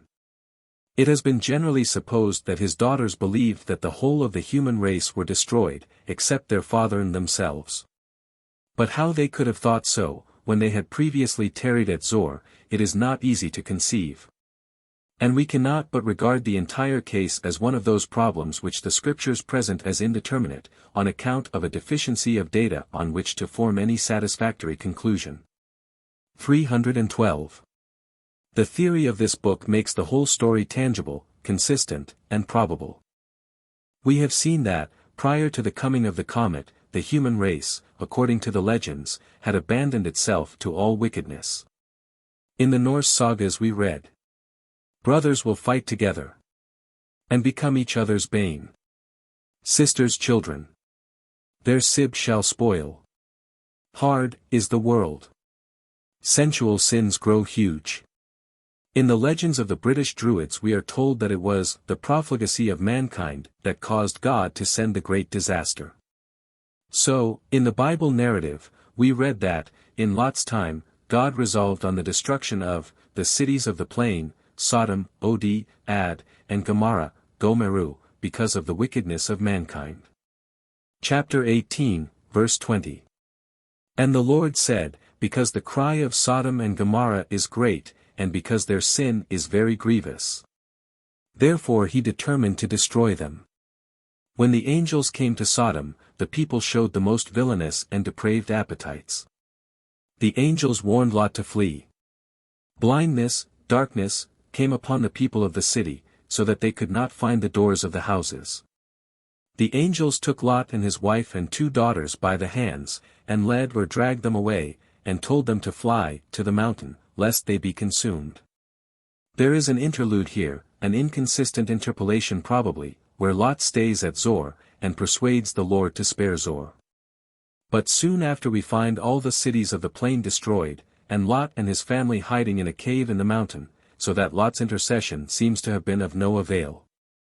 Verse 24. Then the Lord rained upon Sodom and upon Gomorrah brimstone and fire from the Lord out of heaven. Verse 25. And he overthrew those cities, and all the cities of the plain, and all the inhabitants of the cities, and that which grew upon the ground. It was a complete destruction of all living things in that locality. And Lot dwelt in a cave, he and his 2 daughters. And the daughters were convinced that they were the last of the human race left alive on the face of the earth, notwithstanding the fact that the Lord had promised, chap. 3, verse 21, I will not overthrow this city, Zor, but Zor evidently was overthrown. And the daughters, rather than see the human race perish, committed incest with their father, and became the mothers of 2 great and extensive tribes or races of men, the Moabites and the Ammonites. This, also, looks very much as if they were indeed repeopling an empty and desolated world. To recapitulate, we have here, in due chronological order. 1. The creation of the heavens and the earth, and all the host of them. 2. The creation of the plants, animals, and man. 3. The fair and lovely age of the Pliocene, the summerland, when the people went naked, or clothed themselves in the leaves of trees. It was the fertile land where nature provided abundantly everything for her children. 4. The serpent appears and overthrows this Eden. 5. Fire falls from heaven and destroys a large part of the human race. 6. A remnant take refuge in a cave. 7. Man is driven out of the Edenic land, and a blazing sword, a conflagration, waves between him and paradise, between Nibelheim and Muspelheim. What next? We return now to the first chapter of this dislocated text. Verse 2. And the earth was without form and void. That is to say, chaos had come in the train of the comet. Otherwise, how can we understand how God, as stated in the preceding verse, has just made the heavens and the earth? How could his work have been so imperfect? And darkness was upon the face of the deep. This is the primeval night referred to in all the legends, the long age of darkness upon the earth. And the Spirit of God moved upon the face of the waters. The word for spirit, in Hebrew, as in Latin, originally meant wind, and this passage might be rendered, a mighty wind swept the face of the waters. This wind represents, I take it, the great cyclones of the drift age. Verse 3. And God said, Let there be light, and there was light. The sun and moon had not yet appeared, but the dense mass of clouds, pouring their waters upon the earth, had gradually, as Job expresses it, wearied themselves, they had grown thin. And the light began to appear, at least sufficiently to mark the distinction between day and night. Verse 4. And God saw the light, that it was good, and God divided the light from the darkness. Verse 5.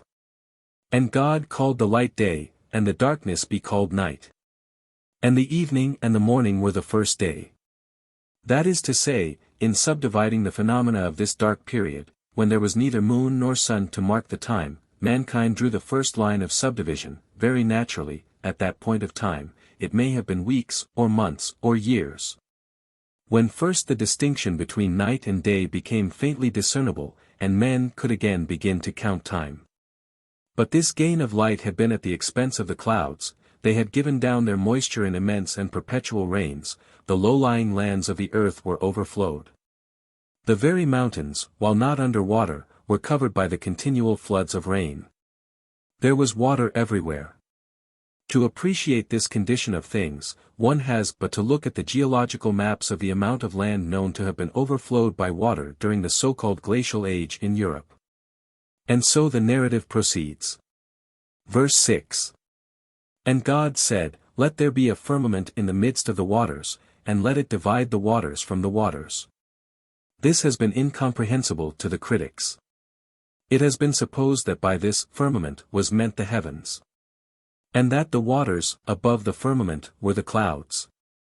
And it has been said that this was a barbarian's conception, to wit, that the unbounded and illimitable space, into which the human eye, aided by the telescope, can penetrate for thousands of billions of miles, was a blue arch a few hundred feet high, on top of which were the clouds.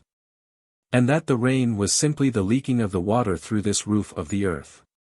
And men have said, Call ye this real history, or inspired narrative? Did God know no more about the nature of the heavens than this? And religion has been puzzled to reply. But read Genesis in this new light, there was water everywhere, floods from the clouds, floods from the melting ice. Floods on the land, where the return of the evaporated moisture was not able, by the channelways of the earth, to yet find its way back to the oceans. And God said, Let there be a firmament in the midst of the waters, and let it divide the waters from the waters. That is to say, first a great island appeared dividing the waters from the waters. This was the island of the innocent, referred to by Job, where the human race did not utterly perish. We shall see more about it hereafter. 7. And God made the firmament, and divided the waters which were under the firmament from the waters which were above the firmament, and it was so. 8. And God called the firmament heaven. And the evening and the morning were the second day. The Hebrew rokia is translated stereoma, or solidity, in the Septuagint version. It meant solid land, not empty space. And if man was not or had not yet been on earth, whence could the name heaven have been derived? For whom should God have named it, if there were no human ears to catch the sound? God needs no lingual apparatus, he speaks no human speech. The true meaning probably is, that this was the region that had been for ages, before the drift and the darkness, regarded as the home of the godlike, civilized race, situated high above the ocean, in the midst of the waters, in mid-sea. Precipitous and mountainous, it was the first region to clear itself of the descending torrents. What next? 9. And God said, Let the waters under the heaven be gathered together unto one place, and let the dry land appear, and it was so. 10. And God called the dry land earth, and the gathering together of the waters called he seas, and God saw that it was good. This may be either a recapitulation of the facts already stated, or it may refer to the gradual draining off of the continents, by the passing away of the waters. The continents being distinguished in order of time from the island, in the midst of the waters. 11. And God said, Let the earth bring forth grass, the herb yielding seed, and the fruit tree yielding fruit after his kind, whose seed is in itself upon the earth, and it was so. It has been objected, as I have shown, that this narrative was false, because science has proved that the fruit trees did not really precede in order of creation the creeping things and the fish, which, we are told, were not made until the 5th day, 2 days afterward. But if we will suppose that, as the water disappeared from the land, the air grew warmer by the light breaking through the diminishing clouds, the grass began to spring up again, as told in the Norse, Chinese, and other legends, and the fruit trees, of different kinds, began to grow again, for we are told they produced each after his kind. And we learn that its seed is in itself upon the earth. Does this mean that the seeds of these trees were buried in the earth, and their vitality not destroyed by the great visitation of fire, water, and ice? And on the fourth day God made two great lights, the sun and moon. If this were a narration of the original creation of these great orbs, we should be told that they were made exclusively to give light. But this is not the case. The light was there already, it had appeared on the evening of the first day, they were made, we are told, to divide the day from the night. Day and night already existed, but in a confused and imperfect way, even the day was dark and cloudy. But, with the return of the sun, the distinction of day and night became once more clear. 14. And God said, "Let them be for signs and for seasons, and for days and years." That is to say, let them be studied, as they were of old, as astronomical and astrological signs, whose influences control affairs on earth. We have seen that in many legends a good deal is said about the constellations, and the division of time in accordance with the movements of the heavenly bodies, which was made soon after the catastrophe. 90. And God said, "Let the waters bring forth abundantly the moving creature that hath life, and fowls that may fly above the earth in the open firmament of heaven." That is to say, the moving creatures, the fishes which still live, which have escaped destruction in the deep waters of the oceans or lakes, and the fowls which were flying wildly in the open firmament, are commanded to bring forth abundantly. To replenish the desolated seas and earth. 23. And the evening and the morning were the fifth day. 24. And God said, "Let the earth bring forth the living creature after his kind, cattle, and creeping thing and beast of the earth after his kind," and it was so. God does not, in this, create them, he calls them forth from the earth, from the caves and dens where they had been hiding, each after his kind, they were already divided into species and genera. 28. And God blessed them, the human family, and God said unto them, "Be fruitful, and multiply and replenish the earth." Surely the poor, desolated world needed replenishing, restocking. But how could the word replenish be applied to a new world, never before inhabited? We have seen that in chapter 2, verses 16 and 17, God especially limited man and enjoined him not to eat of the fruit of the tree of knowledge, while in v. 22, ch. 3, it is evident that there was another tree, the tree of life, which God did not intend that man should enjoy the fruit of. But with the close of the tertiary period and the drift age all this was changed. These trees, whatever they signified, had been swept away, the blazing sword shone between man and the land where they grew, or had grown. And hence, after the age of darkness, God puts no such restraint or injunction upon the human family. We read. Chi. v. 29.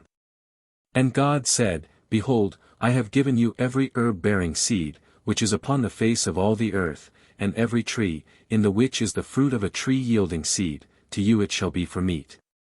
With what reason, if the text is in its true order, could God have given man, in the first chapter, the right to eat the fruit of every tree? And in the following chapters have consigned the whole race to ruin for eating the fruit of one particular tree?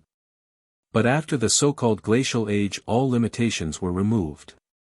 The tree of knowledge and the tree of life had disappeared forever. The drift covered them. Reader, waive your natural prejudices, and ask yourself whether this proposed readjustment of the great book does not place it thoroughly in accord with all the revelations of science. Whether it does not answer all the objections that have been made against the reasonableness of the story, and whether there is in it anything inconsistent with the sanctity of the record, the essentials of religion, or the glory of God. Instead of being compelled to argue, as religion now does, that the whole heavens and the earth, with its 20 miles in thickness of stratified rocks, were made in 6 actual days, or to interpret days to mean vast periods of time. Notwithstanding the record speaks of the evening and the morning constituting these days, as if they were really subdivisions of sun-marked time. We here see that the vast creation, and the great lapses of geologic time, all lie far back of the day when darkness was on the face of the deep. And that the 6 days which followed, and in which the world was gradually restored to its previous condition, were the natural subdivisions into which events arranged themselves. The Chinese divided this period of reconstruction into branches, or stems. The race from whom the Jews received their traditions divided it into days. The first subdivision was, as I have said, that of the Twilight Age, when light began to invade the total darkness. It was subdivided again into the evening and the morning, as the light grew stronger. The next subdivision of time was that period, still in the twilight, when the floods fell and covered a large part of the earth, but gradually gathered themselves together in the lower lands, and left the mountains bare. And still the light kept increasing, and the period was again subdivided into evening and morning. And why does the record, in each case, tell us that the evening and the morning constituted the day, instead of the morning and the evening? The answer is plain: mankind were steadily advancing from darkness to light, each stage terminating in greater clearness and brightness. They were moving steadily forward to the perfect dawn. And it is a curious fact that the Israelites, even now, commence the day with the period of darkness. They begin their Sabbath on Friday at sunset. The third subdivision was that in which the continents cleared themselves more and more of the floods, and the increasing light and warmth called forth grass and the trees, and clothed nature in a mantle of green. Man had come out of his cave, and there were scattered remnants of the animal kingdom here and there, but the world, in the main, was manless and lifeless, a scene of waste and desolation. In the fourth subdivision of time, the sun, moon, and stars appeared, dimly, and wrapped in clouds, in the evening, clearer and brighter in the morning. In the next subdivision of time, the fish, which spawn by the million, and the birds, which quadruple their numbers in a year, began to multiply and scatter themselves, and appear everywhere through the waters and on the land. And still the light kept increasing, and the evening and the morning were the fifth day. And on the sixth day, man and the animals, slower to increase, and requiring a longer period to reach maturity, began to spread and show themselves everywhere on the face of the earth. There was a long interval before man sent out his colonies and repossessed the desolated continents. In Europe, as I have shown, 12 feet of stalagmite intervenes in the caves between the remains of pre-glacial and post-glacial man. As this deposit forms at a very slow rate, it indicates that, for long ages after the Great Destruction, man did not dwell in Europe. Slowly, like a great blot that spreads, the race expanded again over its ancient bunting grounds. And still the skies grew brighter, the storms grew less, the earth grew warmer, and the evening and the morning constituted the sixth subdivision of time. And this process is still going on. Mr.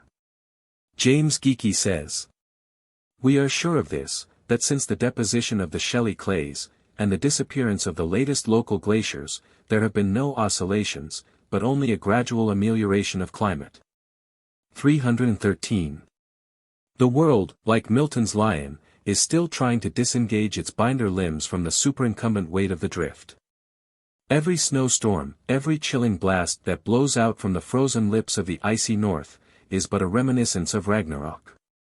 But the great cosmical catastrophe was substantially over with the close of the sixth day. We are now in the seventh day. The darkness has gone, the sun has come back, the waters have returned to their bounds, vegetation has resumed its place, the fish, the birds, the animals, men, are once more populous in ocean, air, and on the land. The comet is gone, and the orderly processes of nature are around us, and God is resting from the great task of restoring his afflicted world. The necessity for some such interpretation as this was apparent to the early fathers of the Christian Church, although they possessed no theory of a comet. Saint Basil, St. Caesarius, and Origen, long before any such theory was dreamed of, argued that the sun, moon, and stars existed from the beginning, but that they did not appear until the fourth day. Who, says Origen, that has sense, can think that the first, second, and third days were without sun, moon, or stars? But where were they? Why did they not appear? What obscured them? What could obscure them but dense clouds? Where did the clouds come from? They were vaporized water. What vaporized the water and caused this darkness on the face of the deep, so dense that the sun, moon, and stars did not appear until the world had clothed itself again in vegetation. Tremendous heat. Where did the heat come from? If it was not caused by contact with a comet, what was it? And if it was not caused by contact with a comet, how do you explain the blazing sword at the gate of Eden? The fire falling from heaven on the cities of the plain, and the fire that fell on Job's sheep and camels and consumed them, and that drove Job to clamber by ropes down into the narrow-mouthed bottomless cave. Where he tells us of the Leviathan, the twisted, the undulating one, that cast down stones in the mire, and made the angels in heaven to tremble, and the deep to boil like a pot. And is it not more reasonable to suppose that this sublime religious poem, called the Book of Job, represents the exaltation of the human soul under the stress of the greatest calamity our race has ever endured? Than to believe that it is simply a record of the sufferings of some obscure Arab chief from a loathsome disease? Surely inspiration should reach us through a different channel, and there should be some proportion between the grandeur of the thoughts and the dignity of the events which produced them. And if Origen is right, and it is absurd to suppose that the sun, moon, and stars were not created until the third day, then the sacred text is dislocated, transposed. And the second chapter narrates events which really occurred before those mentioned in the first chapter. And the darkness is something which came millions of years after that beginning, in which God made the earth, and the heavens, and all the host of them. In conclusion, let us observe how fully the Bible record accords with the statements of the Druidical, Hindu, Scandinavian, and other legends, and with the great unwritten theory which underlies all our religion. Here we have 1. The Golden Age. The Paradise. 2. The universal moral degeneracy of mankind, the age of crime and violence. 3. God's vengeance. 4. The serpent, the fire from heaven. 5. The cave life and the darkness. 6. The cold, the struggle to live. 7. The fall of man, from virtue to vice, from plenty to poverty, from civilization to barbarism, from the tertiary to the drift, from Eden to the gravel. 8. Reconstruction and regeneration. Can all this be accident? Can all this mean nothing? Part 4. Conclusions. Chapter 1. Was pre-glacial man civilized? We come now to another and very interesting question. In what stage of development was mankind and the drift fell upon the earth? It is, of course, difficult to attain to certainties in the consideration of an age so remote as this. We are, as it were, crawling upon our hands and knees into the dark cavern of an abysmal past. We know not whether that which we encounter is a stone or a bone, we can only grope our way. I feel, however, that it is proper to present such facts as I possess touching this curious question. The conclusion at which I have arrived is, that mankind, prior to the drift, had, in some limited localities, reached a high stage of civilization, and that many of our most important inventions and discoveries were known in the pre-glacial age. Among these were pottery, metallurgy, architecture, engraving, carving, the use of money, the domestication of some of our animals, and even the use of an alphabet. I shall present the proofs of this startling conclusion, and leave the reader to judge for himself. While this civilized, cultivated race occupied a part of the earth's surface, the remainder of the world was peopled by races more rude, barbarous, brutal, and animal-like than anything we know of on our earth today. In the first place, I shall refer to the legends of mankind, wherein they depict the condition of our race in the pre-glacial time. If these statements stood alone, we might dismiss them from consideration, for there would be a strong probability that later ages, in repeating the legends, would attribute to their remote ancestors the civilized advantages which they themselves enjoyed. But it will be seen that these statements are confirmed by the remains of man which have been dug out of the earth, and upon which we can rely to a much greater extent. First, as to the legends. If I have correctly interpreted Job as a religious drama, founded on the fall of the drift, then we must remember that Job describes the people overtaken by the catastrophe as a highly civilized race. They had passed the stage of worshipping sticks and stones and idols, and had reached to a knowledge of the one true God, they were agriculturists, they raised flocks of sheep and camels, they built houses, they had tamed the horse. They had progressed so far in astronomical knowledge as to have mapped out the heavens into constellations, they wrote books, consequently they possessed an alphabet, they engraved inscriptions upon the rocks. But it may be said truly that the Book of Job, although it may be really a description of the drift catastrophe, was not necessarily written at the time of, or even immediately after, that event.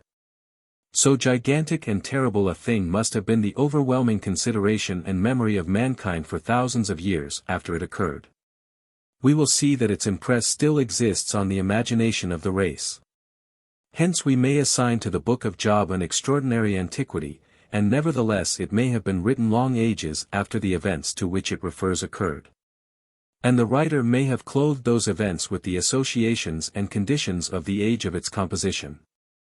Let us, then, go forward to the other legends, for in such a case we can prove nothing. We can simply build up cumulative probabilities. In Ovid we read that the earth, when the dread affliction fell upon her, cried out, O sovereign of the gods, if thou approvest of this, if I have deserved it, why do thy lightnings linger? And dost thou give this as my recompense? This as the reward of my fertility and of my duty, in that I endure wounds from the crooked plough and harrows, and am harassed all the year through.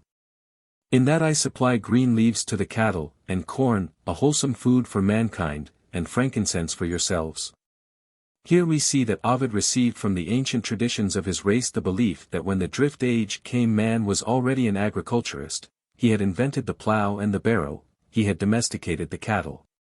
He had discovered or developed some of the cereals, and he possessed a religion in which incense was burned before the god or gods. The legend of Phaeton further indicates that man had tamed the horse and had invented wheeled vehicles. In the Hindu story of the coming of the demon Ravana, the Comet, we read that he carried off Sita, the wife of Rama, the sun. And that her name indicates that she represented the furrowed earth, to wit, a condition of development in which man plowed the fields and raised crops of food.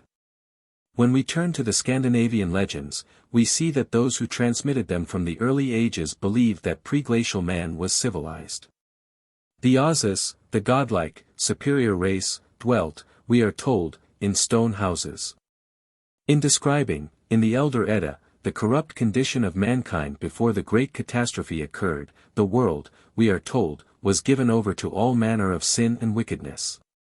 We read, brothers will fight together, and become each other's bane. Sisters' children, their sib shall spoil. Hard is the world. Sensual sins grow huge. There are axe ages, sword ages. Shields are cleft in twain. There are wind ages. Murder ages. Ere the world falls dead. 314. When the great day of wrath comes, Heimdall blows in the Jallar horn, Odin rides to Mimir's well, Odin puts on his golden helmet, the Auses hold council before their stone doors. All these things indicate a people who had passed far beyond barbarism. Here we have axes, swords, helmets, shields, musical instruments, domesticated horses, the use of gold, and stone buildings. And after the great storm was over, and the remnant of mankind crept out of the caves, and came back to reoccupy the houses of the slain millions.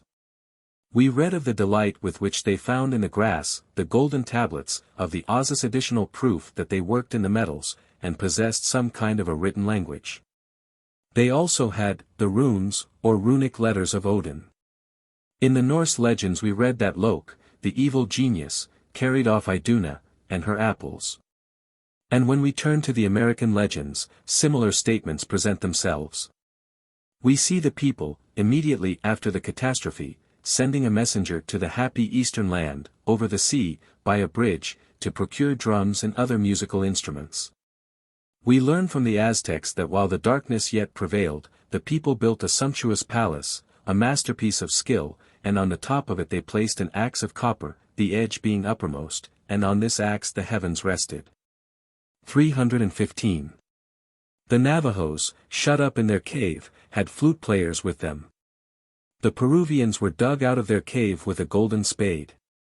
In the Tahoe legend, we read that the superior race compelled the inferior to build a great temple for their protection from floods, and the oppressed people escaped in canoes, while the world blazes behind them. Soon after the Navajos came out of the cave, we find them, according to the legend, possessed of water jars, and we have references to the division of the heavens into constellations. In the Arabian legend of the city of brass, we are told that the people who were destroyed were great architects, metallurgists, agriculturists, and machinists, and that they possessed a written language. We turn now to the more reliable evidences of man's condition, which have been exhumed from the caves and the drift. In the 17th century, Fray Pedro Simon relates that some miners, running an adit into a hill near Callao, met with a ship, which had on top of it the great mass of the hill, and did not agree in its make and appearance with our ships. Sir John Clerk describes a canoe found near Edinburgh, in 1726. The washings of the River Carron discovered a boat 13 or 14 feet underground. It is 36 feet long and 4.5 broad, all of one piece of oak. There were several strata above it, such as loam, clay, shells, moss, sand, and gravel. 316. Boucher de Pertas found remains of man 30 to 40 feet below the surface of the earth. In the following we have the evidence that the pre-glacial race was acquainted with the use of fire, and cooked their food. In the construction of a canal between Stockholm and Gothenburg, it was necessary to cut through one of those hills called osars, or erratic blocks, which were deposited by the drift ice during the glacial epoch. Beneath an immense accumulation of osars, with shells and sand, there was discovered in the deepest layer of subsoil, at a depth of about 60 feet, a circular mass of stones, forming a hearth, in the middle of which there were wood coals. No other hand than that of man could have performed the work. 317. In the state of Louisiana, on Petite Anse Island, remarkable discoveries have been made. 318. At considerable depths below the surface of the earth, 15 to 20 feet, immediately overlying the salt rocks, and underneath what Dr. Foster believes to be the equivalent of the drift in Europe, associated with the bones of elephants and other huge extinct quadrupeds, incredible quantities of pottery were found. In some cases these remains of pottery formed veritable strata, 3 and 6 inches thick. In many cases the bones of the mastodon were found above these strata of pottery. Fragments of baskets and matting were also found. Here we have evidence of the long-continued occupation of this spot by man prior to the drift age, and that the human family had progressed far enough to manufacture pottery, and weave baskets and matting. The cave of Chaillot, Belgium, was buried by a mass of rubbish caused by the falling in of the roof, consequently preserving all its implements.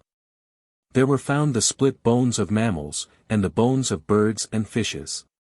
There was an immense number of objects, chiefly manufactured from reindeer horn, such as needles, arrowheads, daggers, and hooks.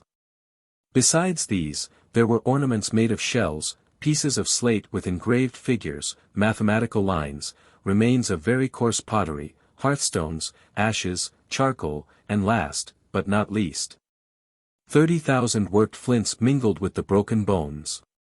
In the hearth, placed in the center of the cave, was discovered a stone, with certain but unintelligible signs engraved upon it. M. Dupont also found about 20 pounds of the bones of the water rat, either scorched or roasted. 319. Earthen vase, found in the cave of Furfus, Belgium.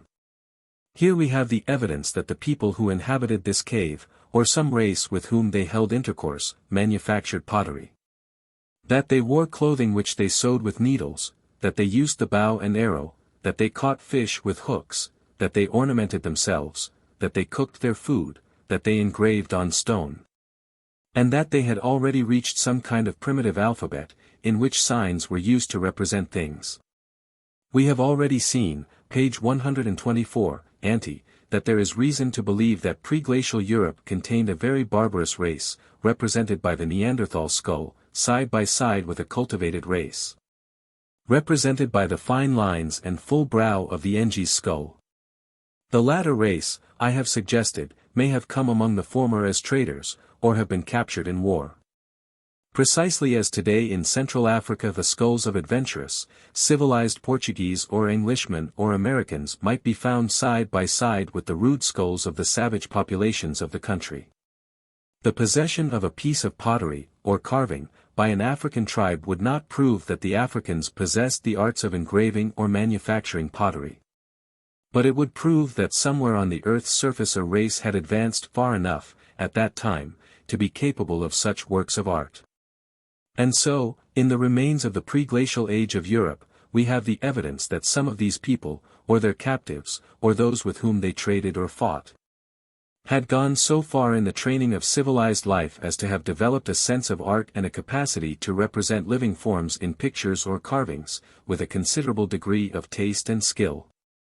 And these works are found in the most ancient caves, the archaic caves, associated with the bones of the animals that ceased to exist in Europe at the time of the drift deposits. Nay, more, a picture of a mammoth has been found engraved upon a piece of mammoth tusk. The engraving on page 349 represents this most curious work of art. Pre-Glacial man's picture of the mammoth.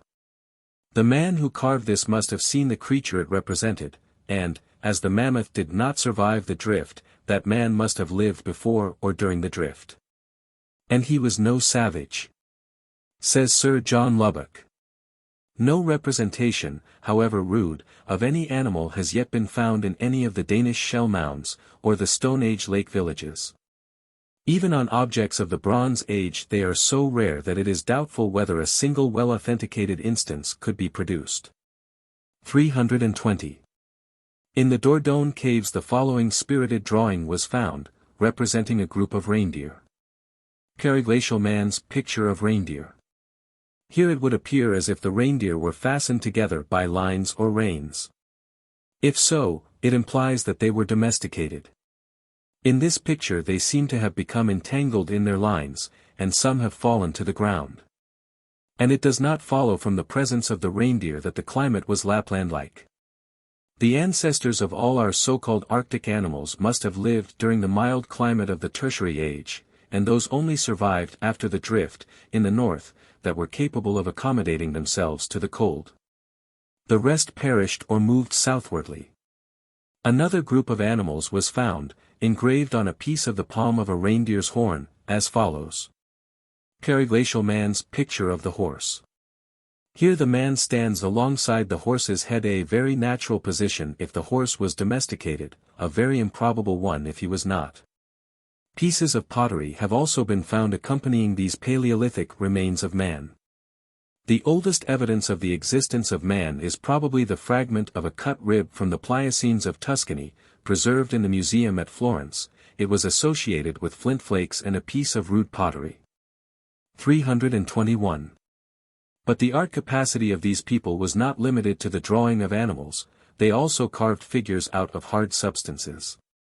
The following engraving represents a poniard cut from a reindeer's horn.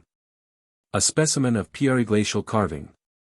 Sir John Lubbock says, the artist Bas ingeniously adapted the position of the animal to the necessities of the case. The horns are thrown back on the neck, the forelegs are doubled up under the belly, and the hind legs are stretched out along the blade. 322. These things seem to indicate quite an advanced condition. The people who made them manufactured pottery, possessed domesticated animals, and were able to engrave and carve images of living objects. It is difficult to believe that they could have carved and engraved these hard substances without metallic gravers or tools of some kind. The reader will see, on page 130, a representation of a syenite plummet found 30 feet below the surface, in a well, in the San Joaquin Valley, California, which Professor Foster pronounces to be a finer exhibition of the lapidary's skill than has yet been furnished by the Stone Age of either continent. 323.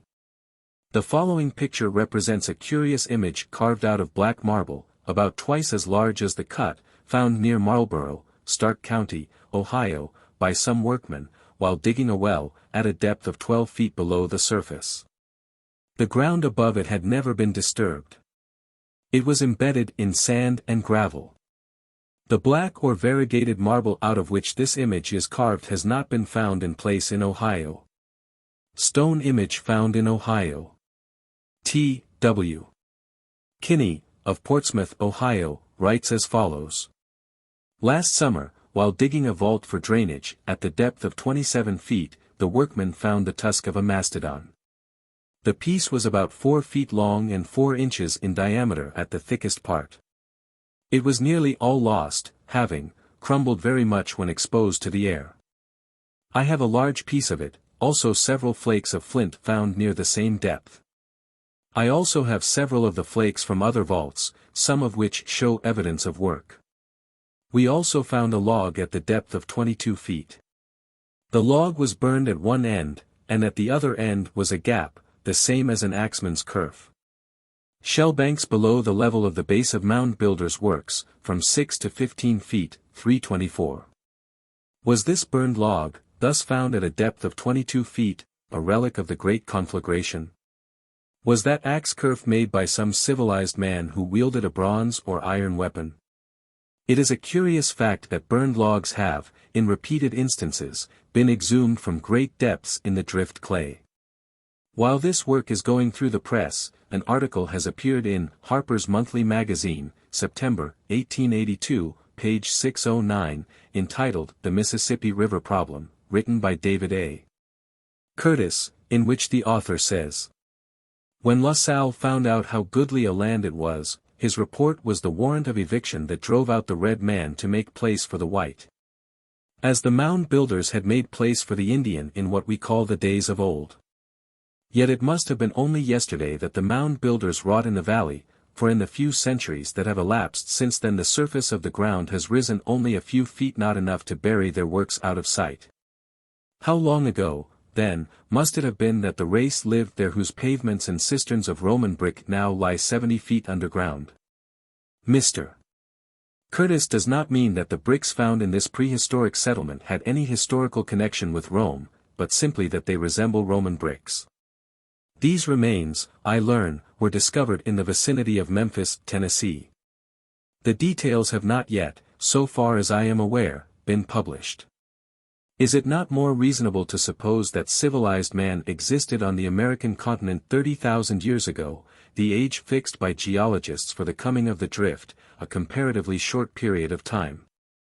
And that his works were then covered by the drift debris, than to believe that a race of human beings, far enough advanced in civilization to manufacture bricks, and build pavements and cisterns, dwelt in the Mississippi Valley. In a past so inconceivably remote that the slow increase of the soil, by vegetable decay, has covered their works to the depth of 70 feet? I come now to the most singular and marvelous revelation of all. Professor Alexander Winchell, in an interesting and recent work, 325 says, I had in my possession for some time a copper relic resembling a rude coin, which was taken from an artesian boring at the depth of 114 feet, at Lawn Ridge, Marshall County, Illinois. Mr. W. H. Wilmot, then of Lawn Ridge, furnished me, in a letter dated December 4, 1871, the following statement of deposits pierced in the boring. Soil: 3 feet. Yellow clay: 17. Blue clay: 44. Dark vegetable matter: 4. Hard purplish clay: 18. Bright green clay: 8.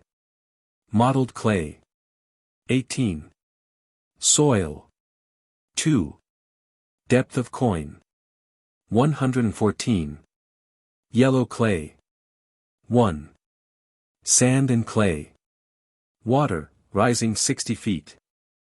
In a letter of the 27th of December, written from Chillicothe, Illinois, he stated that the bore was 4 inches for 80 feet and 3 inches for the remainder of the depth.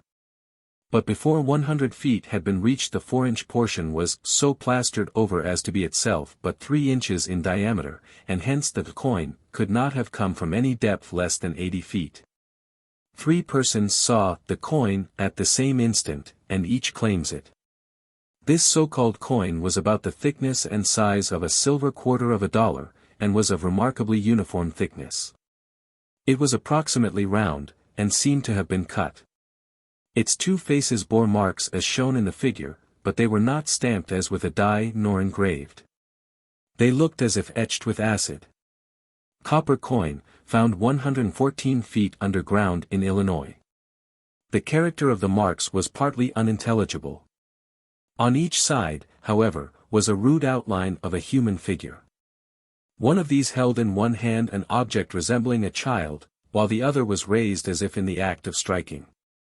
The figure wore a headdress, apparently made of quills. Around the border were undecipherable hieroglyphics. The figure on the opposite side extended only to the waist, and had also one hand upraised. This was furnished with long tufts like mule's ears. Around the border was another circle of hieroglyphics.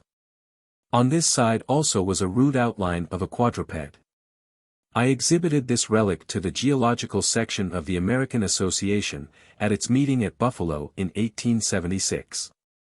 The general impression seemed to be that its origin could not date from the epoch of the stratum in which it is represented to have been found. One person thought he could detect a rude representation of the signs of the zodiac around the border. Another fancied he could discover numerals, and even dates. No one could even offer any explanation of the objects or the circumstances of its discovery. The figures bear a close resemblance to rude drawings executed on birch bark and rock surfaces by the American Indians. But by what means were they etched? And by what means was the uniform thickness of the copper produced?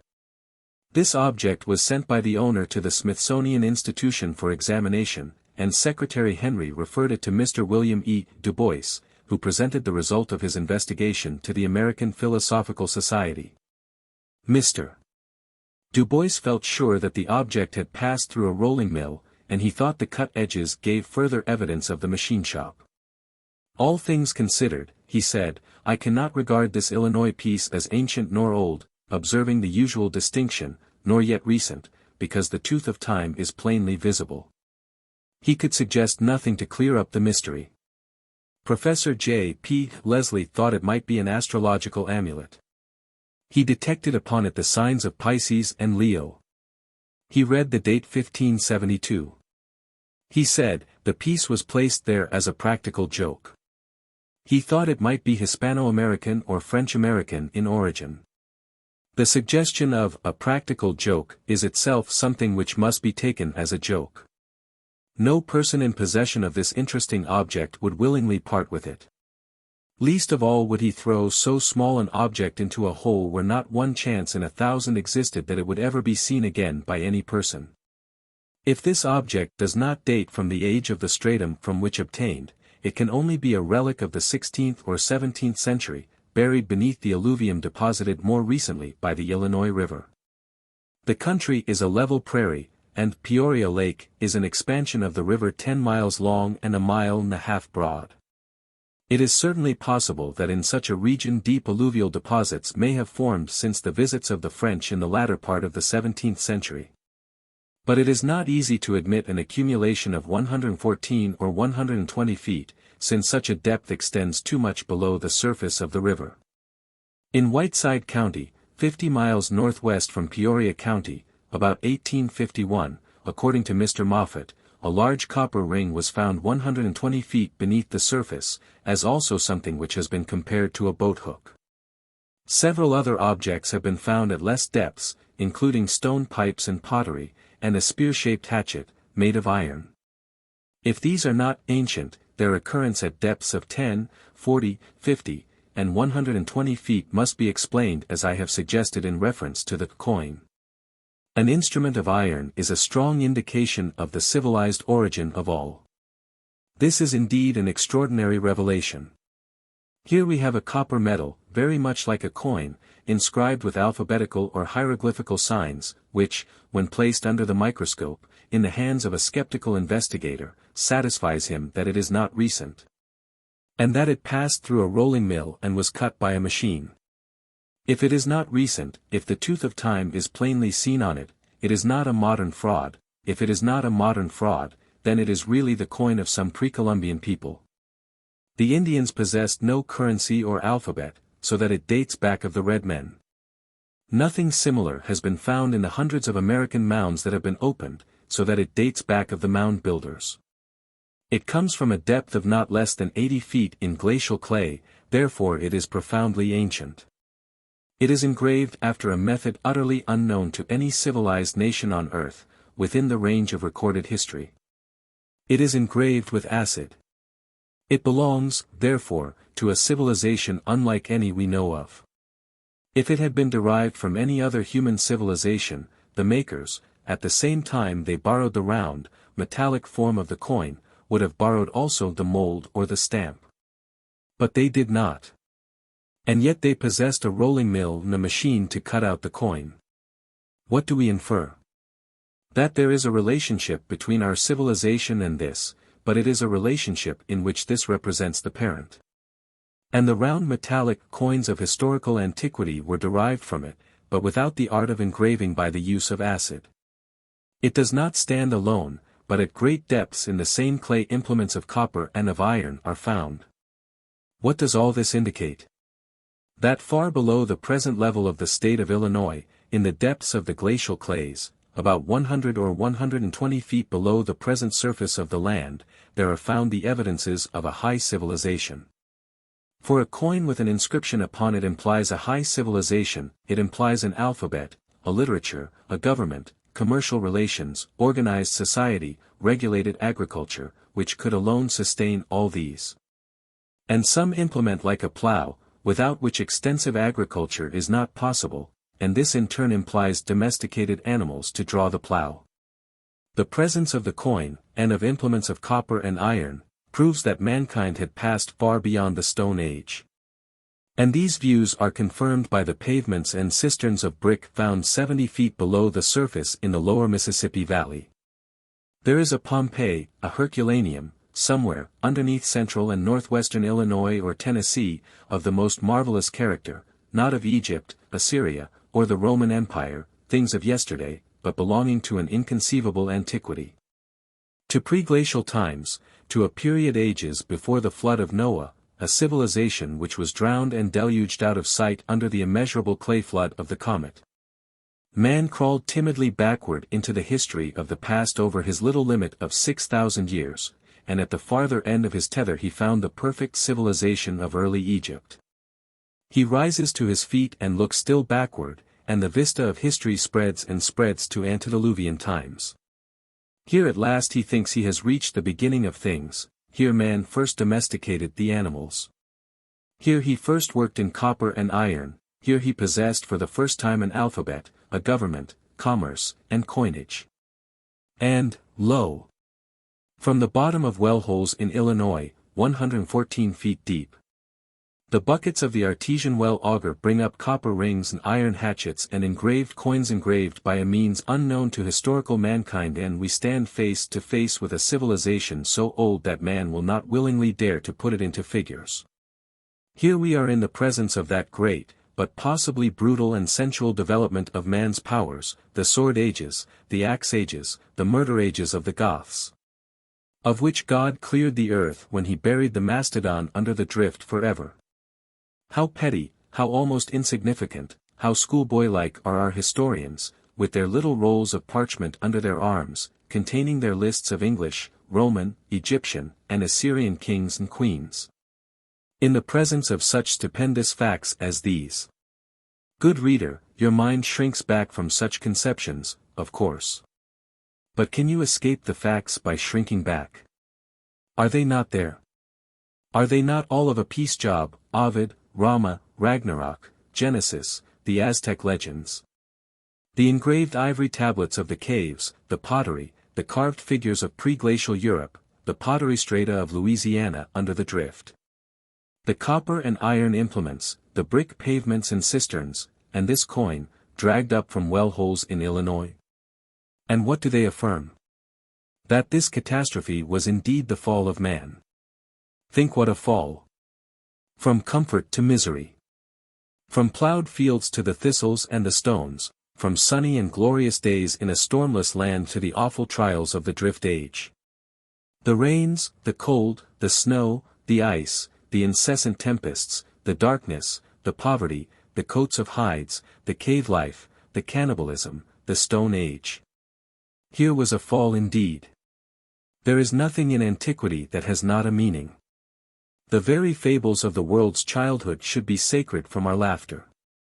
Our theology, even where science has most ridiculed it, is based on a gigantic truth. Paradise, the summer land of fruits, the serpent, the fire from heaven, the expulsion, the waving sword, the fall of man, the darkness on the face of the deep, the age of toil and sweat, all are literal facts.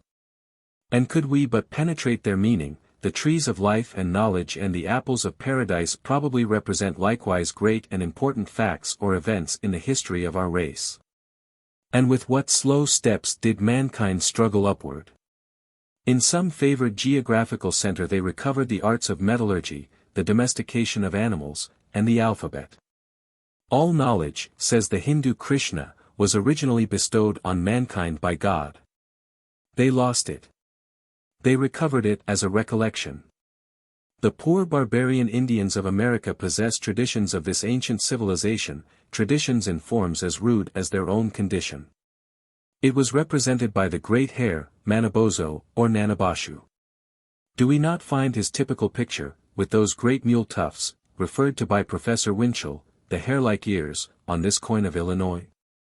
Read what the Indians tell of this great being. From the remotest wilds of the Northwest, says Dr. Brinton, to the coast of the Atlantic, from the southern boundaries of Carolina to the cheerless swamps of Hudson's Bay, the Algonquins were never tired of gathering around the winter fire and repeating the story of Manabozho or Machabo. The Great Hare. With entire unanimity their various branches, the Powhatans of Virginia, the Lenni Lenape of the Delaware, the warlike hordes of New England, the Ottawas of the far north, and the western tribes, perhaps without exception, spoke of this chimerical beast, as one of the old missionaries calls it, as their common ancestor. The totem or clan which bore his name was looked up to with peculiar respect. What he really was we must seek in the accounts of older travelers, in the invocations of the Josikids or prophets, and in the part assigned to him in the solemn mysteries of religion. In these we find him portrayed as the patron and founder of the meta-worship, the inventor of picture writing, the father and guardian of their nation, the ruler of the winds. Even the maker and preserver of the world and creator of the sun and moon. From a grain of sand brought from the bottom of the primeval ocean, he fashioned the habitable land, and set it floating on the waters till it grew to such a size that a strong young wolf, running constantly, died of old age ere he reached its limits. He was the founder of the medicine hunt. He himself was a mighty hunter of old. Attentively watching the spider spread its web to trap unwary flies, he devised the art of knitting nets to catch fish. 326. This is a barbarian's recollection of a great primeval civilized race who established religion, invented nets, and, as the other legends concerning him show, first made the bow and arrow and worked in the metals. There is every reason to think the division of the people into several classes, or families, who take the name of some animal whose picture is their totem, dates back to the very beginning of the human race. The animal fables, as I have suggested, grew out of these animal totems. We find them everywhere among the American tribes. And in some cases they are accompanied by mental and physical traits which may be supposed to indicate that they originated in primal race differences. This is the belief of Warren, the native historian of the Ojibways. I am indebted to Honorable H.L. Rice, of St. Paul, for an opportunity to examine his valuable manuscript history of that tribe of Indians. The great totem of the Algonquins is the hare.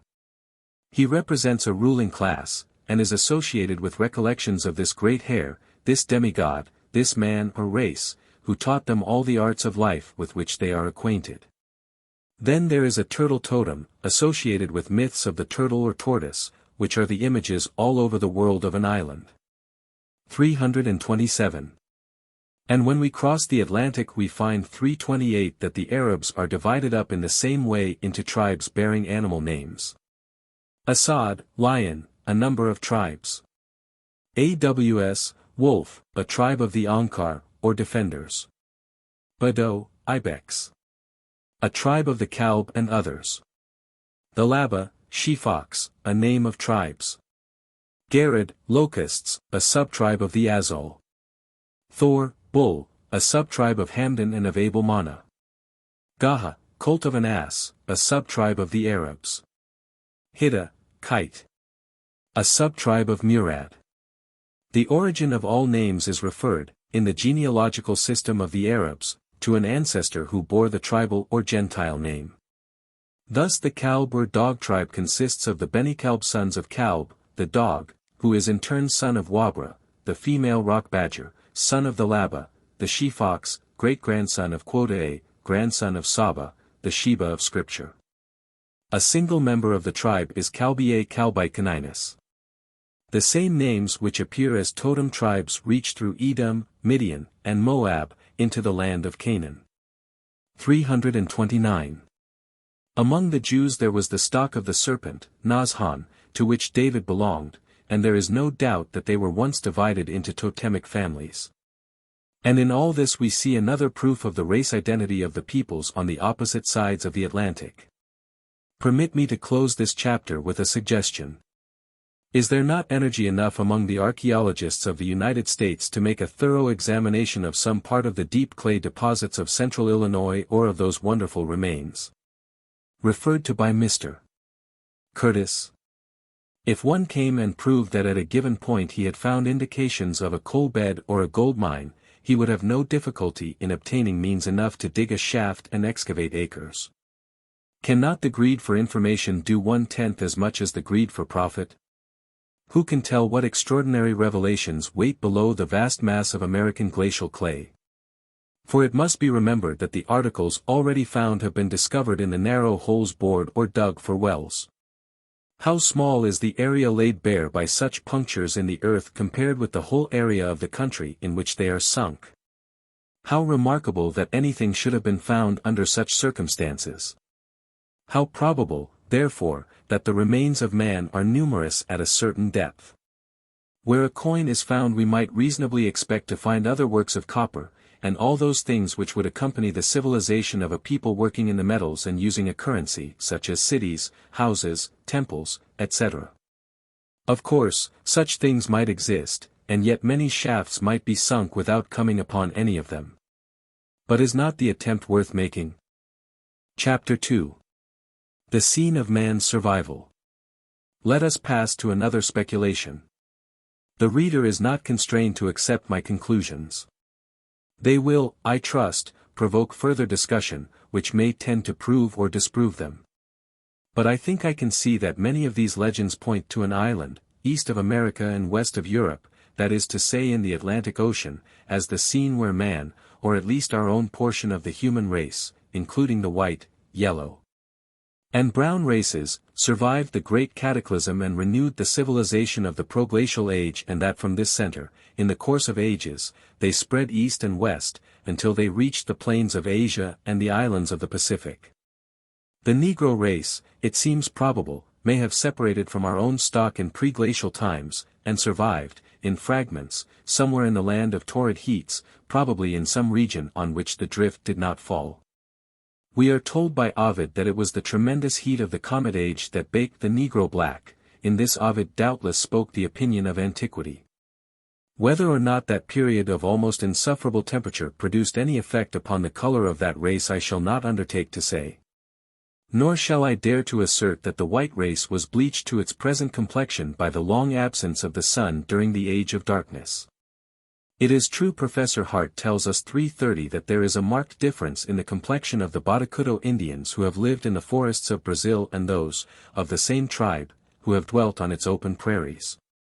And that those who have resided for hundreds, perhaps thousands, of years in the dense forests of that tropical land are nearly white in complexion.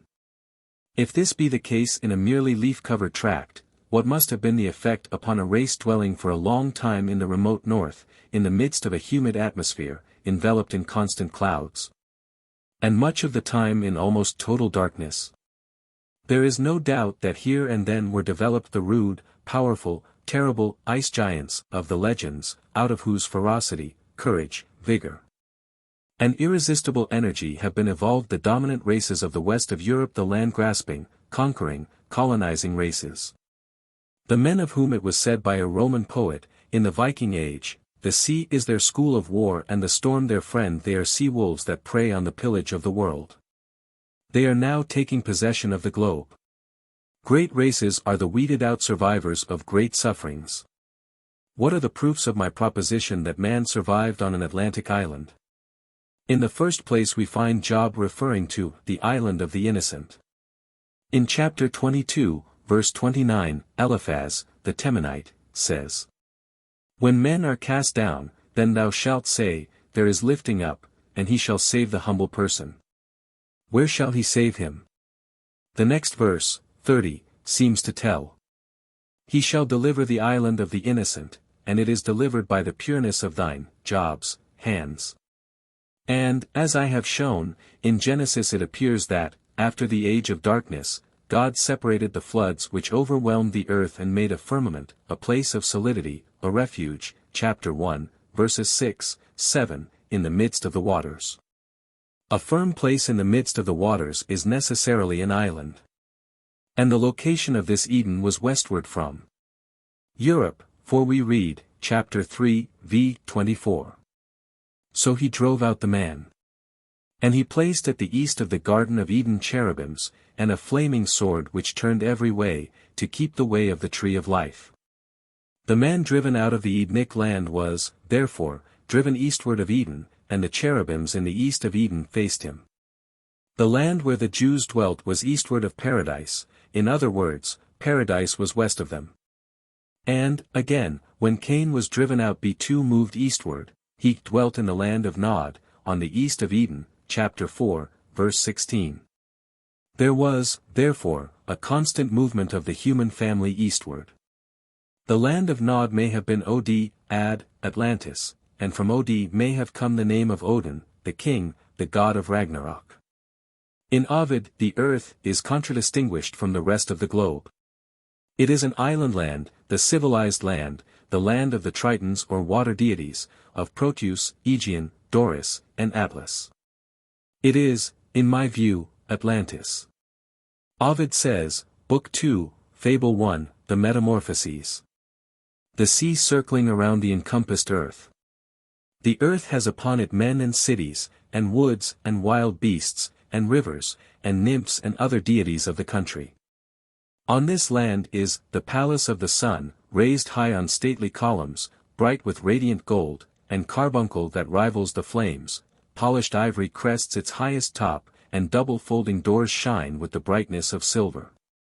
In other words, the legend refers to the island home of a civilized race, over which was a palace which reminds one of the great temple of Poseidon in Plato's story.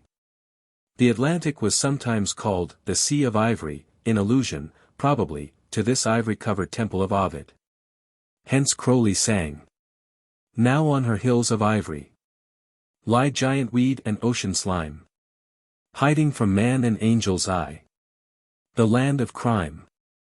And, again, Ovid says, after enumerating the different rivers and mountains and tracts of country that were on fire in the great conflagration, and once more distinguishing the preeminent earth from the rest of the world. However, the genial earth, as she was surrounded with sea, amid the waters of the main, the ocean, and the springs dried up on every side, lifted up her all-productive face, etc. She cries out to the sovereign of the gods for mercy. She refers to the burdens of the crops she annually bears, the wounds of the crooked plough and the barrow, which she voluntarily endures. And she calls on mighty Jove to put an end to the conflagration. And he does so. The rest of the world has been scarred and seared with the fire, but he spares and saves this island land, this agricultural, civilized land, this land of the Tritons and Atlas, this island of the innocent of Job. And when the terrible convulsion was over, and the rash Phaeton dead and buried, Jove repairs, with especial care, his own Arcadia. It must not be forgotten that Phaeton was the son of Merops. And Theopompus tells us that the people who inhabited Atlantis were the Meropes, the people of Meroe. And the Greek traditions 331 show that the human race issued from Meroe. And the Egyptians claim that their ancestors came from the island of Meru, and among the Hindus the land of the gods and the godlike men was Meru. And here it is, we are told, where in deep caves, and from the seas, receding under the great heat, the human race, crying out for mercy, with uplifted and blistered hands, survived the cataclysm. And Ovid informs us that this land, with a mighty trembling, sank down a little, in the ocean, and the Gothic and Briton, Druid, legends tell us of a prolongation of Western Europe which went down at the same time. In the Hindu legends the great battle between Rama and Ravana, the sun and the comet, takes place on an island, the island of Lanka, and Rama builds a stone bridge 60 miles long to reach the island. In the Norse legends Asgard lies to the west of Europe, communication is maintained with it by the bridge Bifrost. Gylf goes to visit Asgard, as Herodotus and Solon went to visit Egypt. The outside barbarian was curious to behold the great civilized land. There he asks many questions, as Herodotus and Solon did. He is told, 332. The earth is round, and without it round about lies the deep ocean. The earth is Ovid's earth, it is Asgard. It is an island, surrounded by the ocean. And along the outer strand of that sea they gave lands for the giant races to dwell in, and against the attack of restless giants they built a burg within the sea and around the earth. This proves that by the earth was not meant the whole globe. For here we see that around the outside margin of that ocean which encircled Asgard, the mother country had given lands for colonies of the giant races, the white, large, blue-eyed races of northern and western Europe, who were as restless and as troublesome then to their neighbors as they are now and will be to the end of time. And as the elder and younger Edda claim that the Northmen were the giant races, and that their kings were of the blood of these Ozus. And as the bronze-using people advanced, it has been proved by their remains, 333, into Scandinavia from the southwest, it is clear that these legends do not refer to some mythical island in the Indian Seas, or to the Pacific Ocean, but to the Atlantic. The west coasts of Europe were the outer strand where these white colonies were established. The island was in the Atlantic. And, as there is no body of submerged land in that ocean with roots or ridges reaching out to the continents east and west, except the mass of which the Azores Islands constitute the mountaintops, the conclusion is irresistible that here was Atlantis. Here was Lanka, here was the island of the innocent, here was Asgard. And the Norse legends describe this Asgard as a land of temples and plowed fields, and a mighty civilized race. And here it is that Ragnarok comes. It is from the people of Asgard that the wandering Gylf learns all that he tells about Ragnarok, just as Solon learned from the priests of Sais the story of Atlantis. And it is here in Asgard that, as we have seen, during Surt's fire 2 persons, called Lif and Lifthrasir, a man and a woman, concealed themselves in Hodmimer's Holt, and afterward repeopled the world. We leave Europe and turn to India. In the Bhagavad Gita Krishna recalls to the memory of his disciple Arjuna the legend as preserved in the sacred books of the Veda. We are told, the earth was covered with flowers, the trees bent under their fruit. Thousands of animals sported over the plains and in the air, white elephants roved unmolested under the shade of gigantic forests, and Brahma perceived that the time had come for the creation of man to inhabit this dwelling place. 334. This is a description of the glorious world of the Tertiary Age, during which, as scientific researches have proved, the climate of the tropics extended to the Arctic Circle. Brahma makes man, Adama, Adam, and he makes a companion for him, Hiva, Eve. They are upon an island. Tradition localizes the legend by making this the island of Ceylon. Adama and Hiva lived for some time in perfect happiness. No suffering came to disturb their quietude. They had but to stretch forth their hands and pluck from surrounding trees the most delicious fruits, but to stoop and gather rice of the finest quality. This is the same golden age represented in Genesis, when Adam and Eve, naked, but supremely happy, lived upon the fruits of the garden, and knew neither sorrow nor suffering, neither toil nor hunger. But one day the evil one came, as in the Bible legend the prince of the Rakassos, Ragnarok, came, and broke up this paradise. Adama and Hiva leave their island, they pass to a boundless country, they fall upon an evil time. Trees, flowers, fruits, birds, vanish in an instant, amid terrific clamor. 335 The drift has come, they are in a world of trouble, sorrow, poverty, and toil. And when we turn to America we find the legends looking, not westward, but eastward, to this same island refuge of the race. When the Navajos come out of the cave the white race goes east, and the red men go west. So that the Navajos inhabit a country west of their original habitat, just as the Jews inhabit one east of it. Let me conclude, says the legend, by telling how the Navajos came by the seed they now cultivate. All the wise men being one day assembled, a turkey hen came flying from the direction of the morning star, and shook from her feathers an ear of blue corn into the midst of the company. And in subsequent visits brought all the other seeds they possess. 336. In the Peruvian legends the civilizers of the race came from the east, after the cave life. So that these people not only came from the east, but they maintained intercourse for some time afterward with the parent land. On page 174, we learn that the Iroquois believed that when Josquia renewed the world, after the great battle with darkness, he learned from the great tortoise always the image of an island how to make fire, and taught the Indians the art. And in their legends the battle between the White One and the Dark One took place in the east near the great ocean. Dar. Brinton says, speaking of the great hare, Manabozho. In the oldest accounts of the missionaries he was alleged to reside toward the east, and in the holy formula of the Meta craft, when the winds are invoked to the medicine lodge. The east is summoned in his name, the door opens in that direction, and there at the edge of the earth, where the sun rises, on the shore of the infinite ocean that surrounds the land, he has his house. And sends the luminaries forth on their daily journey. 337. That is to say, in the east, in the surrounding ocean of the east, to wit, in the Atlantic, this god, or godlike race, has his house, his habitation, upon a land surrounded by the ocean, to wit, an island. And there his power and his civilization are so great that he controls the movements of the sun, moon, and stars. That is to say, he fixes the measure of time by the movements of the sun and moon, and he has mapped out the heavenly bodies into constellations. In the Miztec legend, see page 214, we find the people praying to God to gather the waters together and enlarge the land, for they have only a little garden to inhabit in the waste of waters. This meant an island. In the Arabian legends we have the scene of the catastrophe described as an island west of Arabia, and it requires 2 years and a half of travel to reach it. It is the land of bronze. In the Hindu legend of the battle between Rama, the sun, and Ravana, the comet, the scene is laid on the island of Lanka.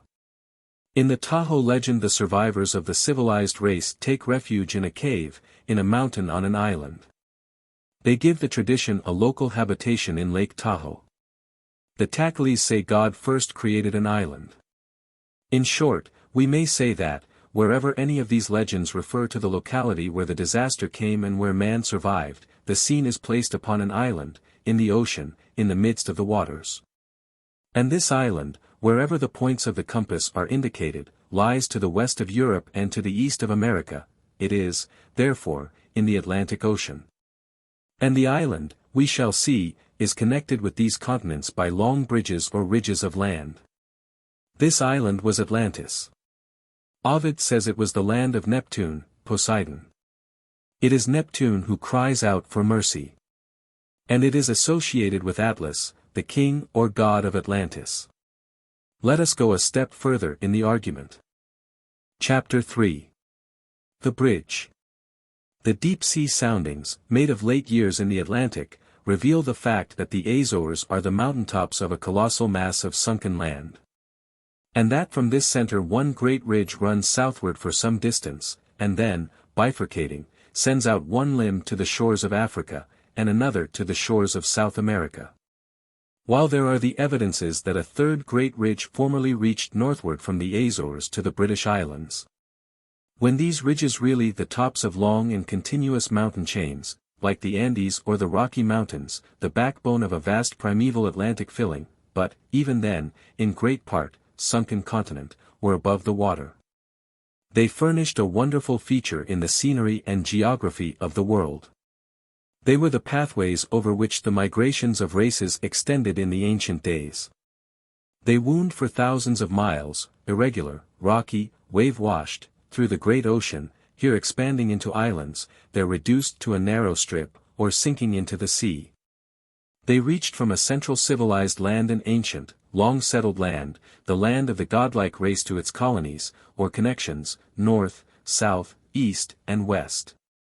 And they impressed themselves vividly on the imagination and the traditions of mankind, leaving their image even in the religions of the world unto this day. As, in process of time, they gradually or suddenly settled into the deep, they must at first have formed long, continuous strings of islands, almost touching each other, resembling very much the Aleutian archipelago, or the Bahama group.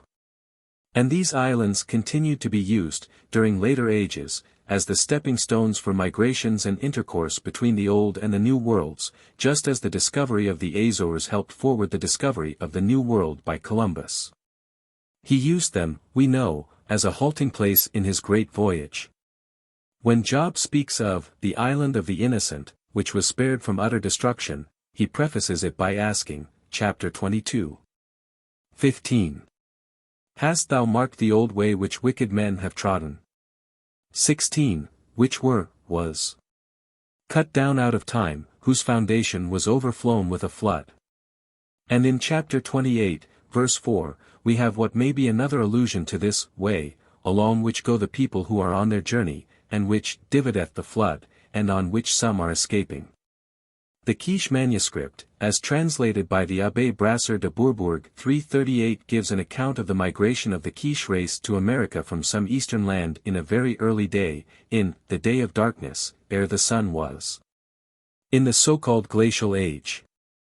When they moved to America they wandered for a long time through forests and over mountains, and they had a long passage to make, through the sea, along the shingle and pebbles and drifted sand. And this long passage was through the sea, which was parted for their passage. That is, the sea was on both sides of this long ridge of rocks and sand. The Abbé adds. But it is not clear how they crossed the sea. They passed as though there had been no sea, for they passed over scattered rocks, and these rocks were rolled on the sands. This is why they called the place Ranged Stones and Torn Up Sands, the name which they gave it in their passage within the sea, the water being divided when they passed. They probably migrated along that one of the connecting ridges which, the sea soundings show us, stretched from Atlantis to the coast of South America. We have seen in the Hindu legends that when Rama went to the island of Lanka to fight the demon Ravana, he built a bridge of stone, 60 miles long, with the help of the monkey god, in order to reach the island. In Ovid we read of the settling down a little of the island on which the drama of Phaeton was enacted. In the Norse legends the bridge Bifrost cuts an important figure. One would be at first disposed to regard it as meaning, as is stated in what are probably later interpolations, the rainbow, but we see, upon looking closely, that it represents a material fact, an actual structure of some kind. Gylf, who was, we are told, a king of Sweden in the ancient days, visited Asgard. He assumed the name of Ganglera, the walker or wanderer. I quote from the Younger Edda, the Creation. Then asked Ganglera, what is the path from earth to heaven? The earth here means, I take it, the European colonies which surround the ocean, which in turn surrounds Asgard. Heaven is the land of the godlike race, Asgard. Ganglera therefore asks what is, or was, in the mythological past, the pathway from Europe to the Atlantic island. Har answered, laughing, foolishly do you now ask? Have you not been told that the gods made a bridge from earth to heaven, which is called Bifrost? You must have seen it. It may be that you call it the rainbow. It has 3 colors, is very strong, and is made with more craft and skill than other structures. Still, however strong it is, it will break when the sons of Muspel come to ride over it, and then they will have to swim their horses over great rivers in order to get on. Muspel is the blazing south, the land of fire, of the convulsions that accompanied the comet. But how can Bifrost mean the rainbow? What rivers intersect a rainbow? Then said Ganglera, the gods did not, it seems to me, build that bridge honestly, if it shall be able to break to pieces, since they could have done so if they had desired. Then made answer Har, the gods are worthy of no blame for this structure. Bifrost is indeed a good bridge, but there is nothing in the world that is able to stand when the sons of Muspel come to the fight. Muspel here means, I repeat, the heat of the south. Mere heat has no effect on rainbows.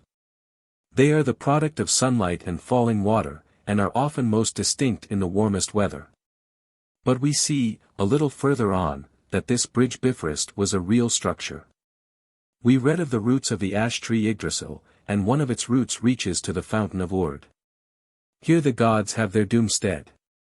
The Ozus ride hither every day over Bifrost, which is also called Asa Bridge.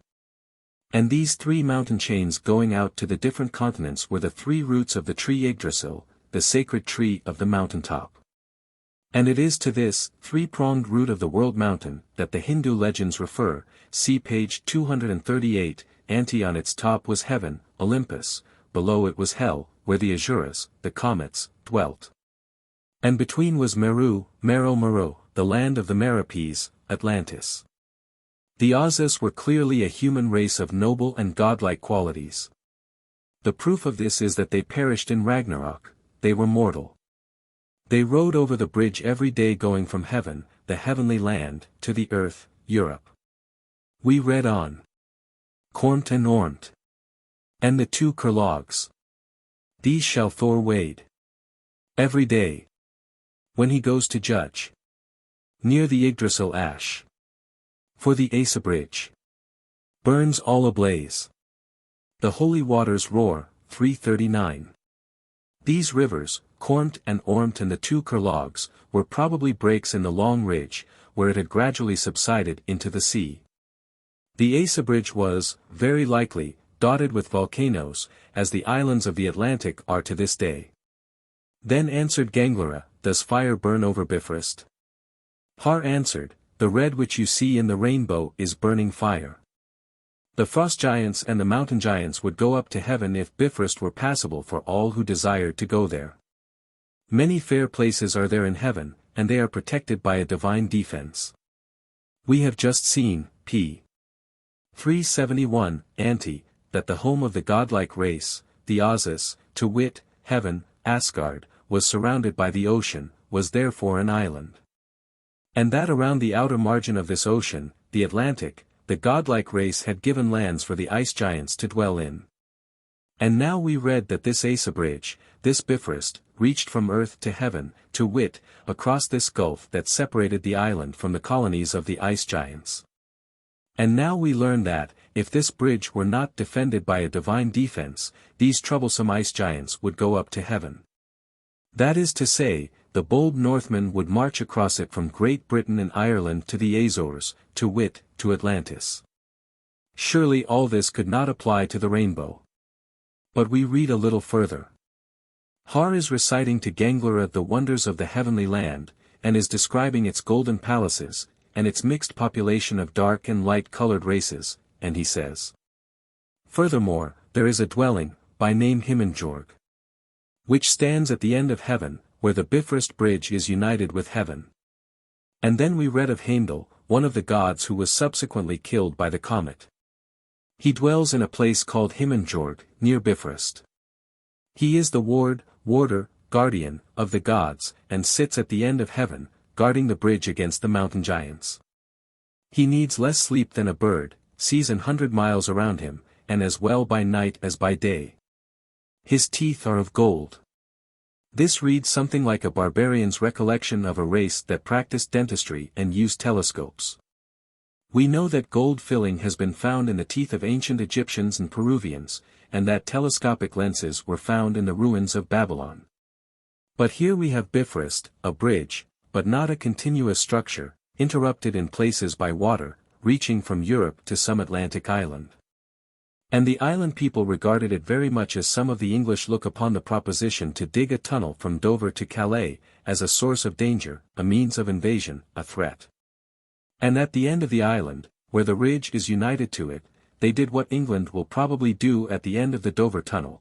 They erected fortifications and built a castle, and in it they put a ruler, possibly a sub-king, Heimdall, who constantly, from a high lookout, possibly with a field glass, watches the coming of the turbulent Goths, or Gauls, or Gael, from afar off. Doubtless the white-headed and red-headed, hungry, breekless savages had the same propensity to invade the civilized, wealthy land, that their posterity had to descend on degenerate Rome. The word Osis is not, as some have supposed, derived from Asia. Asia is derived from the Osis. The word Osis comes from a Norse word, still in use in Norway, Aas, meaning a ridge of high land. 340 Anderson thinks there is some connection between Aas, the high ridge, the mountain elevation, and Atlas, who held the world on his shoulders. The Osis, then, were the civilized race who inhabited a high, precipitous country, the meeting point of a number of ridges. Atlas was the king, or god, of Atlantis. In the old time all kings were gods. They are something more than men, to the multitude, even yet. And when we reach Ragnarok, in these Gothic legends, when the jaw of the wolf Fenris reached from the earth to the sun, and he vomits fire and poison, and when Surt, and all the forces of Muspel, ride over Bifrost, it breaks to pieces. That is to say, in this last great catastrophe of the earth, the ridge of land that led from the British Islands to Atlantis goes down forever. And in Plato's description of Atlantis, as received by Solon from the Egyptian priests, we read: "There was an island, Atlantis, situated in front of the straits which you call the columns of Hercules. The island was larger than Libya and Asia put together, and was the way to other islands, and from the islands you might pass through the whole of the opposite continent, America, which surrounds the true ocean."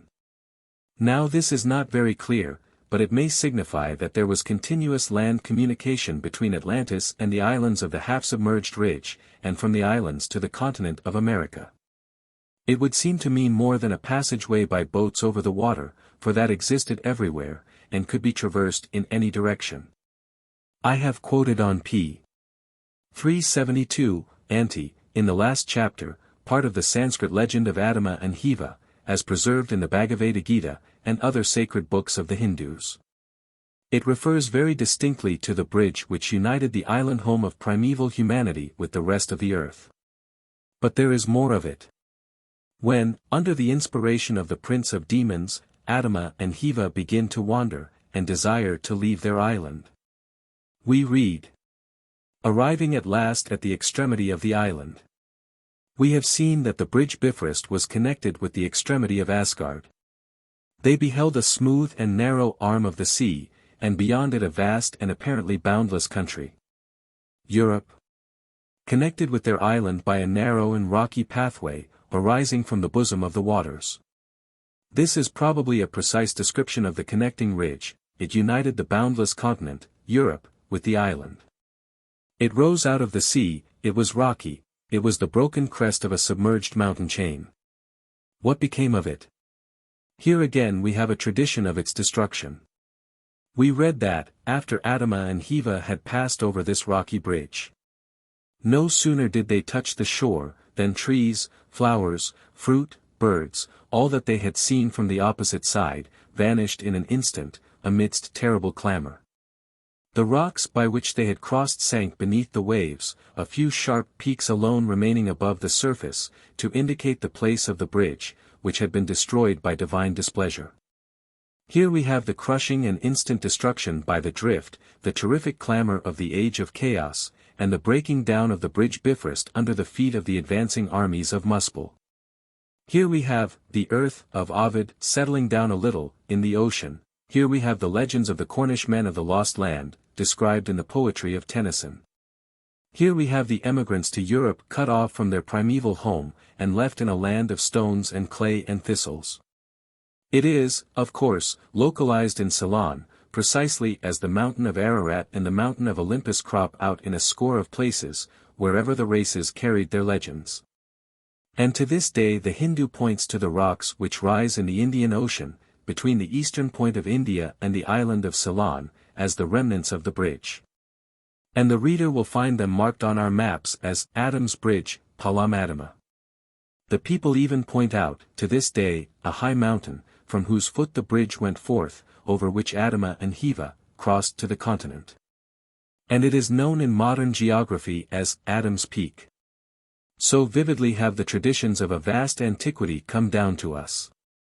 The legends of the drift have left their stamp even in our schoolbooks. And the memory of this bridge survives not only in our geographies, but in our religions. Man reasons, at first, from below upward, from godlike men up to manlike gods, from Caesar, the soldier, up to Caesar, the deity. Heaven was, in the beginning, a heavenly city on earth. It is transported to the clouds, and there its golden streets and sparkling palaces await the redeemed. This is natural. We can only conceive of the best of the spiritual by the best we know of the material. We can imagine no musical instrument in the bands of the angels superior to a harp, no weapon better than a sword for the grasp of Gabriel. This disproves not a spiritual and superior state, it simply shows the poverty and paucity of our poor intellectual apparatus, which, like a mirror, reflects only that which is around it, and reflects it imperfectly. Men sometimes think they are mocking spiritual things when it is the imperfection of material nature, which they set so much store by, that provokes their ridicule. So, among all the races which went out from this heavenly land, this land of high intelligence, this land of the master race, it was remembered down through the ages. And dwelt upon and sung of until it moved upward from the waters of the Atlantic to the distant skies, and became a spiritual heaven. And the ridges which so strangely connected it with the continents, east and west, became the bridges over which the souls of men must pass to go from earth to heaven. For instance, the Persians believe in this bridge between earth and paradise. In his prayers the penitent in his confession says to this day, I am wholly without doubt in the existence of the Mazdaeacnian faith, in the coming of the resurrection of the latter body, in the stepping over the bridge Chinvat, as well as in the continuance of paradise. The bridge and the land are both indestructible. Over the midst of the Moslem hell stretches the bridge Sirat, finer than a hair and sharper than the edge of a sword. In the Likewake dirge of the English North Country, they sang of the brig of dread, na braider than a thread. In Borneo the passage for souls to heaven is across a long tree, it is scarcely practicable to any except those who have killed a man. In Burma, among the Karens, they tie strings across the rivers, for the ghosts of the dead to pass over to their graves. In Java, a bridge leads across the abyss to the dwelling place of the gods, the evildoers fall into the depths below. Among the Eskimo the soul crosses an awful gulf over a stretched rope, until it reaches the abode of the great female evil spirit below, beyond the sea. The Ojibways crossed to paradise on a great snake, which serves as a bridge. The Choctaw Bridge is a slippery pine log. The South American Manassacas cross on a wooden bridge. Among many of the American tribes, the Milky Way is the bridge to the other world. The Polynesians have no bridge, they pass the chasm in canoes. The Vedic Yama of the Hindus crossed the rapid waters, and showed the way to our Aryan fathers. The modern Hindu hopes to get through by holding on to the cow's tail.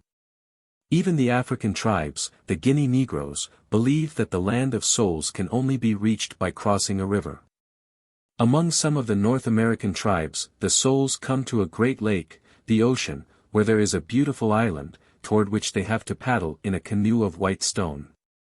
On the way there arises a storm, and the wicked souls are wrecked, and the heaps of their bones are to be seen under the water, but the good reach the happy island. 341. The Slavs believed in a pathway or road which led to the other world.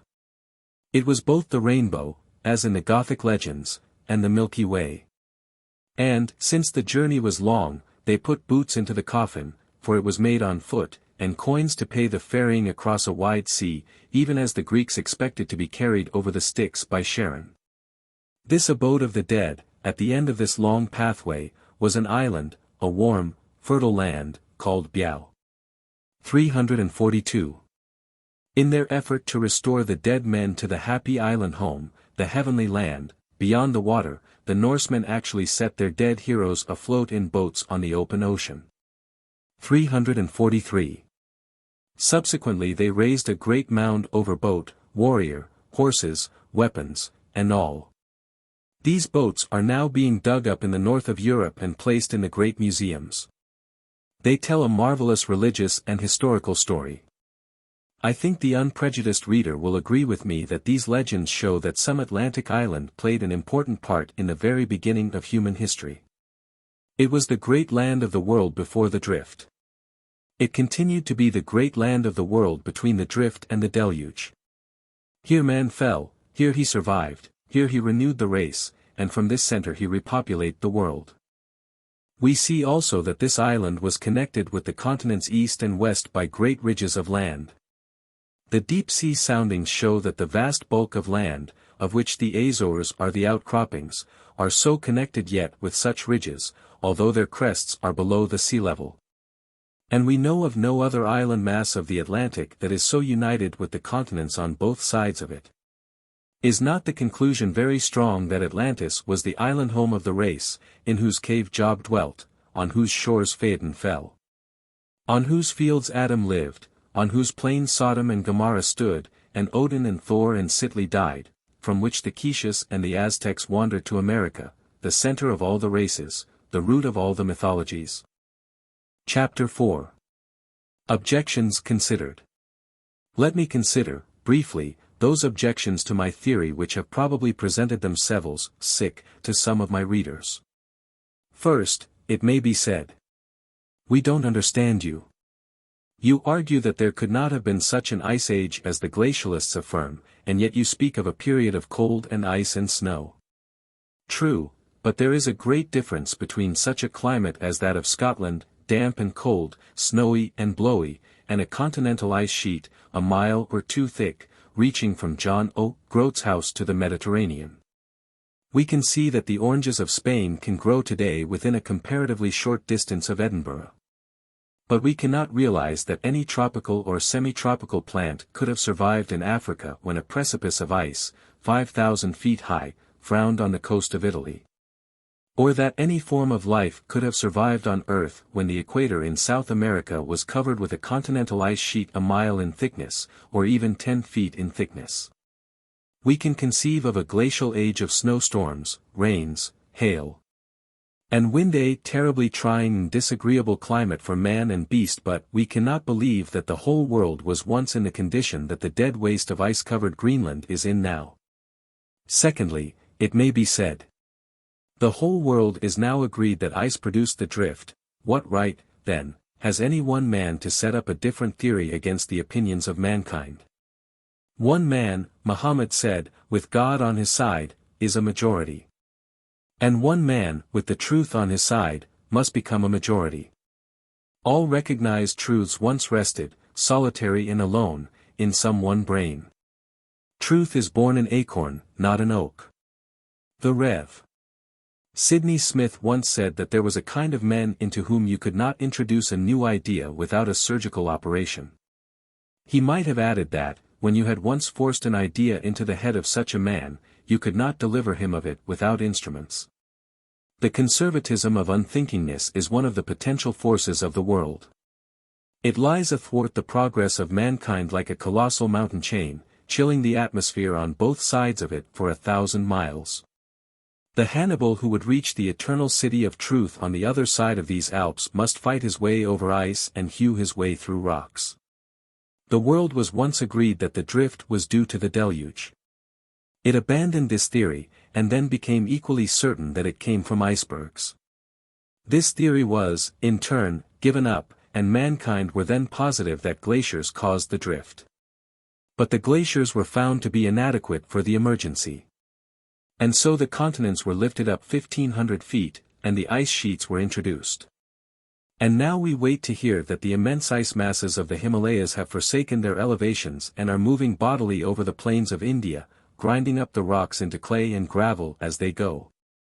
Before we accept a theory which declares that they once marched over the land in this fashion from Hudson's Bay to Cape Horn, from Spitsbergen to Spain, the universality of an error proves nothing, except that the error is universal. The voice of the people is only the voice of God in the last analysis. We can safely appeal from Caiaphas and Pilate to time. But, says another, we find deep grooves or striations under the glaciers of today, therefore the glaciers caused the grooves. But we find striations on level plains far remote from mountains, where the glaciers could not have been.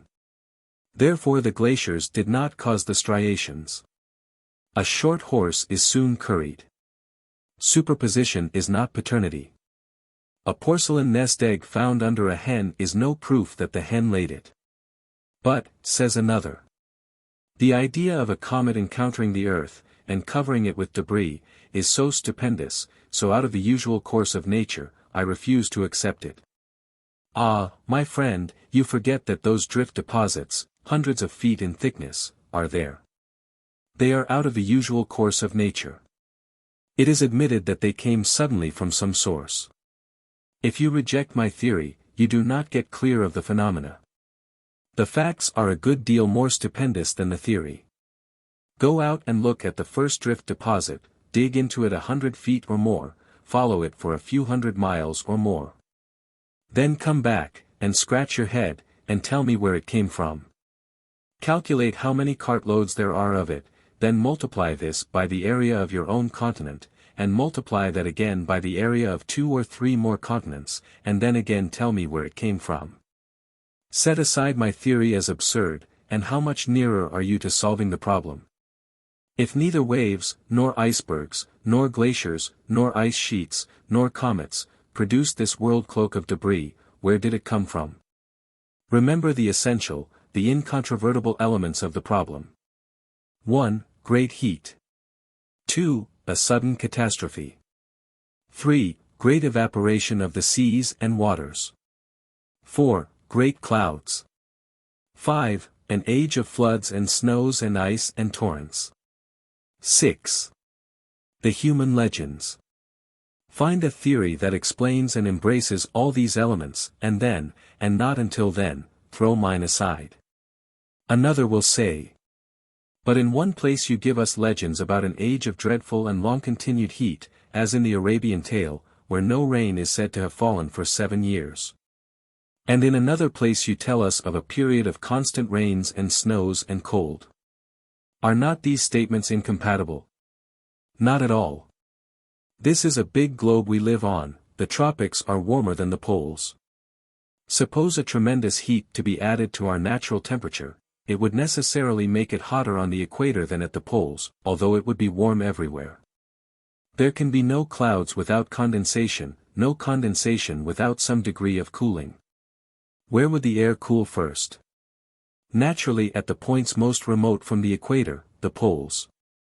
Hence, while the sun was still blazing in the uncovered heavens of the greater part of the earth, small caps of cloud would form at the north and south poles, and shed their moisture in gentle rain. As the heat brought to the earth by the comet was accidental and adventitious, there would be a natural tendency to return to the pre-comet condition. The extraordinary evaporation would of itself have produced refrigeration. Hence the cloud caps would grow and advance steadily toward the equator, casting down continually increasing volumes of rain. Snow would begin to form near the poles, and it too would advance.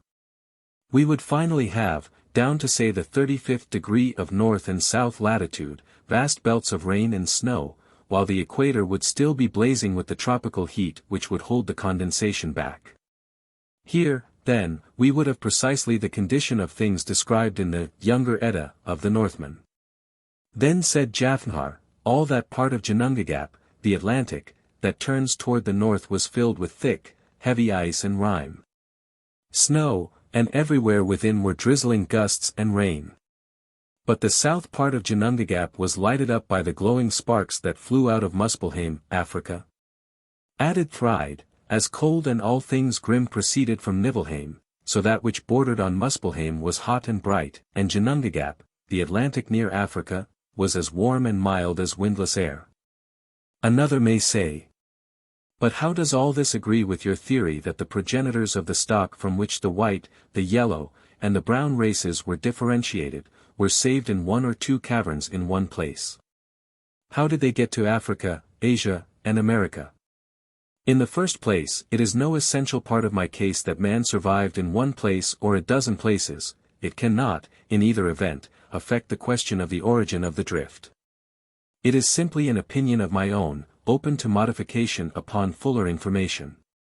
If, for instance, men dwelt in Asia at that time, and no drift deposits fell upon Asia, races may have survived there. The Negro may have dwelt in India at that time.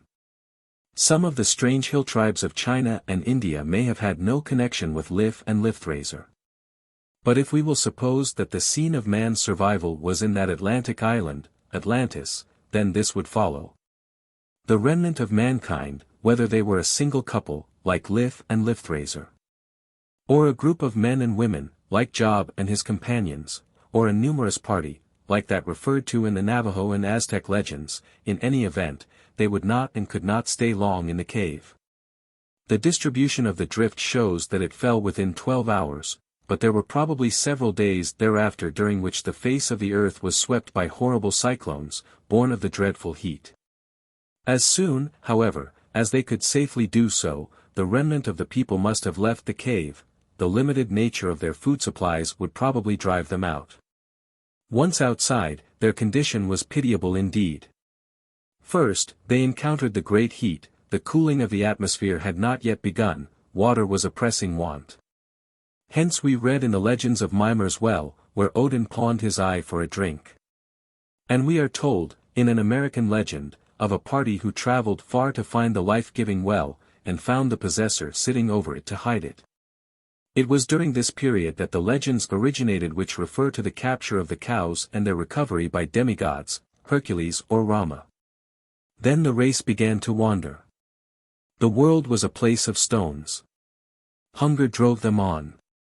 Then came the clouds, the rains, the floods, the snows, the darkness, and still the people wandered. The receded ocean laid bare the great ridges, if they had sunk in the catastrophe, and the race gradually spread to Europe, Africa, and America. But, says one, how long did all this take? Who shall say? It may have been days, weeks, months, years, centuries. The Toltec legends say that their ancestors wandered for more than 100 years in the darkness. The torn face of the earth, the vast rearrangement of the drift materials by rivers, compared with which our own rivers are rills.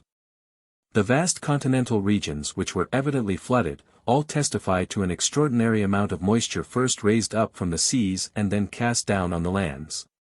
Given heat enough to raise this mass, given the cold caused by its evaporation, given the time necessary for the great battle between this heat and this condensation, given the time to restore this body of water to the ocean.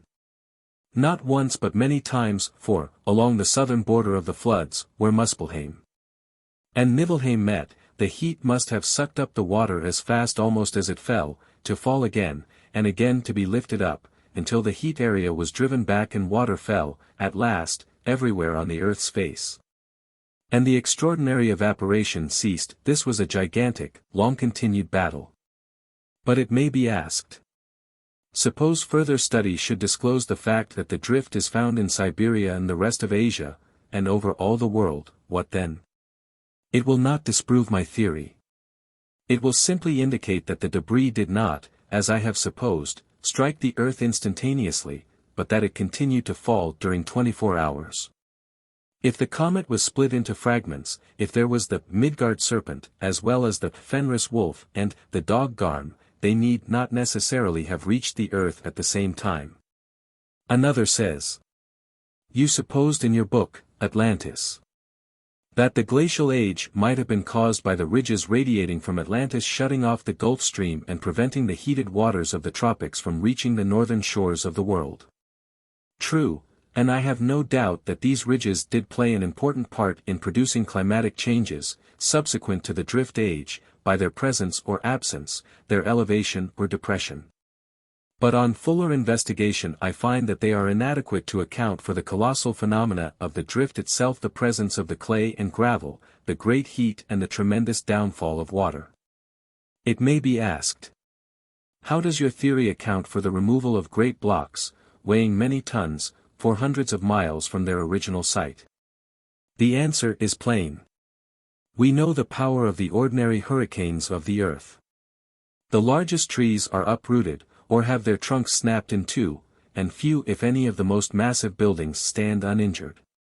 344 If we will remember the excessive heat and the electrical derangements that must have accompanied the drift age, we can realize the tremendous winds spoken of in many of the legends. We have but to multiply the hurricane of the West Indies, or the cyclone of the Mississippi Valley, 100 or 1,000-fold. And we shall have power enough to move all the blocks found scattered over the face of the drift deposits or mixed with its material. Another asks, how do you account for the fact that this drift material does not resemble the usual aerolites, which are commonly composed of iron, and unlike the stones of the earth?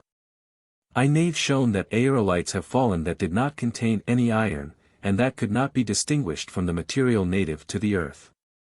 And it must be remembered that, while the shining meteoroids that blaze in periodical showers from radiant points in the sky are associated with comets, and are probably lost fragments of comet tails, these meteoroids do not reach the earth, but are always burned out, far up in our atmosphere, by the friction produced by their motion.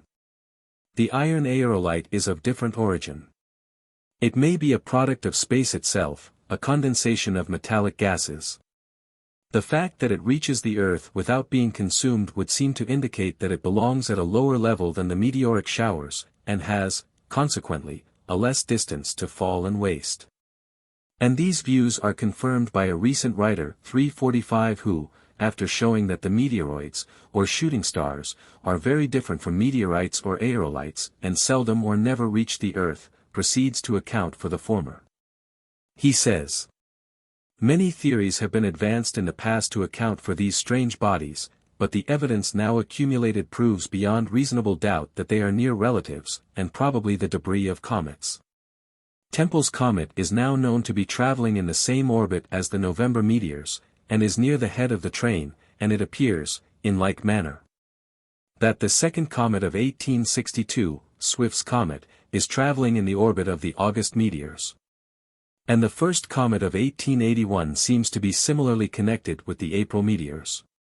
Although few scientific men now question a relationship between comets and the ordinary meteors, there are those, and among them some of our ablest men, who think that the large meteors, or bolides, and aerolites, may be different astronomically, and perhaps physically, from the ordinary shooting stars, and in the past some contended that they originated in our atmosphere, others that they were ejected from terrestrial volcanoes. And at the present time the known facts, and all scientific thought, seem to point to the conclusion that the difference between them and ordinary shooting stars is analogous to that between rain and mist, and, in addition to the reasons already given for connecting them with comets, may be mentioned the fact that meteorites bring with them carbonic acid, which is known to form so prominent a part of comets' tails. And if fragments of meteoric iron or stone be heated moderately in a vacuum, they yield up gases consisting of oxygen, carbon, hydrogen, and nitrogen, and the spectrum of these gases corresponds to the spectrum of a cornet's coma and tail. By studying their microscopical structure, Mr. Sorby has been able to determine that the material was at one time certainly in a state of fusion, and that the most remote condition of which we have positive evidence was that of small, detached, melted globules, the formation of which cannot be explained in a satisfactory manner, except by supposing that their constituents were originally in the state of vapor, as they now exist in the atmosphere of the sun, and, on the temperature becoming lower, condensed into these, ultimate cosmical particles. These afterward collected into larger masses, which have been variously changed by subsequent metamorphic action, and broken up by repeated mutual impact, and often again collected together and solidified. The meteoric irons are probably those portions of the metallic constituents which were separated from the rest by fusion when the metamorphism was carried to that extreme point. But if it be true, as is conceded, that all the planets and comets of the solar system were outthrowings from the sun itself, then all must be as much of one quality of material as half a dozen suits of clothes made from the same bolt of cloth. And hence our brother the comet must be made of just such matter as our earth is made of. And hence, if a comet did strike the Earth and deposited its ground-up and triturated material upon the Earth's surface, we should find nothing different in that material from Earth substance of the same kind. But, says another, if the drift fell from a comet, why would not this clay dust and these pebbles have been consumed before reaching the Earth by the friction of our atmosphere, just as we have seen the meteoroids consumed? Or, if not entirely used up, why would these pebbles not show a fused surface, like the iron aerolites? Here is the difference: a meteorite, a small or large stone, is detached, isolated, lone wandering, lost in space. It comes within the tremendous attractive power of our globe, it has no parental attraction to restrain it, and it rushes headlong with lightning-like rapidity toward the Earth, burning itself away as it falls. But suppose two heavenly bodies, each with its own center of attraction, each holding its own scattered materials in place by its own force, to meet each other. Then there is no more probability of the stones and dust of the comet flying to the Earth, than there is of the stones and dust of the Earth flying to the comet. And the attractive power of the comet, great enough to bold its gigantic mass in place through the long reaches of the fields of space, and even close up to the burning eye of the awful sun itself, holds its dust and pebbles and boulders together until the very moment of impact with the Earth. In short, they, the dust and stones, do not continue to follow the comet, because the Earth has got in their way and arrested them.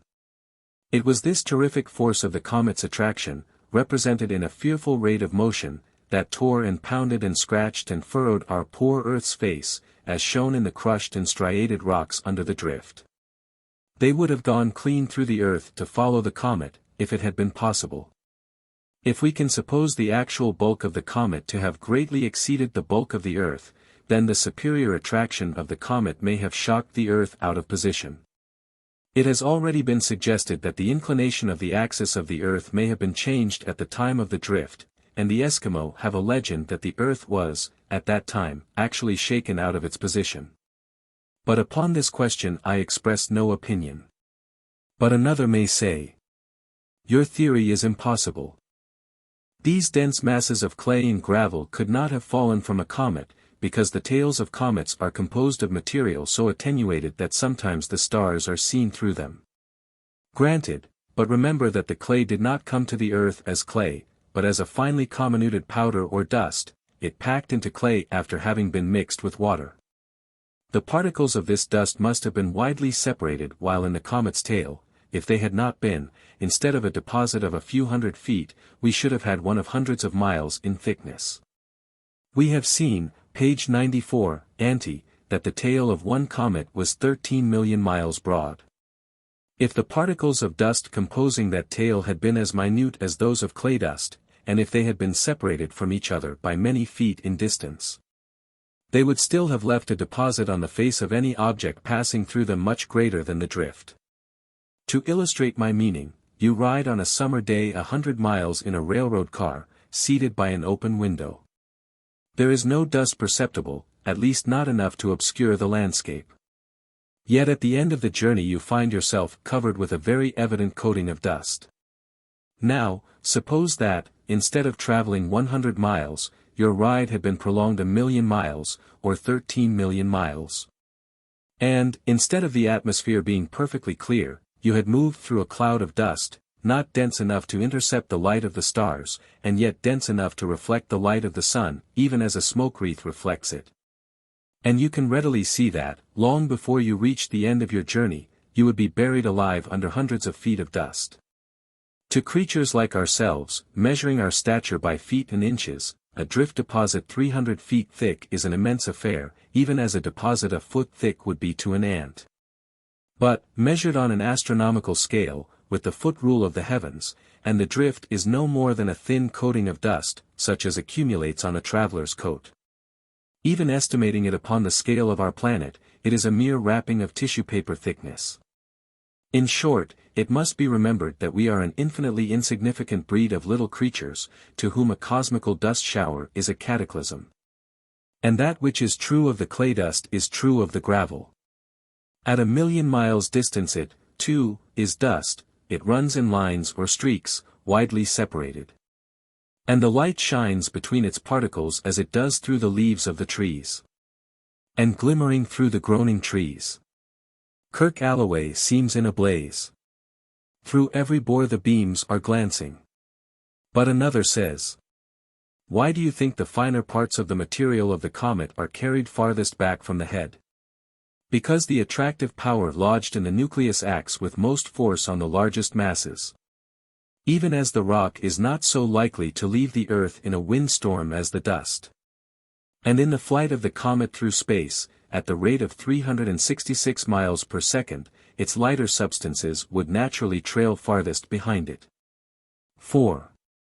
The thing that's heavy in itself. Upon enforcement flies with greatest speed.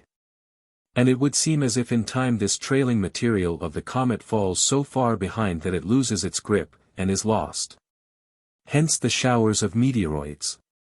Another says, I cannot accept your theory as to the glacial clays. They were certainly deposited in water, formed like silt, washed down from the adjacent continents.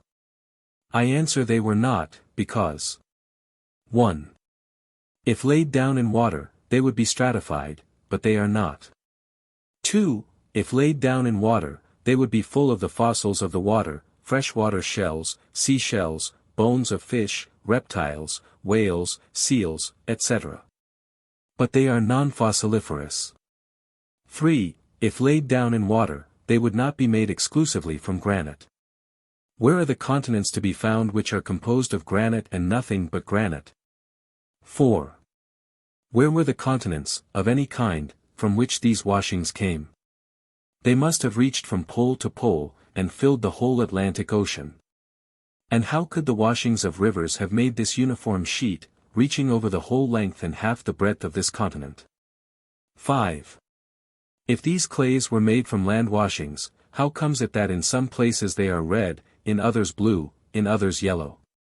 In western Minnesota you penetrate through 20 feet of yellow clay until you reach a thin layer of gravel, about an inch thick, and then pass at once, without any gradual transition, into a bed of blue clay 50 feet thick. And under this, again, you reach gravel. What separated these various deposits? The glacialists answer us that the yellow clay was deposited in fresh water, and the blue clay in salt water, and hence the difference in the color. But how did the water change instantly from salt to fresh? Why was there no interval of brackish water, during which the blue and yellow clays would have gradually shaded into each other? The transition from the yellow clay to the blue is as immediate and marked as if you were to lay a piece of yellow cloth across a piece of blue cloth. You cannot take the salt out of a vast ocean, big enough to cover half a continent, in a day, a month, a year, or a century. And where were the bowl-like ridges of land that enclosed the continent, and kept out the salt water during the ages that elapsed while the yellow clay was being laid down in fresh water? And, above all, why are no such clays, blue, yellow, or red, now being formed anywhere on Earth, under sheet ice, glaciers, icebergs, or anything else? And how about the people who built cisterns, and used coins and iron implements before this silt was accumulated in the seas, 1,000,000 years ago? For it must have taken that long to create these vast deposits if they were deposited as silt in the bottom of seas and lakes. It may be asked, what relation, in order of time, do you suppose the drift age to hold to the deluge of Noah and Deucalion? The latter was infinitely later. The geologists, as I have shown, suppose the drift to have come upon the earth basing their calculations upon the recession of the Falls of Niagara about 30,000 years ago. We have seen that this would nearly accord with the time given in Job, when he speaks of the position of certain constellations. The deluge of Noah probably occurred somewhere from 8 to 11,000 years ago. Hence, about 20,000 years probably intervened between the drift and the deluge. These were the myriads of years referred to by Plato, during which mankind dwelt on the great plain of Atlantis. And this order of events agrees with all the legends. In the Bible a long interval elapsed between the fall of man, or his expulsion from paradise, and the deluge of Noah, and during this period mankind rose to civilization. Became workers in the metals, musicians, and the builders of cities. In the Egyptian history, as preserved by Plato, the deluge of Deucalion, which many things prove to have been identical with the deluge of Noah, was the last of a series of great catastrophes. In the Celtic legends the great deluge of Ogyges preceded the last deluge. In the American legends, mankind have been many times destroyed, and as often renewed. But it may be asked, are you right in supposing that man first rose to civilization in a great Atlantic island? We can conceive, as I have shown, mankind at some central point, like the Atlantic island, building up anew, after the drift age, the shattered fragments of pre-glacial civilization. And hence becoming to the post-glacial ancient world the center and apparent fountain of all cultivation.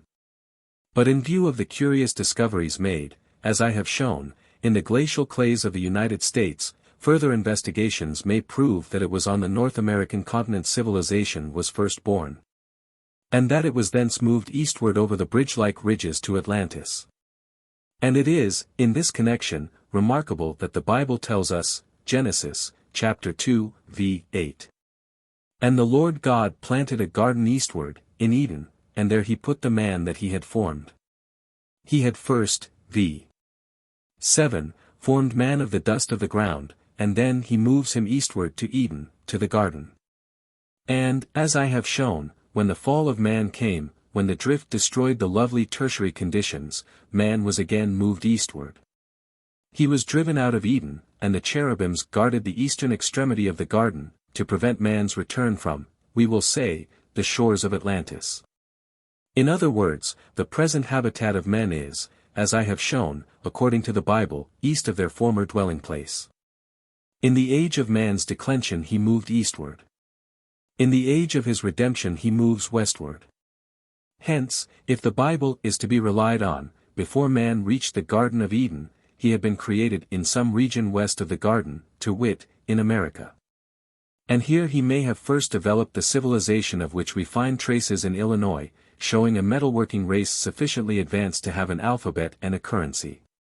But in all this we do not touch upon the question of where man was first formed by God.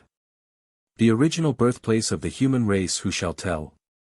It was possibly in some region now under the ocean, as Professor Winchell has suggested. There he was evolved during the mild, equable, gentle, plentiful, garden age of the tertiary, in the midst of the most favorable conditions for increasing the vigor of life and expanding it into new forms. It showed its influence by developing mammalian life in one direction into the monstrous forms of the mammoth and the mastodon, the climax of animal growth, and in the other direction into the more marvelous expansion of mentality found in man. There are two things necessary to a comprehension of that which lies around us: development and design, evolution and purpose, God's way and God's intent. Neither alone will solve the problem. These are the two limbs of the right angle which meet at the first life cell found on earth, and lead out until we find man at one extremity and God at the other. Why should the religious world shrink from the theory of evolution? To know the path by which God has advanced is not to disparage God. Could all this orderly nature have grown up out of chance, out of the accidental concatenation of atoms? As Bacon said, I would rather believe all the fables in the Talmud and the Quran than that this universal frame is without a mind. Wonderful thought! A flash of light through the darkness. And what greater guarantee of the future can we have than evolution? If God has led life from the rudest beginnings, whose fossils are engraved, blurred and obscured, on the many pages of the vast geological volume, up to this intellectual, charitable, merciful, powerful world of today, who can doubt that the same hand will guide our posterity to even higher levels of development? If our thread of life has expanded from Cain to Christ, from the man who murders to him who submits to murder for the love of man, who can doubt that the Cain-like in the race will gradually pass away and the Christ-like dominate the planet? Religion and science, nature and spirit, knowledge of God's works and reverence for God, are brethren, who should stand together with twined arms, singing perpetual praises to that vast atmosphere, ocean, universe of spirituality, out of which matter has been born, of which matter is but a condensation. That illimitable, incomprehensible, awful something, before the conception of which men should go down upon the very knees of their hearts in adoration. Chapter 5. Biela's Comet. Humboldt says, "It is probable that the vapor of the tails of comets mingled with our atmosphere in the years 1819 and 1823. 346. There is reason to believe that the present generation has passed through the gaseous prolongation of a comet's tail, and that hundreds of human beings lost their lives, somewhat as they perished in the age of fire and gravel, burned up and poisoned by its exhalations. And, although this catastrophe was upon an infinitely smaller scale than that of the old time, still it may throw some light upon the great cataclysm. At least it is a curious story, with some marvelous features." On the 27th day of February, 1826, to begin as M. Dumas would commence one of his novels, M. Biela, an Austrian officer, residing at Josephstadt, in Bohemia, discovered a comet in the constellation Aries, which, at that time, was seen as a small round speck of filmy cloud. Its course was watched during the following month by M. Gambart at Marseilles and by M. Clausen at Altona, and those observers assigned to it an elliptical orbit, with a period of 6 years and 3/4 for its revolution. M. Damoiseau subsequently calculated its path, and announced that on its next return the comet would cross the orbit of the Earth, within 20,000 miles of its track, and but about 1 month before the Earth would have arrived at the same spot. This was shooting close to the bull's-eye. He estimated that it would lose nearly 10 days on its return trip, through the retarding influence of Jupiter and Saturn, but, if it lost 40 days instead of 10, what then? But the comet came up to time in 1832, and the Earth missed it by 1 month. And it returned in like fashion in 1839 and 1846. But here a surprising thing occurred. Its proximity to the Earth had split it in two. Each half had a head and tail of its own, each had set up a separate government for itself. And they were whirling through space, side by side, like a couple of racehorses, about 16,000 miles apart, or about twice as wide apart as the diameter of the Earth. Here is a picture of them, drawn from life. Biela's comet, split in two, from Guillemin's The Heavens, page 247. Did the Fenris wolf, the Midgard serpent, and the dog Garm look like this? In 1852, 1859, and 1866, the comet should have returned, but it did not. It was lost. It was dissipated. Its material was banging around the Earth in fragments somewhere. I quote from a writer in a recent issue of the Edinburgh Review. The puzzled astronomers were left in a state of tantalizing uncertainty as to what had become of it. At the beginning of the year 1866 this feeling of bewilderment gained expression in the annual report of the Council of the Royal Astronomical Society. The matter continued, nevertheless, in the same state of provoking uncertainty for another 6 years. The third period of the perihelion passage had then passed, and nothing had been seen of the missing luminary. But on the night of November 27, 1872, night watchers were startled by a sudden and a very magnificent display of falling stars or meteors, of which there had been no previous forecast, and Professor Klinkerflues, of Berlin, having carefully noted the common radiant point in space from which this star shower was discharged into the Earth's atmosphere, with the intuition of ready genius jumped at once to the startling inference that here at last were traces of the missing luminary. There were 80 of the meteors that furnished a good position for the radiant point of the discharge, and that position, strange to say, was very much the same as the position in space which Biela's comet should have occupied just about that time on its fourth return toward perihelion. Klinkerflues, therefore, taking this spot as one point in the path of the comet, and carrying the path on as a track into forward space, fixed the direction there through which it should pass as a vanishing point at the other side of the starry sphere, and having satisfied himself of that further position he sent off a telegram to the other side of the world, where alone it could be seen, that is to say, to Mr. Pogson, of the Madras Observatory, which may be best told in his own nervous and simple words. Her Klinkerflues's telegram to Mr. Pogson, of Madras, was to the following effect. November 30 th. Biela touched the Earth on the 27th of November. Search for him near Theta Centauri. The telegram reached Madras, through Russia, in 1 hour and 35 minutes, and the sequel of this curious passage of astronomical romance may be appropriately told in the words in which Mr. Pogson replied to her Klinkerfluse's pithy message. The answer was dated Madras, the 6th of December, and was in the following words. On the 30th of November, at 16 hours, the time of the comet rising here, I was at my post, but hopelessly. Clouds and rain gave me no chance. The next morning I had the same bad luck. But on the third trial, with a line of blue break, about 17¼ hours mean time, I found Biela immediately. Only 4 comparisons in successive minutes could be obtained, in strong morning twilight, with an anonymous star, but direct motion of 2.5 seconds decided that I had got the comet all right.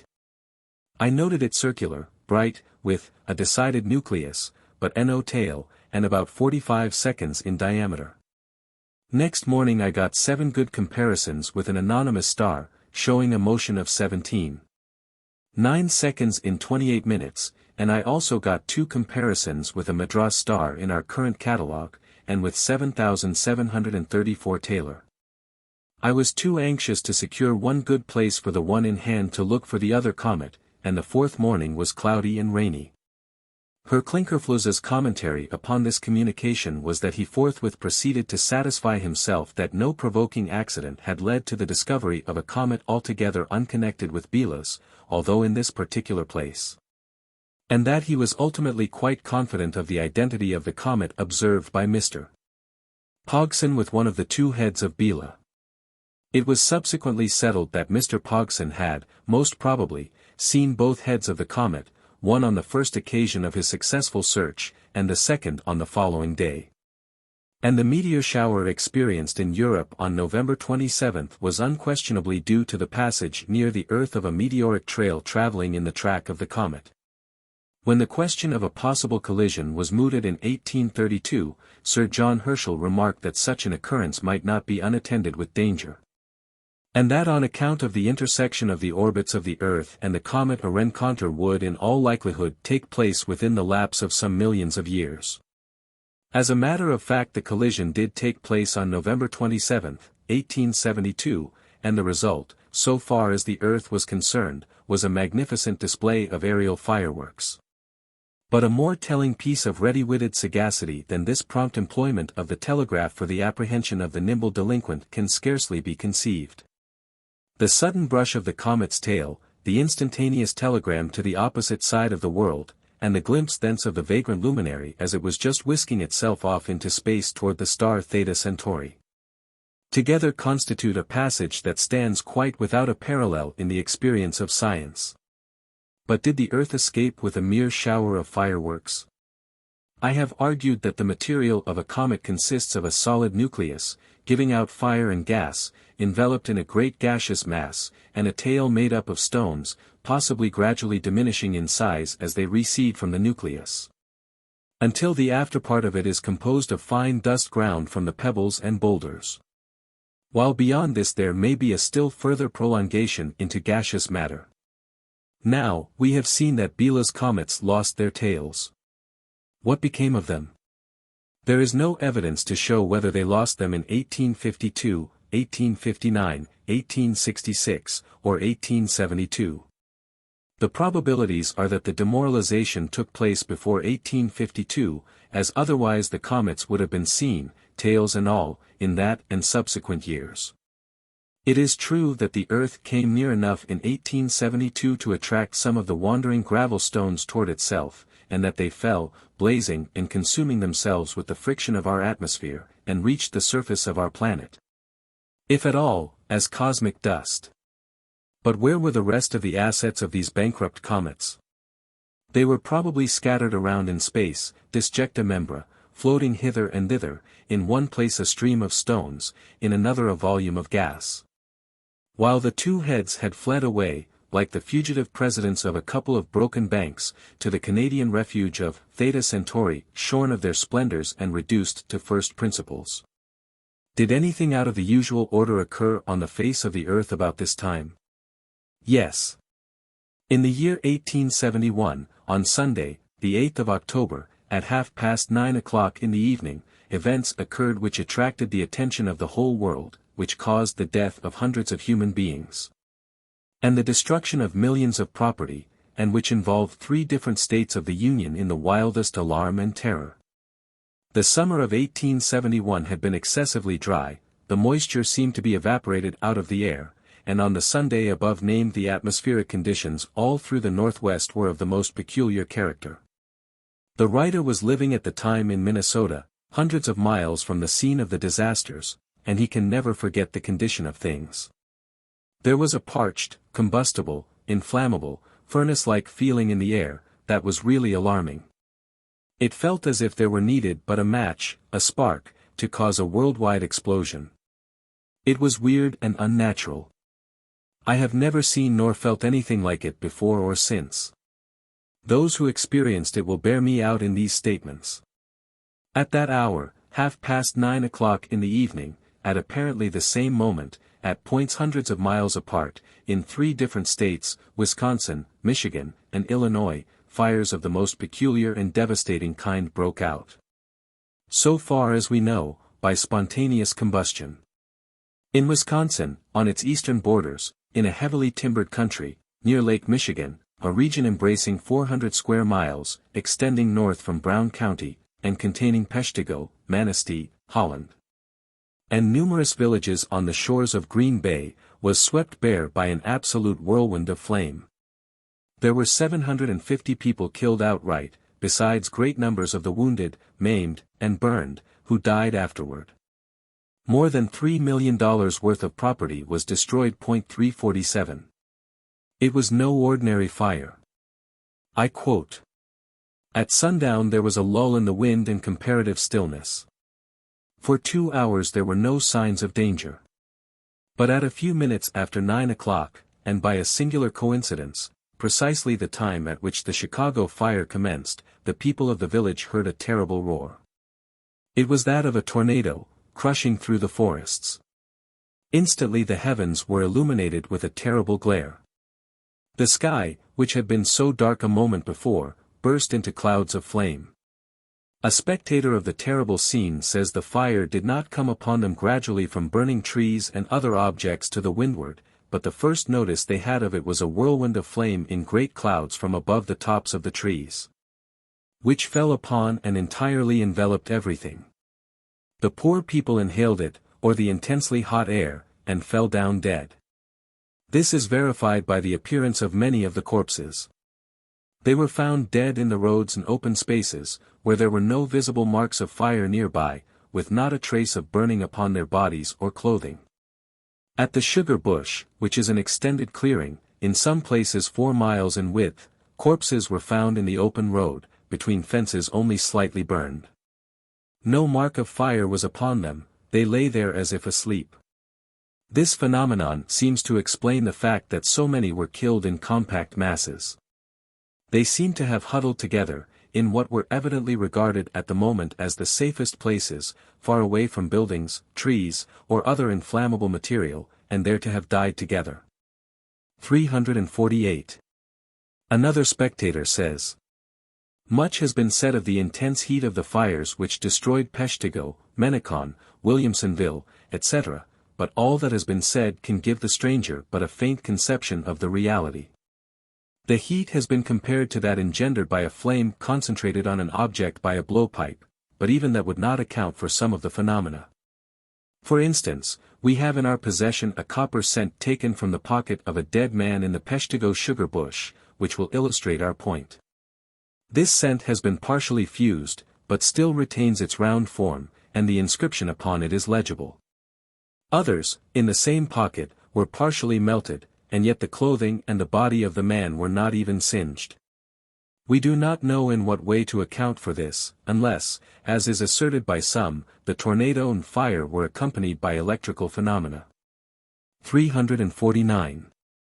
It is the universal testimony that the prevailing idea among the people was, that the last day had come. Accustomed as they were to fire, nothing like this had ever been known. They could give no other interpretation to this ominous roar, this bursting of the sky with flame, and this dropping down of fire out of the very heavens, consuming instantly everything it touched. No two give a like description of the great tornado as it smote and devoured the village. It seemed as if the fiery fiends of hell had been loosened, says one. It came in great sheeted flames from heaven, says another. There was a pitiless rain of fire and sand. The atmosphere was all afire. Some speak of great balls of fire unrolling and shooting forth, in streams. The fire leaped over roofs and trees, and ignited whole streets at once. No one could stand before the blast. It was a race with death, above, behind, and before them. 350. A civil engineer, doing business in Peshtigo, says. The heat increased so rapidly, as things got well afire, that, when about 400 feet from the bridge and the nearest building, I was obliged to lie down behind a log that was aground in about 2 feet of water, and by going under water now and then, and holding my head close to the water behind the log, I managed to breathe. There were a dozen others behind the same log. If I had succeeded in crossing the river and gone among the buildings on the other side, probably I should have been lost, as many were. We have seen Ovid describing the people of the earth, crouching in the same way in the water to save themselves from the flames of the age of fire. In Michigan, one Allison Weaver, near Port Huron, determined to remain, to protect, if possible, some mill property of which he had charge. He knew the fire was coming, and dug himself a shallow well or pit, made a thick plank cover to place over it, and thus prepared to bide the conflagration. I quote. He filled it nearly full of water, and took care to saturate the ground around it for a distance of several rods. Going to the mill, he dragged out a 4-inch plank, sawed it in two, and saw that the parts tightly covered the mouth of the little well. I calculated it would be take and go, said he, but it was the best I could do. At midnight he had everything arranged, and the roaring then was awful to hear. The clearing was 10 to 12 acres in extent, and Weaver says that, for 2 hours before the fire reached him, there was a constant flight across the ground of small animals. As he rested a moment from giving the house another wetting down, a horse dashed into the opening at full speed and made for the house. Weaver could see him tremble and shake with excitement and terror, and felt a pity for him. After a moment the animal gave utterance to a snort of dismay, ran 2 or 3 times around the house, and then shot on into the woods like a rocket. We have, in the foregoing pages, in the legends of different nations, descriptions of the terrified animals flying with the men into the caves of the earth to escape the great conflagration. Not long after this the fire came. Weaver stood by his well, ready for the emergency, yet curious to see the breaking in of the flames. The roaring increased in volume, the air became oppressive, a cloud of dust and cinders came showering down, and he could see the flame through the trees. It did not run along the ground, or leap from tree to tree, but it came on like a tornado, a sheet of flame reaching from the earth to the tops of the trees. As it struck the clearing he jumped into his well, and closed over the planks. He could no longer see, but he could hear. He says that the flames made no halt whatever, or ceased their roaring for an instant, but he hardly got the opening closed before the house and mill were burning tinder, and both were down in 5 minutes. The smoke came down upon him powerfully, and his den was so hot he could hardly breathe. He knew that the planks above him were on fire, but, remembering their thickness, he waited till the roaring of the flames had died away, and then with his head and hands turned them over and put out the fire by dashing up water with his hands. Although it was a cold night, and the water had at first chilled him, the heat gradually warmed him up until he felt quite comfortable. He remained in his den until daylight, frequently turning over the planks and putting out the fire, and then the worst had passed. The earth around was on fire in spots, house and mill were gone, leaves, brush, and logs were swept clean away as if shaved off and swept with a broom, and nothing but soot and ashes were to be seen. 351. In Wisconsin, at Williamson's Mills, there was a large but shallow well on the premises belonging to a Mr. Borman. The people, when cut off by the flames and wild with terror, and thinking they would find safety in the water, leaped into this well. The relentless fury of the flames drove them pell-mell into the pit, to struggle with each other and die, some by drowning, and others by fire and suffocation. None escaped. 32 bodies were found there. They were in every imaginable position, but the contortions of their limbs and the agonizing expressions of their faces told the awful tale. 352. The recital of these details, horrible though they may be, becomes excusable when we remember that the ancestors of our race must have endured similar horrors in that awful calamity which I have discussed in this volume. James B. Clark, of Detroit, who was at Uniontown, Wisconsin, writes: "The fire suddenly made a rush, like the flash of a train of gunpowder, and swept in the shape of a crescent around the settlement. It is almost impossible to conceive the frightful rapidity of the advance of the flames. The rushing fire seemed to eat up and annihilate the trees. They saw a black mass coming toward them from the wall of flame. It was a stampede of cattle and horses thundering toward us, bellowing, moaning, and neighing as they galloped on. Rushing with fearful speed, their eyeballs dilated and glaring with terror, and every motion betokening delirium of fright. Some had been badly burned, and must have plunged through a long space of flame in the desperate effort to escape. Following considerably behind came a solitary horse, panting and snorting and nearly exhausted. He was saddled and bridled, and, as we first thought, had a bag lashed to his back. As he came up we were startled at the sight of a young lad lying fallen over the animal's neck, the bridle wound around his hands, and the mane being clinched by the fingers. Little effort was needed to stop the jaded horse, and at once release the helpless boy. He was taken into the house, and all that we could do was done, but he had inhaled the smoke, and was seemingly dying. Some time elapsed and he revived enough to speak. He told his name Patrick Burns and said, "Father and mother and the children got into the wagon.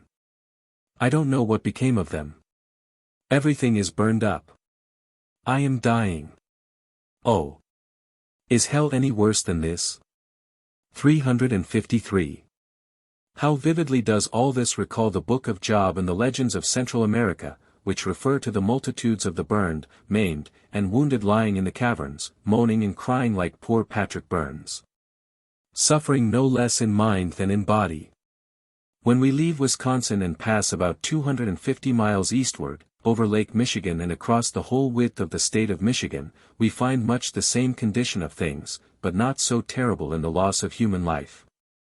Fully 15,000 people were rendered homeless by the fires, and their food, clothing, crops, horses, and cattle were destroyed.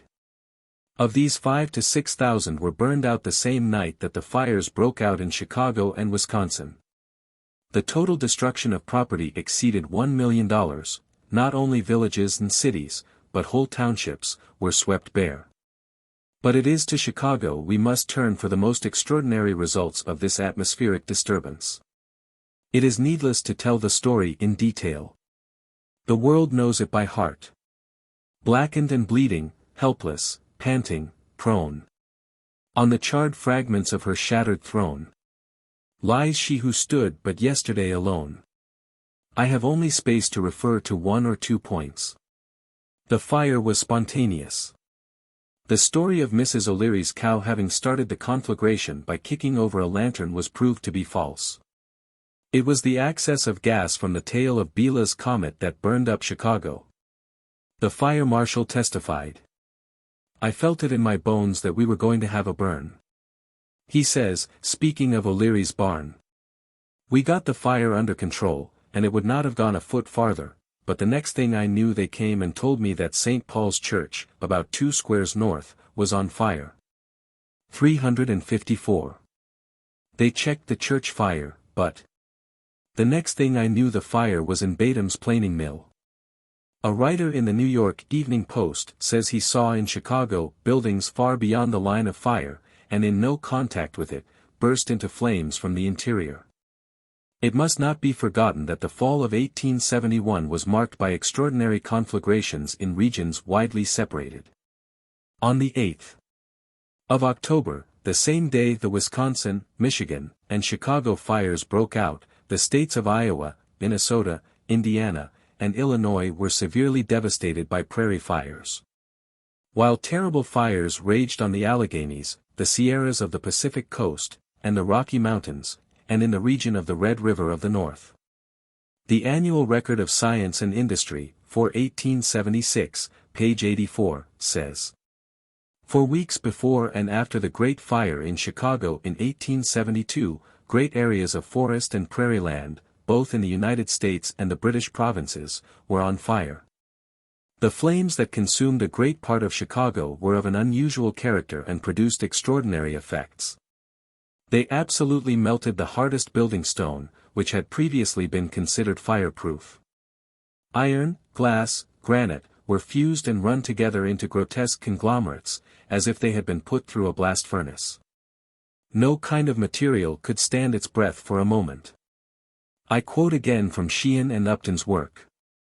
"The huge stone and brick structures melted before the fierceness of the flames as a snowflake melts and disappears in water, and almost as quickly.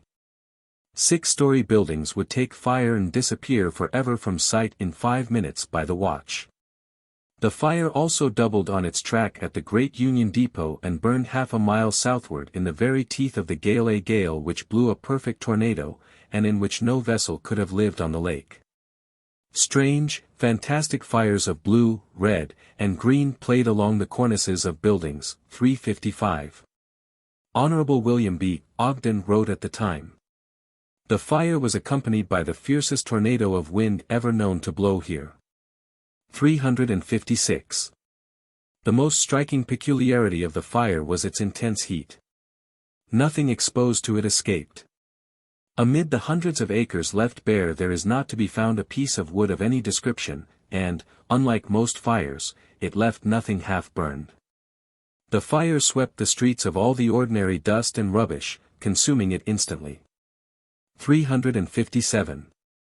The Athens marble burned like coal. The intensity of the heat may be judged, and the thorough combustion of everything wooden may be understood, when we state that in the yard of one of the large agricultural implement factories was stacked some hundreds of tons of pig iron. This iron was 200 feet from any building. To the south of it was the river, 150 feet wide. No large building but the factory was in the immediate vicinity of the fire. Yet, so great was the heat, that this pile of iron melted and run, and is now in one large and nearly solid mass. 358. The amount of property destroyed was estimated by Mayor Medill at $150 million. And the number of people rendered houseless, at 125,000. Several hundred lives were lost. All this brings before our eyes vividly the condition of things when the comet struck the Earth. When conflagration spread over wide areas, when human beings were consumed by the million, when their works were obliterated, and the remnants of the multitude fled before the rushing flames, filled with unutterable consternation. And as they jumped pell-mell into wells, so we have seen them in Job clambering down ropes into the narrow-mouthed, bottomless pit. Who shall say how often the characteristics of our atmosphere have been affected by accessions from extraterrestrial sources, resulting in conflagrations or pestilences, in failures of crops, and in famines? Who shall say how far great revolutions and wars and other perturbations of humanity have been due to similar modifications? There is a world of philosophy in that curious story, Dr. Ox's Hobby, wherein we are told how he changed the mental traits of a village of Hollanders by increasing the amount of oxygen in the air they breathed.